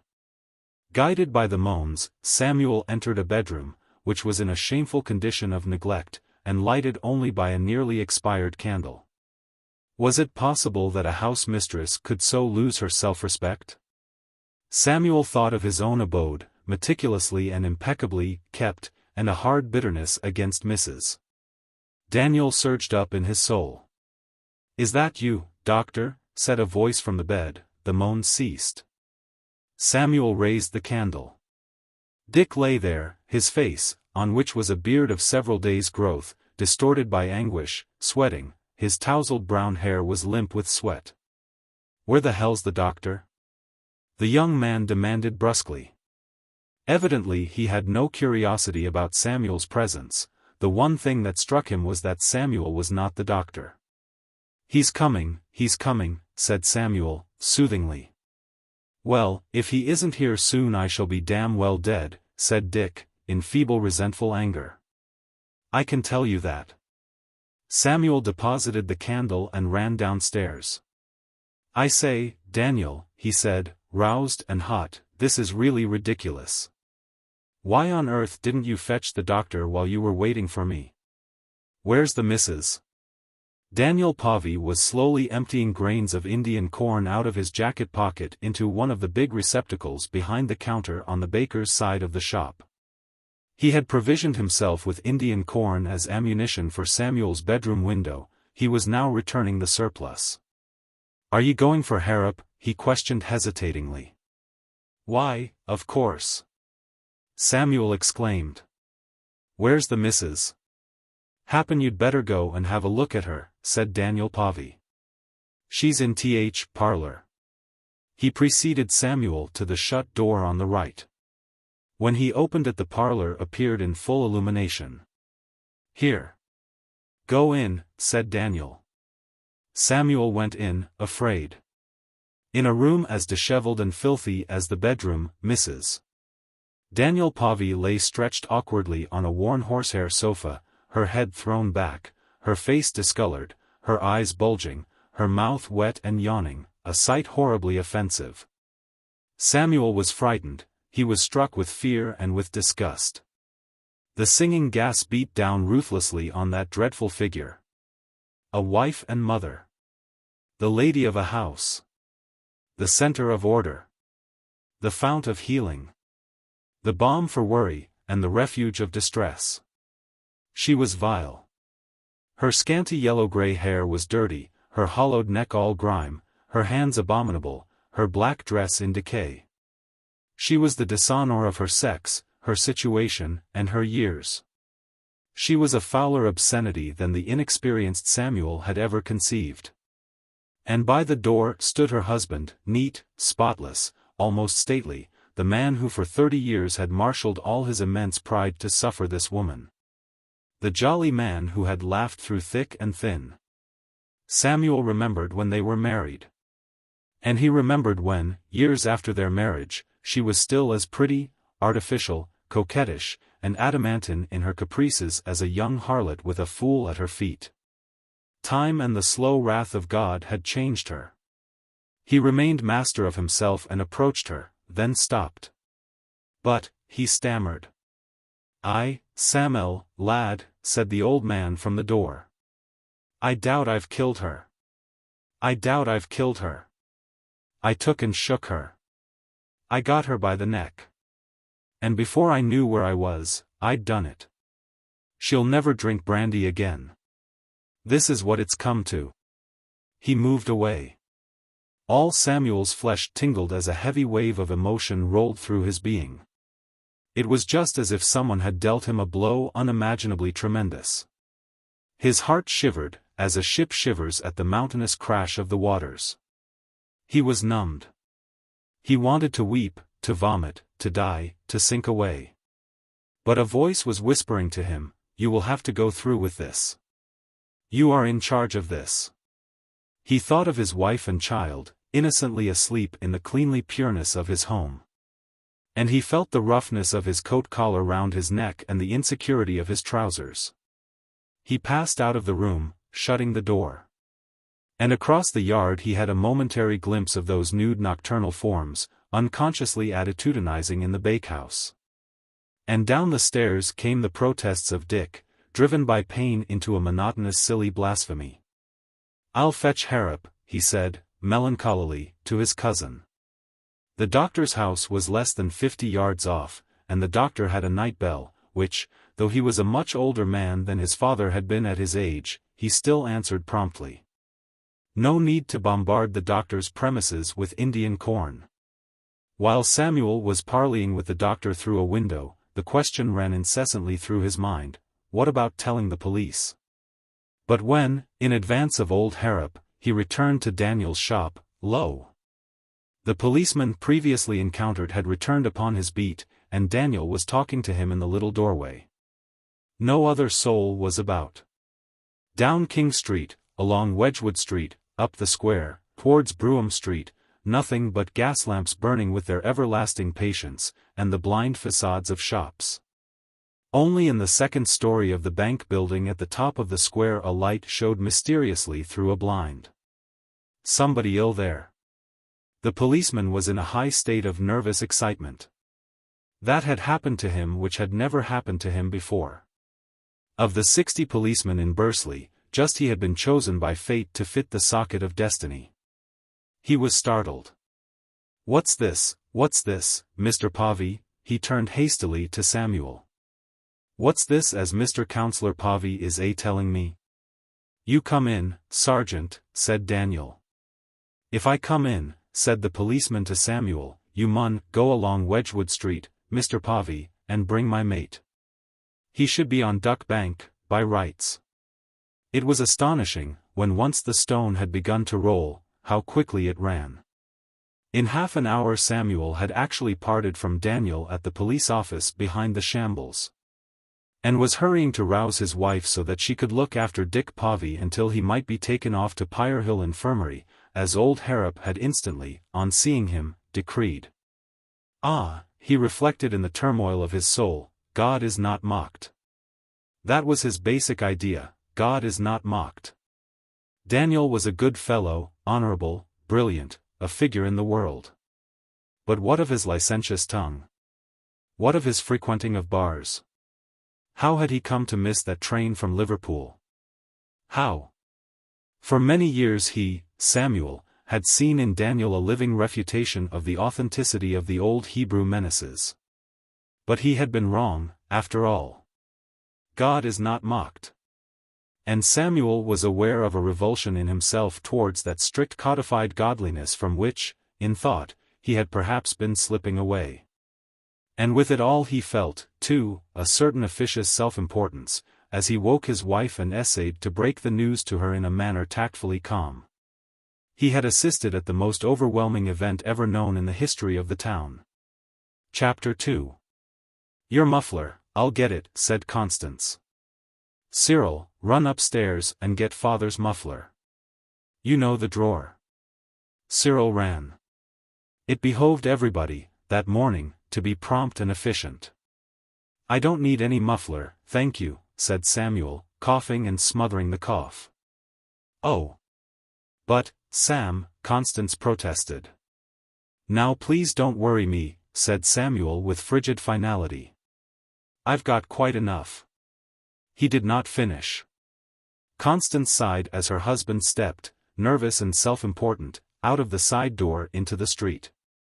It was early, not yet 8 o'clock, and the shop still unopened. "Your father couldn't wait," Constance said to Cyril when he had thundered down the stairs in his heavy schoolboy boots. "Give it to me." She went to restore the muffler to its place. The whole house was upset, and Amy still an invalid. Existence was disturbed. There vaguely seemed to be 1,000 novel things to be done, and yet she could think of nothing whatever that she needed to do at that moment, so she occupied herself with the muffler. Before she reappeared Cyril had gone to school, he who was usually a laggard. The truth was that he could no longer contain within himself a recital of the night, and in particular of the fact that he had been the first to hear the summons of the murderer on the windowpane. This imperious news had to be imparted to somebody, as a preliminary to the thrilling of the whole school, and Cyril had issued forth in search of an appreciative and worthy confidant. He was scarcely 5 minutes after his father. In St. Luke's Square was a crowd of quite 200 persons, standing moveless in the November mud. The body of Mrs. Daniel Povey had already been taken to the Tiger Hotel, and young Dick Povey was on his way in a covered wagonette to Pirehill Infirmary on the other side of Knype. The shop of the crime was closed, and the blinds drawn at the upper windows of the house. There was absolutely nothing to be seen, not even a policeman. Nevertheless, the crowd stared with an extraordinary obstinate attentiveness at the fatal building in Bolton Terrace. Hypnotized by this face of bricks and mortar, it had apparently forgotten all earthly ties, and, regardless of breakfast and a livelihood, was determined to stare at it till the house fell down or otherwise rendered up its secret. Most of its component individuals wore neither overcoats nor collars, but were kept warm by a scarf round the neck and by dint of forcing their fingers into the furthest inch of their pockets. Then they would slowly lift one leg after the other. Starers of infirm purpose would occasionally detach themselves from the throng and sidle away, ashamed of their fickleness. But reinforcements were continually arriving. And to these newcomers all that had been said in gossip had to be repeated and repeated, the same questions, the same answers, the same exclamations, the same proverbial philosophy. The same prophecies recurred in all parts of the square with an uncanny iterance. Well-dressed men spoke to mere professional loiterers.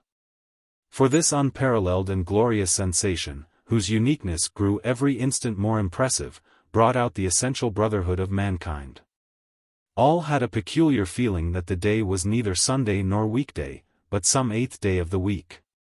Yet in the St. Luke's covered market close by, the stall-keepers were preparing their stalls just as though it were Saturday, just as though a town councillor had not murdered his wife, at last. It was stated, and restated infinitely, that the Povey baking had been taken over by Brindley, the second-best baker and confectioner, who had a stall in the market. And it was asserted, as a philosophical truth, and reasserted infinitely, that there would have been no sense in wasting good food. Samuel's emergence stirred the multitude.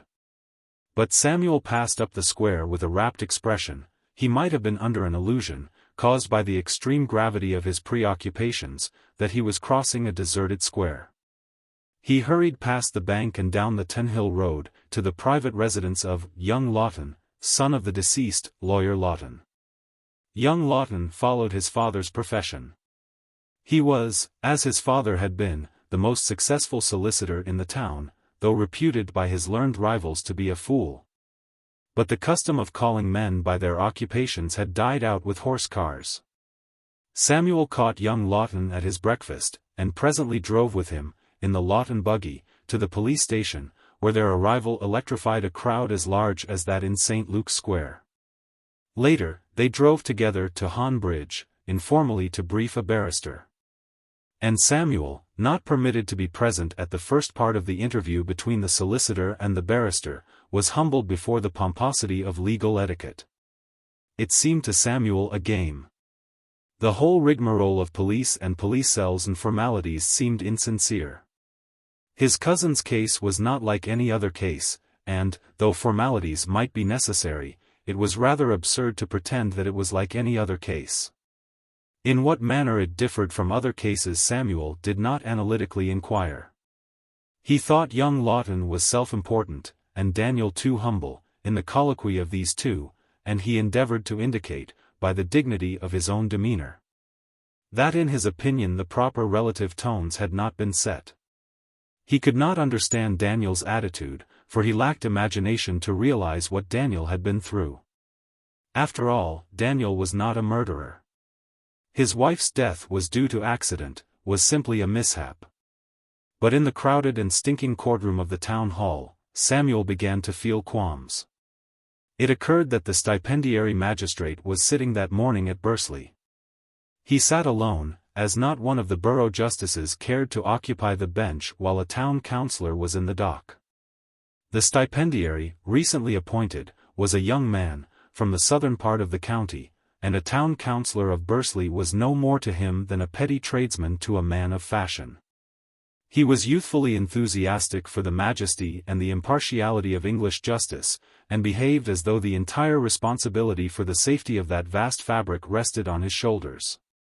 He and the barrister from Honbridge had had a historic quarrel at Cambridge, and their behaviour to each other was a lesson to the vulgar in the art of chill and consummate politeness.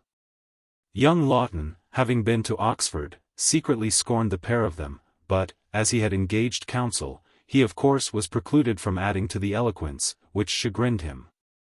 These three were the aristocracy of the courtroom. They knew it, Samuel Pavey knew it, everybody knew it, and felt it. The barrister brought an unexceptionable zeal to the performance of his duties. He referred in suitable terms to Daniel's character and high position in the town, but nothing could hide the fact that for him too his client was a petty tradesman accused of simple murder. Naturally the stipendiary was bound to show that before the law all men are equal, the town councillor and the common tippler. He succeeded. The policeman gave his evidence, and the inspector swore to what Daniel Pavey had said when charged. The hearing proceeded so smoothly and quickly that it seemed naught but an empty rite, with Daniel as a lay figure in it. The stipendiary achieved marvellously the illusion that to him a murder by a town councillor in St. Luke's Square was quite an everyday matter.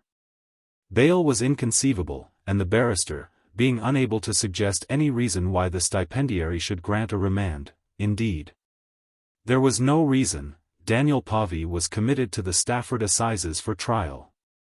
The stipendiary instantly turned to the consideration of an alleged offence against the Factory Acts by a large local firm of potters. The young magistrate had mistaken his vocation. With his steely calm, with his imperturbable detachment from weak humanity, he ought to have been a general of the order of Jesuits. Daniel was removed, he did not go, he was removed, by two bareheaded constables. Samuel wanted to have speech with him, and could not. And later, Samuel stood in the porch of the town hall, and Daniel appeared out of a corridor, still in the keeping of two policemen, helmeted now. And down below at the bottom of the broad flight of steps, up which passed dancers on the nights of subscription balls, was a dense crowd, held at bay by other policemen. And beyond the crowd a black van. And Daniel, to his cousin a sort of Christ between thieves, was hurried past the privileged loafers in the corridor, and down the broad steps. A murmuring wave agitated the crowd. Unkempt idlers and ne'er-do-wells in corduroy leaped up like tigers in the air, and the policemen fought them back furiously. And Daniel and his guardians shot through the little living lane. Quick! Quick! For the captive is more sacred even than a Messiah. The law has him in charge. And like a feat of prestidigitation Daniel disappeared into the blackness of the van. A door slammed loudly, triumphantly, and a whip cracked. The crowd had been balked. It was as though the crowd had yelled for Daniel's blood and bones, and the faithful constables had saved him from their lust. Yes, Samuel had qualms. He had a sickness in the stomach. The aged superintendent of police walked by, with the aged rector. The rector was Daniel's friend. Never before had the rector spoken to the nonconformist Samuel, but now he spoke to him. He squeezed his hand. "Ah, Mr. Pavey," he ejaculated grievously. I'm afraid it's serious." Samuel stammered. He hated to admit that it was serious, but the words came out of his mouth. He looked at the superintendent of police, expecting the superintendent to assure him that it was not serious, but the superintendent only raised his small white-bearded chin, saying nothing. The rector shook his head, and shook a senile tear out of his eye. After another chat with young Lawton, Samuel, on behalf of Daniel, dropped his pose of the righteous man to whom a mere mishap has occurred, and who is determined, with the lofty pride of innocence, to indulge all the whims of the law, to be more royalist than the king. He perceived that the law must be fought with its own weapons, that no advantage must be surrendered, and every possible advantage seized. He was truly astonished at himself that such a pose had ever been adopted. His eyes were opened, he saw things as they were. He returned home through a square that was more interested than ever in the facade of his cousin's house. People were beginning to come from Honbridge, Knype, Longshaw, Tunhill, and villages such as Moorthorne, to gaze at that facade. And the fourth edition of the Signal, containing a full report of what the stipendiary and the barrister had said to each other, was being cried. In his shop he found customers, as absorbed in the trivialities of purchase as though nothing whatever had happened. He was shocked, he resented their callousness. "I'm too busy now," he said curtly to one who accosted him. Sam, his wife, called him in a low voice. She was standing behind the till. "What is it?" He was ready to crush, and especially to crush indiscreet babble in the shop. He thought she was going to vent her womanly curiosity at once. "Mr. Huntbach is waiting for you in the parlor," said Constance. "Mr. Huntbach?" "Yes, from Longshaw." She whispered, "It's Mrs. Pavy's cousin. He's come to see about the funeral and so on, the inquest, I suppose." Samuel paused. "Oh, has he?" said he defiantly. "Well, I'll see him. If he wants to see me, I'll see him." That evening Constance learned all that was in his mind of bitterness against the memory of the dead woman whose failings had brought Daniel Pavy to Stafford Jail and Dick to the Pirehill Infirmary. Again and again, in the ensuing days, he referred to the state of foul discomfort which he had discovered in Daniel's house. He nursed a feud against all her relatives, and when, after the inquest, at which he gave evidence full of resentment, she was buried, he vented an angry sigh of relief, and said, "Well, she's out of the way." Thenceforward he had a mission, religious in its solemn intensity, to defend and save Daniel. He took the enterprise upon himself, spending the whole of himself upon it, to the neglect of his business and the scorn of his health. He lived solely for Daniel's trial, pouring out money in preparation for it. He thought and spoke of nothing else. The affair was his one preoccupation. And as the weeks passed, he became more and more sure of success, more and more sure that he would return with Daniel to Bursley in triumph after the assize. He was convinced of the impossibility that anything should happen to Daniel. The circumstances were too clear, too overwhelmingly in Daniel's favor. When Brindley, the second-best baker and confectioner, made an offer for Daniel's business as a going concern, he was indignant at first. Then Constance, and the lawyer, and Daniel, whom he saw on every permitted occasion, between them persuaded him that if some arrangement was not made, and made quickly, the business would lose all its value, and he consented, on Daniel's behalf, to a temporary agreement under which Brindley should reopen the shop and manage it on certain terms until Daniel regained his freedom towards the end of January. He would not listen to Daniel's plaintive insistence that he would never care to be seen in Bursley again. He pooh-poohed it. He protested furiously that the whole town was seething with sympathy for Daniel, and this was true. He became Daniel's defending angel, rescuing Daniel from Daniel's own weakness and apathy. He became, indeed, Daniel. One morning the shop shutter was wound up, and Brindley, inflated with the importance of controlling two establishments, strutted in and out under the sign of Daniel Pavy. And traffic in bread and cakes and flour was resumed. Apparently the sea of time had risen and covered Daniel and all that was his. For his wife was under earth, and Dick lingered at Pirehill, unable to stand, and Daniel was locked away. Apparently, in the regular flow of the life of the square, Daniel was forgotten. But not in Samuel Pavy's heart was he forgotten. There, before an altar erected to the martyr, the sacred flame of a new faith burned with fierce consistency. Samuel, in his graying middle age, had inherited the eternal youth of the apostle. Chapter 3. On the dark winter morning when Samuel set off to the Grand Assize, Constance did not ask his views as to what protection he would adopt against the weather.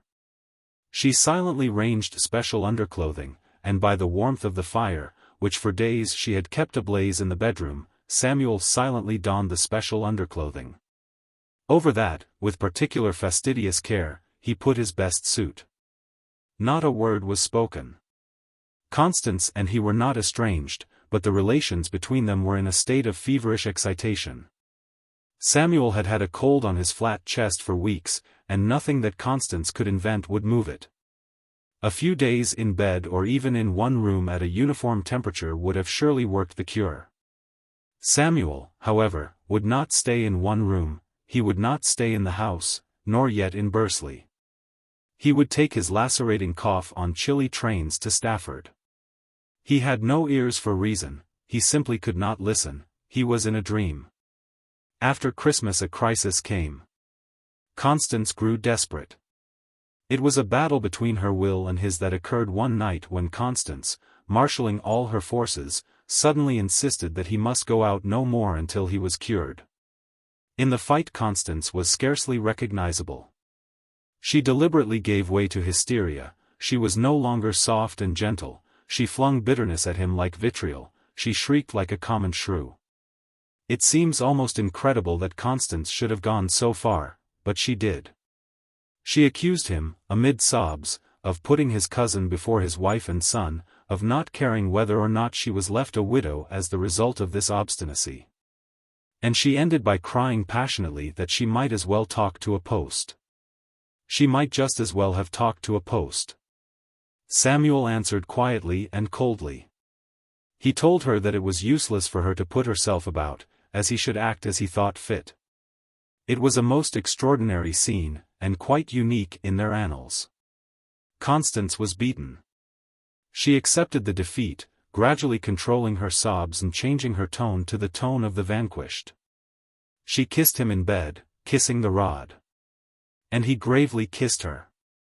Henceforward she knew, in practice, what the inevitable, when you have to live with it, may contain of anguish wretched and humiliating. Her husband was risking his life, so she was absolutely convinced, and she could do nothing, she had come to the bedrock of Samuel's character. She felt that, for the time being, she had a madman in the house, who could not be treated according to ordinary principles. The continual strain aged her. Her one source of relief was to talk with Cyril. She talked to him without reserve, and the words, your father, were everlastingly on her complaining tongue. Yes, she was utterly changed.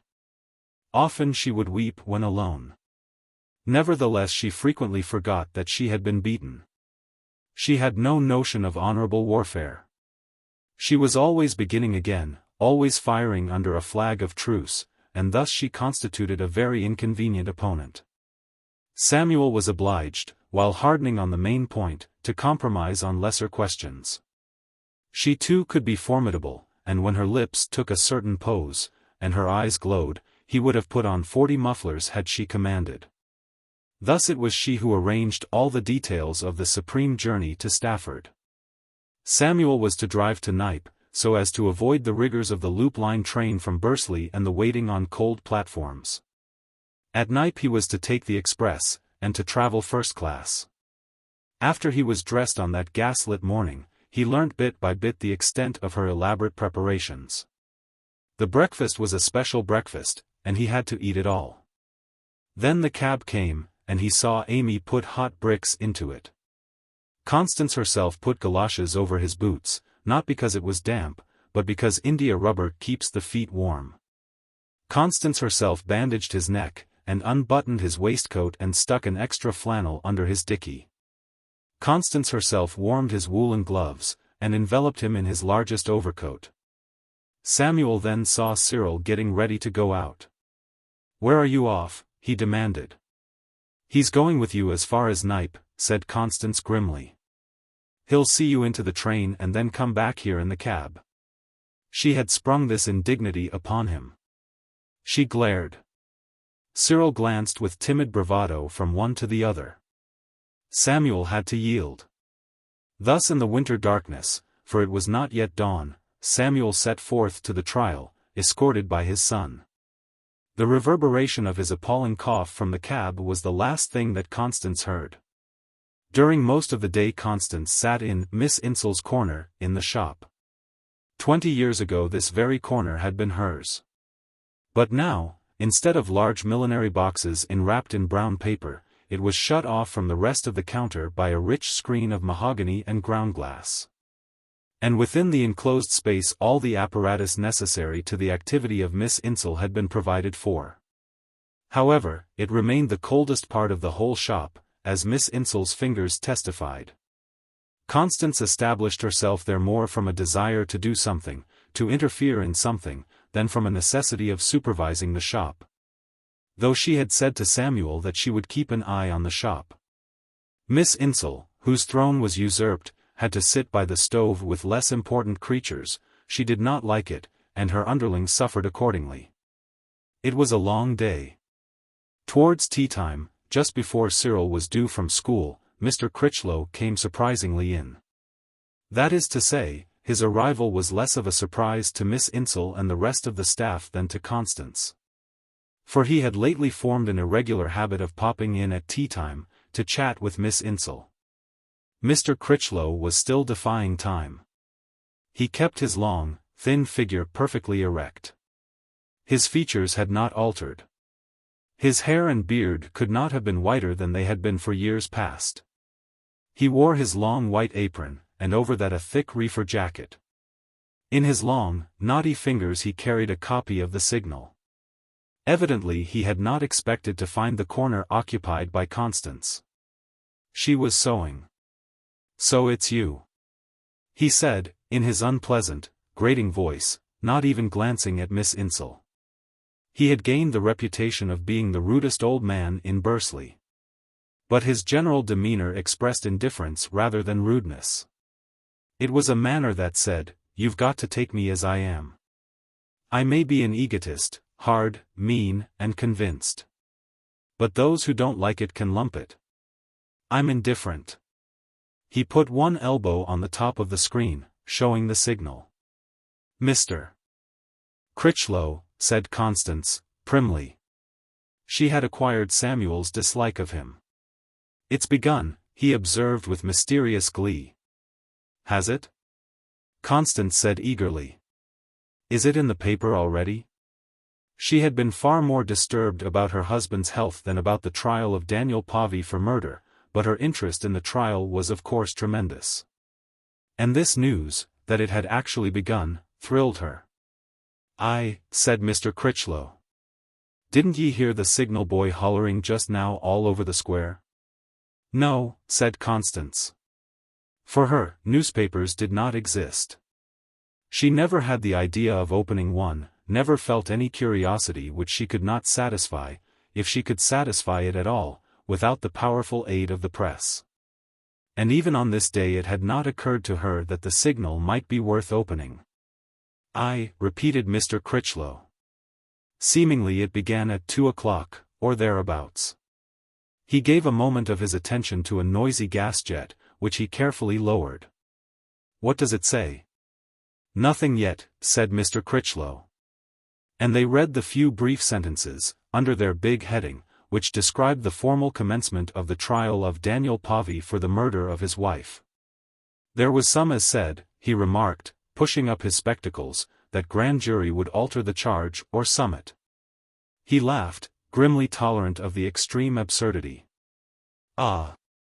he added contemplatively, turning his head to see if the assistants were listening. They were. It would have been too much, on such a day, to expect a strict adherence to the etiquette of the shop.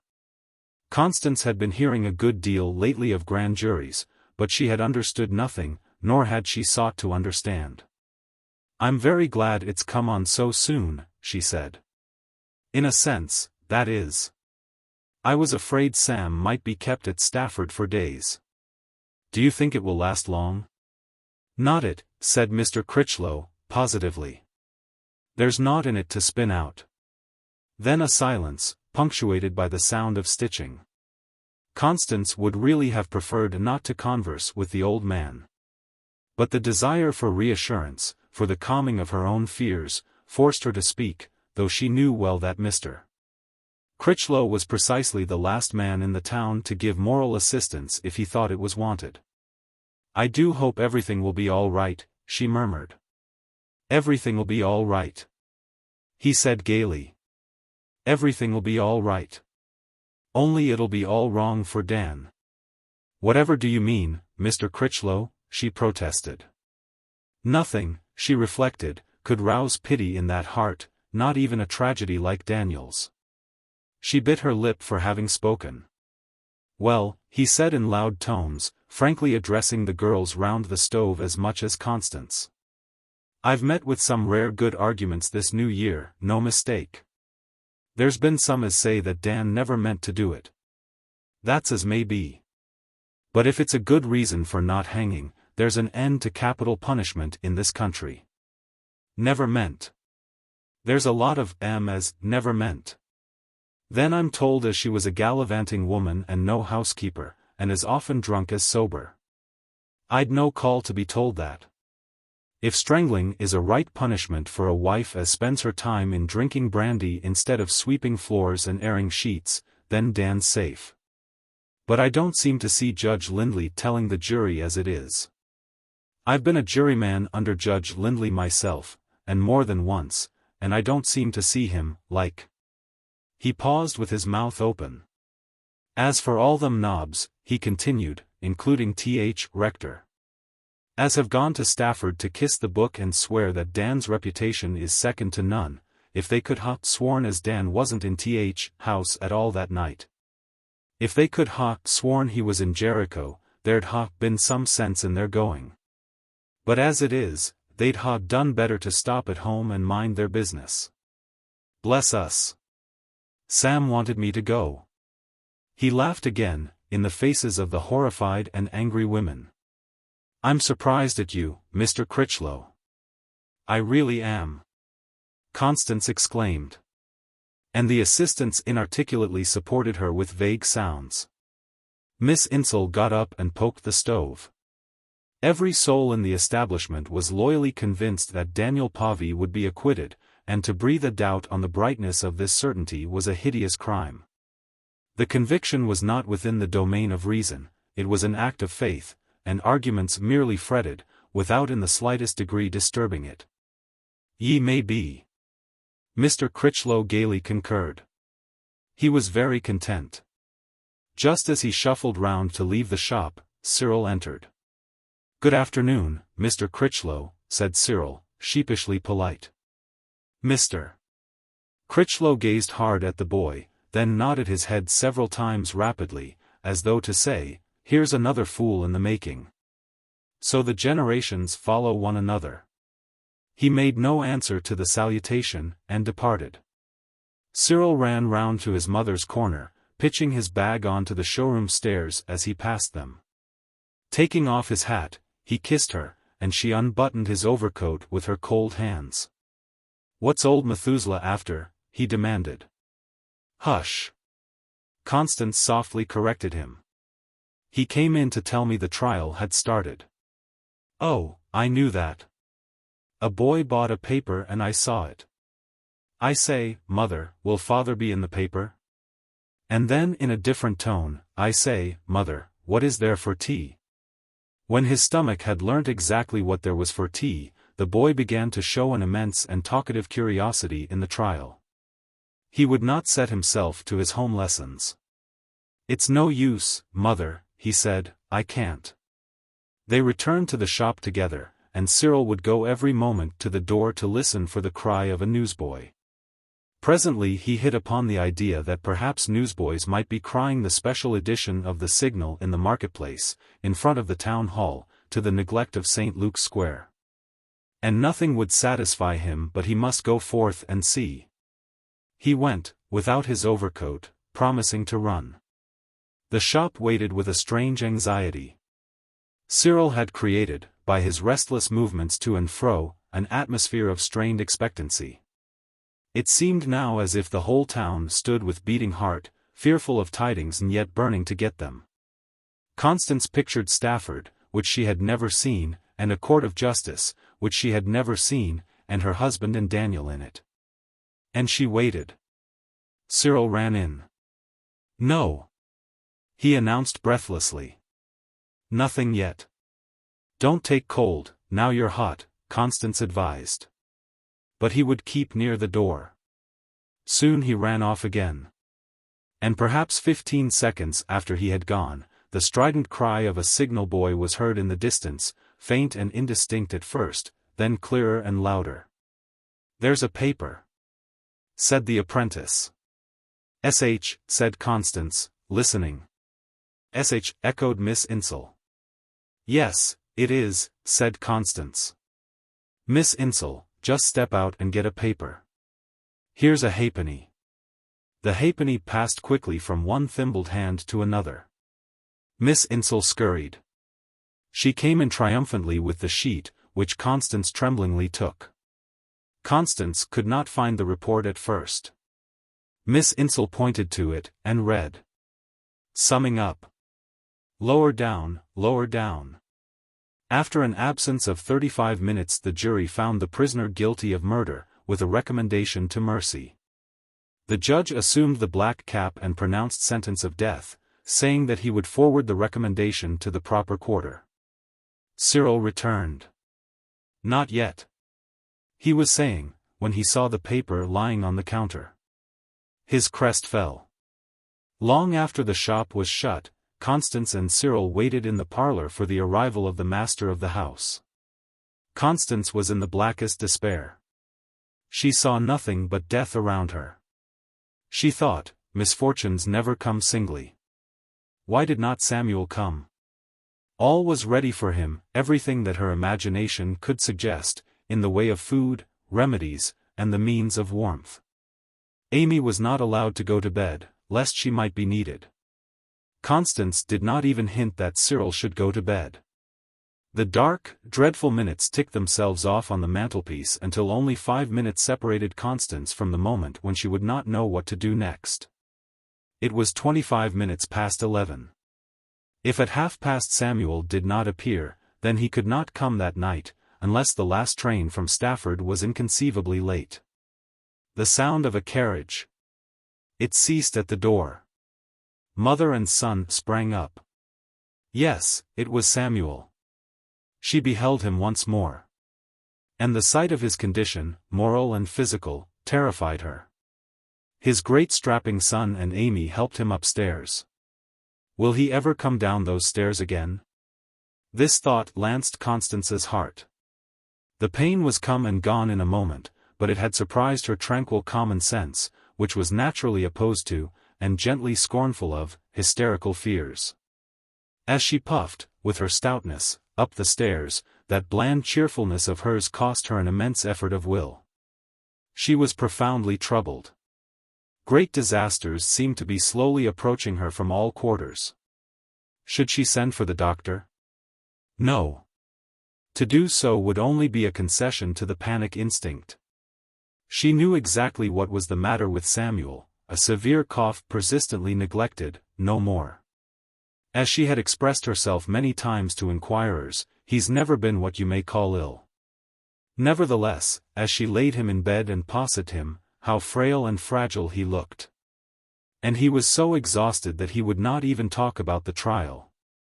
If he's not better tomorrow I shall send for the doctor, she said to herself.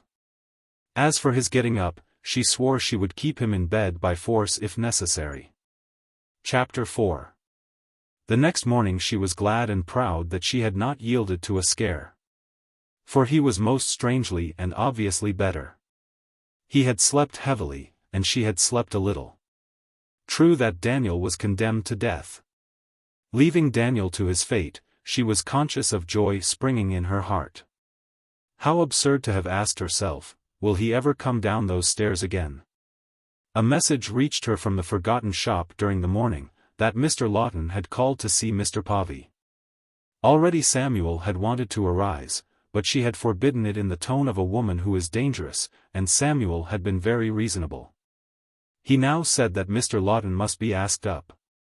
She glanced round the bedroom. It was done, it was faultlessly correct as a sick chamber. She agreed to the introduction into it of the man from another sphere, and after a preliminary minute she left the two to talk together. This visit of young Lawton's was a dramatic proof of Samuel's importance, and of the importance of the matter in hand. The august occasion demanded etiquette, and etiquette said that a wife should depart from her husband when he had to transact affairs beyond the grasp of a wife. The idea of a petition to the Home Secretary took shape at this interview, and before the day was out it had spread over the town and over the 5 towns, and it was in the Signal. The Signal spoke of Daniel Pavey as the condemned man. And the phrase startled the whole district into an indignant agitation for his reprieve.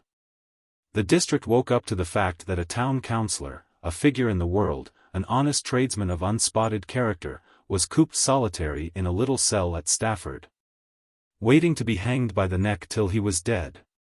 The district determined that this must not and should not be. Why?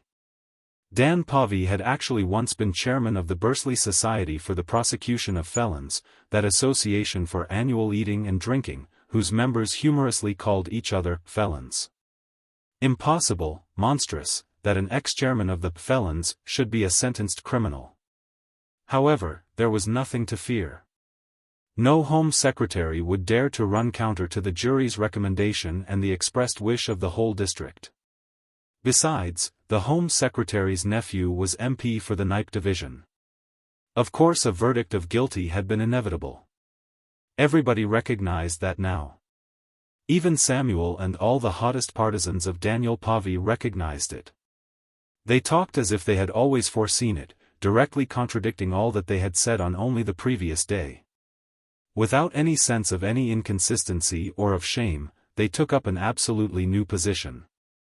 The structure of blind faith had once again crumbled at the assault of realities, and unhealthy, un-English truths, the statement of which would have meant ostracism 24 hours earlier, became suddenly the platitudes of the square and the marketplace. Dispatch was necessary in the affair of the petition, for the condemned man had but 3 Sundays. But there was delay at the beginning. Because neither young Lawton nor any of his colleagues was acquainted with the proper formula of a petition to the Home Secretary for the reprieve of a criminal condemned to death. No such petition had been made in the district within living memory. And at first, young Lawton could not get sight or copy of any such petition anywhere, in the 5 towns or out of them. Of course there must exist a proper formula, and of course that formula and no other could be employed. Nobody was bold enough to suggest that young Lawton should commence the petition, to the most noble the Marquis of Welwyn, K.C.B. May it please your lordship, and end it, and your petitioners will ever pray, and insert between those phrases a simple appeal for the reprieve, with a statement of reasons. No. The formula consecrated by tradition must be found. And, after Daniel had arrived a day and a half nearer death, it was found. A lawyer at Alnwick had the draft of a petition which had secured for a murderer in Northumberland 20 years penal servitude instead of sudden death, and on request he lent it to young Lawton. The prime movers in the petition felt that Daniel Pavey was now as good as saved. Hundreds of forms were printed to receive signatures, and these forms, together with copies of the petition, were laid on the counters of all the principal shops, not merely in Bursley, but in the other towns. They were also to be found at the offices of the Signal, in railway waiting rooms, and in the various reading rooms. And on the 2nd of Daniel's 3 Sundays they were exposed in the porches of churches and chapels. Chapel keepers and vergers would come to Samuel and ask with the heavy inertia of their stupidity, "About pens and ink, sir?" These officials had the air of audaciously disturbing the sacrosanct routine of centuries in order to confer a favor. Samuel continued to improve. His cough shook him less, and his appetite increased. Constance allowed him to establish himself in the drawing-room, which was next to the bedroom, and of which the grate was particularly efficient. Here, in an old winter overcoat, he directed the vast affair of the petition, which grew daily to vaster proportions. Samuel dreamed of 20,000 signatures. Each sheet held 20 signatures, and several times a day he counted the sheets. The supply of forms actually failed once, and Constance herself had to hurry to the printers to order more. Samuel was put into a passion by this carelessness of the printers. He offered Cyril 6 pence for every sheet of signatures which the boy would obtain. At first Cyril was too shy to canvass, but his father made him blush, and in a few hours Cyril had developed into an eager canvasser. One whole day he stayed away from school to canvass. Altogether he earned over 15 shillings, quite honestly, except that he got a companion to forge a couple of signatures with addresses lacking at the end of a last sheet, generously rewarding him with 6 pence, the value of the entire sheet. When Samuel had received 1,000 sheets with 20,000 signatures, he set his heart on 25,000 signatures. And he also announced his firm intention of accompanying young Lawton to London with the petition. The petition had, in fact, become one of the most remarkable petitions of modern times. So the Signal said. The Signal gave a daily account of its progress, and its progress was astonishing. In certain streets every householder had signed it.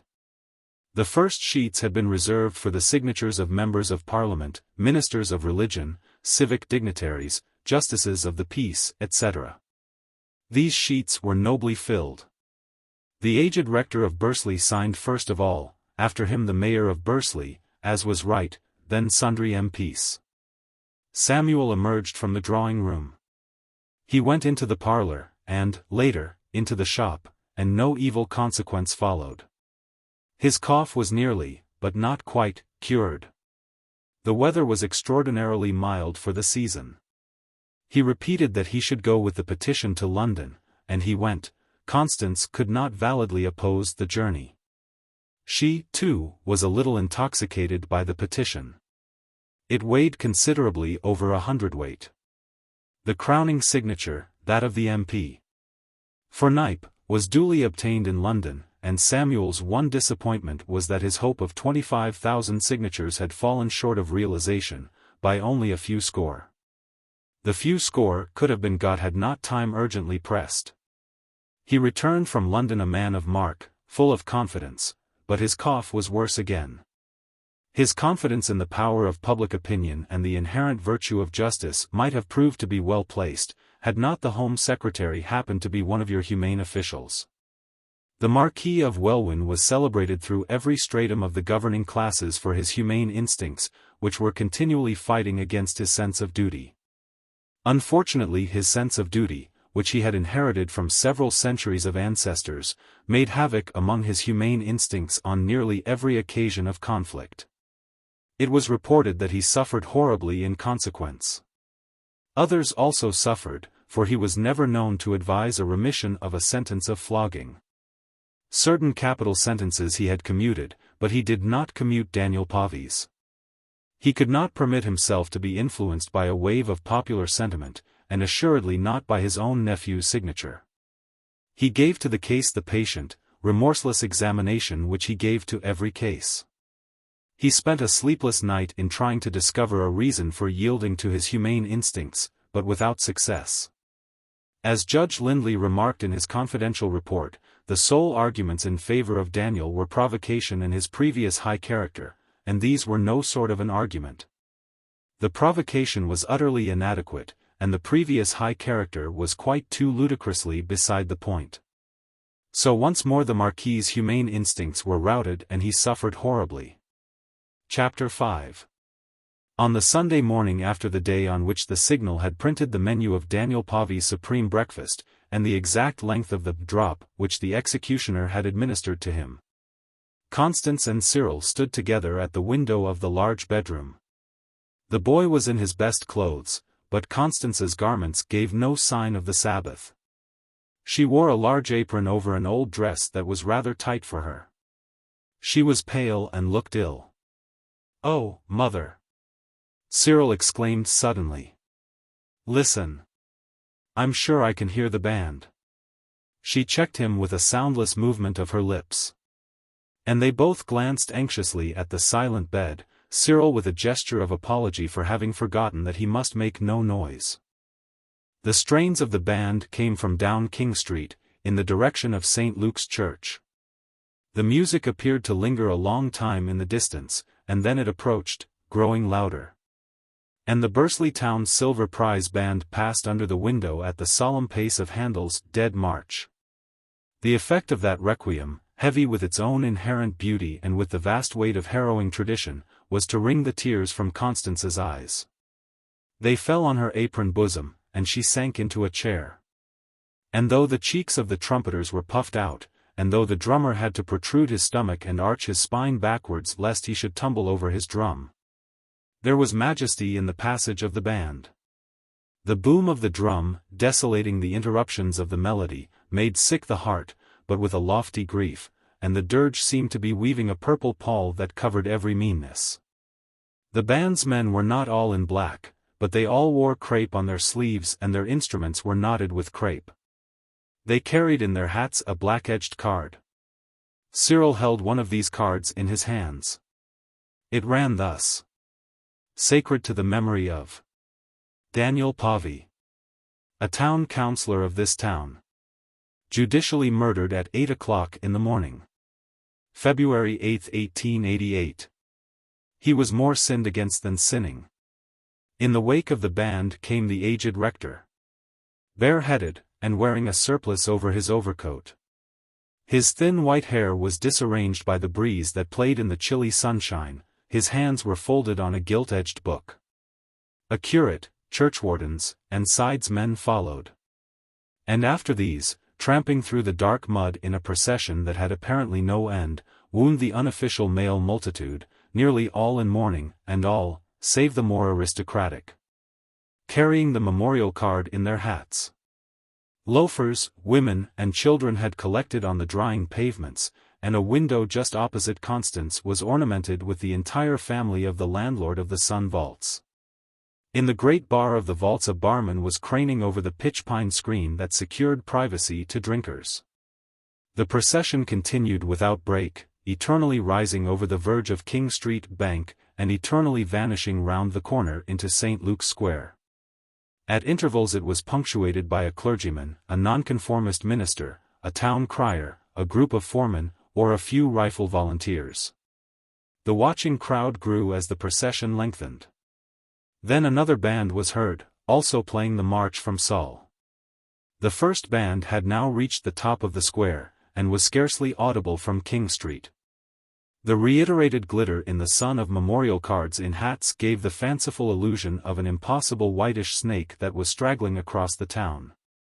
3/4 of an hour elapsed before the tail of the snake came into view, and a rabble of unkempt boys closed in upon it, filling the street. "I shall go to the drawing-room window, mother," said Cyril. She nodded. He crept out of the bedroom. St. Luke's Square was a sea of hats and memorial cards. Most of the occupiers of the square had hung out flags at half-mast, and a flag at half-mast was flying over the town hall in the distance. Sightseers were at every window. The two bands had united at the top of the square, and behind them, on a North Staffordshire Railway lorry, stood the white-clad rector and several black figures. The rector was speaking. But only those close to the lorry could hear his feeble treble voice. Such was the massive protest of Bursley against what Bursley regarded as a callous injustice. The execution of Daniel Pavey had most genuinely excited the indignation of the town. That execution was not only an injustice, it was an insult, a humiliating snub. And the worst was that the rest of the country had really discovered no sympathetic interest in the affair. Certain London papers, indeed, in commenting casually on the execution, had slurred the morals and manners of the Five Towns, professing to regard the district as notoriously beyond the realm of the 10 Commandments. This had helped to render furious the townsmen. This, as much as anything, had encouraged the spontaneous outburst of feeling which had culminated in St. Luke's Square full of people with memorial cards in their hats. The demonstration had scarcely been organized. It had somehow organized itself, employing the places of worship and a few clubs as centers of gathering. And it proved an immense success. There were 7,000 or 8,000 people in the square, and the pity was that England as a whole could not have had a glimpse of the spectacle. Since the execution of the elephant, nothing had so profoundly agitated Bursley. Constance, who left the bedroom momentarily for the drawing room, reflected that the death and burial of Cyril's honored grandfather, though a resounding event, had not caused 1/10 of the stir which she beheld. But then John Baines had killed nobody. The rector spoke too long, everyone felt that. But at length he finished. The bands performed the doxology, and the immense multitudes began to disperse by the 8 streets that radiate from the square. At the same time 1 o'clock struck, and the public houses opened with their customary admirable promptitude. Respectable persons, of course, ignored the public houses and hastened homewards to a delayed dinner. But in a town of over 30,000 souls there are sufficient dregs to fill all the public houses on an occasion of ceremonial excitement. Constance saw the bar of the vaults crammed with individuals whose sense of decent fitness was imperfect. The barman and the landlord and the principal members of the landlord's family were hard put to it to quench that funereal thirst. Constance, as she ate a little meal in the bedroom, could not but witness the orgy. A bandsman with his silver instrument was prominent at the counter. At 5 minutes to 3 the vaults spewed forth a squirt of roisterers who walked on the pavement as on a tightrope. Among them was the bandsman, his silver instrument only half enveloped in its bag of green serge. He established an equilibrium in the gutter. It would not have mattered so seriously if he had not been a bandsman. The barman and the landlord pushed the ultimate sot by force into the street and bolted the door, till 6 o'clock, just as a policeman strolled along, the first policeman of the day. It became known that similar scenes were enacting at the thresholds of other inns. And the judicious were sad. Chapter 6. When the altercation between the policeman and the musician in the gutter was at its height, Samuel Pavey became restless. But since he had scarcely stirred through the performances of the bands, it was probably not the cries of the drunkard that had aroused him. He had shown very little interest in the preliminaries of the great demonstration. The flame of his passion for the case of Daniel Pavey seemed to have shot up on the day before the execution, and then to have expired. On that day he went to Stafford in order, by permit of the prison governor, to see his cousin for the last time. His condition then was undoubtedly not far removed from monomania. Unhinged was the conventional expression which frequently rose in Constance's mind as a description of the mind of her husband, but she fought it down, she would not have it. It was too crude, with its associations. She would only admit that the case had got on his mind. A startling proof of this was that he actually suggested taking Cyril with him to see the condemned man. He wished Cyril to see Daniel, he said gravely that he thought Cyril ought to see him. The proposal was monstrous, inexplicable, or explicable only by the assumption that his mind, while not unhinged, had temporarily lost its balance.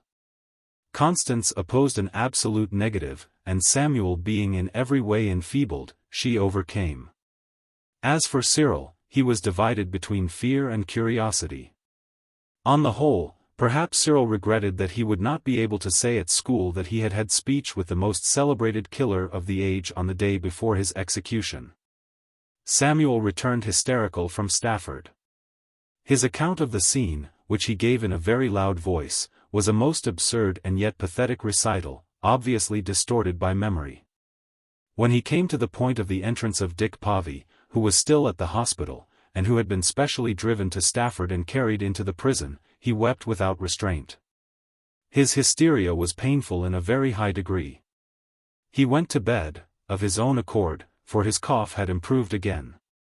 And on the following day, the day of the execution, he remained in bed till the afternoon. In the evening the rector sent for him to the rectory to discuss the proposed demonstration. On the next day, Saturday, he said he should not get up. Icy showers were sweeping the town, and his cough was worse after the evening visit to the rector.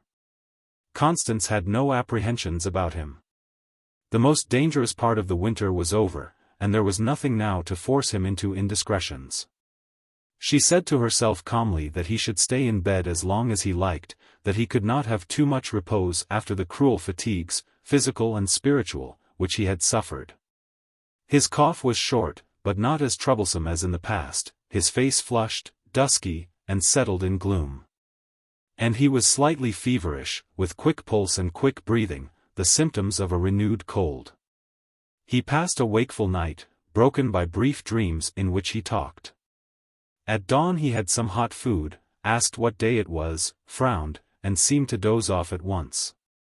At 11 o'clock he had refused food. And he had intermittently dozed during the progress of the demonstration and its orgiastic sequel. Constance had food ready for his waking, and she approached the bed and leaned over him. The fever had increased somewhat, the breathing was more rapid, and his lips were covered with tiny purple pimples. He feebly shook his head, with a disgusted air, at her mention of food. It was this obstinate refusal of food which first alarmed her. A little uncomfortable suspicion shot up in her, surely there's nothing the matter with him? Something, impossible to say what, caused her to bend still lower, and put her ear to his chest. She heard within that mysterious box a rapid succession of thin, dry, crackling sounds, sounds such as she would have produced by rubbing her hair between her fingers close to her ear. The crepitation ceased, then recommenced, and she perceived that it coincided with the intake of his breath. He coughed, the sounds were intensified, a spasm of pain ran over his face. And he put his damp hand to his side. "Pain in my side," he whispered with difficulty. Constance stepped into the drawing-room, where Cyril was sketching by the fire. "Cyril," she said, "go across and ask Dr. Harrop to come round at once. And if he isn't in, then his new partner." "Is it for father?" "Yes." "What's the matter?" "Now do as I say, please," said Constance, sharply, adding, "I don't know what's the matter. Perhaps nothing. But I'm not satisfied." The venerable Harrop pronounced the word pneumonia. It was acute double pneumonia that Samuel had got. During the 3 worst months of the year, he had escaped the fatal perils which await a man with a flat chest and a chronic cough, who ignores his condition and defies the weather. But a journey of 500 yards to the rectory had been one journey too many. The rectory was so close to the shop that he had not troubled to wrap himself up as for an excursion to Stafford. He survived the crisis of the disease and then died of toxemia, caused by a heart that would not do its duty by the blood. A casual death, scarce noticed in the reaction after the great febrile demonstration. Besides, Samuel Pavey never could impose himself on the Burgesses. He lacked individuality. He was little. I have often laughed at Samuel Pavey. But I liked and respected him. He was a very honest man. I have always been glad to think that, at the end of his life, destiny took hold of him and displayed, to the observant, the vein of greatness which runs through every soul without exception. He embraced a cause, lost it, and died of it. Chapter 6. The Widow. Chapter 1. Constance, alone in the parlor, stood expectant by the set tea-table. She was not wearing weeds. Her mother and she, on the death of her father, had talked of the various disadvantages of weeds. Her mother had worn them unwillingly, and only because a public opinion not sufficiently advanced had intimidated her. Constance had said, "If ever I'm a widow I won't wear them," positively, in the tone of youth, and Mrs. Baines had replied, "I hope you won't, my dear." That was over 20 years ago, but Constance perfectly remembered. And now, she was a widow. How strange and how impressive was life. And she had kept her word. Not positively, not without hesitations, for though times were changed, Bursley was still Bursley, but she had kept it. This was the first Monday after Samuel's funeral. Existence in the house had been resumed on the plane which would henceforth be the normal plane. Constance had put on for tea a dress of black silk with a jet brooch of her mother's. Her hands, just meticulously washed, had that feeling of being dirty which comes from roughening of the epidermis caused by a day spent in fingering stuffs. She had been going through Samuel's things, and her own, and ranging all anew. It was astonishing how little the man had collected, of things, in the course of over half a century. All his clothes were contained in 2 long drawers and a short one. He had the least possible quantity of haberdashery and linen, for he invariably took from the shop such articles as he required, when he required them, and he would never preserve what was done with. He possessed no jewellery save a set of gold studs, a scarf ring, and a wedding ring. The wedding ring was buried with him. Once, when Constance had offered him her father's gold watch and chain, he had politely refused it, saying that he preferred his own, a silver watch, with a black cord, which kept excellent time. He had said later that she might save the gold watch and chain for Cyril when he was 21. Beyond these trifles and a half-empty box of cigars and a pair of spectacles, he left nothing personal to himself. Some men leave behind them a litter which takes months to sift and distribute. But Samuel had not the mania for owning. Constance put his clothes in a box to be given away gradually, all except an overcoat and handkerchiefs which might do for Cyril. She locked up the watch and its black cord, the spectacles, and the scarf ring. She gave the gold studs to Cyril. She climbed on a chair and hid the cigar box on the top of her wardrobe. And scarce a trace of Samuel remained. By his own wish the funeral had been as simple and private as possible. One or two distant relations, whom Constance scarcely knew and who would probably not visit her again until she too was dead, came, and went. And lo! The affair was over. The simple celerity of the funeral would have satisfied even Samuel, whose tremendous self-esteem hid itself so effectually behind such externals that nobody had ever fully perceived it. Not even Constance quite knew Samuel's secret opinion of Samuel. Constance was aware that he had a ridiculous side, that his greatest lack had been a lack of spectacular dignity.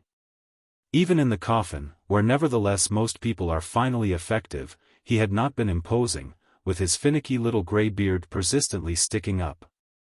The vision of him in his coffin, there in the churchyard, just at the end of King Street, with the lid screwed down on that unimportant beard, recurred frequently in the mind of the widow, as something untrue and misleading. She had to say to herself, "Yes, he is really there. And that is why I have this particular feeling in my heart." She saw him as an object pathetic and wistful, not majestic. And yet she genuinely thought that there could not exist another husband quite so honest, quite so just, quite so reliable, quite so good, as Samuel had been. What a conscience he had! How he would try, and try, to be fair with her. 20 years she could remember, of ceaseless, constant endeavor on his part to behave rightly to her. She could recall many an occasion when he had obviously checked himself, striving against his tendency to cold abruptness and to sullenness, in order to give her the respect due to a wife. What loyalty was his! How she could depend on him! How much better he was than herself, she thought with modesty. His death was an amputation for her. But she faced it with calmness. She was not bowed with sorrow. She did not nurse the idea that her life was at an end. On the contrary, she obstinately put it away from her, dwelling on Cyril. She did not indulge in the enervating voluptuousness of grief. She had begun in the first hours of bereavement by picturing herself as one marked out for the blows of fate. She had lost her father and her mother, and now her husband. Her career seemed to be punctuated by interments. But after a while her gentle common sense came to insist that most human beings lose their parents, and that every marriage must end in either a widower or a widow. And that all careers are punctuated by interments. Had she not had nearly 21 years of happy married life? 21 years, rolled up. The sudden thought of their naive ignorance of life, hers and his, when they were first married, brought tears into her eyes. How wise and experienced she was now. And had she not Cyril? Compared to many women, she was indeed very fortunate. The one visitation which had been specially hers was the disappearance of Sophia. And yet even that was not worse than the death outright of Sophia, was perhaps not so bad. For Sophia might return out of the darkness. The blow of Sophia's flight had seemed unique when it was fresh, and long afterwards, had seemed to separate the Baines family from all other families in a particular shame. But at the age of 43 Constance had learnt that such events are not uncommon in families, and strange sequels to them not unknown. Thinking often of Sophia, she hoped wildly and frequently. She looked at the clock. She had a little spasm of nervousness lest Cyril might fail to keep his word on that first day of their new regular life together. And at the instant he burst into the room, invading it like an armed force, having previously laid waste the shop in his passage. "I'm not late, mother. I'm not late," he cried proudly. She smiled warmly, happy in him, drawing out of him balm and solace. He did not know that in that stout familiar body before him was a sensitive, trembling soul that clutched at him ecstatically as the one reality in the universe. He did not know that that evening meal, partaken of without hurry after school had released him to her, was to be the ceremonial sign of their intimate unity and their interdependence. A tender and delicious proof that they were all in all to each other. He saw only his tea, for which he was hungry, just as hungry as though his father were not scarcely yet cold in the grave. But he saw obscurely that the occasion demanded something not quite ordinary, and so exerted himself to be boyishly charming to his mother. She said to herself, how good he was. He felt at ease and confident in the future, because he detected beneath her customary judicial, impartial mask a clear desire to spoil him. After tea, she regretfully left him, at his home lessons, in order to go into the shop. The shop was the great unsolved question. What was she to do with the shop? Was she to continue the business or to sell it? With the fortunes of her father and her aunt, and the economies of 20 years, she had more than sufficient means. She was indeed rich, according to the standards of the square, nay, wealthy. Therefore she was under no material compulsion to keep the shop. Moreover, to keep it would mean personal superintendence and the burden of responsibility, from which her calm lethargy shrank. On the other hand, to dispose of the business would mean the breaking of ties and leaving the premises, and from this also she shrank. Young Lawton, without being asked, had advised her to sell. But she did not want to sell. She wanted the impossible, that matters should proceed in the future as in the past, that Samuel's death should change nothing save in her heart. In the meantime Miss Insel was priceless. Constance thoroughly understood one side of the shop, but Miss Insel understood both, and the finance of it also. Miss Insel could have directed the establishment with credit, if not with brilliance. She was indeed directing it at that moment. Constance, however, felt jealous of Miss Insel. She was conscious of a slight antipathy towards the faithful one. She did not care to be in the hands of Miss Insel. There were 1 or 2 customers at the millinery counter. They greeted her with a deplorable copiousness of tact. Most tactfully they avoided any reference to Constance's loss. But by their tone, their glances, at Constance and at each other, and their heroically restrained sighs, they spread desolation as though they had been spreading ashes instead of butter on bread. The assistants, too, had a special demeanor for the poor lone widow which was excessively trying to her. She wished to be natural, and she would have succeeded, had they not all of them apparently conspired together to make her task impossible. She moved away to the other side of the shop, to Samuel's desk, at which he used to stand, staring absently out of the little window into King Street while murmurously casting figures. She lighted the gas jet there, arranged the light exactly to suit her, and then lifted the large flap of the desk and drew forth some account books. Miss Insel, she called, in a low, clear voice, with a touch of haughtiness and a touch of command in it. The pose, a comical contradiction of Constance's benevolent character, was deliberately adopted. It illustrated the effects of jealousy on even the softest disposition. Miss Insel responded. She had no alternative but to respond. And she gave no sign of resenting her employer's attitude. But then Miss Insel seldom did give any sign of being human. The customers departed, one after another, obsequiously sped by the assistants, who thereupon lowered the gases somewhat, according to secular rule. And in the dim eclipse, as they restored boxes to shelves, they could hear the tranquil, regular, half-whispered conversation of the 2 women at the desk, discussing accounts. And then the chink of gold. Suddenly there was an eruption. One of the assistants sprang instinctively to the gas.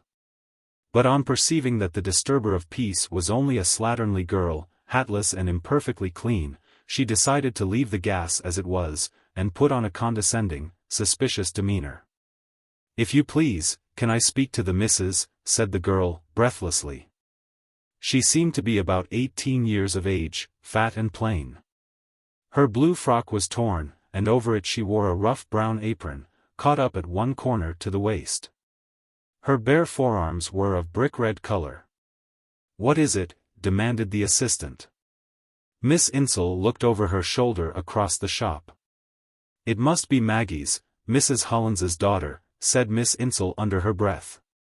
"What can she want?"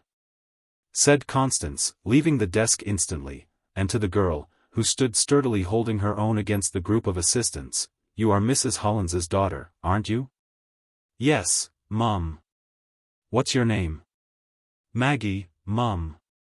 And, if you please, Mother sent me to ask if you'll kindly give her a funeral card." "A funeral card?" "Yes. Of Mr. Povey. She's been expecting of one, and she thought as how perhaps you'd forgotten it, especially as she wasn't asked to the funeral." The girl stopped. Constance perceived that by mere negligence she had seriously wounded the feelings of Maggie, Sr. The truth was, she had never thought of Maggie. She ought to have remembered that funeral cards were almost the sole ornamentation of Maggie's abominable cottage. "Certainly," she replied after a pause. "Miss Insel, there are a few cards left in the desk, aren't there? Please put me one in an envelope for Mrs. Hollins." She gave the heavily bordered envelope to the ruddy wench, who enfolded it in her apron, and with hurried, shy thanks ran off. "Tell your mother I send her a card with pleasure," Constance called after the girl. The strangeness of the hazards of life made her thoughtful. She, to whom Maggie had always seemed an old woman, was a widow, but Maggie's husband survived as a lusty invalid. And she guessed that Maggie, vilely struggling in squalor and poverty, was somehow happy in her frosy, careless way. She went back to the accounts, dreaming. Chapter 2. When the shop had been closed, under her own critical and precise superintendence, she extinguished the last gas in it and returned to the parlor. Wondering where she might discover some entirely reliable man or boy to deal with the shutters night and morning. Samuel had ordinarily dealt with the shutters himself, and on extraordinary occasions and during holidays Miss Insel and one of her subordinates had struggled with their unwieldiness. But the extraordinary occasion had now become ordinary, and Miss Insel could not be expected to continue indefinitely in the functions of a male. Constance had a mind to engage an errand boy, a luxury against which Samuel had always set his face. She did not dream of asking the Herculean Cyril to open and shut shop. He had apparently finished his home lessons. The books were pushed aside, and he was sketching in lead pencil on a drawing block. To the right of the fireplace, over the sofa, there hung an engraving after Landseer, showing a lonely stag paddling into a lake. The stag at eve had drunk or was about to drink his fill, and Cyril was copying him. He had already indicated a flight of birds in the middle distance. Vague birds on the wing being easier than detailed stags, he had begun with the birds. Constance put a hand on his shoulder. "Finished your lessons?" she murmured caressingly. Before speaking, Cyril gazed up at the picture with a frowning, busy expression, and then replied in an absent-minded voice. "Yes." And after a pause, "Except my arithmetic. I shall do that in the morning before breakfast." "Oh, Cyril," she protested. It had been a positive ordinance, for a long time past, that there should be no sketching until lessons were done. In his father's lifetime Cyril had never dared to break it. He bent over his block, feigning an intense absorption. Constance's hand slipped from his shoulder. She wanted to command him formally to resume his lessons. But she could not. She feared an argument, she mistrusted herself. And, moreover, it was so soon after his father's death. "You know you won't have time tomorrow morning," she said weakly. "Oh, mother," he retorted superiorly. "Don't worry." And then, in a cajoling tone, "I've wanted to do that stag for ages." She sighed and sat down in her rocking chair. He went on sketching, rubbing out, and making queer expostulatory noises against his pencil, or against the difficulties needlessly invented by Sir Edwin Landseer. Once he rose and changed the position of the gas bracket, staring fiercely at the engraving as though it had committed a sin. Amy came to lay the supper. He did not acknowledge that she existed. "Now, Master Cyril, after you with that table, if you please." She announced herself brusquely, with the privilege of an old servant and a woman who would never see 30 again. "What a nuisance you are, Amy," he gruffly answered. "Look here, mother, can't Amy lay the cloth on that half of the table? I'm right in the middle of my drawing. There's plenty of room there for two." He seemed not to be aware that, in the phrase, "plenty of room for two," he had made a callous reference to their loss. The fact was, there was plenty of room for two. Constance said quickly, "Very well, Amy. For this once." Amy grunted, but obeyed. Constance had to summon him twice from art to nourishment. He ate with rapidity, frequently regarding the picture with half-shut, searching eyes. When he had finished, he refilled his glass with water, and put it next to his sketching block. "You surely aren't thinking of beginning to paint at this time of night?" Constance exclaimed, astonished. "Oh yes, mother," he fretfully appealed. "It's not late." Another positive ordinance of his father's had been that there should be nothing after supper except bed. 9 o'clock was the latest permissible moment for going to bed.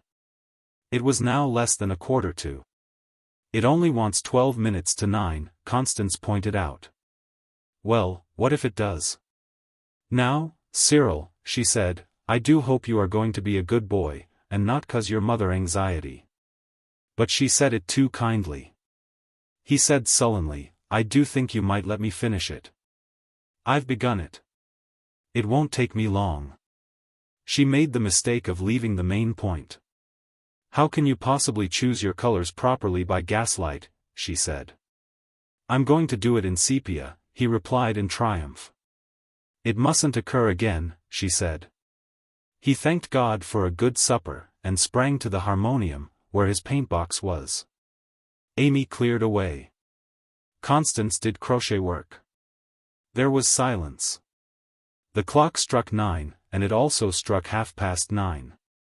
She warned him repeatedly. At 10 minutes to 10 she said persuasively, "Now, Cyril, when the clock strikes 10 I shall really put the gas out."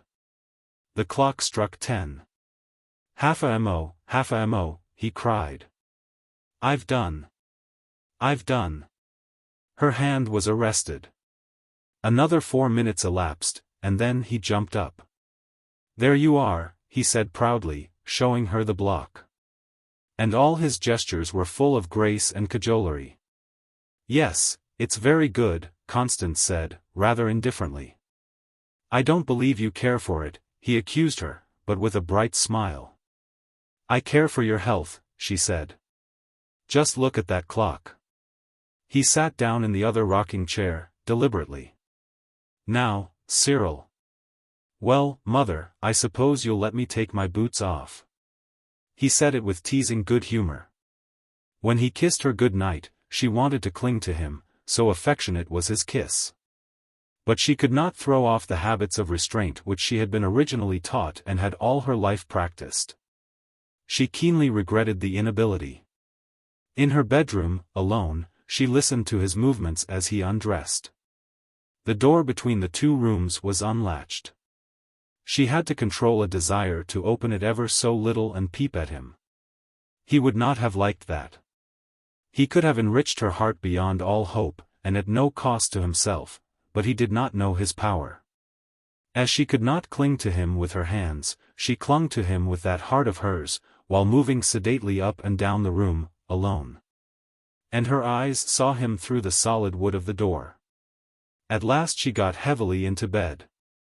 She thought with placid anxiety, in the dark, "I shall have to be firm with Cyril. And she thought also, simultaneously, he really must be a good boy.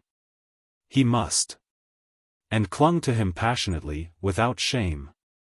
Lying alone there in the dark, she could be as unrestrained and girlish as her heart chose. When she loosed her hold, she instantly saw the boy's father arranged in his coffin, or flitting about the room. Then she would hug that vision too, for the pleasure of the pain it gave her. Chapter 3. She was reassured as to Cyril during the next few days. He did not attempt to repeat his ingenious naughtiness of the Monday evening, and he came directly home for tea. Moreover, he had, as a kind of miracle performed to dazzle her, actually arisen early on the Tuesday morning and done his arithmetic. To express her satisfaction, she had manufactured a specially elaborate straw frame for the sketch after Sir Edwin Landseer, and had hung it in her bedroom, an honor which Cyril appreciated. She was as happy as a woman suffering from a recent amputation can be. And compared with the long nightmare created by Samuel's monomania and illness, her existence seemed to be now a beneficent calm. Cyril, she thought, had realized the importance in her eyes of tea, of that evening hour and that companionship which were for her the flowering of the day. And she had such confidence in his goodness that she would pour the boiling water on the Horniman tea leaves even before he arrived. Certainty could not be more sure. And then, on the Friday of the first week, he was late. He bounded in, after dark, and the state of his clothes indicated too clearly that he had been playing football in the mud that was a grassy field in summer. "Have you been kept in, my boy?" she asked, for the sake of form. "No, mother," he said casually. "We were just kicking the ball about a bit." "Am I late?" "Better go and tidy yourself," she said, not replying to his question. "You can't sit down in that state. And I'll have some fresh tea made. This is spoilt." "Oh, very well." Her sacred tea, the institution which she wanted to hallow by long habit, and which was to count before everything with both of them, had been carelessly sacrificed to the kicking of a football in mud. And his father buried not 10 days. She was wounded, a deep, clean, dangerous wound that would not bleed. She tried to be glad that he had not lied. He might easily have lied, saying that he had been detained for a fault and could not help being late. No. He was not given to lying.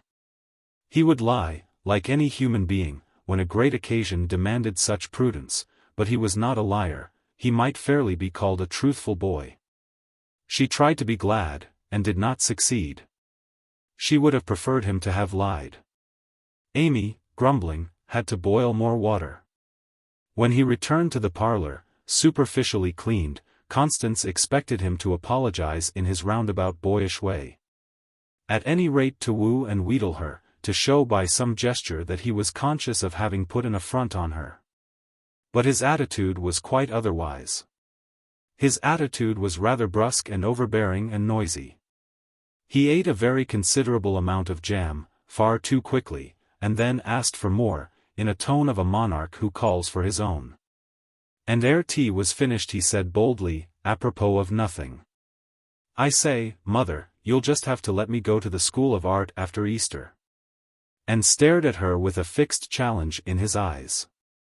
He meant, by the School of Art, the evening classes at the School of Art. His father had decided absolutely against the project.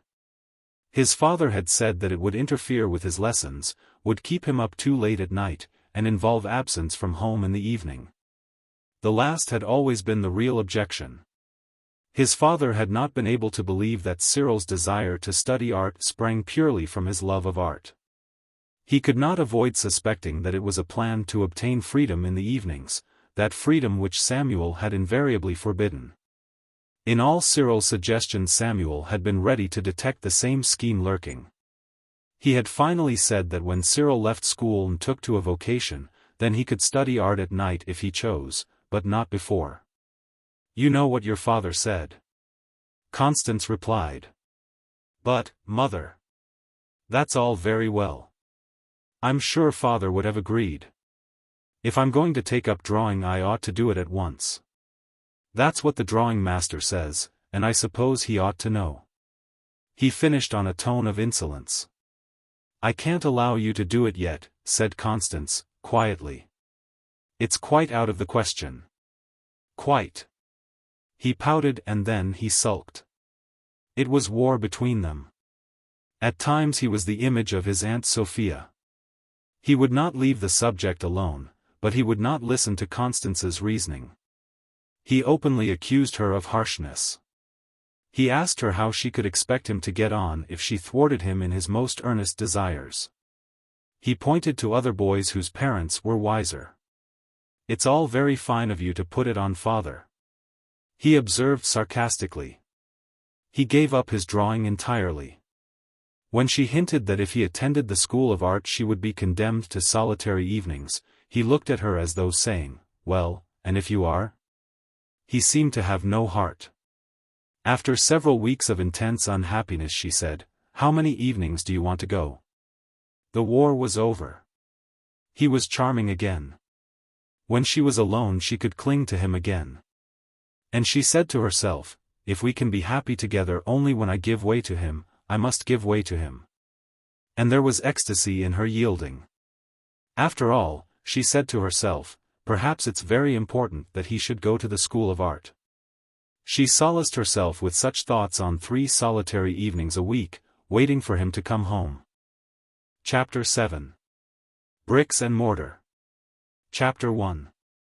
In the summer of that year the occurrence of a white rash of posters on hoardings and on certain houses and shops was symptomatic of organic change in the town. The posters were iterations of a mysterious announcement and summons, which began with the august words, by order of the trustees of the late William Clews Maricarp, Esq.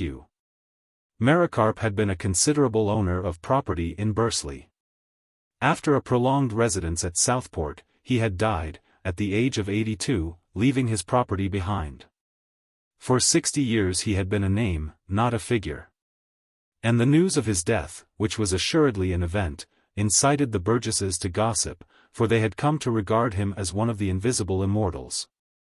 Constance was shocked, though she had never seen Maricarp. Everybody dies nowadays, she thought. He owned the Baines Pavee shop, and also Mr. Critchlow's shop.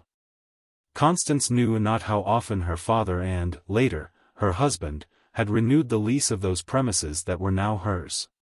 But from her earliest recollections rose a vague memory of her father talking to her mother about Maricarp's rent, which was and always had been 100 a year. Maricarp had earned the reputation of being a good landlord. Constance said sadly, we shall never have another as good. When a lawyer's clerk called and asked her to permit the exhibition of a poster in each of her shop windows, she had misgivings for the future, she was worried. She decided that she would determine the lease next year, so as to be on the safe side, but immediately afterwards she decided that she could decide nothing. The posters continued, to be sold by auction, at the Tiger Hotel at 6:30 for 7 o'clock precisely. What 6:30 had to do with 7 o'clock precisely no one knew. Then, after stating the name and credentials of the auctioneer, the posters at length arrived at the objects to be sold, all those freehold messuages and shops and copyhold tenements namely. Houses were never sold by auction in Bursley. At moments of auction burgesses were reminded that the erections they lived in were not houses, as they had falsely supposed, but messuages. Having got as far as, namely, the posters ruled a line and began afresh, Lot 1. All that extensive and commodious shop and messuage with the offices and appurtenances thereto belonging situate and being number 4 St. Luke's Square in the parish of Bursley in the county of Stafford and at present in the occupation of Mrs. Constance Pavee widow under a lease expiring in September 1889. Thus clearly asserting that all Constance's shop was for sale, its whole entirety, and not a fraction or slice of it merely, the posters proceeded, Lot 2. All that extensive and commodious shop and messuage with the offices and appurtenances thereto belonging situate and being number 3 St.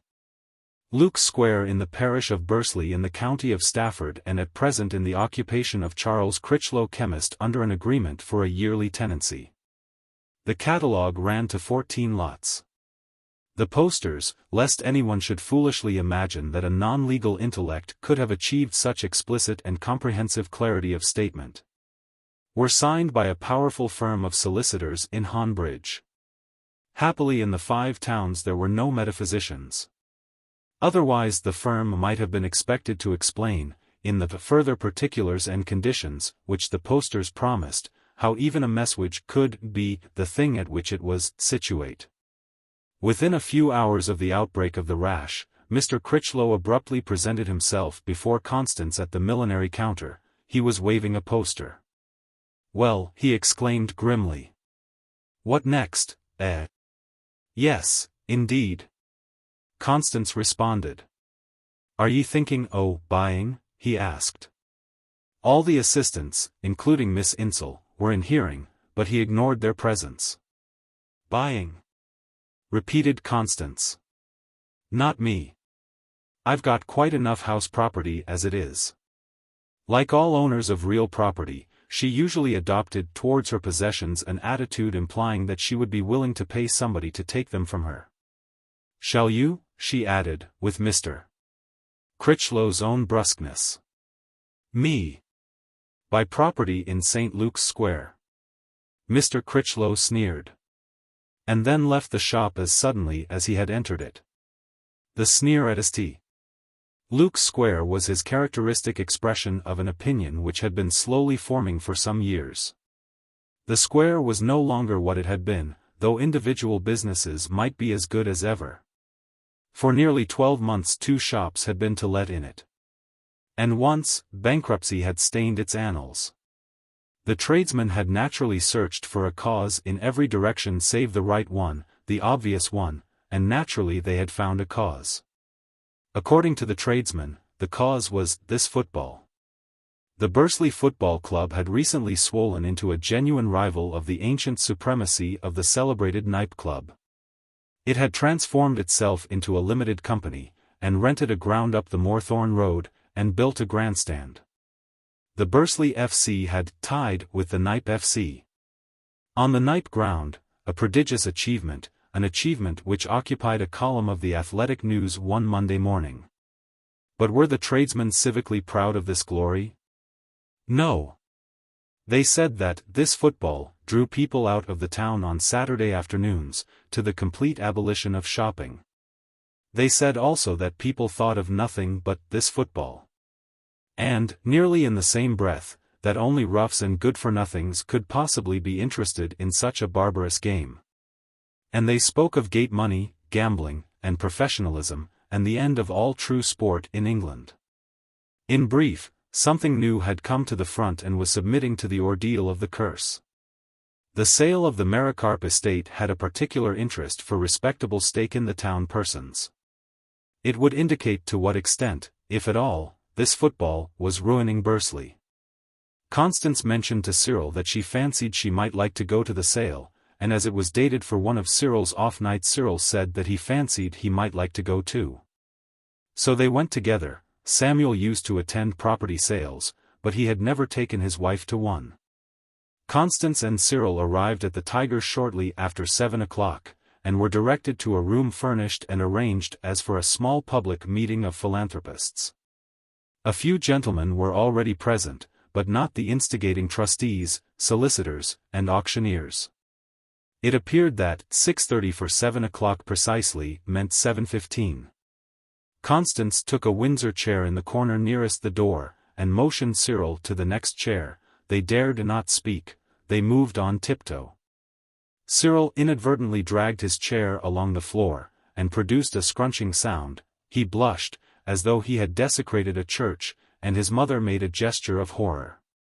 The remainder of the company glanced at the corner, apparently pained by this negligence. Some of them greeted Constance, but self-consciously, with a sort of shamed air. It might have been that they had all nefariously gathered together there for the committing of a crime. Fortunately Constance's widowhood had already lost its touching novelty, so that the greetings, if self-conscious, were at any rate given without unendurable commiseration and did not cause awkwardness. When the official world arrived, fussy, bustling, bearing documents and a hammer, the general feeling of guilty shame was intensified. Useless for the auctioneer to try to dissipate the gloom by means of bright gestures and quick, cheerful remarks to his supporters. Cyril had an idea that the meeting would open with a hymn, until the apparition of a tapster with wine showed him his error. The auctioneer very particularly enjoined the tapster to see to it that no one lacked for his thirst, and the tapster became self-consciously energetic. He began by choosing Constance for service. In refusing wine, she blushed, then the fellow offered a glass to Cyril, who went scarlet, and mumbled, "No," with a lump in his throat. When the tapster's back was turned, he smiled sheepishly at his mother. The majority of the company accepted and sipped. The auctioneer sipped and loudly smacked, and said, "Ah." Mr. Critchlow came in. And the auctioneer said again, "Ah. I'm always glad when the tenants come. That's always a good sign." He glanced round for approval of this sentiment. But everybody seemed too stiff to move. Even the auctioneer was self-conscious. "Waiter! Offer wine to Mr. Critchlow," he exclaimed bullyingly, as if saying, "Man! What on earth are you thinking of, to neglect Mr. Critchlow?" "Yes, sir," said the waiter, who was dispensing wine as fast as a waiter can. The auction commenced. Seizing the hammer, the auctioneer gave a short biography of William Clews Maricarp, and, this pious duty accomplished, called upon a solicitor to read the conditions of sale. The solicitor complied and made a distressing exhibition of self-consciousness. The conditions of sale were very lengthy, and apparently composed in a foreign tongue. And the audience listened to this elocution with a stoical pretense of breathless interest. Then the auctioneer put up all that extensive and commodious messuage and shop situate and being no. For St. Luke's Square. Constance and Cyril moved their limbs surreptitiously, as though being at last found out. The auctioneer referred to John Baines and to Samuel Povey, with a sense of personal loss, and then expressed his pleasure in the presence of the ladies. He meant Constance, who once more had to blush. "Now, gentlemen," said the auctioneer, "what do you say for these famous premises? I think I do not exaggerate when I use the word famous." Someone said £1,000, in the terrorized voice of a delinquent. £1,000, repeated the auctioneer, paused, sipped, and smacked. "Guineas," said another voice self-accused of iniquity. "1,050, said the auctioneer. Then there was a long interval, an interval that tightened the nerves of the assembly. "Now, ladies and gentlemen," the auctioneer adjured. The first voice said sulkily, 1,100. And thus the bids rose to 1,500, lifted bit by bit, as it were, by the magnetic force of the auctioneer's personality. The man was now standing up, in domination. He bent down to the solicitor's head, they whispered together. "Gentlemen," said the auctioneer, "I am happy to inform you that the sale is now open." His tone translated better than words his calm professional beatitude. Suddenly in a voice of wrath he hissed at the waiter, "Waiter, why don't you serve these gentlemen?" "Yes, sir, yes, sir." The auctioneer sat down and sipped at leisure, chatting with his clerk and the solicitor's clerk. When he rose it was as a conqueror. "Gentlemen, 1,500 is bid. Now, Mr. Critchlow." Mr. Critchlow shook his head. The auctioneer threw a courteous glance at Constance, who avoided it. After many adjurations, he reluctantly raised his hammer, pretended to let it fall, and saved it several times. And then Mr. Critchlow said, "And 50. 1,550 is bid," the auctioneer informed the company, electrifying the waiter once more. And when he had sipped he said, with feigned sadness, "Come, gentlemen, you surely don't mean to let this magnificent lot go for £1,550? But they did mean that." The hammer fell, and the auctioneer's clerk and the solicitor's clerk took Mr. Critchlow aside and wrote with him. Nobody was surprised when Mr. Critchlow bought lot number 2, his own shop. Constance whispered then to Cyril that she wished to leave. They left, with unnatural precautions, but instantly regained their natural demeanor in the dark street. Well, I never. She murmured outside, astonished and disturbed. She hated the prospect of Mr. Critchlow as a landlord. And yet she could not persuade herself to leave the place, in spite of decisions. The sale demonstrated that football had not entirely undermined the commercial basis of society in Bursley. Only 2 lots had to be withdrawn. Chapter 2. On Thursday afternoon of the same week, the youth whom Constance had ended by hiring for the manipulation of shutters and other jobs unsuitable for fragile women, was closing the shop. The clock had struck 2. All the shutters were up except the last one, in the midst of the doorway. Miss Insel and her mistress were walking about the darkened interior, putting dust sheets well over the edges of exposed goods. The other assistants had just left. The bull terrier had wandered into the shop as he almost invariably did at closing time, for he slept there, an efficient guard, and had lain down by the dying stove. Though not venerable, he was stiffening into age. "You can shut," said Miss Insel to the youth. But as the final shutter was ascending to its position, Mr. Critchlow appeared on the pavement. "Hold on, young fellow," Mr. Critchlow commanded, and stepped slowly, lifting up his long apron, over the horizontal shutter on which the perpendicular shutters rested in the doorway.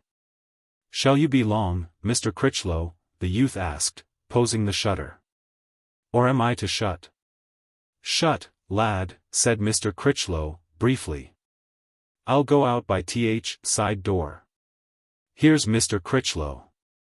Miss Insel called out to Constance, in a peculiar tone. And a flush, scarcely perceptible, crept very slowly over her dark features.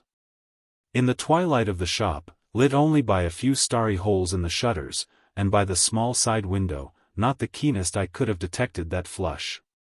"Mr. Critchlow." Constance murmured the exclamation.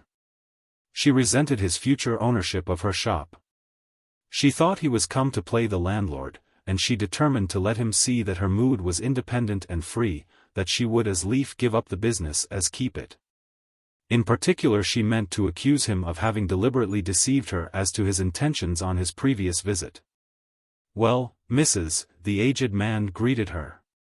"We've made it up between us. Happen some folk'll think we've taken our time, but I don't know as that's their affair." His little blinking eyes had a red border. The skin of his pale small face was wrinkled in millions of minute creases. His arms and legs were marvelously thin and sharply angular. The corners of his heliotrope lips were turned down, as usual, in a mysterious comment on the world, and his smile, as he fronted Constance with his excessive height, crowned the mystery.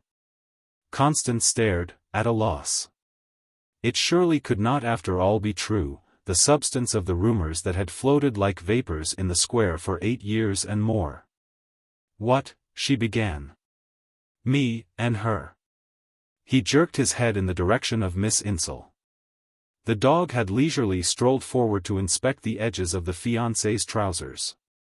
Miss Insel summoned the animal with a noise of fingers, and then bent down and caressed it. A strange gesture proving the validity of Charles Critchlow's discovery that in Maria Insel a human being was buried. Miss Insel was, as near as anyone could guess, 40 years of age. For 25 years she had served in the shop, passing about 12 hours a day in the shop.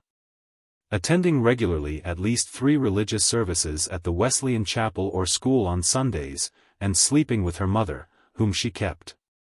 She had never earned more than 30 shillings a week, and yet her situation was considered to be exceptionally good. In the eternal fusty dusk of the shop she had gradually lost such sexual characteristics and charms as she had once possessed. She was as thin and flat as Charles Critchlow himself. It was as though her bosom had suffered from a prolonged drought at a susceptible period of development, and had never recovered. The one proof that blood ran in her veins was the pimply quality of her ruined complexion, and the pimples of that brickish expanse proved that the blood was thin and bad. Her hands and feet were large and ungainly, the skin of the fingers was roughened by coarse contacts to the texture of emery paper. On 6 days a week she wore black. On the 7th a kind of discreet half-mourning. She was honest, capable, and industrious, and beyond the confines of her occupation she had no curiosity, no intelligence, no ideas.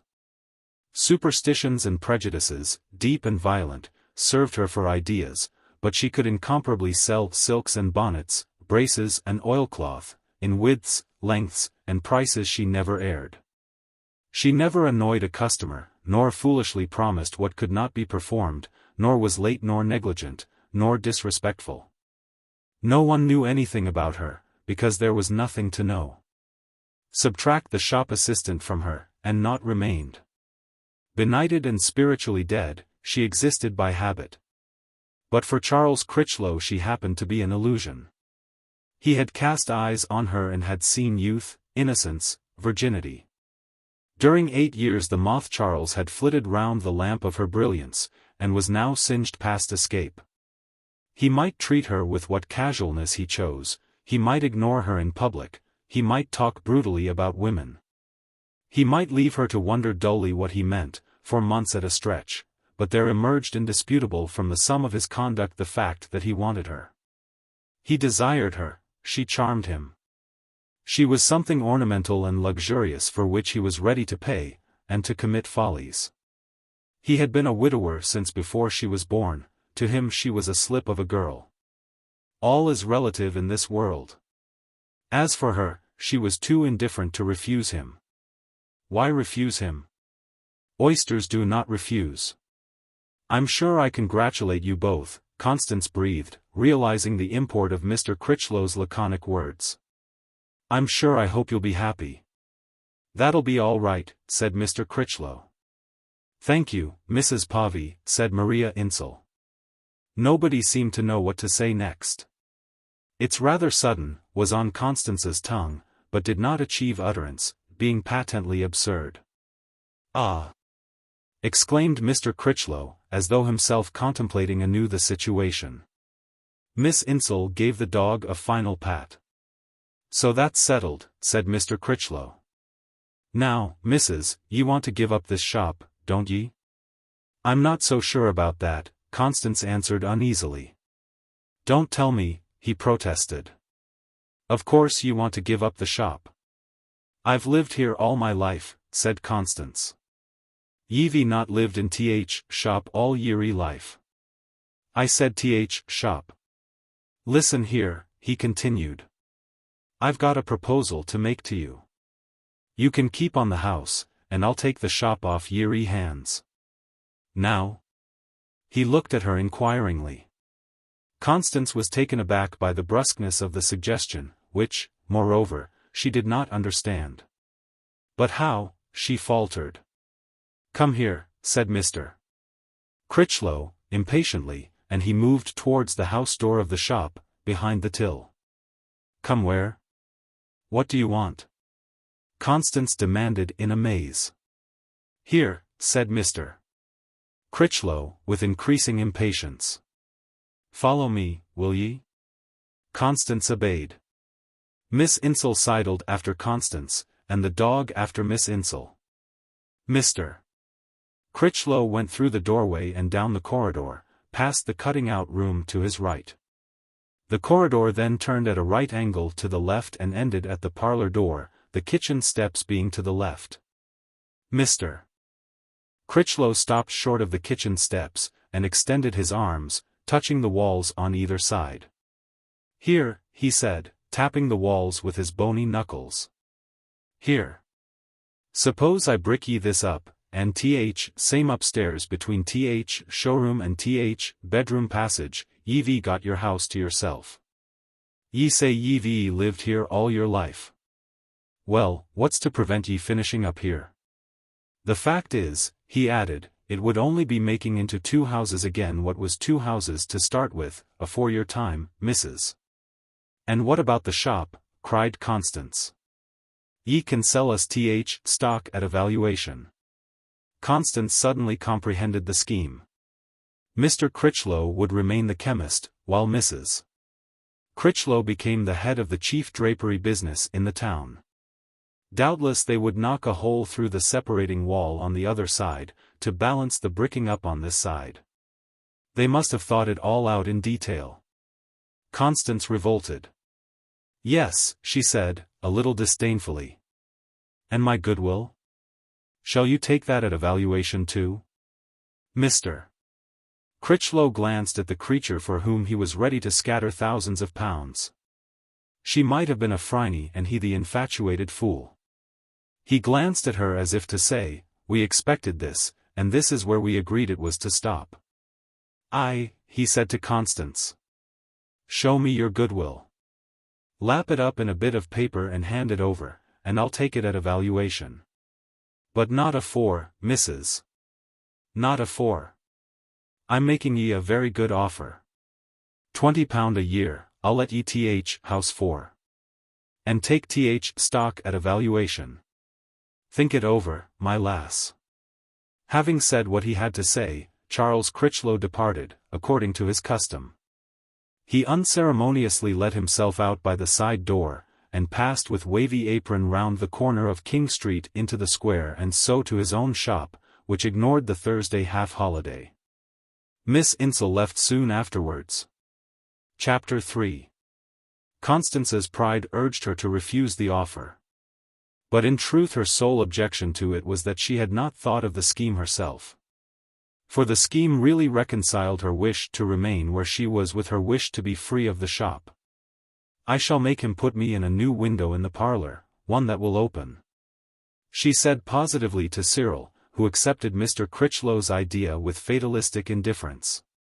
After stipulating for the new window, she closed with the offer. Then there was the stock-taking, which endured for weeks. And then a carpenter came and measured for the window. And a builder and a mason came and inspected doorways, and Constance felt that the end was upon her. She took up the carpet in the parlour and protected the furniture by dust sheets. She and Cyril lived between bare boards and dust sheets for 20 days, and neither carpenter nor mason reappeared. Then one surprising day the old window was removed by the carpenter's 2 journeymen, and late in the afternoon the carpenter brought the new window. And the 3 men worked till 10 o'clock at night, fixing it. Cyril wore his cap and went to bed in his cap, and Constance wore a Paisley shawl. A painter had bound himself beyond all possibility of failure to paint the window on the morrow. He was to begin at 6 a.m., and Amy's alarm clock was altered so that she might be up and dressed to admit him.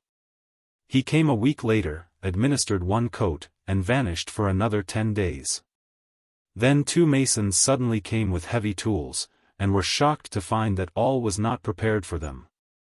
After 3 carpetless weeks Constance had relayed her floors. They tore off wallpaper, sent cascades of plaster down the kitchen steps, withdrew alternate courses of bricks from the walls, and, sated with destruction, hastened away.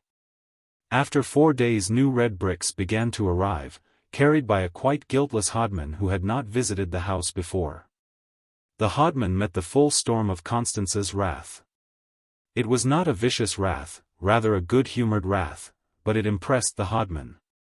"My house hasn't been fit to live in for a month," she said in fine. "If these walls aren't built tomorrow, upstairs and down, tomorrow, mind, don't let any of you dare to show your noses here again, for I won't have you. Now you've brought your bricks. Off with you, and tell your master what I say." It was effective. The next day subdued and plausible workmen of all sorts awoke the house with knocking at 6:30 precisely, and the 2 doorways were slowly bricked up. The curious thing was that, when the barrier was already a foot high on the ground floor, Constance remembered small possessions of her own which she had omitted to remove from the cutting-out room. Picking up her skirts, she stepped over into the region that was no more hers, and stepped back with the goods. She had a bandana round her head to keep the thick dust out of her hair. She was very busy, very preoccupied with nothings. She had no time for sentimentalities. Yet when the men arrived at the topmost course and were at last hidden behind their own erection, and she could see only rough bricks and mortar, she was disconcertingly overtaken by a misty blindness and could not even see bricks and mortar. Cyril found her, with her absurd bandana, weeping in a sheet-covered rocking chair in the sacked parlor. He whistled uneasily, remarked, "I say, mother, what about tea?" And then, hearing the heavy voices of workmen above, ran with relief upstairs. Tea had been set in the drawing-room. He was glad to learn that from Amy, who informed him also that she should never get used to their new walls, not as long as she lived. He went to the School of Art that night. Constance, alone, could find nothing to do. She had willed that the walls should be built, and they had been built. But days must elapse before they could be plastered, and after the plaster still more days before the papering. Not for another month, perhaps, would her house be free of workmen and ripe for her own labors. She could only sit in the dust drifts and contemplate the havoc of change, and keep her eyes as dry as she could. The legal transactions were all but complete. Little bills announcing the transfer of the business lay on the counters in the shop at the disposal of customers. In 2 days Charles Critchlow would pay the price of a desire realized. The sign was painted out and new letters sketched thereon in chalk. In future she would be compelled, if she wished to enter the shop, to enter it as a customer and from the front. Yes, she saw that, though the house remained hers, the root of her life had been wrenched up. And the mess. It seemed inconceivable that the material mess could ever be straightened away. Yet, ere the fields of the county were first covered with snow that season, only one sign survived of the devastating revolution. And that was a loose sheet of wallpaper that had been too soon pasted on to new plaster and would not stick. Maria Insel was Maria Critchlow. Constance had been out into the square and seen the altered sign, and seen Mrs. Critchlow's taste in window curtains, and seen, most impressive sight of all, that the grimy window of the abandoned room at the top of the abandoned staircase next to the bedroom of her girlhood had been cleaned and a table put in front of it. She knew that the chamber, which she herself had never entered, was to be employed as a storeroom. But the visible proof of its conversion so strangely affected her that she had not felt able to go boldly into the shop, as she had meant to do, and make a few purchases in the way of friendliness. "I'm a silly woman," she muttered. Later, she did venture, timidly abrupt, into the shop, and was received with fitting state by Mrs. Critchlow, as desiccated as ever, who insisted on allowing her the special trade discount. And she carried her little friendly purchases round to her own door in King Street. Trivial event. Constance, not knowing whether to laugh or cry, did both. She accused herself of developing a hysterical faculty in tears, and strove sagely against it. Chapter 8. The Proudest Mother. Chapter 1. In the year 1893 there was a new and strange man living at No. 4, St. Luke's Square. Many people remarked on the phenomenon. Very few of his like had ever been seen in Bursley before. One of the striking things about him was the complex way in which he secured himself by means of glittering chains. A chain stretched across his waistcoat, passing through a special buttonhole, without a button, in the middle. To this cable were firmly linked a watch at one end and a pencil case at the other. The chain also served as a protection against a thief who might attempt to snatch the fancy waistcoat entire. Then there were longer chains, beneath the waistcoat, partly designed, no doubt, to deflect bullets, but serving mainly to enable the owner to haul up penknives, cigarette cases, matchboxes, and keyrings from the profundities of hip pockets. An essential portion of the man's braces, visible sometimes when he played at tennis, consisted of chain, and the upper and nether halves of his cufflinks were connected by chains. Occasionally he was to be seen chained to a dog. A reversion, conceivably, to a medieval type. Yes, but also the exemplar of the excessively modern. Externally he was a consequence of the fact that, years previously, the leading tailor in Bursley had permitted his son to be apprenticed in London. The father died. The son had the wit to return and make a fortune while creating a new type in the town, a type of which multiple chains were but one feature, and that the least expensive if the most salient. For instance, up to the historic year in which the young tailor created the type, any cap was a cap in Bursley, and any collar was a collar. But thenceforward no cap was a cap, and no collar was a collar, which did not exactly conform in shape and material to certain sacred caps and collars guarded by the young tailor in his back shop. None knew why these sacred caps and collars were sacred, but they were. Their sacredness endured for about 6 months, and then suddenly, again none knew why, they fell from their estate and became lower than offal for dogs, and were supplanted on the altar. The type brought into existence by the young tailor was to be recognized by its caps and collars, and in a similar manner by every other article of attire, except its boots. Unfortunately the tailor did not sell boots, and so imposed on his creatures no mystical creed as to boots. This was a pity, for the bootmakers of the town happened not to be inflamed by the type-creating passion as the tailor was. And thus the new type finished abruptly at the edges of the tailor's trousers. The man at number 4, St. Luke's Square, had comparatively small and narrow feet, which gave him an advantage. And as he was endowed with a certain vague general physical distinction, he managed, despite the eternal untidiness of his hair, to be eminent among the type. Assuredly the frequent sight of him in her house flattered the pride of Constance's eye, which rested on him almost always with pleasure. He had come into the house with startling abruptness soon after Cyril left school and was indentured to the head designer at Peel's, that classic earthenware manufactory. The presence of a man in her abode disconcerted Constance at the beginning, but she soon grew accustomed to it, perceiving that a man would behave as a man, and must be expected to do so. This man, in truth, did what he liked in all things. Cyril having always been regarded by both his parents as enormous, one would have anticipated a giant in the new man. But, queerly, he was slim, and little above the average height. Neither in enormity nor in many other particulars did he resemble the Cyril whom he had supplanted. His gestures were lighter and quicker, he had nothing of Cyril's ungainliness, he had not Cyril's limitless taste for sweets, nor Cyril's terrific hatred of gloves, barbers, and soap. He was much more dreamy than Cyril, and much busier. In fact, Constance only saw him at mealtimes. He was at Peel's in the day and at the School of Art every night. He would dream during a meal, even. And, without actually saying so, he gave the impression that he was the busiest man in Bursley. Wrapped in occupations and preoccupations as in a blanket which Constance had difficulty in penetrating.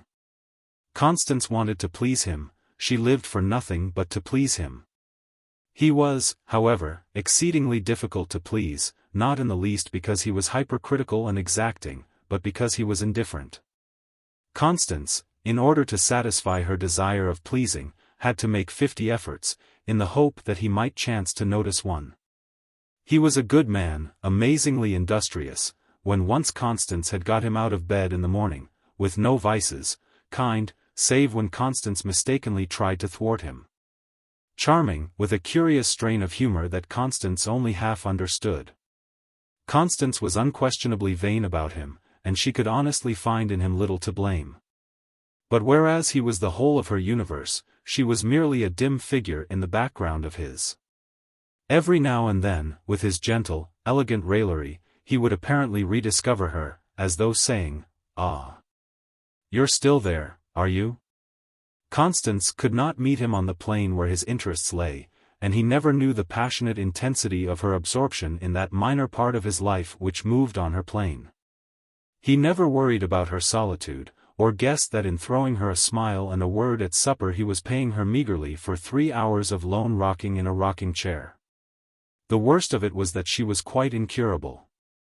No experience would suffice to cure her trick of continually expecting him to notice things which he never did notice. One day he said, in the midst of a silence, "By the way, didn't father leave any boxes of cigars?" She had the steps up into her bedroom and reached down from the dusty top of the wardrobe the box which she had put there after Samuel's funeral. In handing him the box she was doing a great deed. His age was 19 and she was ratifying his precocious habit of smoking by this solemn gift. He entirely ignored the box for several days. She said timidly, have you tried those cigars? Not yet, he replied. I'll try them one of these days. 10 days later, on a Sunday when he chanced not to have gone out with his aristocratic friend Matthew Peel Swinnerton, he did at length open the box and take out a cigar. Now, he observed roguishly, cutting the cigar, we shall see, Mrs. Plover. He often called her Mrs. Plover, for fun. Though she liked him to be sufficiently interested in her to tease her, she did not like being called Mrs. Plover, and she never failed to say, I'm not Mrs. Plover. He smoked the cigar slowly, in the rocking chair, throwing his head back and sending clouds to the ceiling. And afterwards he remarked, the old man's cigars weren't so bad. Indeed. She answered tartly, as if maternally resenting this easy patronage. But in secret she was delighted. There was something in her son's favorable verdict on her husband's cigars that thrilled her. And she looked at him. Impossible to see in him any resemblance to his father. Oh! He was a far more brilliant, more advanced, more complicated, more seductive being than his homely father. She wondered where he had come from. And yet, if his father had lived, what would have occurred between them? Would the boy have been openly smoking cigars in the house at 19? She laboriously interested herself, so far as he would allow, in his artistic studies and productions. A back attic on the second floor was now transformed into a studio, a naked apartment which smelt of oil and of damp clay. Often there were traces of clay on the stairs. For working in clay he demanded of his mother a smock, and she made a smock, on the model of a genuine smock which she obtained from a countrywoman who sold eggs and butter in the covered market. Into the shoulders of the smock she put a week's fancy stitching, taking the pattern from an old book of embroidery. One day when he had seen her stitching morn, noon, and afternoon, at the smock, he said, as she rocked idly after supper, I suppose you haven't forgotten all about the smock I asked you for. Have you, Mortar? She knew that he was teasing her, but, while perfectly realizing how foolish she was, she nearly always acted as though his teasing was serious. She picked up the smock again from the sofa. When the smock was finished he examined it intently, then exclaimed with an air of surprise, by Jove! That's beautiful. Where did you get this pattern? He continued to stare at it, smiling in pleasure. He turned over the tattered leaves of the embroidery book with the same naive, charmed astonishment, and carried the book away to the studio. I must show that to Swinnerton, he said. As for her, the epithet, beautiful, seemed a strange epithet to apply to a mere piece of honest stitchery done in a pattern, and a stitch with which she had been familiar all her life. The fact was she understood his art less and less. The sole wall decoration of his studio was a Japanese print, which struck her as being entirely preposterous, considered as a picture. She much preferred his own early drawings of moss roses and picturesque castles, things that he now mercilessly contemned. Later, he discovered her cutting out another smock. What's that for? He inquired. Well, she said, you can't manage with one smock. What shall you do when that one has to go to the wash? Wash, he repeated vaguely. There's no need for it to go to the wash. Cyril, she replied, don't try my patience. I was thinking of making you half a dozen. He whistled. With all that stitching, he questioned, amazed at the undertaking. Why not, she said. In her young days, no seamstress ever made fewer than half a dozen of anything, and it was usually a dozen, it was sometimes half a dozen. Well, he murmured, you have got a nerve. I'll say that. Similar things happened whenever he showed that he was pleased. If he said of a dish, in the local tongue, I could do a bit of that. Or if he simply smacked his lips over it, she would surfeit him with that dish. Chapter 2. On a hot day in August, just before they were to leave Bursley for a month in the Isle of Man, Cyril came home, pale and perspiring, and dropped onto the sofa. He wore a grey alpaca suit, and, except his hair, which in addition to being very untidy was damp with sweat, he was a masterpiece of slim elegance, despite the heat. He blew out great sighs, and rested his head on the antimacassar'd arm of the sofa. "Well, mater," he said, in a voice of factitious calm, "I've got it." He was looking up at the ceiling. "Got what?" "The National Scholarship. Swinnerton says it's a sheer fluke. But I've got it. Great glory for the Bursley School of Art." "National Scholarship," she said. "What's that? What is it?" "Now, mother," he admonished her, not without testiness. "Don't go and say I've never breathed a word about it." He lit a cigarette, to cover his self-consciousness, for he perceived that she was moved far beyond the ordinary. Never, in fact, not even by the death of her husband, had she received such a frightful blow as that which the dreamy Cyril had just dealt her. It was not a complete surprise, but it was nearly a complete surprise. A few months previously he certainly had mentioned, in his incidental way, the subject of a national scholarship. Apropos of a drinking cup which he had designed, he had said that the director of the School of Art had suggested that it was good enough to compete for the national. And that as he was otherwise qualified for the competition he might as well send the cup to South Kensington. He had added that Peel Swinnerton had laughed at the notion as absurd. On that occasion she had comprehended that a national scholarship involved residence in London. She ought to have begun to live in fear. For Cyril had a most disturbing habit of making a mere momentary reference to matters which he deemed very important and which occupied a large share of his attention. He was secretive by nature, and the rigidity of his father's rule had developed this trait in his character. But really he had spoken of the competition with such an extreme casualness that with little effort she had dismissed it from her anxieties as involving a contingency so remote as to be negligible. She had, genuinely, almost forgotten it. Only at rare intervals had it wakened in her a dull transitory pain, like the herald of a fatal malady. And, as a woman in the opening stage of disease, she had hastily reassured herself, "How silly of me. This can't possibly be anything serious."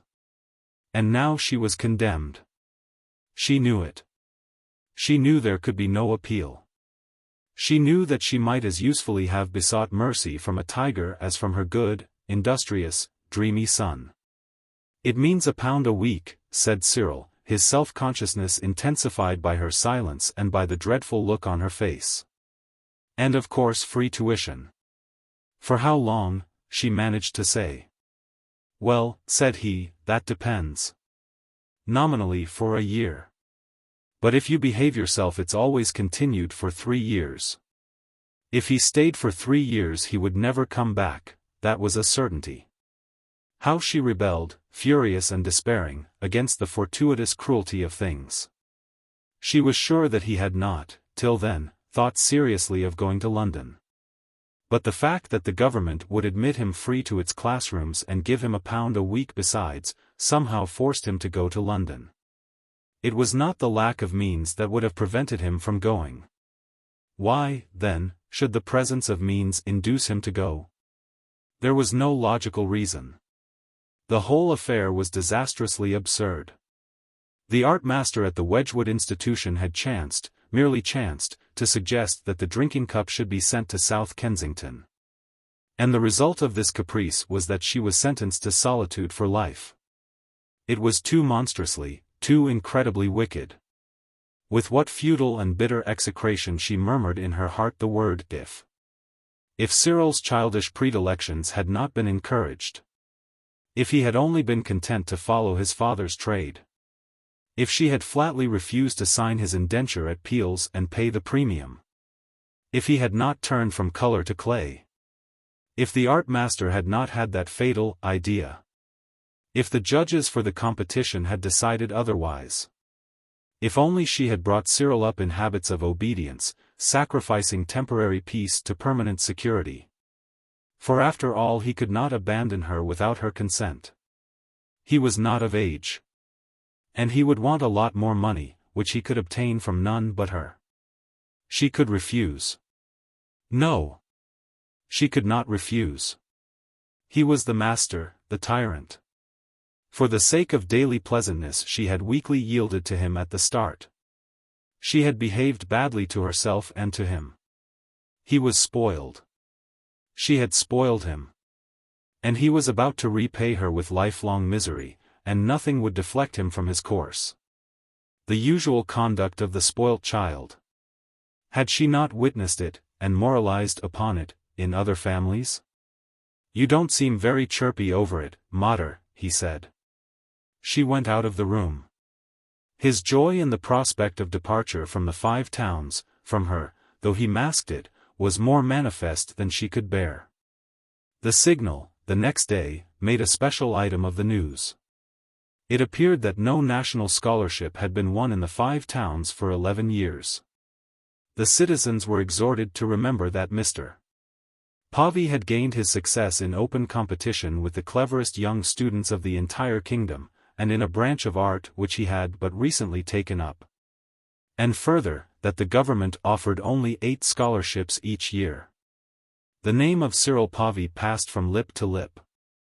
And nobody who met Constance, in street or shop, could refrain from informing her that she ought to be a proud mother, to have such a son.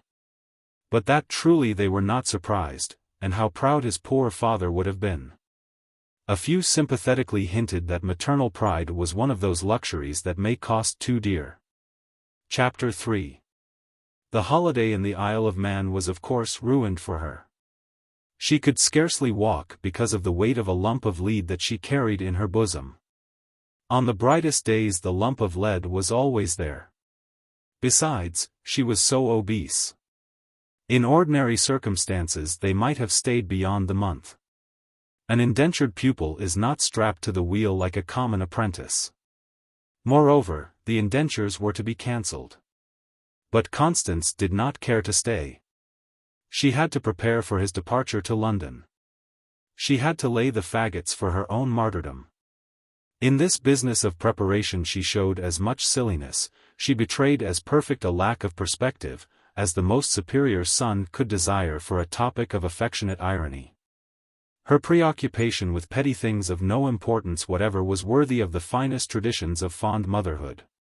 However, Cyril's careless satire had no effect on her, save that once she got angry, thereby startling him. He quite correctly and sagely laid this unprecedented outburst to the account of her wrought nerves, and forgave it. Happily for the smoothness of Cyril's translation to London, young Peel Swinnerton was acquainted with the capital, had a brother in Chelsea, knew of reputable lodgings, was, indeed, an encyclopedia of the town, and would himself spend a portion of the autumn there. Otherwise, the preliminaries which his mother would have insisted on by means of tears and hysteria might have proved fatiguing to Cyril. The day came when on that day week Cyril would be gone. Constance steadily fabricated cheerfulness against the prospect. She said, "Suppose I come with you?" He smiled in toleration of this joke as being a passable quality of joke. And then she smiled in the same sense, hastening to agree with him that as a joke it was not a bad joke. In the last week he was very loyal to his tailor. Many a young man would have commanded new clothes after, not before, his arrival in London. But Cyril had faith in his Creator. On the day of departure the household, the very house itself, was in a state of excitation. He was to leave early.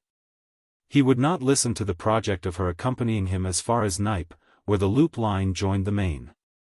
She might go to Bursley station and no further. When she rebelled he disclosed the merest hint of his sullen churlish side, and she at once yielded. During breakfast she did not cry, but the aspect of her face made him protest. "Now, look here, Mortar. Just try to remember that I shall be back for Christmas. It's barely 3 months." And he lit a cigarette. She made no reply. Amy lugged a Gladstone bag down the crooked stairs. A trunk was already close to the door, it had wrinkled the carpet and deranged the mat. "You didn't forget to put the hairbrush in, did you, Amy?" he asked. No, Mr. Cyril," she blubbered. "Amy." Constance sharply corrected her, as Cyril ran upstairs, "I wonder you can't control yourself better than that." Amy weakly apologized. Although treated almost as one of the family, she ought not to have forgotten that she was a servant. What right had she to weep over Cyril's luggage? This question was put to her in Constance's tone. The cab came. Cyril tumbled downstairs with exaggerated carelessness, and with exaggerated carelessness he joked at the cabman. "Now, mother," he cried, when the luggage was stowed. "Do you want me to miss this train?" But he knew that the margin of time was ample. It was his fun. "Nay, I can't be hurried," she said, fixing her bonnet. "Amy, as soon as we are gone you can clear this table." She climbed heavily into the cab. "That's it. Smash the springs." Cyril teased her. The horse got a stinging cut to recall him to the seriousness of life. It was a fine, bracing autumn morning, and the driver felt the need of communicating his abundant energy to someone or something. They drove off, Amy staring after them from the door. Matters had been so marvelously well arranged that they arrived at the station 20 minutes before the train was due. "Never mind." Cyril mockingly comforted his mother. "You'd rather be 20 minutes too soon than 1 minute too late, wouldn't you?" His high spirits had to come out somehow. Gradually the minutes passed, and the empty slate-tinted platform became dotted with people to whom that train was nothing but a loop-line train. People who took that train every weekday of their lives and knew all its eccentricities. And they heard the train whistle as it started from Tenhill. And Cyril had a final word with the porter who was in charge of the luggage. He made a handsome figure, and he had £20 in his pocket. When he returned to Constance she was sniffing, and through her veil he could see that her eyes were circled with red. But through her veil she could see nothing. The train rolled in, rattling to a standstill. Constance lifted her veil and kissed him, and kissed her life out. He smelt the odor of her crepe.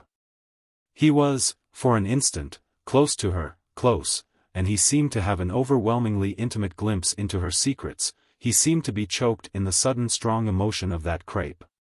He felt queer. "Here you are, sir." "Second smoker," called the porter. The daily frequenters of the train boarded it with their customary disgust. "I'll write as soon as ever I get there," said Cyril, of his own accord. It was the best he could muster. With what grace he raised his hat. A sliding away, clouds of steam.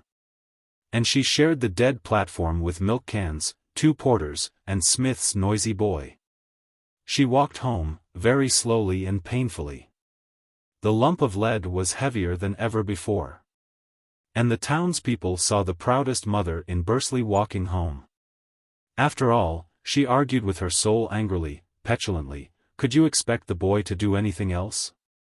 He is a serious student, he has had a brilliant success, and is he to be tied to your apron strings? The idea is preposterous. It isn't as if he was an idler, or a bad son. No mother could have a better son. A nice thing, that he should stay all his life in Bursley simply because you don't like being left alone. Unfortunately one might as well argue with a mule as with one's soul. Her soul only kept on saying monotonously, "I'm a lonely old woman now. I've nothing to live for any more, and I'm no use to anybody. Once I was young and proud. And this is what my life has come to. This is the end." When she reached home, Amy had not touched the breakfast things, the carpet was still wrinkled, and the mat still out of place. And, through the desolating atmosphere of reaction after a terrific crisis, she marched directly upstairs, entered his plundered room, and beheld the disorder of the bed in which he had slept. Book. Chapter 3. Sophia. Chapter 1. The Elopement. Chapter 1. Her soberly rich dress had a countrified air, as she waited, ready for the streets, in the bedroom of the London Hotel on the afternoon of the 1st of July, 1866. But there was nothing of the provincial in that beautiful face, nor in that bearing at once shy and haughty, and her eager heart soared beyond geographical boundaries. It was the Hatfield Hotel, in Salisbury Street, between the Strand and the river. Both street and hotel are now gone, lost in the vast foundations of the Savoy and the Cecil. But the type of the Hatfield lingers with ever-increasing shabbiness in Jermyn Street. In 1866, with its dark passages and crooked stairs, its candles, its carpets and stuffs which had outlived their patterns, its narrow dining room where 1,000 busy flies ate together at one long table, its acrid stagnant atmosphere, and its disturbing sensation of dirt everywhere concealing itself, it stood forth in rectitude as a good average modern hotel. The patched and senile drabness of the bedroom made an environment that emphasized Sophia's flashing youth. She alone in it was unsullied. There was a knock at the door, apparently gay and jaunty. But she thought, truly, he's nearly as nervous as I am. And in her sick nervousness she coughed, and then tried to take full possession of herself. The moment had at last come which would divide her life as a battle divides the history of a nation. Her mind in an instant swept backwards through an incredible 3 months. The schemings to obtain and to hide Gerald's letters at the shop, and to reply to them. The far more complex and dangerous duplicity practiced upon her majestic aunt at Axe. The visits to the Axe post office. The 3 divine meetings with Gerald at early morning by the canal feeder, when he had told her of his inheritance and of the harshness of his uncle Boldero. And with a rush of words had spread before her the prospect of eternal bliss. The nights of fear. The sudden, dizzy acquiescence in his plan, and the feeling of universal unreality which obsessed her. The audacious departure from her aunt's, showering a cascade of appalling lies. Her dismay at Knype Station. Her blush as she asked for a ticket to London. The ironic, sympathetic glance of the porter, who took charge of her trunk. And then the thunder of the incoming train. Her renewed dismay when she found that it was very full, and her distracted plunge into a compartment with 6 people already in it. And the abrupt reopening of the carriage door and that curt inquisition from an inspector, "Wherefore, please? Wherefore? Wherefore?" Until her turn was reached, "Wherefore, miss?" And her weak little reply, "Euston." And more violent blushes. And then the long, steady beating of the train over the rails, keeping time to the rhythm of the unanswerable voice within her breast, "Why are you here? Why are you here?" And then Rugby. And the awful ordeal of meeting Gerald, his entry into the compartment, the rearrangement of seats. And their excruciatingly painful attempts at commonplace conversation in the publicity of the carriage. She had felt that that part of the enterprise had not been very well devised by Gerald. And at last London. The thousands of cabs, the fabulous streets, the general roar, all dream-surpassing, intensifying to an extraordinary degree the obsession of unreality. The illusion that she could not really have done what she had done, that she was not really doing what she was doing. Supremely and finally, the delicious torture of the clutch of terror at her heart as she moved by Gerald's side through the impossible adventure. Who was this rash, mad Sophia? Surely not herself. The knock at the door was impatiently repeated. "Come in," she said timidly. Gerald Scales came in. Yes, beneath that mien of a commercial traveler who has been everywhere and through everything, he was very nervous.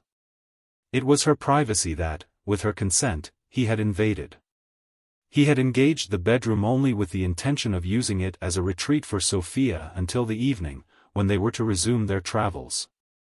It ought not to have had any disturbing significance. But the mere disorder on the washstand, a towel lying on one of the cane chairs, made him feel that he was affronting decency, and so increased his jaunty nervousness.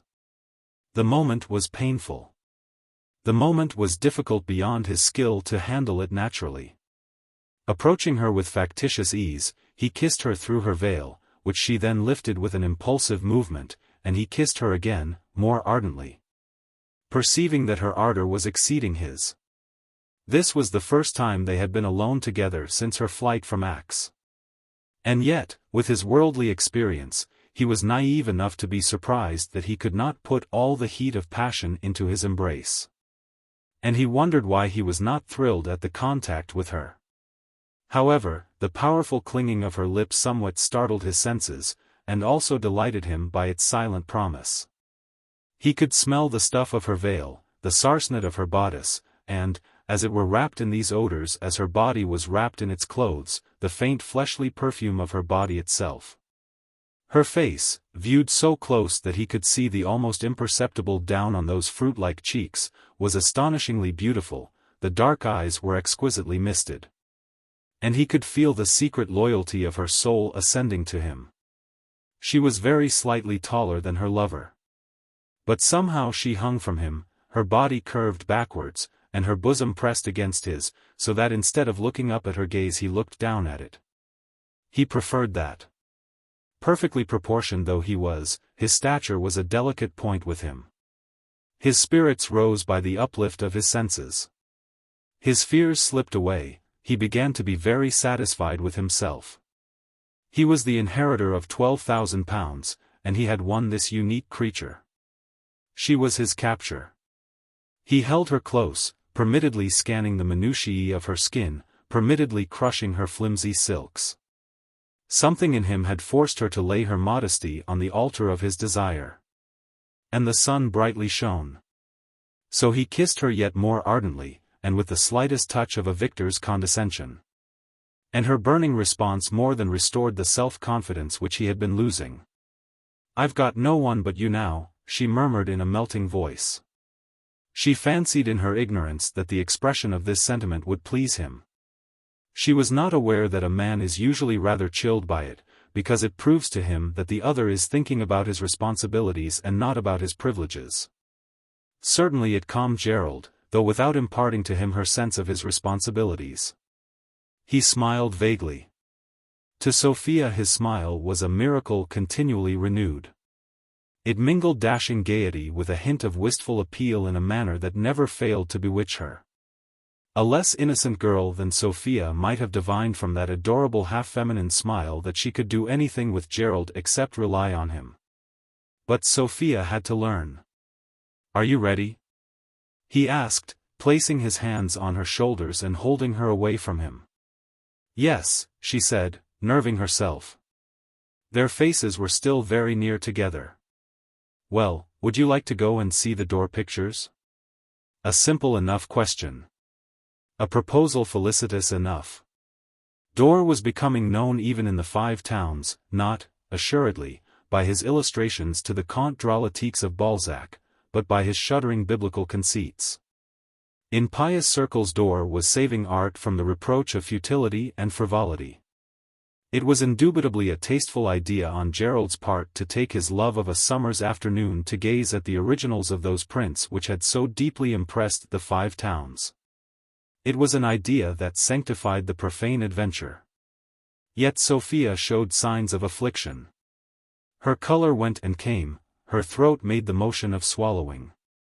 There was a muscular contraction over her whole body. And she drew herself from him. Her glance, however, did not leave him, and his eyes fell before hers. "But what about the wedding?" she breathed. That sentence seemed to cost all her pride, but she was obliged to utter it, and to pay for it. "Oh," he said lightly and quickly, just as though she had reminded him of a detail that might have been forgotten, "I was just going to tell you. It can't be done here. There's been some change in the rules. I only found out for certain late last night. But I've ascertained that it'll be as simple as ABC before the English consul at Paris. And as I've got the tickets for us to go over tonight, as we arranged," he stopped. She sat down on the towel-covered chair, staggered. She believed what he said. She did not suspect that he was using the classic device of the seducer. It was his casualness that staggered her. Had it really been his intention to set off on an excursion and remark as an afterthought, "By the way, we can't be married as I told you at 2:30 today?" Despite her extreme ignorance and innocence, Sophia held a high opinion of her own common sense and capacity for looking after herself. And she could scarcely believe that he was expecting her to go to Paris, and at night, without being married. She looked pitiably young, virgin, raw, unsophisticated, helpless in the midst of dreadful dangers. Yet her head was full of a blank astonishment at being mistaken for a simpleton. The sole explanation could be that Gerald, in some matters, must himself be a confiding simpleton. He had not reflected. He had not sufficiently realized the immensity of her sacrifice in flying with him even to London. She felt sorry for him. She had the woman's first glimpse of the necessity for some adjustment of outlook as an essential preliminary to uninterrupted happiness. "It'll be all right," Gerald persuasively continued. He looked at her, as she was not looking at him. She was 19. But she seemed to him utterly mature and mysterious. Her face baffled him, her mind was a foreign land. Helpless in one sense she might be, yet she, and not he, stood for destiny. The future lay in the secret and capricious workings of that mind. "Oh no," she exclaimed curtly. "Oh no." "Oh no what?" "We can't possibly go like that," she said. "But don't I tell you it'll be all right?" he protested. "If we stay here and they come after you. Besides, I've got the tickets and all." "Why didn't you tell me sooner?" she demanded. "But how could I?" he grumbled. "Have we had a single minute alone?" This was nearly true. They could not have discussed the formalities of marriage in the crowded train, nor during the hurried lunch with a dozen cocked ears at the same table. He saw himself on sure ground here. "Now, could we?" he pressed. "And you talk about going to see pictures," was her reply. Undoubtedly this had been a grave error of tact. He recognized that it was a stupidity. And so he resented it, as though she had committed it and not he. "My dear girl," he said, hurt, "I acted for the best. It isn't my fault if rules are altered and officials silly." "You ought to have told me before," she persisted sullenly. "But how could I?" He almost believed in that moment that he had really intended to marry her, and that the ineptitudes of red tape had prevented him from achieving his honorable purpose. Whereas he had done nothing whatever towards the marriage. "Oh no. Oh no," she repeated, with heavy lip and liquid eye. "Oh no." He gathered that she was flouting his suggestion of Paris. Slowly and nervously he approached her. She did not stir nor look up. Her glance was fixed on the washstand. He bent down and murmured. "Come, now. It'll be all right. You'll travel in the ladies' saloon on the steam packet." She did not stir. He bent lower and touched the back of her neck with his lips. And she sprang up, sobbing and angry. Because she was mad for him, she hated him furiously. All tenderness had vanished. "I'll thank you not to touch me," she said fiercely. She had given him her lips a moment ago, but now to graze her neck was an insult. He smiled sheepishly. "But really you must be reasonable," he argued. "What have I done?" "It's what you haven't done, I think," she cried. "Why didn't you tell me while we were in the cab?" "I didn't care to begin worrying you just then," he replied, which was exactly true. The fact was, he had of course shirked telling her that no marriage would occur that day. Not being a professional seducer of young girls, he lacked skill to do a difficult thing simply. "Now come along, little girl," he went on, with just a trifle of impatience. "Let's go out and enjoy ourselves. I assure you that everything will be all right in Paris." "That's what you said about coming to London," she retorted sarcastically through her sobs. "And look at you." Did he imagine for a single instant that she would have come to London with him save on the understanding that she was to be married immediately upon arrival? This attitude of an indignant question was not to be reconciled with her belief that his excuses for himself were truthful. But she did not remark the discrepancy. Her sarcasm wounded his vanity. "Oh, very well," he muttered. "If you don't choose to believe what I say." He shrugged his shoulders. She said nothing, but the sobs swept at intervals through her frame, shaking it. Reading hesitation in her face, he tried again. "Come along, little girl. And wipe your eyes." And he approached her. She stepped back. No, no, she denied him, passionately. He had esteemed her too cheaply. And she did not care to be called little girl. Then what shall you do? He inquired, in a tone which blended mockery and bullying. She was making a fool of him. I can tell you what I shan't do, she said. I shan't go to Paris. Her sobs were less frequent. That's not my question, he said icily. I want to know what you will do. There was now no pretense of affectionateness either on her part or on his. They might, to judge from their attitudes, have been nourished from infancy on mutual hatred. What's that got to do with you? She demanded. It's got everything to do with me, he said. Well, you can go and find out, she said. It was girlish, it was childish.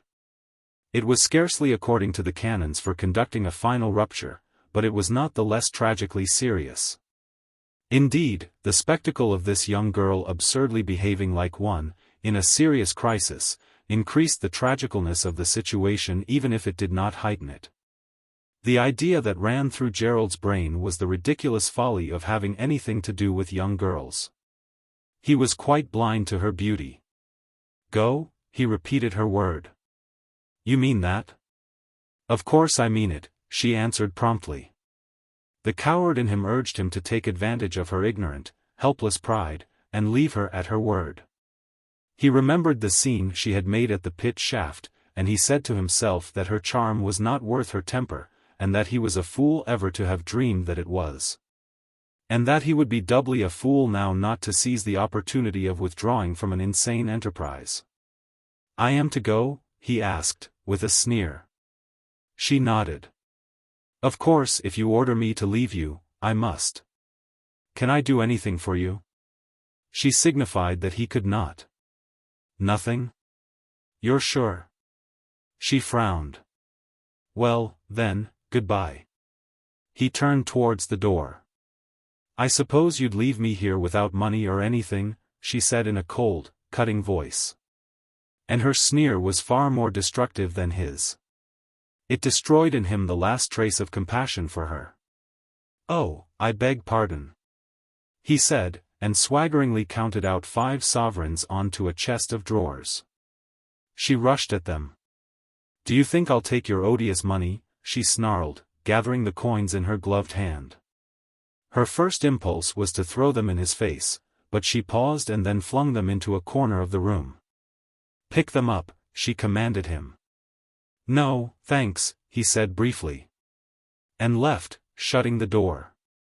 Only a very little while, and they had been lovers, exuding tenderness with every gesture, like a perfume. Only a very little while, and she had been deciding to telegraph condescendingly to her mother that she was all right. And now the dream was utterly dissolved. And the voice of that hard common sense which spake to her in her wildest moods grew loud in asserting that the enterprise could never have come to any good. That it was from its inception an impossible enterprise, unredeemed by the slightest justification. An enormous folly. Yes, an elopement, but not like a real elopement, always unreal. She had always known that it was only an imitation of an elopement, and must end in some awful disappointment. She had never truly wanted to run away, but something within her had pricked her forward in spite of her protests. The strict notions of her elderly relatives were right after all. It was she who had been wrong. And it was she who would have to pay. I've been a wicked girl, she said to herself grimly, in the midst of her ruin. She faced the fact. But she would not repent. At any rate she would never sit on that stool. She would not exchange the remains of her pride for the means of escape from the worst misery that life could offer. On that point she knew herself. And she set to work to repair and renew her pride. Whatever happened she would not return to the 5 Towns. She could not, because she had stolen money from her Aunt Harriet.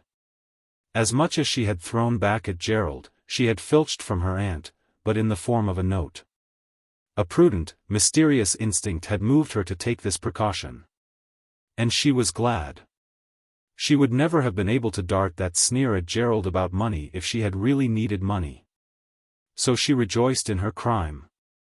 Though, since Aunt Harriet would assuredly discover the loss at once, the crime eternally prevented her from going back to her family. Never, never would she look at her mother with the eyes of a thief. In truth, Aunt Harriet did discover the loss, and very creditably said naught about it to anybody. The knowledge of it would have twisted the knife in the maternal heart. Sophia was also glad that she had refused to proceed to Paris. The recollection of her firmness in refusing flattered her vanity as a girl convinced that she could take care of herself. To go to Paris unmarried would have been an inconceivable madness.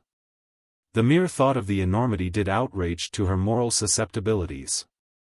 No, Gerald had most perfectly mistaken her for another sort of girl, as, for instance, a shop assistant or a barmaid. With this the catalogue of her satisfactions ended. She had no idea at all as to what she ought to do, or could do. The mere prospect of venturing out of the room intimidated her. Had Gerald left her trunk in the hall? Of course he had. What a question. But what would happen to her? London. London had merely dazed her. She could do nothing for herself. She was as helpless as a rabbit in London. She drew aside the window curtain and had a glimpse of the river. It was inevitable that she should think of suicide. For she could not suppose that any girl had ever got herself into a plight more desperate than hers. I could slip out at night and drown myself, she thought seriously. A nice thing that would be for Gerald. Then loneliness, like a black midnight, overwhelmed her, swiftly wasting her strength, disintegrating her pride in its horrid flood. She glanced about for support, as a woman in the open street who feels she is going to faint, and went blindly to the bed, falling on it with the upper part of her body. In an attitude of abandonment. She wept, but without sobbing. Chapter 2. Gerald Scales walked about the Strand, staring up at its high narrow houses, crushed one against another as though they had been packed, unsorted. By a packer who thought of nothing but economy of space. Except by Somerset House, King's College, and one or two theatres and banks, the monotony of mean shops, with several stories unevenly perched over them, was unbroken. Then Gerald encountered Exeter Hall, and examined its prominent facade with a provincial's eye. For despite his travels he was not very familiar with London. Exeter Hall naturally took his mind back to his uncle Boldero, that great and ardent nonconformist, and his own godly youth. It was laughable to muse upon what his uncle would say and think, did the old man know that his nephew had run away with a girl, meaning to seduce her in Paris. It was enormously funny. However, he had done with all that. He was well out of it. She had told him to go, and he had gone. She had money to get home, she had nothing to do but use the tongue in her head. The rest was her affair. He would go to Paris alone, and find another amusement. It was absurd to have supposed that Sophia would ever have suited him. Not in such a family as the Baineses could one reasonably expect to discover an ideal mistress. No. There had been a mistake. The whole business was wrong. She had nearly made a fool of him. But he was not the man to be made a fool of. He had kept his dignity intact. So he said to himself. Yet all the time his dignity, and his pride also, were bleeding, dropping invisible blood along the length of the Strand pavements. He was at Salisbury Street again. He pictured her in the bedroom. Damn her. He wanted her. He wanted her with an excessive desire. He hated to think that he had been balked. He hated to think that she would remain immaculate. And he continued to picture her in the exciting privacy of that cursed bedroom. Now he was walking down Salisbury Street. He did not wish to be walking down Salisbury Street, but there he was. Oh, hell, he murmured. I suppose I must go through with it. He felt desperate. He was ready to pay any price in order to be able to say to himself that he had accomplished what he had set his heart on. My wife hasn't gone out, has she? He asked of the hall porter. "I'm not sure, sir, I think not," said the hall porter. The fear that Sophia had already departed made him sick. When he noticed her trunk still there, he took hope and ran upstairs. He saw her, a dark crumpled, sinuous piece of humanity, half on and half off the bed, silhouetted against the bluish-white counterpane. Her hat was on the floor, with the spotted veil trailing away from it. This sight seemed to him to be the most touching that he had ever seen, though her face was hidden. He forgot everything except the deep and strange emotion which affected him. He approached the bed. She did not stir. Having heard the entry and knowing that it must be Gerald who had entered, Sophia forced herself to remain still. A wild, splendid hope shot up in her. Constrained by all the power of her will not to move, she could not stifle a sob that had lain in ambush in her throat. The sound of the sob fetched tears to the eyes of Gerald. "Sophia!" He appealed to her. But she did not stir. Another sob shook her. "Very well, then," said Gerald. "We'll stay in London till we can be married. I'll arrange it. I'll find a nice boarding house for you, and I'll tell the people you're my cousin. I shall stay on at this hotel, and I'll come and see you every day." A silence. "Thank you," she blubbered. "Thank you." He saw that her little gloved hand was stretching out towards him, like a feeler, and he seized it, and knelt down and took her clumsily by the waist. Somehow he dared not kiss her yet. An immense relief surged very slowly through them both. Really," she began to say something, but the articulation was lost in her sobs. "What? What do you say, dearest?" he questioned eagerly. And she made another effort. "I really couldn't have gone to Paris with you without being married," she succeeded at last. "I really couldn't." "No, no," he soothed her. "Of course you couldn't. It was I who was wrong. But you didn't know how I felt. Sophia, it's all right now, isn't it?" She sat up and kissed him fairly. It was so wonderful and startling that he burst openly into tears. She saw in the facile intensity of his emotion a guarantee of their future happiness. And as he had soothed her, so now she soothed him. They clung together, equally surprised at the sweet, exquisite, blissful melancholy which drenched them through and through. It was remorse for having quarreled, for having lacked faith in the supreme rightness of the high adventure. Everything was right, and would be right, and they had been criminally absurd. It was remorse, but it was pure bliss, and worth the quarrel. Gerald resumed his perfection again in her eyes. He was the soul of goodness and honor. And for him she was again the ideal mistress, who would, however, be also a wife.